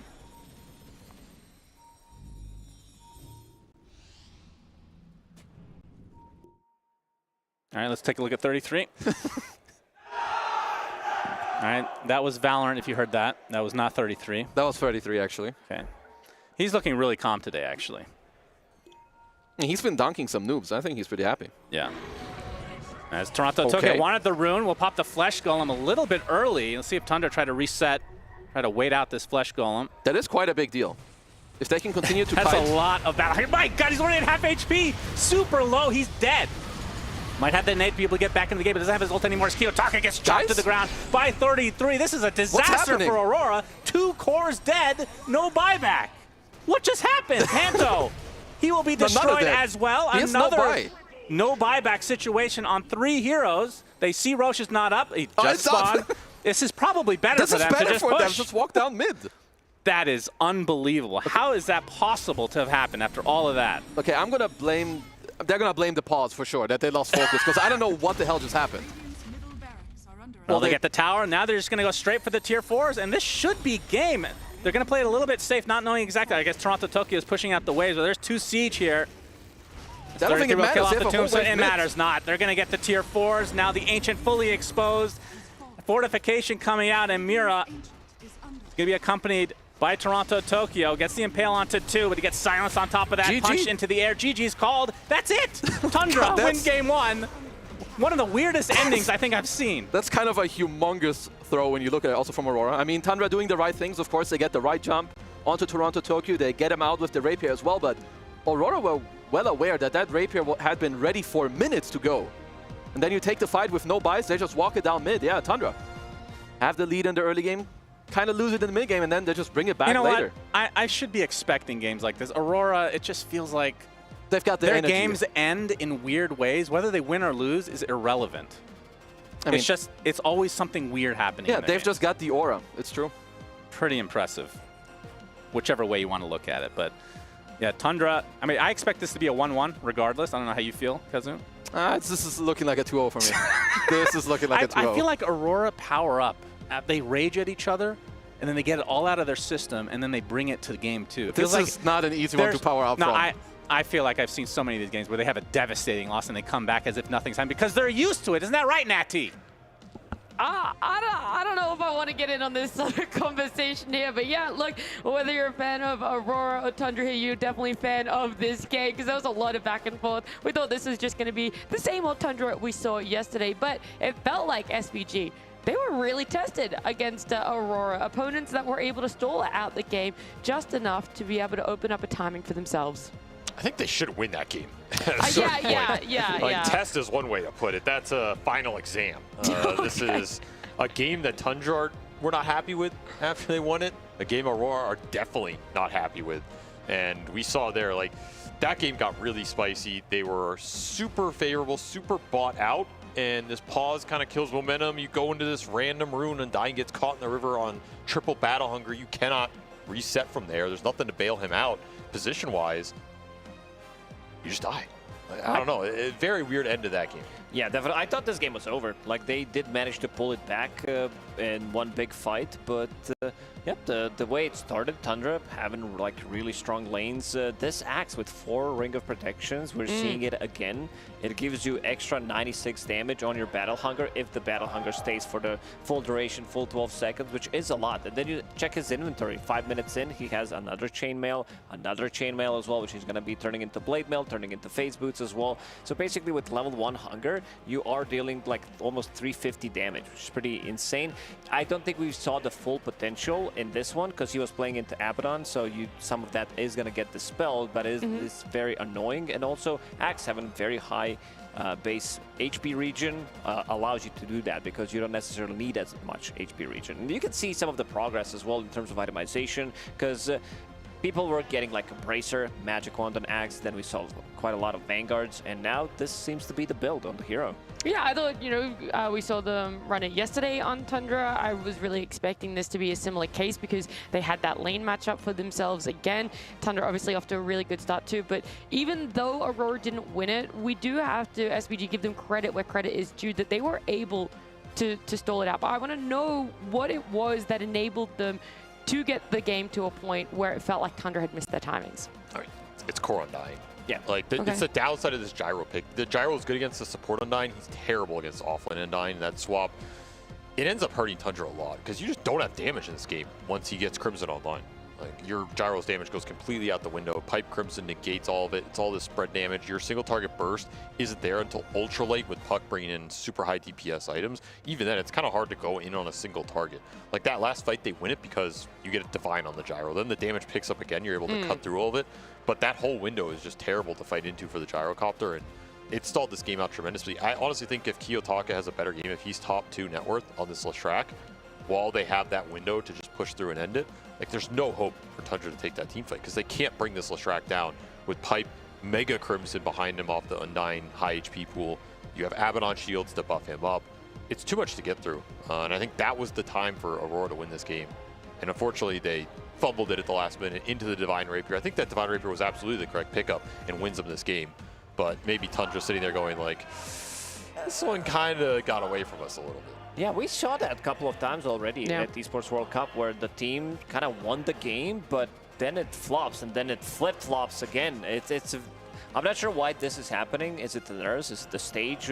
What's going on? But we're seeing it quite often in today and yesterday as well. But I want to also touch upon how well Tundra played in some of these early stages of the game, because like the story of both of these teams is survivability. You have this Undying who is super tanky with the Crimson, with Pipe, Abaddon behind him, who you can't really burst. Axe doesn't have, Kaya Sanj, he doesn't have level 20 talent. You can chop him though. Maybe to try to chop him, it didn't happen. But then again, on the other side, you have Saksa, who had a pretty amazing game on this. He had super clutch snowball saves, like really finger dodge, all this stuff. Grip saves for the puck. I mean, it was... Yep. And then you also throw in Dazzle into the mix. Whitemon, like his positioning was really, really good at picking up relatively early A on this, knowing that there is no nullifier. There's nothing that is going to be removing that A on this. So making sure that he's going to be getting his spells off. He gets that guaranteed grave in the middle of a fight. I feel like the first 30 minutes of this game was decided by 3, 4, and 5s from both teams. Like, I was surprised that out of this laning phase, Undying, Axe are the top 2 net worth out of this laning phase. The Axe didn't even lane past like 7 minutes. No. He cut once, got chased off, and then he just roamed. And Undying, I thought, had the roughest lane matchup. He's against Dazzle Gyro. Didn't have the greatest start, but still was able to find a decent amount because the hero just farms with the K now. Like, the fact that those two are the most farmed at like that 15-minute mark, very impressive to me. And I think if you look at a lot of these fights, it was decided by the 3, 4, and 5 setting the fight up. Who got the better positioning? Who got the saves off? Who got like the shard block versus the lion impale? Like in that top jungle fight we saw with the double impale off the snowball. Things like this that set the damage up. Because honestly, the 1 and 2 from both these teams are just, they just go in and deal damage. It's like maybe you catch puck, maybe you chop this Abaddon or whatever, but they're kind of just there. To me, it's the other positions in this game that were really dictating where those fights happen and who got the control to really deal the DPS that pushes you over the edge. Yeah, I was surprised that 33 managed to stay on top of the network, considering what he was playing in lane. Like, this is not an easy lane for Axe to play. Like, he also doesn't have the best lane support. Like, sure, Tusk is a strong hero, but you're battling it out against Bane and against Abaddon, which is not the easy lane by any means. And then suddenly, he's not even farming the stacks in the triangle, but he's staying on top of the network. But also, there's a fight that I wanted to point out. This is pretty much the turnaround fight. If they wanted to win it for Aurora, because this is the big timing. Like, you see the Axe getting Octarine Core, so is Undying, and so is Abaddon getting his Orchid, and this is going to be the big... Like, if Undying dies here, he doesn't have buyback available, so he's going to be coming into the fight with lowered cooldown, 25 seconds. He also doesn't have... Oh, does he? He does have Ceaseless Dirge, never mind. So he's going to be buying so much time. He's going to be soaking up the damage and getting multiple decays. He's playing super aggressively, knowing that he has a backup of his team, pops the pipe. There's going to be also a Glimmer Cape available on Panto and also a Photic Shield. So he knows, like, I'm pretty sure he's making the call, and getting the BKB here out of Crystallis is pretty big, allowing him to try to reset the fight. You can see that Toronto Tokyo, he doesn't care. He's sitting in the middle of the 5 people, and he's getting focused down with the tag team on top of him, and he's still not dying. He's still ready to soak up all of that damage, and then they pretty much used everything. You can see the 33 is very low HP. Gyrocopter, he's running out of mana. He doesn't have BKB ready. Even position 5 Dazzle doesn't have mana, and then Saksa gets a really good snowball save, trying to bail BZM out of the trouble, but it's not good enough. This is where they feel that they're kind of running out of steam. They blink in, they get the kill, and they kind of clean up after that. And if they lost this fight, I'm pretty sure the game is over here, because they already took the top set of racks, but they just couldn't. Undying was way too tanky. My takeaway from that fight is still that the Leshrac was just not strong enough. Like, the whole time this Undying is tanking all that. He tanks around 10,000. Yeah, he's not doing anything. So you're not really winning the fight. Like, you're not using it for anything. It looks great. He tanks 10,000 damage. But if I'm Toronto Tokyo in that situation, I'm like, what are you guys doing? Hello? Where's the... Just standing am I behind. supposed to carry this with DPS too? You know, he gets an Ags at some point. He's like, I'll do it all. I'm the 1, 2, and 3. But it's an Undying. Like, at some point, you get kited out in this game. It's way too hard against the Dazzle, the Battle Hungers, the Ice Shards, right? Yeah. And we saw how much Tundra were focusing at Leshrac as well. Even when that Undying is tanking all that, they're thinking about the Lesh. Every time he goes in, he gets punched, he gets sharded, the gyro's running him. Tough Leshrac game. There's a lot that outranges him. There's a lot that can mess up his positioning in the fight, even though there's no direct anti-healing. Kiyotaka, I said he's a linchpin for this lineup. He never really came online to me. Yeah, it was a big fight of sustains, whether that was in the items they were building. Either way, a little bit of impatience could have sort of brought Aurora back into this one, but ultimately the game did go towards Tundra. Now, it is only our first game in this best of 2, so after this quick break, we come back and our teams will be ready for that second one.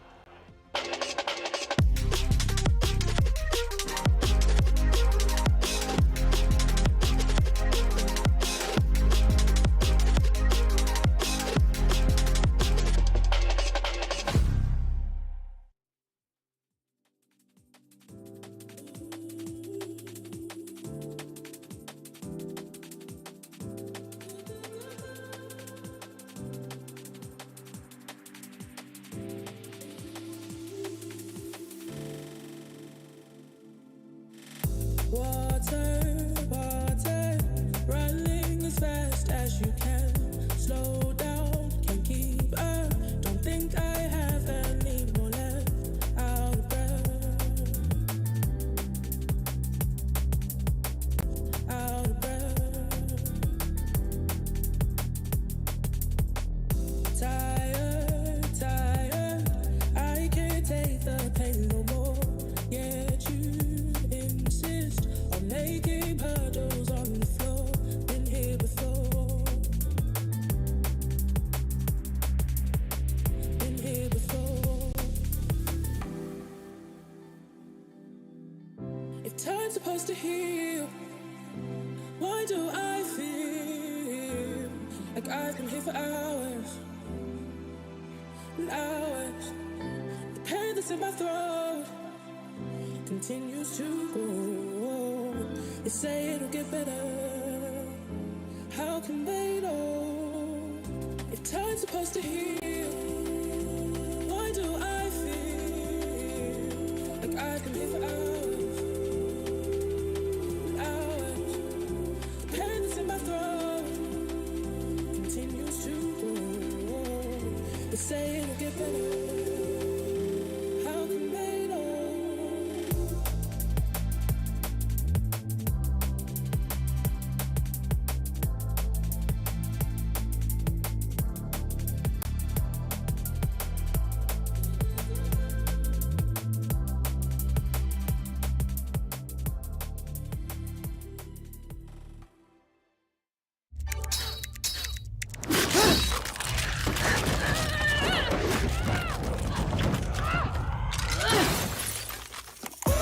Reach your impossible. Lenovo Legion.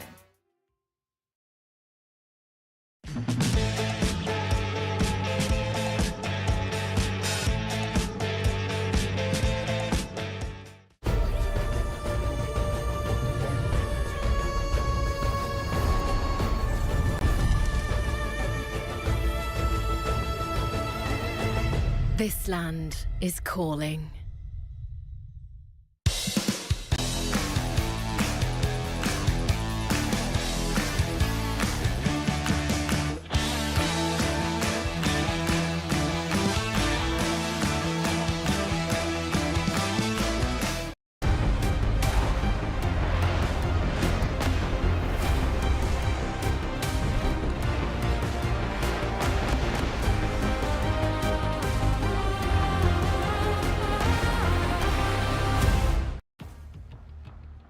in the middle of Tundra up against Aurora here. It is our second game in a best of 2. And that game one, well, it did not end the way you would have expected if you stopped watching at, what, the 35-minute mark? But if you stopped watching at the 8-minute mark, it ended exactly how you thought it would.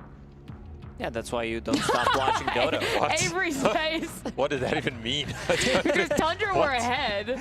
But so it depends who you're You're like, oh, 8 minutes in, day done. one, I can Exactly. go do the dishes and make myself a lunch. Exactly, and I'll be back for game 2. And then at 35 minutes, if you start watching, you're like, Aurora's got this, it's fine. But then Tundra won. That's what I was saying. I'm sure all the Dota experts out there, Really? 8 minutes into the game, they know how the game's going to end. He did. Avery predicted it. I mean, I said at 7 minutes, it's going to be a Gyro Divine Rapier, and they're going to walk in the river and get triple battle under it, and that's... You also predicted how this series would test Tundra, that they weren't at their peak form.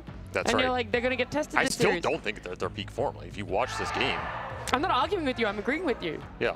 I think 33 is always at peak form. But the team So it's lags a everyone. little. Yeah, most definitely. Or him and Soxa. Sox is also, like, Sox is probably the most stable 4 we've ever seen. Mm-hmm. I know people are going to hate me saying that because they're going to be like, what about Jirax and Crit? And it's like, what about them? They're the only 2. I would throw in... They're not as stable. I think their hires... I would throw in their highs Save were higher. into that conversation. I think What, Save... in terms of stability? Yes. Like, I think Well, for, yeah, I think I for actually 3 think years that's fair. straight, this guy just, like, doesn't have bad games. I can agree with that. I can always find somebody else to blame. On his team? Yes. There's always someone else. It never is. Yeah, it's never 33. It's never Soxa. It doesn't matter, though. They got the win. I'm sure they're not going to be happy with it, though, right? They missed a lot of their timings there. It was leading up to being an Aurora win. So both of these teams are going to be walking away wanting to change a lot, having very different expectations for this game number 2. But what are our expectations here? What are we hoping to get a 1-1 that Aurora have changed for themselves? Well, maybe don't throw games like this, because they definitely had this one in the bag. They definitely did. Maybe the nerves, maybe the pause, they lost the focus. Not sure what happened there, but because they also had buyback on Undying available. They didn't have to save it there. Save your buddy syndrome. Weird post-pause syndrome. Like, it definitely happens. They were also thinking that they were stronger than they actually were. I think it was like you winning all of these fights leading up. A bit is like, okay, even if the Undying goes down, we're still Maybe it was fights? Toronto Tokyo. Help me. Like, you left me one time. Oh, you that think in the 35 minutes comms. in, like, he's like, are you going to do it the second time? So they come in, all of them, and they get themselves killed. He's the only one who has buyback available, but that doesn't mean anything at that point of the game. And yeah, we do have the draft ready. Templar Assassin, Monkey. Do you think we're going to be seeing anybody letting Naga Siren through? It's already for been the rest of played the tournament. Okay. Maybe a little, but I'd be kind of surprised if the puck goes through here. If it does, I expect a swift and hard response, because I think it will get taken. I think whenever a puck has been picked in game 1, it's performed well. Both teams, you feel the impact of the hero. Like, the hero's just so annoying to play against. As a player, you just go, we either need to get rid of this or fully expect it and address it with the full force of a bunch of counter picks. And this is like you're kind of giving it to them again here, right? Yeah. I don't know why Tundra won't just run the puck back, because it created a lot of space in that game. What happened to other puck counters in the mid lane? Void Spirit, Sniper, Huskar, are these not viable? The Sniper's a little lackluster. The Void Spirit is viable, but he doesn't really win the lane, and that Axe timing is like, it's make Way or too break. late. If you hit it, it's amazing. Yes. If you miss it, it's worthless and Reddit flames you. You know, then they're going to call out the innate, and you're down that path. No one wants to be there. Yeah, that innate, very easy to blame. I think Monkey King is also one of the better ones. Yes. But the Monkey gets banned a lot.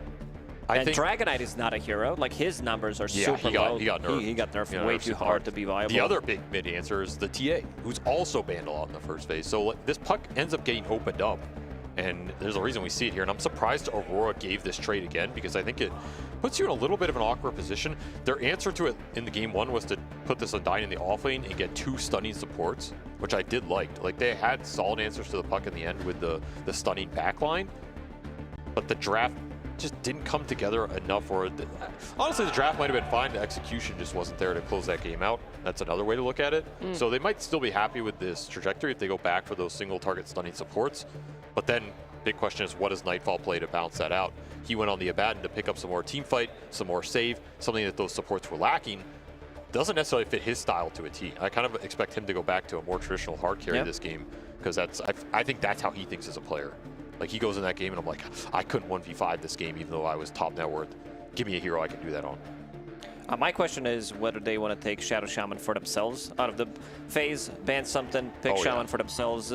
I don't think you want to be fighting into Tombstone, Undying, Shadow Shaman as well. Then you have the control as well. It's just way too difficult. There's too many zoning tools on the ground, controlling areas where you can take the fight. It allows you to go for Roshan.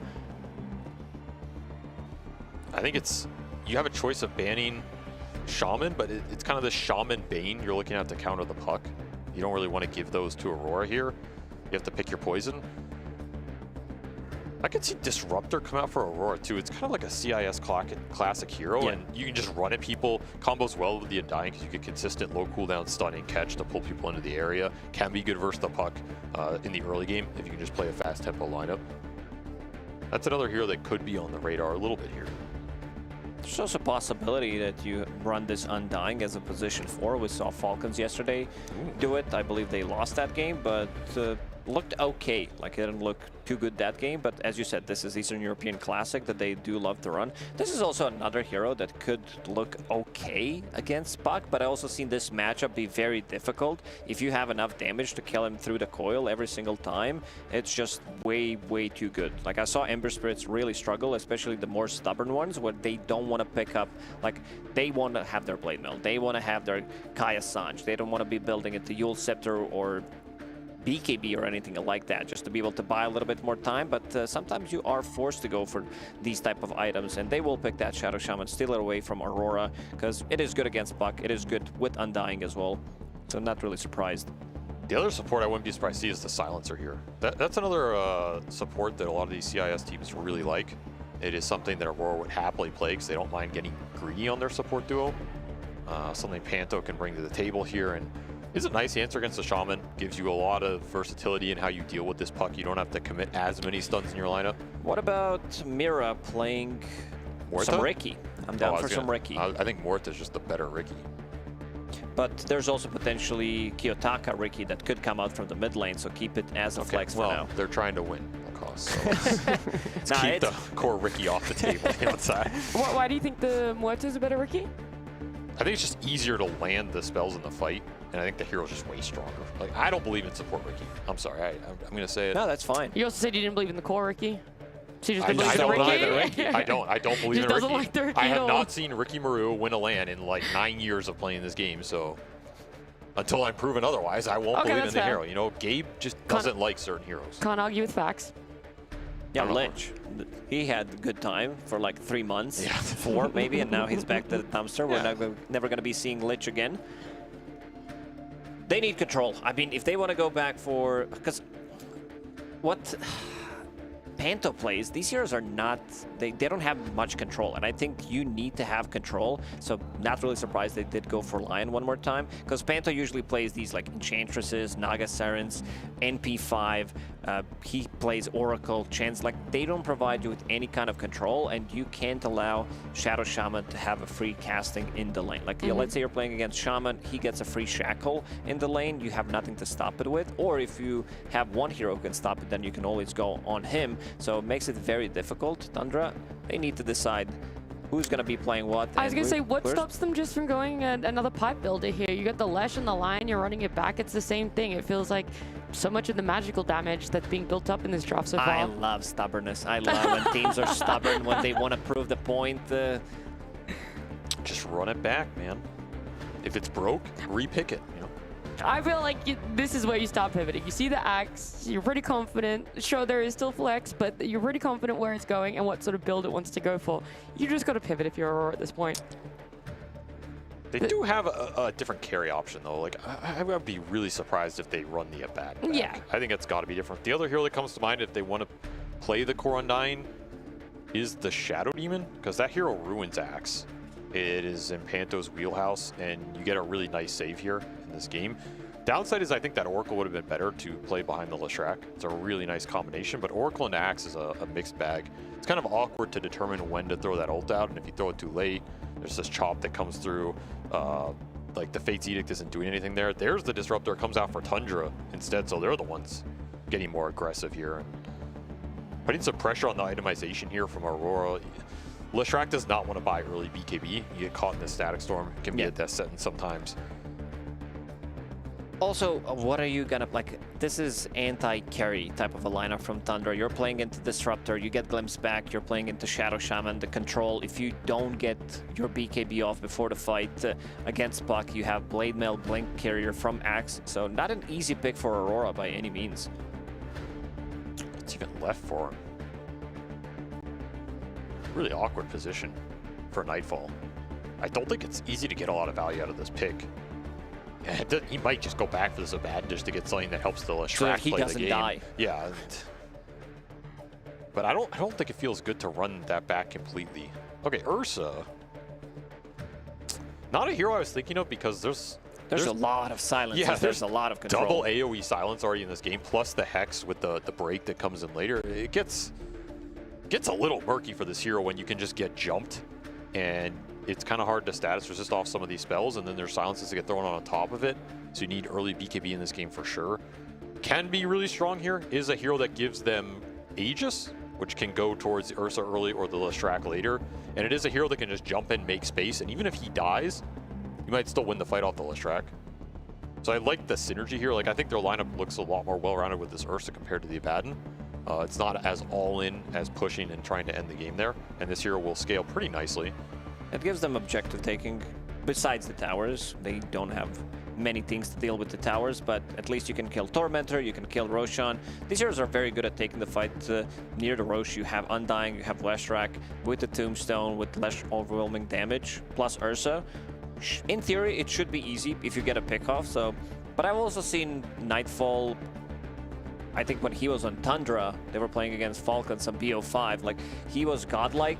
He just couldn't end the game. I think they lost that. It was game 5 in a grand final. Yes, so they ended up losing. He had an extremely good game. It's just something that Ursa does lack. If you can't hit the high ground, and if you're playing into some like tiny, anything that has very good tower defense, when we're talking about tier 3 towers, you just might lose the game off of that because you can't finish.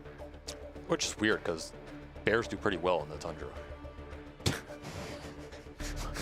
I can't acknowledge that one. When you think about it. Yeah, it's good. It's good. That's my mistake for having you should feel at home. You know what I'm saying? Well, some more support bands coming out from Tundra. She didn't like that one. Nope, I really didn't. I really didn't. Yep, Warlock, Bane, that's the final bands from Tundra. They're pretty confident Undying is going to be just another core for themselves, revealing both their position 3 and mid lane and Lash. And I don't think you should be that confident. You should go down and tell them. You can run this Undying Ursa, and there's some offlaners that could provide a lot for you here in terms of auras to back this Leshrac up, because you don't have a lot right now. Like, I'm looking at things like the Underlord, right? This is not a hero we see super often, but it is something Toronto Tokyo will play. It gives you like another Pipe Crimson Buyer like the Undying, but something that also gives you a pit that's really annoying for this Axe Puck, particularly if this Axe is not a BKB buying Axe, because 33 wants to go the Pipe himself.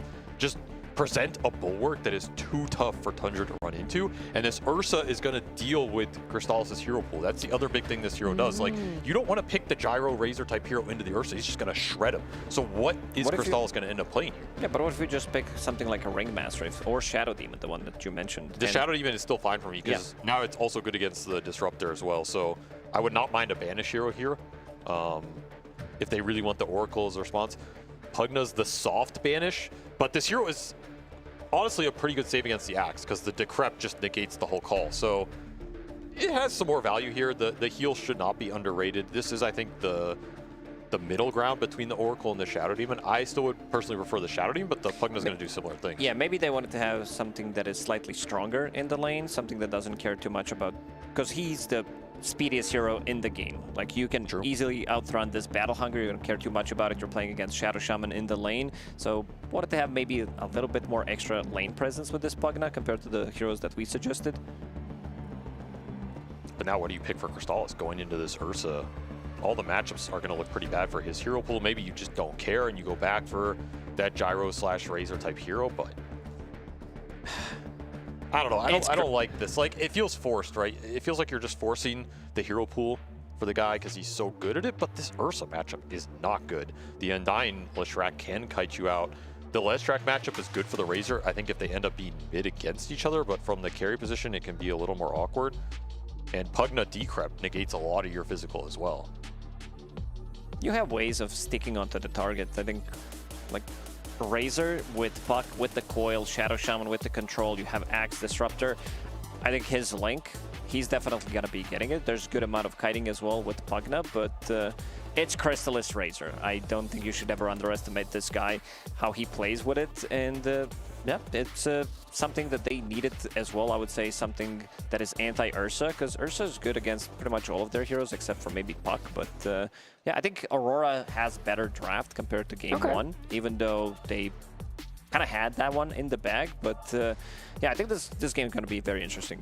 Yeah. I mean, that game one was a little bit more trying to stall it out, try and get online for themselves. It felt like they were playing for that longer one here, but you're expecting a much quicker game from Aurora. They have to be proactive to make this lineup work, SVG? I think they have decent scale with the Bear. I think the Bear don't care, as they Bear say. don't care. I think Nightfall's about to drop like 16-1 on these fools. He's about to even out this series.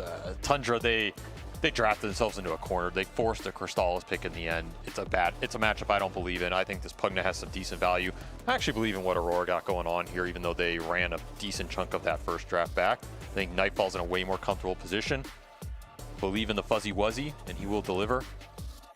Alrighty, let's see if the last two-pick pivot from Aurora is going to be enough to be able to have a 1-1 in a best-of-2 series for themselves, or if Tundra are going to be able to go yet another 2-0 for themselves. Either way, I'm excited to get into a game 2 with Kezu and Sunspan. Aurora versus Tundra. Game number 2 is upon us. Mr. Kezu. Yeah, that's who I am. Good to be here. You ready for this? I am. We got a... not fully similar, but we have some reoccurring faces when it comes to the draft. There's 33. We can see that the light is currently not bothering him. Which means he's very cool and calm. He is. Playing his axe again. He's going to dunk on some fools once more. It's hard to see how close he is to his monitor. It is quite close. It's a little deceiving with that angle. So you're saying it's closer than what it looked like? It's closer. Yeah. Things in the rearview mirror. I actually feel like he's sitting further away. Well, he's leaning back now. He's drinking water. Yeah, whatever. Just bad timing on that. Well, sorry, we can get you guys updated on how close he is to his monitor a little bit later in the game. in the pause, of course. As well, so for starters, let's have a look at the draft. You have the Axe being ran back by 33. Same with the BZM Puck and the Kiyotaka Leshrac. I do feel like SVG, he was talking a lot about the Bear. It is a pretty good Ursa game, and it is actually, I would say this is Nightfall's top 2 best carries, maybe the best. Who's number 1, if it's not Ursa? The fact that you don't know right away means that Ursa is number 1. No, it's like the thing. I don't know exactly in terms of his scale right now, but PL used to be his best. Okay, maybe Ursa now is. That counts, though. Okay, so that has nothing to do with how good the hero is necessarily. Yeah, PL is his best hero, Ursa his second best. So okay. No, he's equipped for comfort. Oh, 33. Oh, he hello, is going to be in a world of hurt here as the... Okay, he's fine. Fake hype. Yeah. He'll walk it off. Fury swipes were a bit scary to run into. I mean, we'll have to see about the lane. I will say that the support matchup... Inventory. I can't. Well, you better get used to it. I can't. There's going to be a 4th as well. Oh, the bounty runes. It was a 3-4-1. Okay. So a nice little lead for Aurora. Yeah. But yeah, when it comes to the laning stage, I'm looking at the 2 subs in the bottom lane. Like both the Rasta and the Pugna. Because honestly, Axe is stronger than Ursa when it comes to the first 2 levels. Once you get level 3 on Ursa, level 2 in the Fury swipes, you start taking over. But until then, let's see what Tundra can get done in this lane. And what do you think about the Pugna for Panto? Not a hero that we get to see a ton of. No, I like Pugna a lot. Like, if you look at Tundra's draft, there's a lot of lockdown, right? You keep people in the coil, in the field, or even shackled up, so the heal is quite good. Nether Ward also can destroy both Pugna and Rasta in the game. And most importantly, you've got the crap against the Blade Mail, so you're not going to have at least Ursa killing himself on the Blade Mail. So very nice. We are going to see Toronto-Tokyo on the Undying again. I feel like he had a really good performance last game. No, he had a very good game. It just feels like as a team, they kind of failed together in a way. Yeah, I mean, they just dropped the ball for 30 seconds and the game was over. Yeah. That was that was a true Aurora loss. Yeah. If you want to put it that way. I mean, I will say, because they were talking about it on the panel, Razor against Ursa is definitely a Ursa favorite matchup, but Razor is very good against a lot of the other heroes that are in this game. So it's going to be a lot about the lockdown and who's allowed to kind of go on who. Because, yeah, this bear can go crazy. In case you're wondering, this is not game 1. We are in game 2. That is the same matchup in the mid lane as we saw. Seeing some repeat action, same sides as well. So Kiyotaka wants to run it back, and BZM, obviously after the victory, he's like, yeah, I'll do it again. Yeah, why not? I mean, Curveball is they were really fun to play at the very least. Yeah, I mean, they were both pretty happy, I think, with how the game overall went from them. Maybe Kiyotaka's looking for a slightly better early game. As Saksa, he's taking a beat. I mean, this is not the best hero when it comes to creep skipping. It's BZM taking a lot of pressure. I mean, this is what I respect about Aurora, because I've seen this before where they will have a misstep. Yep. And they'll feel like, hey, we should have won that game. And they'll effectively run it back with most of the heroes being the same. Which 3 of the 5 are the same here. I mean, why not? You can run back like most of the chunk that you feel like was still good. Yeah. And it's not like their lineup looked bad or anything. I think the draft was pretty damn solid. Nightfall in kind of a weird spot here. Very aggressive. Going to be forced out a bit. Yeah, a little bit annoying for him. He does have the boots flying out to him slowly.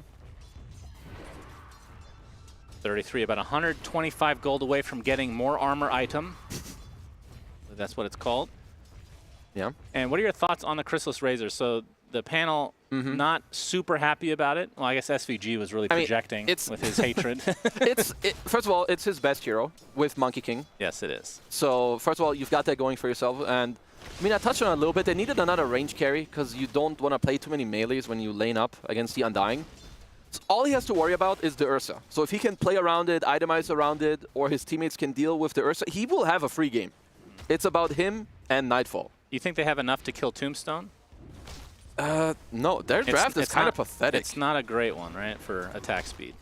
It's really not. I mean, what facet do we have on Saksa? Because there's sometimes also the way where, he doesn't have the massive Serpent Ward, which means in the fight maybe you drop your wards and they just, clear the tomb.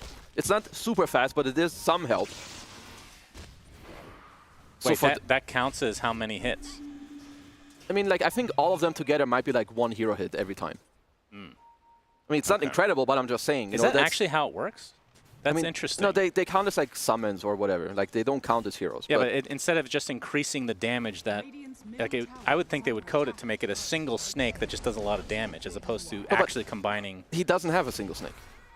Oh, he has the many snakes. Okay, okay. That's why I'm making sense. All right. Yeah, you do make sense here. As Berserker's Call from 33 on top of Panto. Can he heal up a bit? On the cover of the Tier 1 towers, 33 is going to end up dropping to Nightfall. But 33 and BZM takes out Kiyotaka's curry in the meantime. Apparently, Nightfall. Yeah, you better TP out. You're going to TP out. Be A-okay. So Tundra did get the first blood, which of course is good. But I feel like when you play some of these heroes, especially Monkey Kings and Ursas, when they are in a kill trade in the lane, it nearly always favors the Ursa. Like, him having a little injection of gold or XP matters a lot. Lots of back and forth here in the mid lane. Yeah, 27-7 right now for BZM in terms of the CS. 22-3 for Kiyotaka. He's taking a beating at the moment.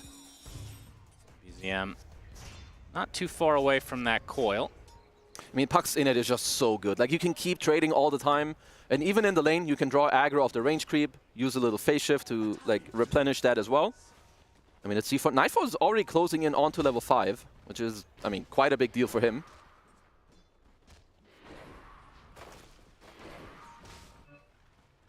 As Chrysalis getting hounded a bit. Tombstone is placed, and Mira with the Hex. Kinetic field to give him a little bit of extra space. Gets off the plasma field as well. They're going to continue on, though, as Mira ends up getting the kill. Nice one from Aurora. As Panto. Ooh, last right click is enough for Saksa to go to the grave as well. So across the board, 2-0. Yeah, very nicely done here for Aurora. Let's see about the 6-minute rune. Because in the last game, I believe it was Tundra who basically fully controlled the mid lane area. Whitemon placing an aggressive ward. Yeah, might be using that in a minute here to go for the Wisdom Shrine potentially.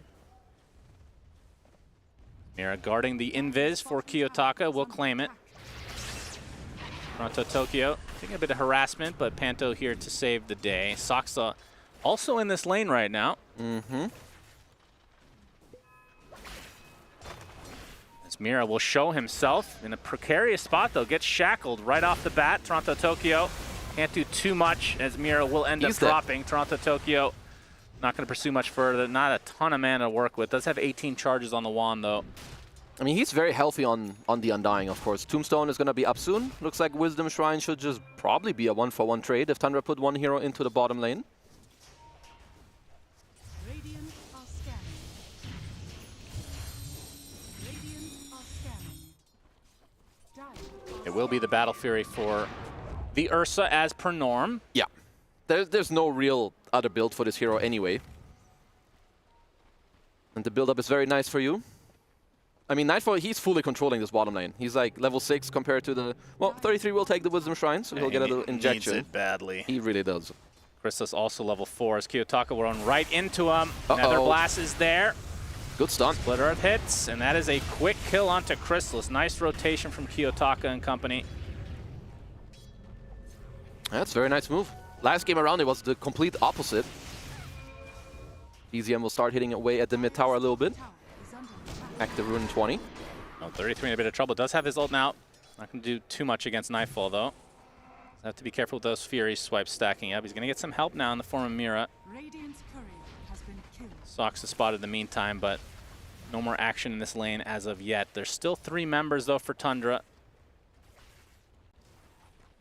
Potentially waiting for Aurora to get a little too aggressive at the moment. Active Rune is picked up by BZM, who's at least angling a little bit into the enemy jungle. Like, a lot of what the mid laners do in their early game is also very highly dictated by just how they move their hero. Like, if you move more aggressively into the enemy jungle, that alone can like offset how aggressive Nightfall could be in this bottom lane. It looks like with the backup of Mira, he doesn't care. Yeah, Impale doing quite a bit with the Hex to follow. Enrage. And Nightfall with the ult, trying to close the gap. One more right click is enough. Good kill from Aurora again. They also did go through with the TP from BZM, who for now looks like he won't really gain anything down here. Yeah, that's a waste of time. Nightfall, what's he waiting for here? Okay. Just making sure he doesn't get caught. He's going to TP out. Soxa with the Hex. He's taking more damage, though. Is BZM going to come in with the Waning Rift onto 2. Coil to follow. Going to be a lot of damage as Kiyotaka ends up dropping to BZM. Tombstone will be claimed, and Toronto Tokyo glimpse back to where he came from. Yeah, I mean, just nice setup. Soxa coming around the corner. It is only a level 2 Edict. Seems like that Kiyotaka did swap up his skill build this time around. So Soxa may have potentially died out. Is that one less Ring of Protection for 33 than last game? I believe, yeah, it sure is. Yep. Looks like he switched it up. Big pivot from 33 in game number 2. He's got the Wind Blaze instead this time around. Okay. Chrysalis is going to pop his ult. 33 in the area as well. Static Link not going to last too long. A nice double Impale as Toronto Tokyo is going to continue with the Split Earth help from the Lesh. That's 1 death. 33 will likely follow suit as BZM just has to hightail away. So across the board, 3 deaths for Tundra. And Aurora definitely coming out on top in this laning stage. Yeah, they're just getting to kind of run them over this time around. Haste Rune for Panto. Yeah, that's a perfect one to get. We'll decrep for the time being. It's fine. Easy snatch. I think he's dead with literally any other rune there. They're not catching the zombie man here. I mean, last game, Aurora know that 33 went for like a lot of, you know, the ganking style. This time around, it's hard for him to cut. And he is going for the ganking once more, but they have really good heroes when it comes to answering it. You just bring in the Lash, you've got the zombie himself, drop a little tube, and you can just fight back. At what point does Nightfall go for Roche? Later. Like, do you need to kind of take over the map maybe a bit first? I mean, to be fair, him and Toronto Tokyo, if they want to do it as a 2-man duo, they could at any point. But it is a bit risky. So I will say it's going to be a nighttime Roche. Minute maybe 16, 17. Okay. Him and the zombie man going to clear it. Trying to dodge this curveball. Hilarious. It's hard. You don't know where it's going. That's right. It's actually an insane ability. It is a high skill ability. I've also seen people who aren't like used to it, they just like fully screw it up. Oh, of course. Lots of great fails with that ability alone. Panto doing his best to defend this solo. Pretty damn good job so far. Kiyotaka will accompany him now. He's doing a good job. It's not like Pocket's a great like hero at killing the tower. He just does it slowly, like over time. Let's see, they do have support ults available. Gonna top Kiyotaka off with the double suck. Oh yeah, that's some good stuff right there. So he's gonna be topped off and healthy. I mean, it's likely that they're gonna look for a side lane smoke soon after an active rune play here from Aurora. They even have 4 heroes here. They do bring Toronto Tokyo. They will be claiming the power rune one way or another. Shield rune for Kiyotaka. He can dive as you want to, though. Shackle, right time for Soxa to prevent this potential play. As Kiyotaka will continue to get some help from the butlers. Well, they did get the shield rune out of him, so that doesn't matter. I want to see where Aurora take it from here. Like, do you just, because your building damage it's good, right? You've got the Pugna. You can try to like tank a bit here, throw in some blasts. You've got arcane boots. You can keep pumping mana to each other. If only they had the Diabolic Edict for the towers. Yeah. Do we see? How often do you see that one taken? Never. Never anymore. It's barely ever happening. This one is just too good. Like it completely changes like so many matchups too. You just like insta-kill. If you find anyone alone, they kind of just die out to you. Yeah. A stack for Kiyotaka as he second net worth for his team.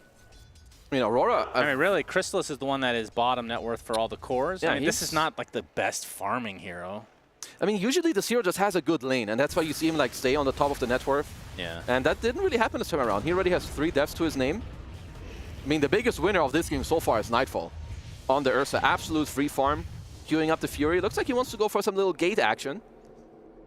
So we've got some collapse happening. Yep, straight to the tower. Well, Nightfall just sees bonus gold. He'll claim it. Indeed. So Battle Fury just about done. Serpent Ward is placed for Soxa. Sick and tired of Panto solo defending this. Just a matter of time. Will he get the deny? No. Radiant's middle tower has fallen.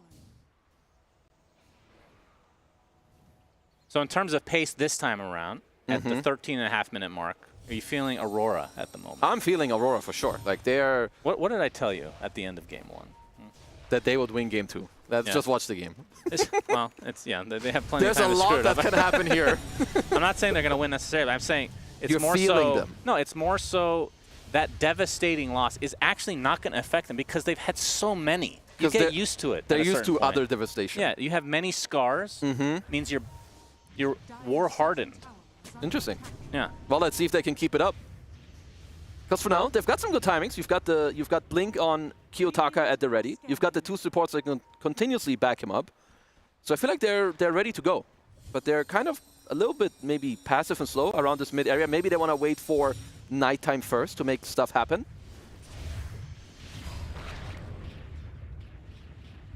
Must be nice to have 2 supports just servicing you at all times. Mana, HP, Decrep if necessary, which actually Decrep on Lesh is insane. Oh, it's super good. Used to not be great because it used to slow your teammates. Now, Yeah, no it longer. doesn't. I mean, they've got a lot of stacks going on. They have enabled the absolute crap out of Lesh this game. I mean, even now, yep, Nightfall, you know, Fury completed, TP's over, Overpower at the ready. Yeah, 7 stacks from Mira, 5 from Panto.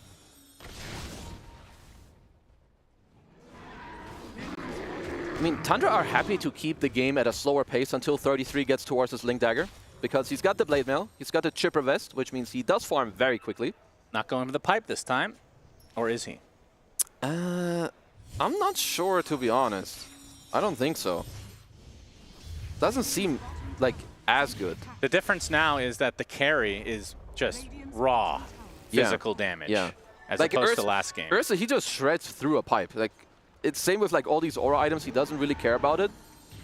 I will say that the next minutes should be kind of good for Aurora, because first of all, it's nighttime. They've got all the stuff they need. They have a pipe of their own, and at any point they can also force Roche if Tundra decide to dodge. No.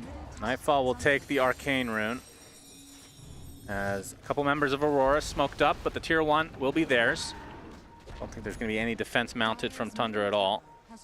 BZM. That damage rune's still going. We'll pop it on top of Miro. He just gets healed by the Pugna. So Static Storm used to really no avail. That's a relatively big spell to be down at the moment, and Aurora, they're just going to hightail, try to take out Whitemon, but got that glimpse at the ready. Tundra are getting a little more out of the map when it comes to like the last 1 or 2 minutes. Like look at both the side lanes. You got it pushed in all the way. 33 is farming some stuff down bottom. You have Crystallis who pushed in top lane all the way as well. And they scan just in case, so they know that they were being pursued. Honestly, it would have been an interesting time to go for Roche, potentially for Aurora, but a little late now. 33 showing it off. Berserker's Call. Soxa in the area as well. The Hex, though, will slow down 33 a bit. But Keep him there for the dunk. Eventually get chopped by 33. Not a kill on the board. I'm still a bit worried when it comes to 5-on-5 team fighting for Tundra. You probably need the Razor BKB, which is coming closer for Crystallis, but even then, there is some stuff that they have to cut through. You've got the Pugna defensively saving people. You need to kind of hit through the pipe as well, which is not too easy. But if you're Aurora, I feel like you shouldn't let Tundra get away with all of this. They got their Blink kind of for free on the Axe. They're getting the BKB for free as well on the Razor. You could have taken Roche at this point. Like they're kind of giving Tundra space to, gear up for this next team fight that's about to happen soon. Well, they will finally go for it. Mm-hmm. Should be uncontested. Tundra do have a scan available if they, are reading something potentially, but maybe they're just happy with the state of the map.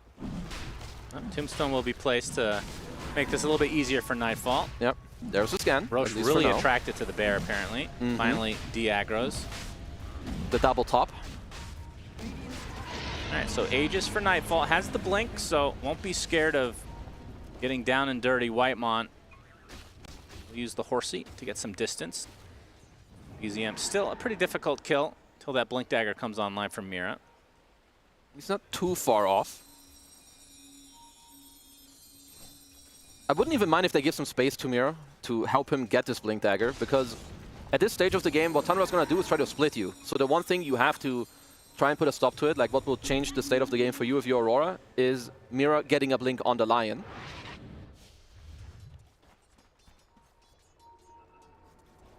And for Aurora, what exactly is their mission with this Aegis? What do they want to accomplish? I think their building hitting is, Pugna is the main one, right? It's not that good, honestly. Well, what's happening right now is we have 2 split plays. Yep, 33 getting gone on by Nightfall. Not sure if he's going to catch him. Crystallis takes out Mira on the other side. They have the Yules, though, from Kiyotaka, so that does set up the core kill. So Aurora going to be happy with the exchange. Let's see, you have 3 minutes on this Aegis. They want to punish Tundra more. Like, they've been in a position where it should be Aurora kind of hunting them on the map.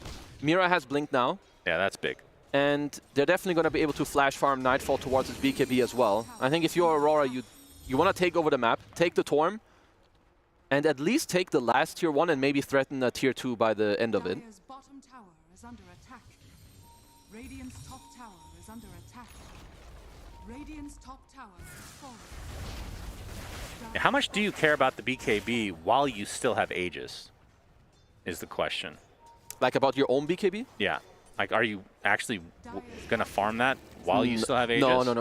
They need to stay. They want to get aggressive. Yeah, they need to stay aggressive. Also, a lot of the time, how you use Aegis, it's kind of like a pseudo BKB anyway. It's like your second life. So I like that they are going aggressive. But as are Tundra, both teams, of course, know 20-minute mark. Torm is up. He is indeed. Smokes on both sides. Oh, 33 gonna pop one. Goes to the south to try to get initiation. He will do so onto the Undying. Toronto Toki very tanky. Pops the Flesh Golem, but he's surrounded. There's a Decrepify and the heals coming out from the Pugna. Kiyotaka doing so much damage to 33. Crystals in the meantime. In the midst of the BKB, he might be just dropping himself. Dying. Does get Toronto Toki, but it's going to cost him his own life. My goodness, it's a 3-for-1. Of course, Undying back to life thanks to the Innate. They're going to get another on top of that. Double kill for Kiyotaka. They're going to get the Tormentor as well. And I feel like this game is firmly in the grasp of Aurora. Well, 5-on-5ing this Aurora lineup is not easy. Especially like when you play Axe and you go in against an Undying, you're going to be stuck in a Tombstone and more zombies. Just not easy for you to get out. And we saw it there. The pipe with the Pugna just healing people up. Mira also just kind of gave his life here in the backline just to keep Crystallis away.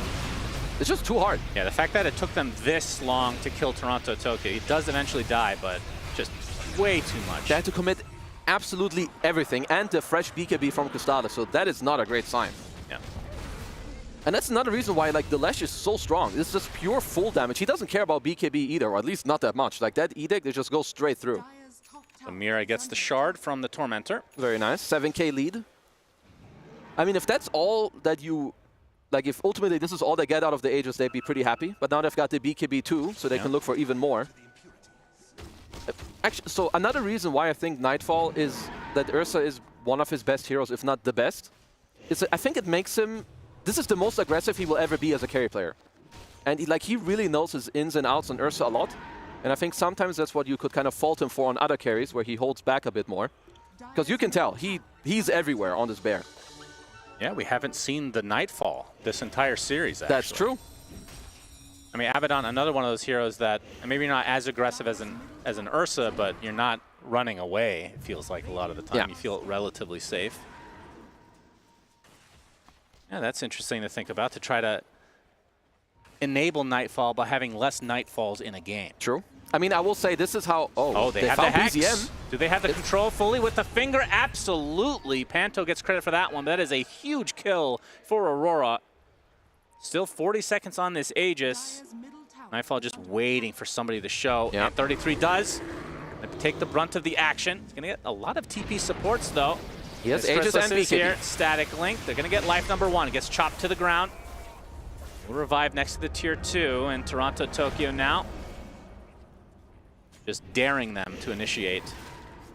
BZM not up for another 20 seconds. Could have been a clutch play if they let the Glimpse go through first before killing him, but either way, you take the Aegis out. I guess there wasn't too much left on it.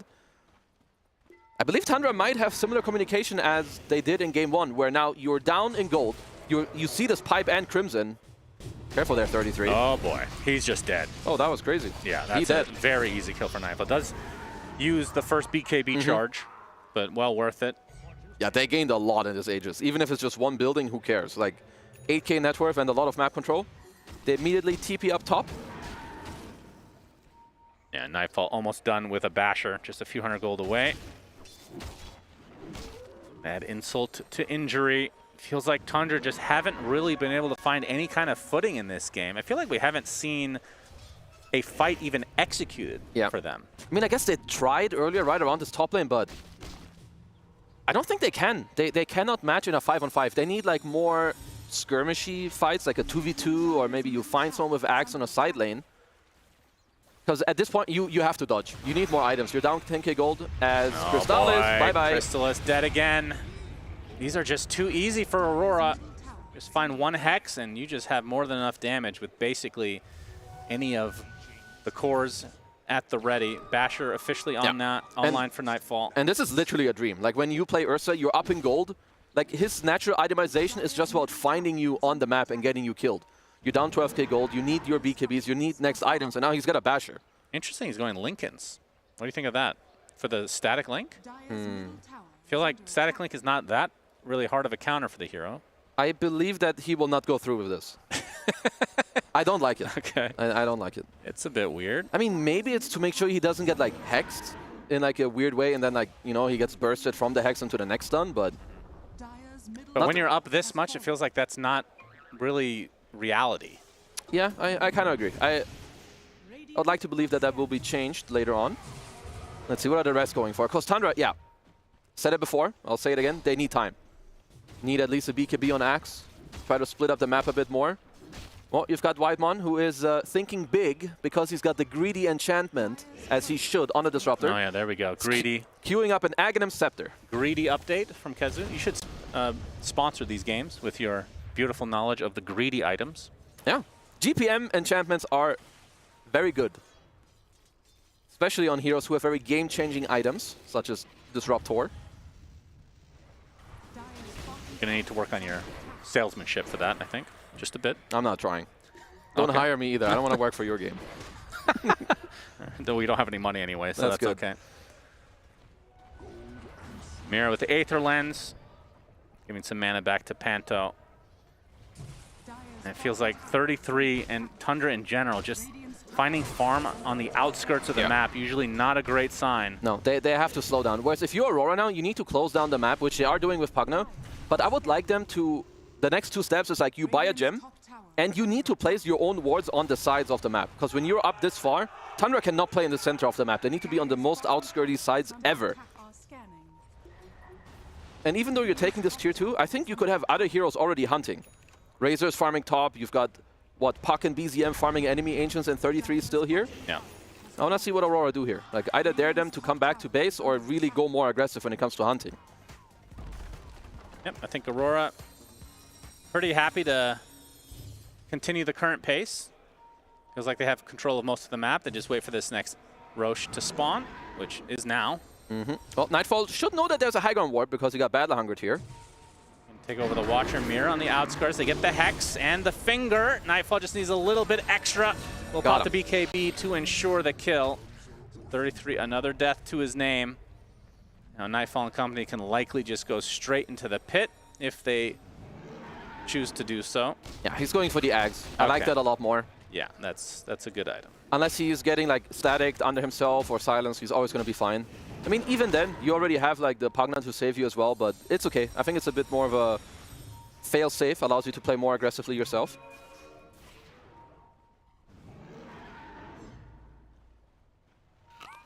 Under grouping up. Problem is they don't have 33 with them. That's their main initiation. Kiyotaka and company, they're going to be smoking behind as Nightfall jumps right on top of BZM. The instant phase shift. No bash.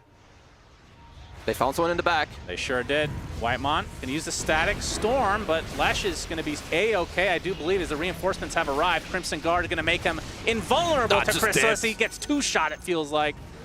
And that just shuts down the fight immediately. Whitemon in the trees, dead. Double kill for Kiyotaka. I mean, honestly, that's the target you want to start on if you're Tundra, but just don't have enough in the tank. One Crimson Guard just shuts down Chrysalis completely. There's too many layers. Like, it's the Crimson, and if you find this Lesh, like Kiyotaka alone, he spanks that, like everything just out of Crystallis. He cannot man up into him.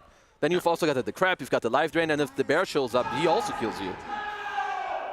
Yep, I think the Valorant guys agree with you on that one. Yeah, they're very happy about Aurora's performance in Game 2. Happy to hear. And surely now is Roche time for Aurora. Oh yeah, I mean at any point that they decide that anyone says the word Roshan, they'll go. How much can they get out of this Aegis is the question. And this could be a game-ending Aegis. Oh, that's a nice angle. That's a very good angle. Is there any consideration to giving it to Lesh instead of Ursa? I don't know if Kiyotaka dies. I would prefer to just give it to Nightfall, because I think you want... Just kidding. Oh, okay, very good. Very good, keep it up. Very good. Soxa and BZM are going to group up. They're going to use the Serpent Wards as well to take out Mira. It is successful. It's going to cost them, though. Question is how much. Toronto, Tokyo finding Soxa. They have the vision here, and they will get the kill. So it ends up being a 1-for-1. Nightfall getting some nice farm out of the Serpent Wards as well. Yeah, he needs more gold. I don't think he has enough. Absolutely. He gets whatever he wants. He gave up the Aegis. I mean, I think with the Ags coming in, like maybe you're not as scared of getting locked down. I mean, at the end of the day, I feel like neither of them are kind of prone to dying. I guess Kiyotaka doesn't have a BKB. Yeah. Let's see if the caster curse is real here. Static Storm on top of Kiyotaka. I mean, all his alone entire for the team time is coming. being. Gets off the Yules at the last moment. Still plenty of time on this Aegis. They don't want to use it here, though. Nightfall with the BKB. Applying some pressure to Chrysalis. He's going to pop the BKB for himself as well. As, oh my god. The damage coming out from Lesh. Not quite enough to take Chrysalis out in the end, but still something to fear. BZM in the back. Yeah, Coil on 2. Just more to separate the factions, and the rest of Tundra will hightail back to base. I mean, they are out of mana on Kiyotaka, so they're going to have to bottle him up. Or just get the double drain on him with Absolutely. Mira. There it is. I mean, in theory, we talk about this a lot, but in terms of Aegis carriers, outside of Storm Spirit, Lesh is probably number 2 in terms of getting the most out of it. Lesh is pretty good. I mean, I will say sometimes it can be annoying if you run out of mana and then they ignore you. So, of course, there is some counterplay. True. But no, it is quite strong. You also got the Whisper of the Dread, one of the best neutral items you can ever get on Lesh. Damage is kind of all you want. And Tundra forced to just stay in their base. Now Nightfall pressuring the tier 3 will get glimpsed. Again, we talked about their push potential, not extremely strong, but with support in the form of Pugna, not too bad. Nope, they're going to get a nice cleanup of Whitemon. Well, they've got the banner too, so this is just a free lane of racks. Yeah, it looks like one set.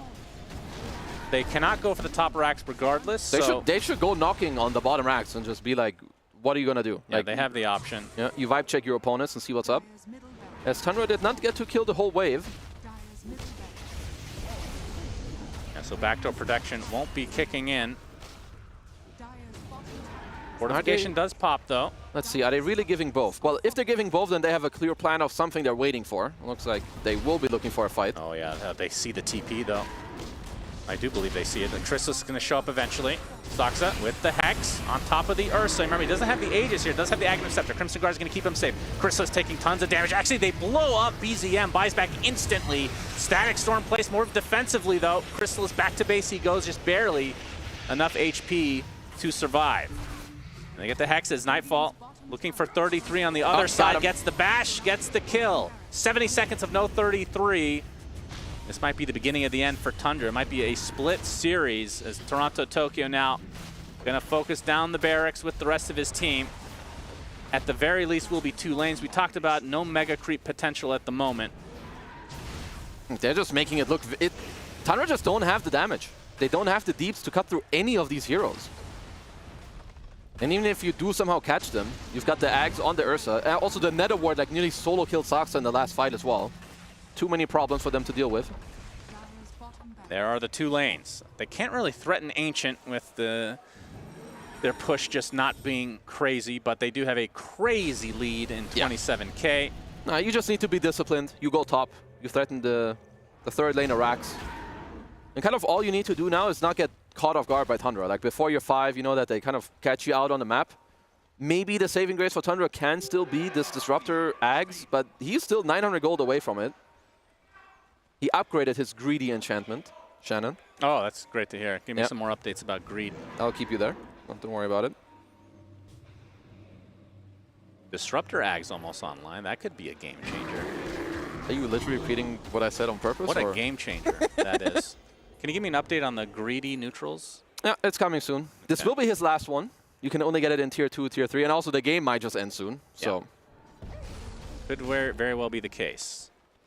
And again, we talked about how important this series was, especially for a 2-0, which it looks like will not be the case. These teams likely the 2 to be fighting it over the top spot to get to the 3rd stage. You can just skip an entire stage just by being first in your group here at EWC. I mean, Aurora would have to royally mess up in this game to kind of give it away. I mean, Tundra are looking at any little tools that they can get, but I don't really see anything major.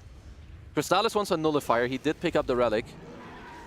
And the Disruptor Axe is honestly the only thing that is close to changing this game.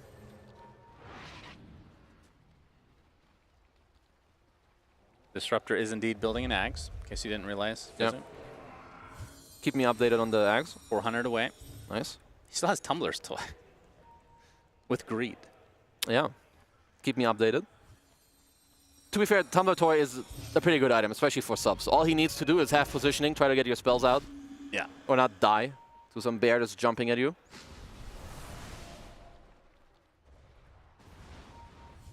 If this game was closer, you think Nullifier would be the choice for Ursa? I mean, it depends. He doesn't really need Nullifier for much. I think the bash is already like good enough. Soxa is dead.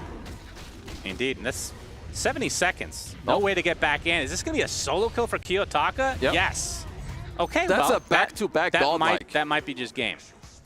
2 dead, 90 seconds of no puck, no buyback on either hero. I mean, it's just good gameplay from Aurora. You know, the way they're moving around the map, the way they're itemizing as well. Like when you're ahead, these heroes naturally build into closing the map out. You get a Basher, you get the Blink Hex on the Lash. It's just hard to play against. 5 versus 3. 33. Going to use the power of the light. They need a vacuum into Static Storm. Yep, they just need to redraft to get that Dark Seer. 33. Oh. Doesn't have the power to do so. He's going to be spotted, though. Gets Yules. And this is likely the death penalty. He's going to pop the BKB to avoid the Impale. Chrysalis in the meantime try to focus on the Ursa. He's just getting healed by everybody. 33 with a nice call, doing a considerable amount of damage, but it matters not. Dies, buys back. GG. But Chrysalis will drop, and GGs are called. So it ends up being a split series between Tundra and Aurora. Pretty entertaining. No, that was a very clean game from Aurora. I mean, from start to finish, it was kind of theirs. I think they showed us a lot of cool things that you don't see as often. You know, the Pugna, the Skeleton Man, very good pick.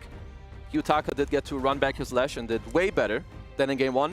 But yeah, this was kind of the Nightfall show. And you can see Nightfall really happy with himself. Just walks off stage immediately. The rest of his team still talking. Nightfall not interested in that, of course. I was about to call you out because he was still there, but now he actually did just leave. Yeah, he's making sure that he can... We're going to give you a play-by-play of exactly what the players are doing. He is dodging the interview. Tundra very slow to get up. Not super happy with that performance. You can see 33 giving us the Yeah, they're all very happy that now. we're 5 people turning around looking at them. Well, that's what happens when you're on stage. Everybody looks at you. Yeah, overall a pretty good series, 1-1. I feel like Aurora could have gotten this 2-0. Oh, talked about it before. Game 1 was theirs. Like, Yeah, if they had been like more, you know, in shape in the last minute, could have been a 2-0 for them. As we go to Natty. All right. I was definitely expecting that one from Suns. Thank you guys so much. I do like they left it on a pretty good note that, yeah, this could have been the undefeated streak for Aurora. Unfortunately, game 1 not going their way, but game 2, oh my goodness, they definitely shaped up. They were clean all the way start to finish. Seeing our scoreboard here, the biggest thing that really sticks out for me, as much as I'd love to praise Aurora right now, is actually starting off with 33 builds. We've praised before the innovation that comes out from his items, how he's been going for this pipe build, how disgusted you were by it, SVG. Well, he heard. He went for the Blade Mail Blink Dagger, and it lost. It did not do well. Should have stuck to the disgusting pipe build. It really works a lot better. He just couldn't find the same momentum in this game. I think Tundra needed to run this laning phase over more. They need to win that Razor lane. He needs to create some forward momentum for the Disruptor glimpses to play off of. You're playing this game with 3 level 30 heroes. You have a level 30 Disruptor for Whitemon, level 30 Razor for Crystallis, level 30 Puck for BZM, and it didn't feel like they found any momentum with any of these heroes. Like this Disruptor ends the game 0-4-3. That's not a score you can have with this hero. Like, he needs more assists going. You need a faster early game. You have to find momentum. This hero does not function from the back seat. You're just watching Ursa get Roshans and run at you with Aegis. Yeah, it's not fun. It's definitely not fun. And Nightfall having a perfect game, not dying a single time. 10-0-6, exactly what SVG predicted. I said he was going to drop 16. He dropped 10 plus 0 plus 6 equals 16. That is 16 indeed. But am I an Oracle? Yes. Yes, you are. Thank you.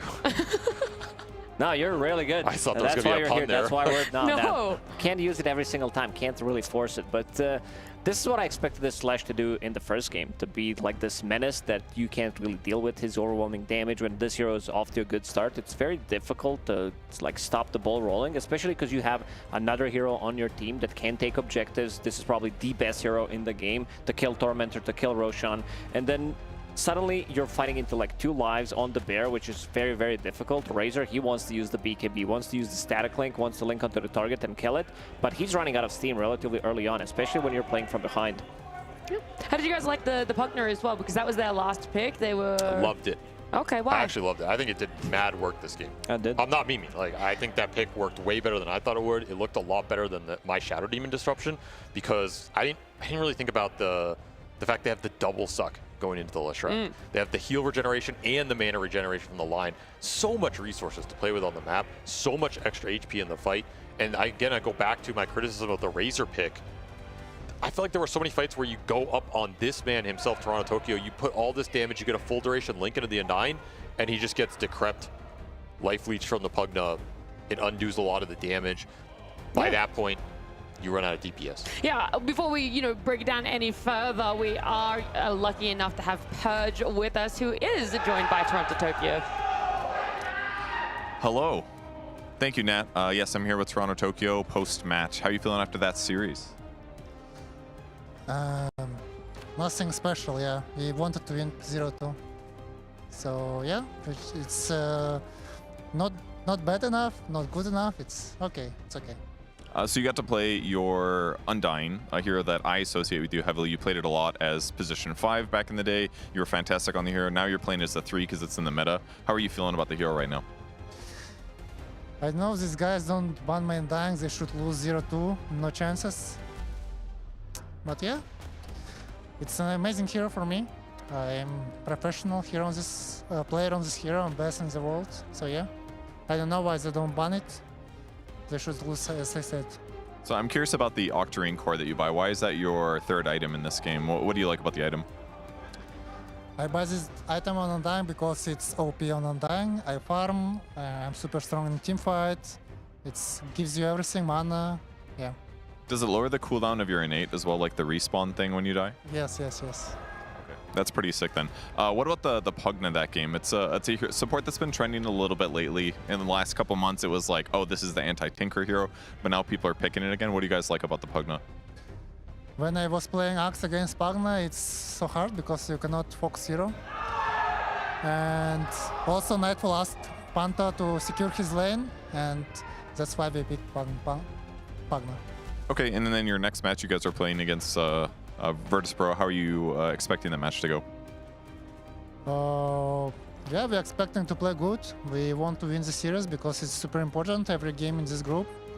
So we will try our best. We'll see what they can do. That's it. Okay, great. Well, thank you for joining me for the interview. Thank you. Thanks to both Purge and Toronto Tokyo. That, yeah, obviously it's a big win for themselves when they do eventually go up against Virtus.pro tomorrow, because they're very close to being that team that skips the second phase of group stages. They get to go directly to playoffs if you do top your group. So getting that 1-1, yeah, it was really good, but you could see why he really wanted that 2-0. Just how much losing that first game really did hinder them a little bit, but it was nice to see. Mentally, they stayed there. Look, cost the Undying did not waver. Yeah, the best professional e-gamer for Undying. That's what he called himself. Verbatim. Yep, there we go. No, he actually played really, really well, understanding the hero, what needs to be done, building into these 2 auras, Crimson Guard and Pipe, and then starting to scale with Octarine Core, so he reduces the cooldown by 25 seconds, getting the Aghanim Scepter as well, and he's always where he needs to be. Like, he's playing with the team. I also like the fact that Toronto Tokyo is like very sacrificial when it comes down to the off lane, especially when he's playing heroes like Magnus and such, where he's not getting that much farm, but his impact is very, very high in most of these games. He's always been a fantastic playmaker. Yeah. And he's a very strong shot caller. That team has 2 of the most vocal cores in the scene. So when they get cooking, like there's a lot of momentum to be built there. I do wonder though, like the best Undying player in the world. That's not really a boast. Title. Yeah, it's not like something to be proud of. I'm the best Pipe Crimson clicker. It's like, dude, it's Undying. You know, so you go in the fight, you drop 4 decays, you press your auras. He didn't say it was difficult, you know? He just said he was the best at it. But I actually do think some of the times those heroes, the skill in them gets overlooked in truth, because so much of their gameplay is straightforward that the little things make a huge difference. Like, what separates a good Undying from a bad one? And it is the tombstone placement, right? If it's a little far away, if it baits people in, getting the decay AoE just right, popping the ult in the situations where it matters, or saving it for the respawn. Like, these little decisions make a huge difference on that hero. And there are some of these offlaners we see that play the hero, and it doesn't look as OP when he does. It feels really weak. So I look towards him as one of the best. I look towards Saberlight, who used to play it a lot, as one of the best. And outside of those two, it's kind of like, are we going to see 33 play this offlane Undying? He's probably going to build, I don't know what he's going to do. He's going to build like Bloodstone Dagon or something crazy. 6 gauntlets of strength as starting items, yeah. 6 ring of protections. Yeah, 9 mangoes or something. Who knows, man? No, he's cooking. He's definitely cooking with some of the builds, but so is Aurora. Like, this team just keeps powering up with every single game that they do play. They definitely look better. Yeah. Where would you put the 2 teams now that we've seen their series? We see it split. Is there one that you look at that you favor a little bit more to be able to top this group here, or are you genuinely like everything is still to play for between the 2 of them? And there might even be a tiebreaker. I'm still feeling Aurora more than Tundra. Really? Okay. Tundra are still not convincing me. I'm convinced by their potential. I still think they have one of the, if not the best support duo in the world, just pure skill-wise, but they're not convincing me as a whole. I don't feel like they're punching together. I don't feel like the strat is overpowering an enemy in the draft. Like, they're getting what they want, but it's not breaking the meta. It's not putting a lot of pressure on other teams. I feel like they kind of picked themselves into a hole this game. I'm not convinced. Yeah. Also, they played against Yandex. Like they beat Virtus.pro, which just also got dismantled by Yandex as well. Not sure how strong Thundra are right now, but this is a team that can play top-tier Dota, but they need to get to that level. Right now, it's kind of hard to say where they exactly are, especially with this series. This could have easily been a 2-0 for Aurora. Yeah, it was down to just that one team fight there for that game number 1. Either way, it was a fantastic best of 2 here. It was our 3rd series for the day, and the day is not done. We do have a 4th one, 2 new teams to bring to the stage. We're going to have P-Vision up against Liquid right after this break.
and ladder. My ex-piss, come on, new one's better.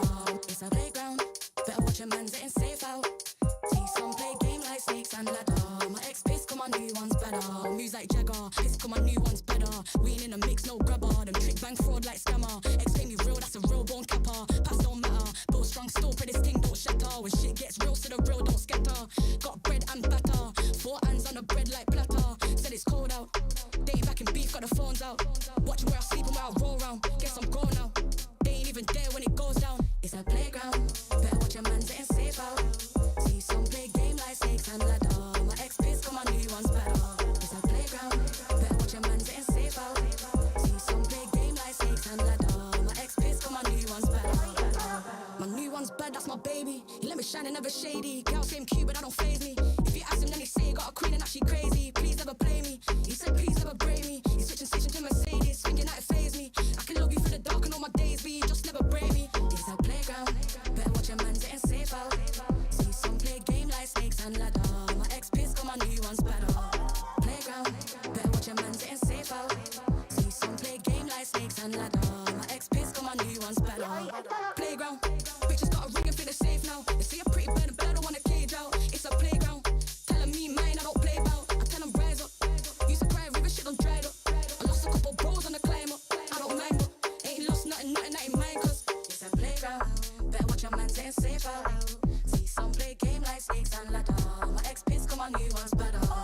Playground, better watch your man getting safe out. See some play game like snakes and ladder. My ex-piss, come on, new one's better.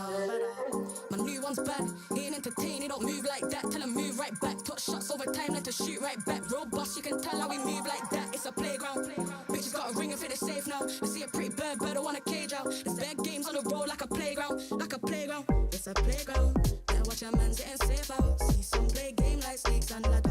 My ex-piss, come on, new one's better. It's a playground, better watch your man getting safe out. See some play game like snakes and ladder. My ex-piss, come on, new one's better.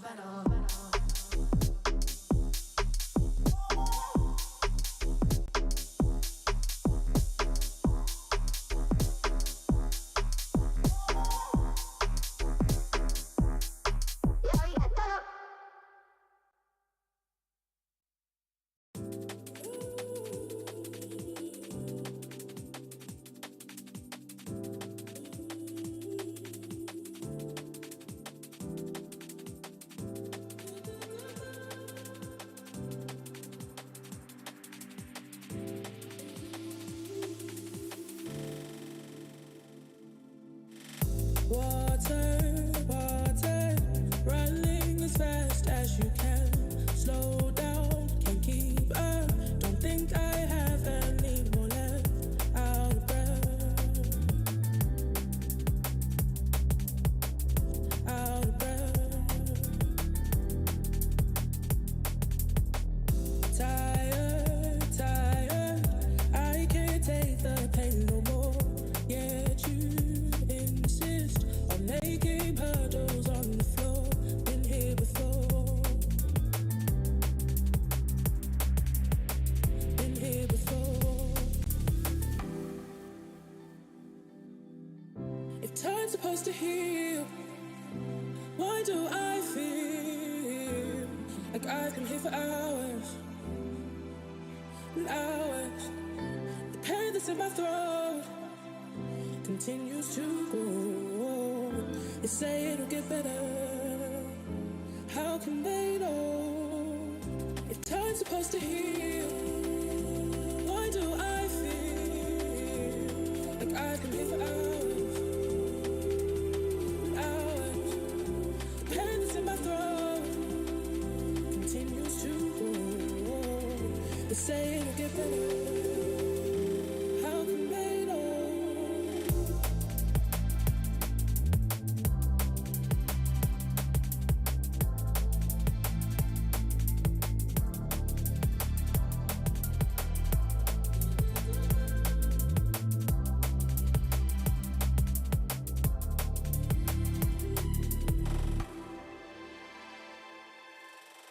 Mercy, mercy, none from my head down to my toes. Immobilized, as if my brain completely froze. Colder I go,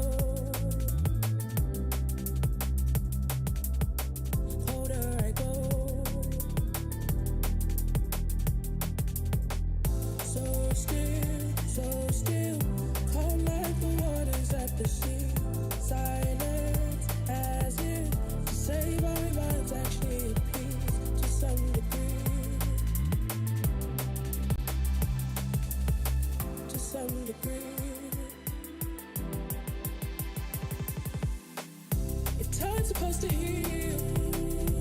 Why do I feel like I've been here for hours and hours? The pain that's in my throat continues to grow. They say it'll get better. How can they know? Water, dry like the cinders in the flame. Bubble, heating. Now it's time to evaporate. Now I think.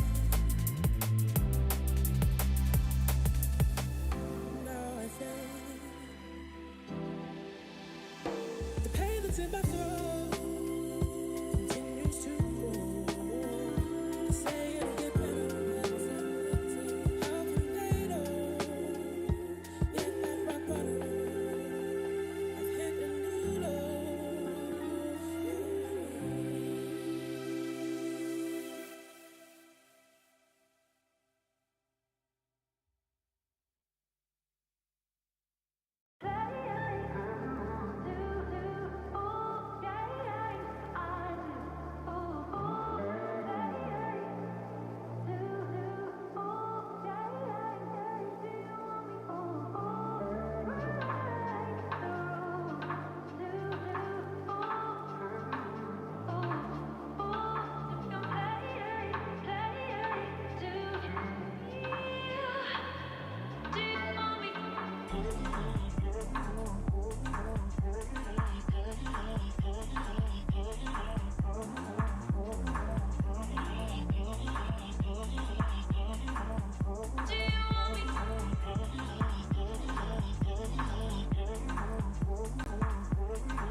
The human body was built to move. Not trapped at a desk in one singular posture for 12 hours a day. It's time your chair evolved. This is Secret Lab Titan Evo. Ergonomically engineered for you. Gamers, hybrid workers, artists. Backing your every move.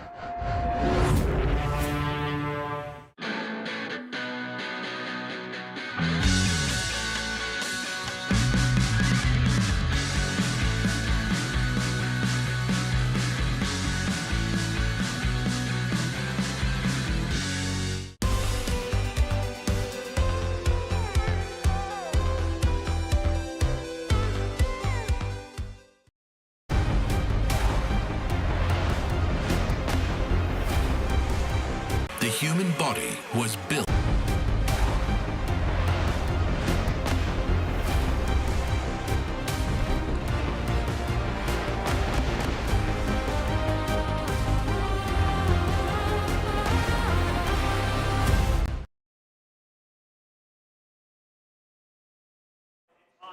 Welcome back to the Esports World Cup. We're getting into our final series of the night, and what a joy it's going to be. We have P-Vision up against Liquid, and a little bit of a change up on the panel as well. We said, Avery, that's enough. SVG, get up, and we got Effie joining us instead. How have you been? Great. You know, one series break makes me even more excited to watch Dota. Yeah, you were watching the previous one, right? Do you think there's going to be any hero carryovers into the matchup we're about to watch? Do you mean PL? Maybe. Oh, that was the B-stream. That was the B-stream. There's a lot of Dota going on, right? Yeah, if you don't want to hear us yap, you can go over to the B-stream. There's some Dota happening there too. Sam, we're cooler. I think we'll see a lot of the same heroes, but I was actually looking at what P-Vision played yesterday, and they played 2 offline ogres, and I know that you worked that series, but I'm really excited to see that if they're going to bring it back, because I went over the VOD during that series break, and it looked really strong. It was topping the net worth. It did a lot of damage, and it solved things like TA. So if we see that again, I would not mind at all. Yeah, we saw Undying twice in the previous series. Ogre pretty much does the same job. I think these are kind of lane bullies, maybe Undying slightly more, but you are looking to buy these auras relatively early on, your Crimson, your Pipe. Even though DM was buying into Guardian Greaves as well, throw in Casual Hand of Midas to get faster to those items, but I'm gonna also throw it out there that P-Vision didn't look the cleanest in that series that they played against Heroic, even though Satanic did pop off on his Doom, getting multiple solo kills, pretty much getting solo kills everywhere on the map, but they also made a couple of mistakes going for the high ground as well, especially in that game number 1, where they kind of extended the game for the good 10 minutes. That could have easily been a 25-minute game, but yep, the second game as well. 64-minute game. That was the last game of the day. Maybe they were a bit tired. It did go past midnight, so they were unable to close it out quickly. They also played against Spectre, didn't manage to capitalize on that relatively early on, so still need to see. But they're also going to be playing against Team Liquid. There are a lot of the memes. Fissure Universe, it did happen. Give me a couple of them.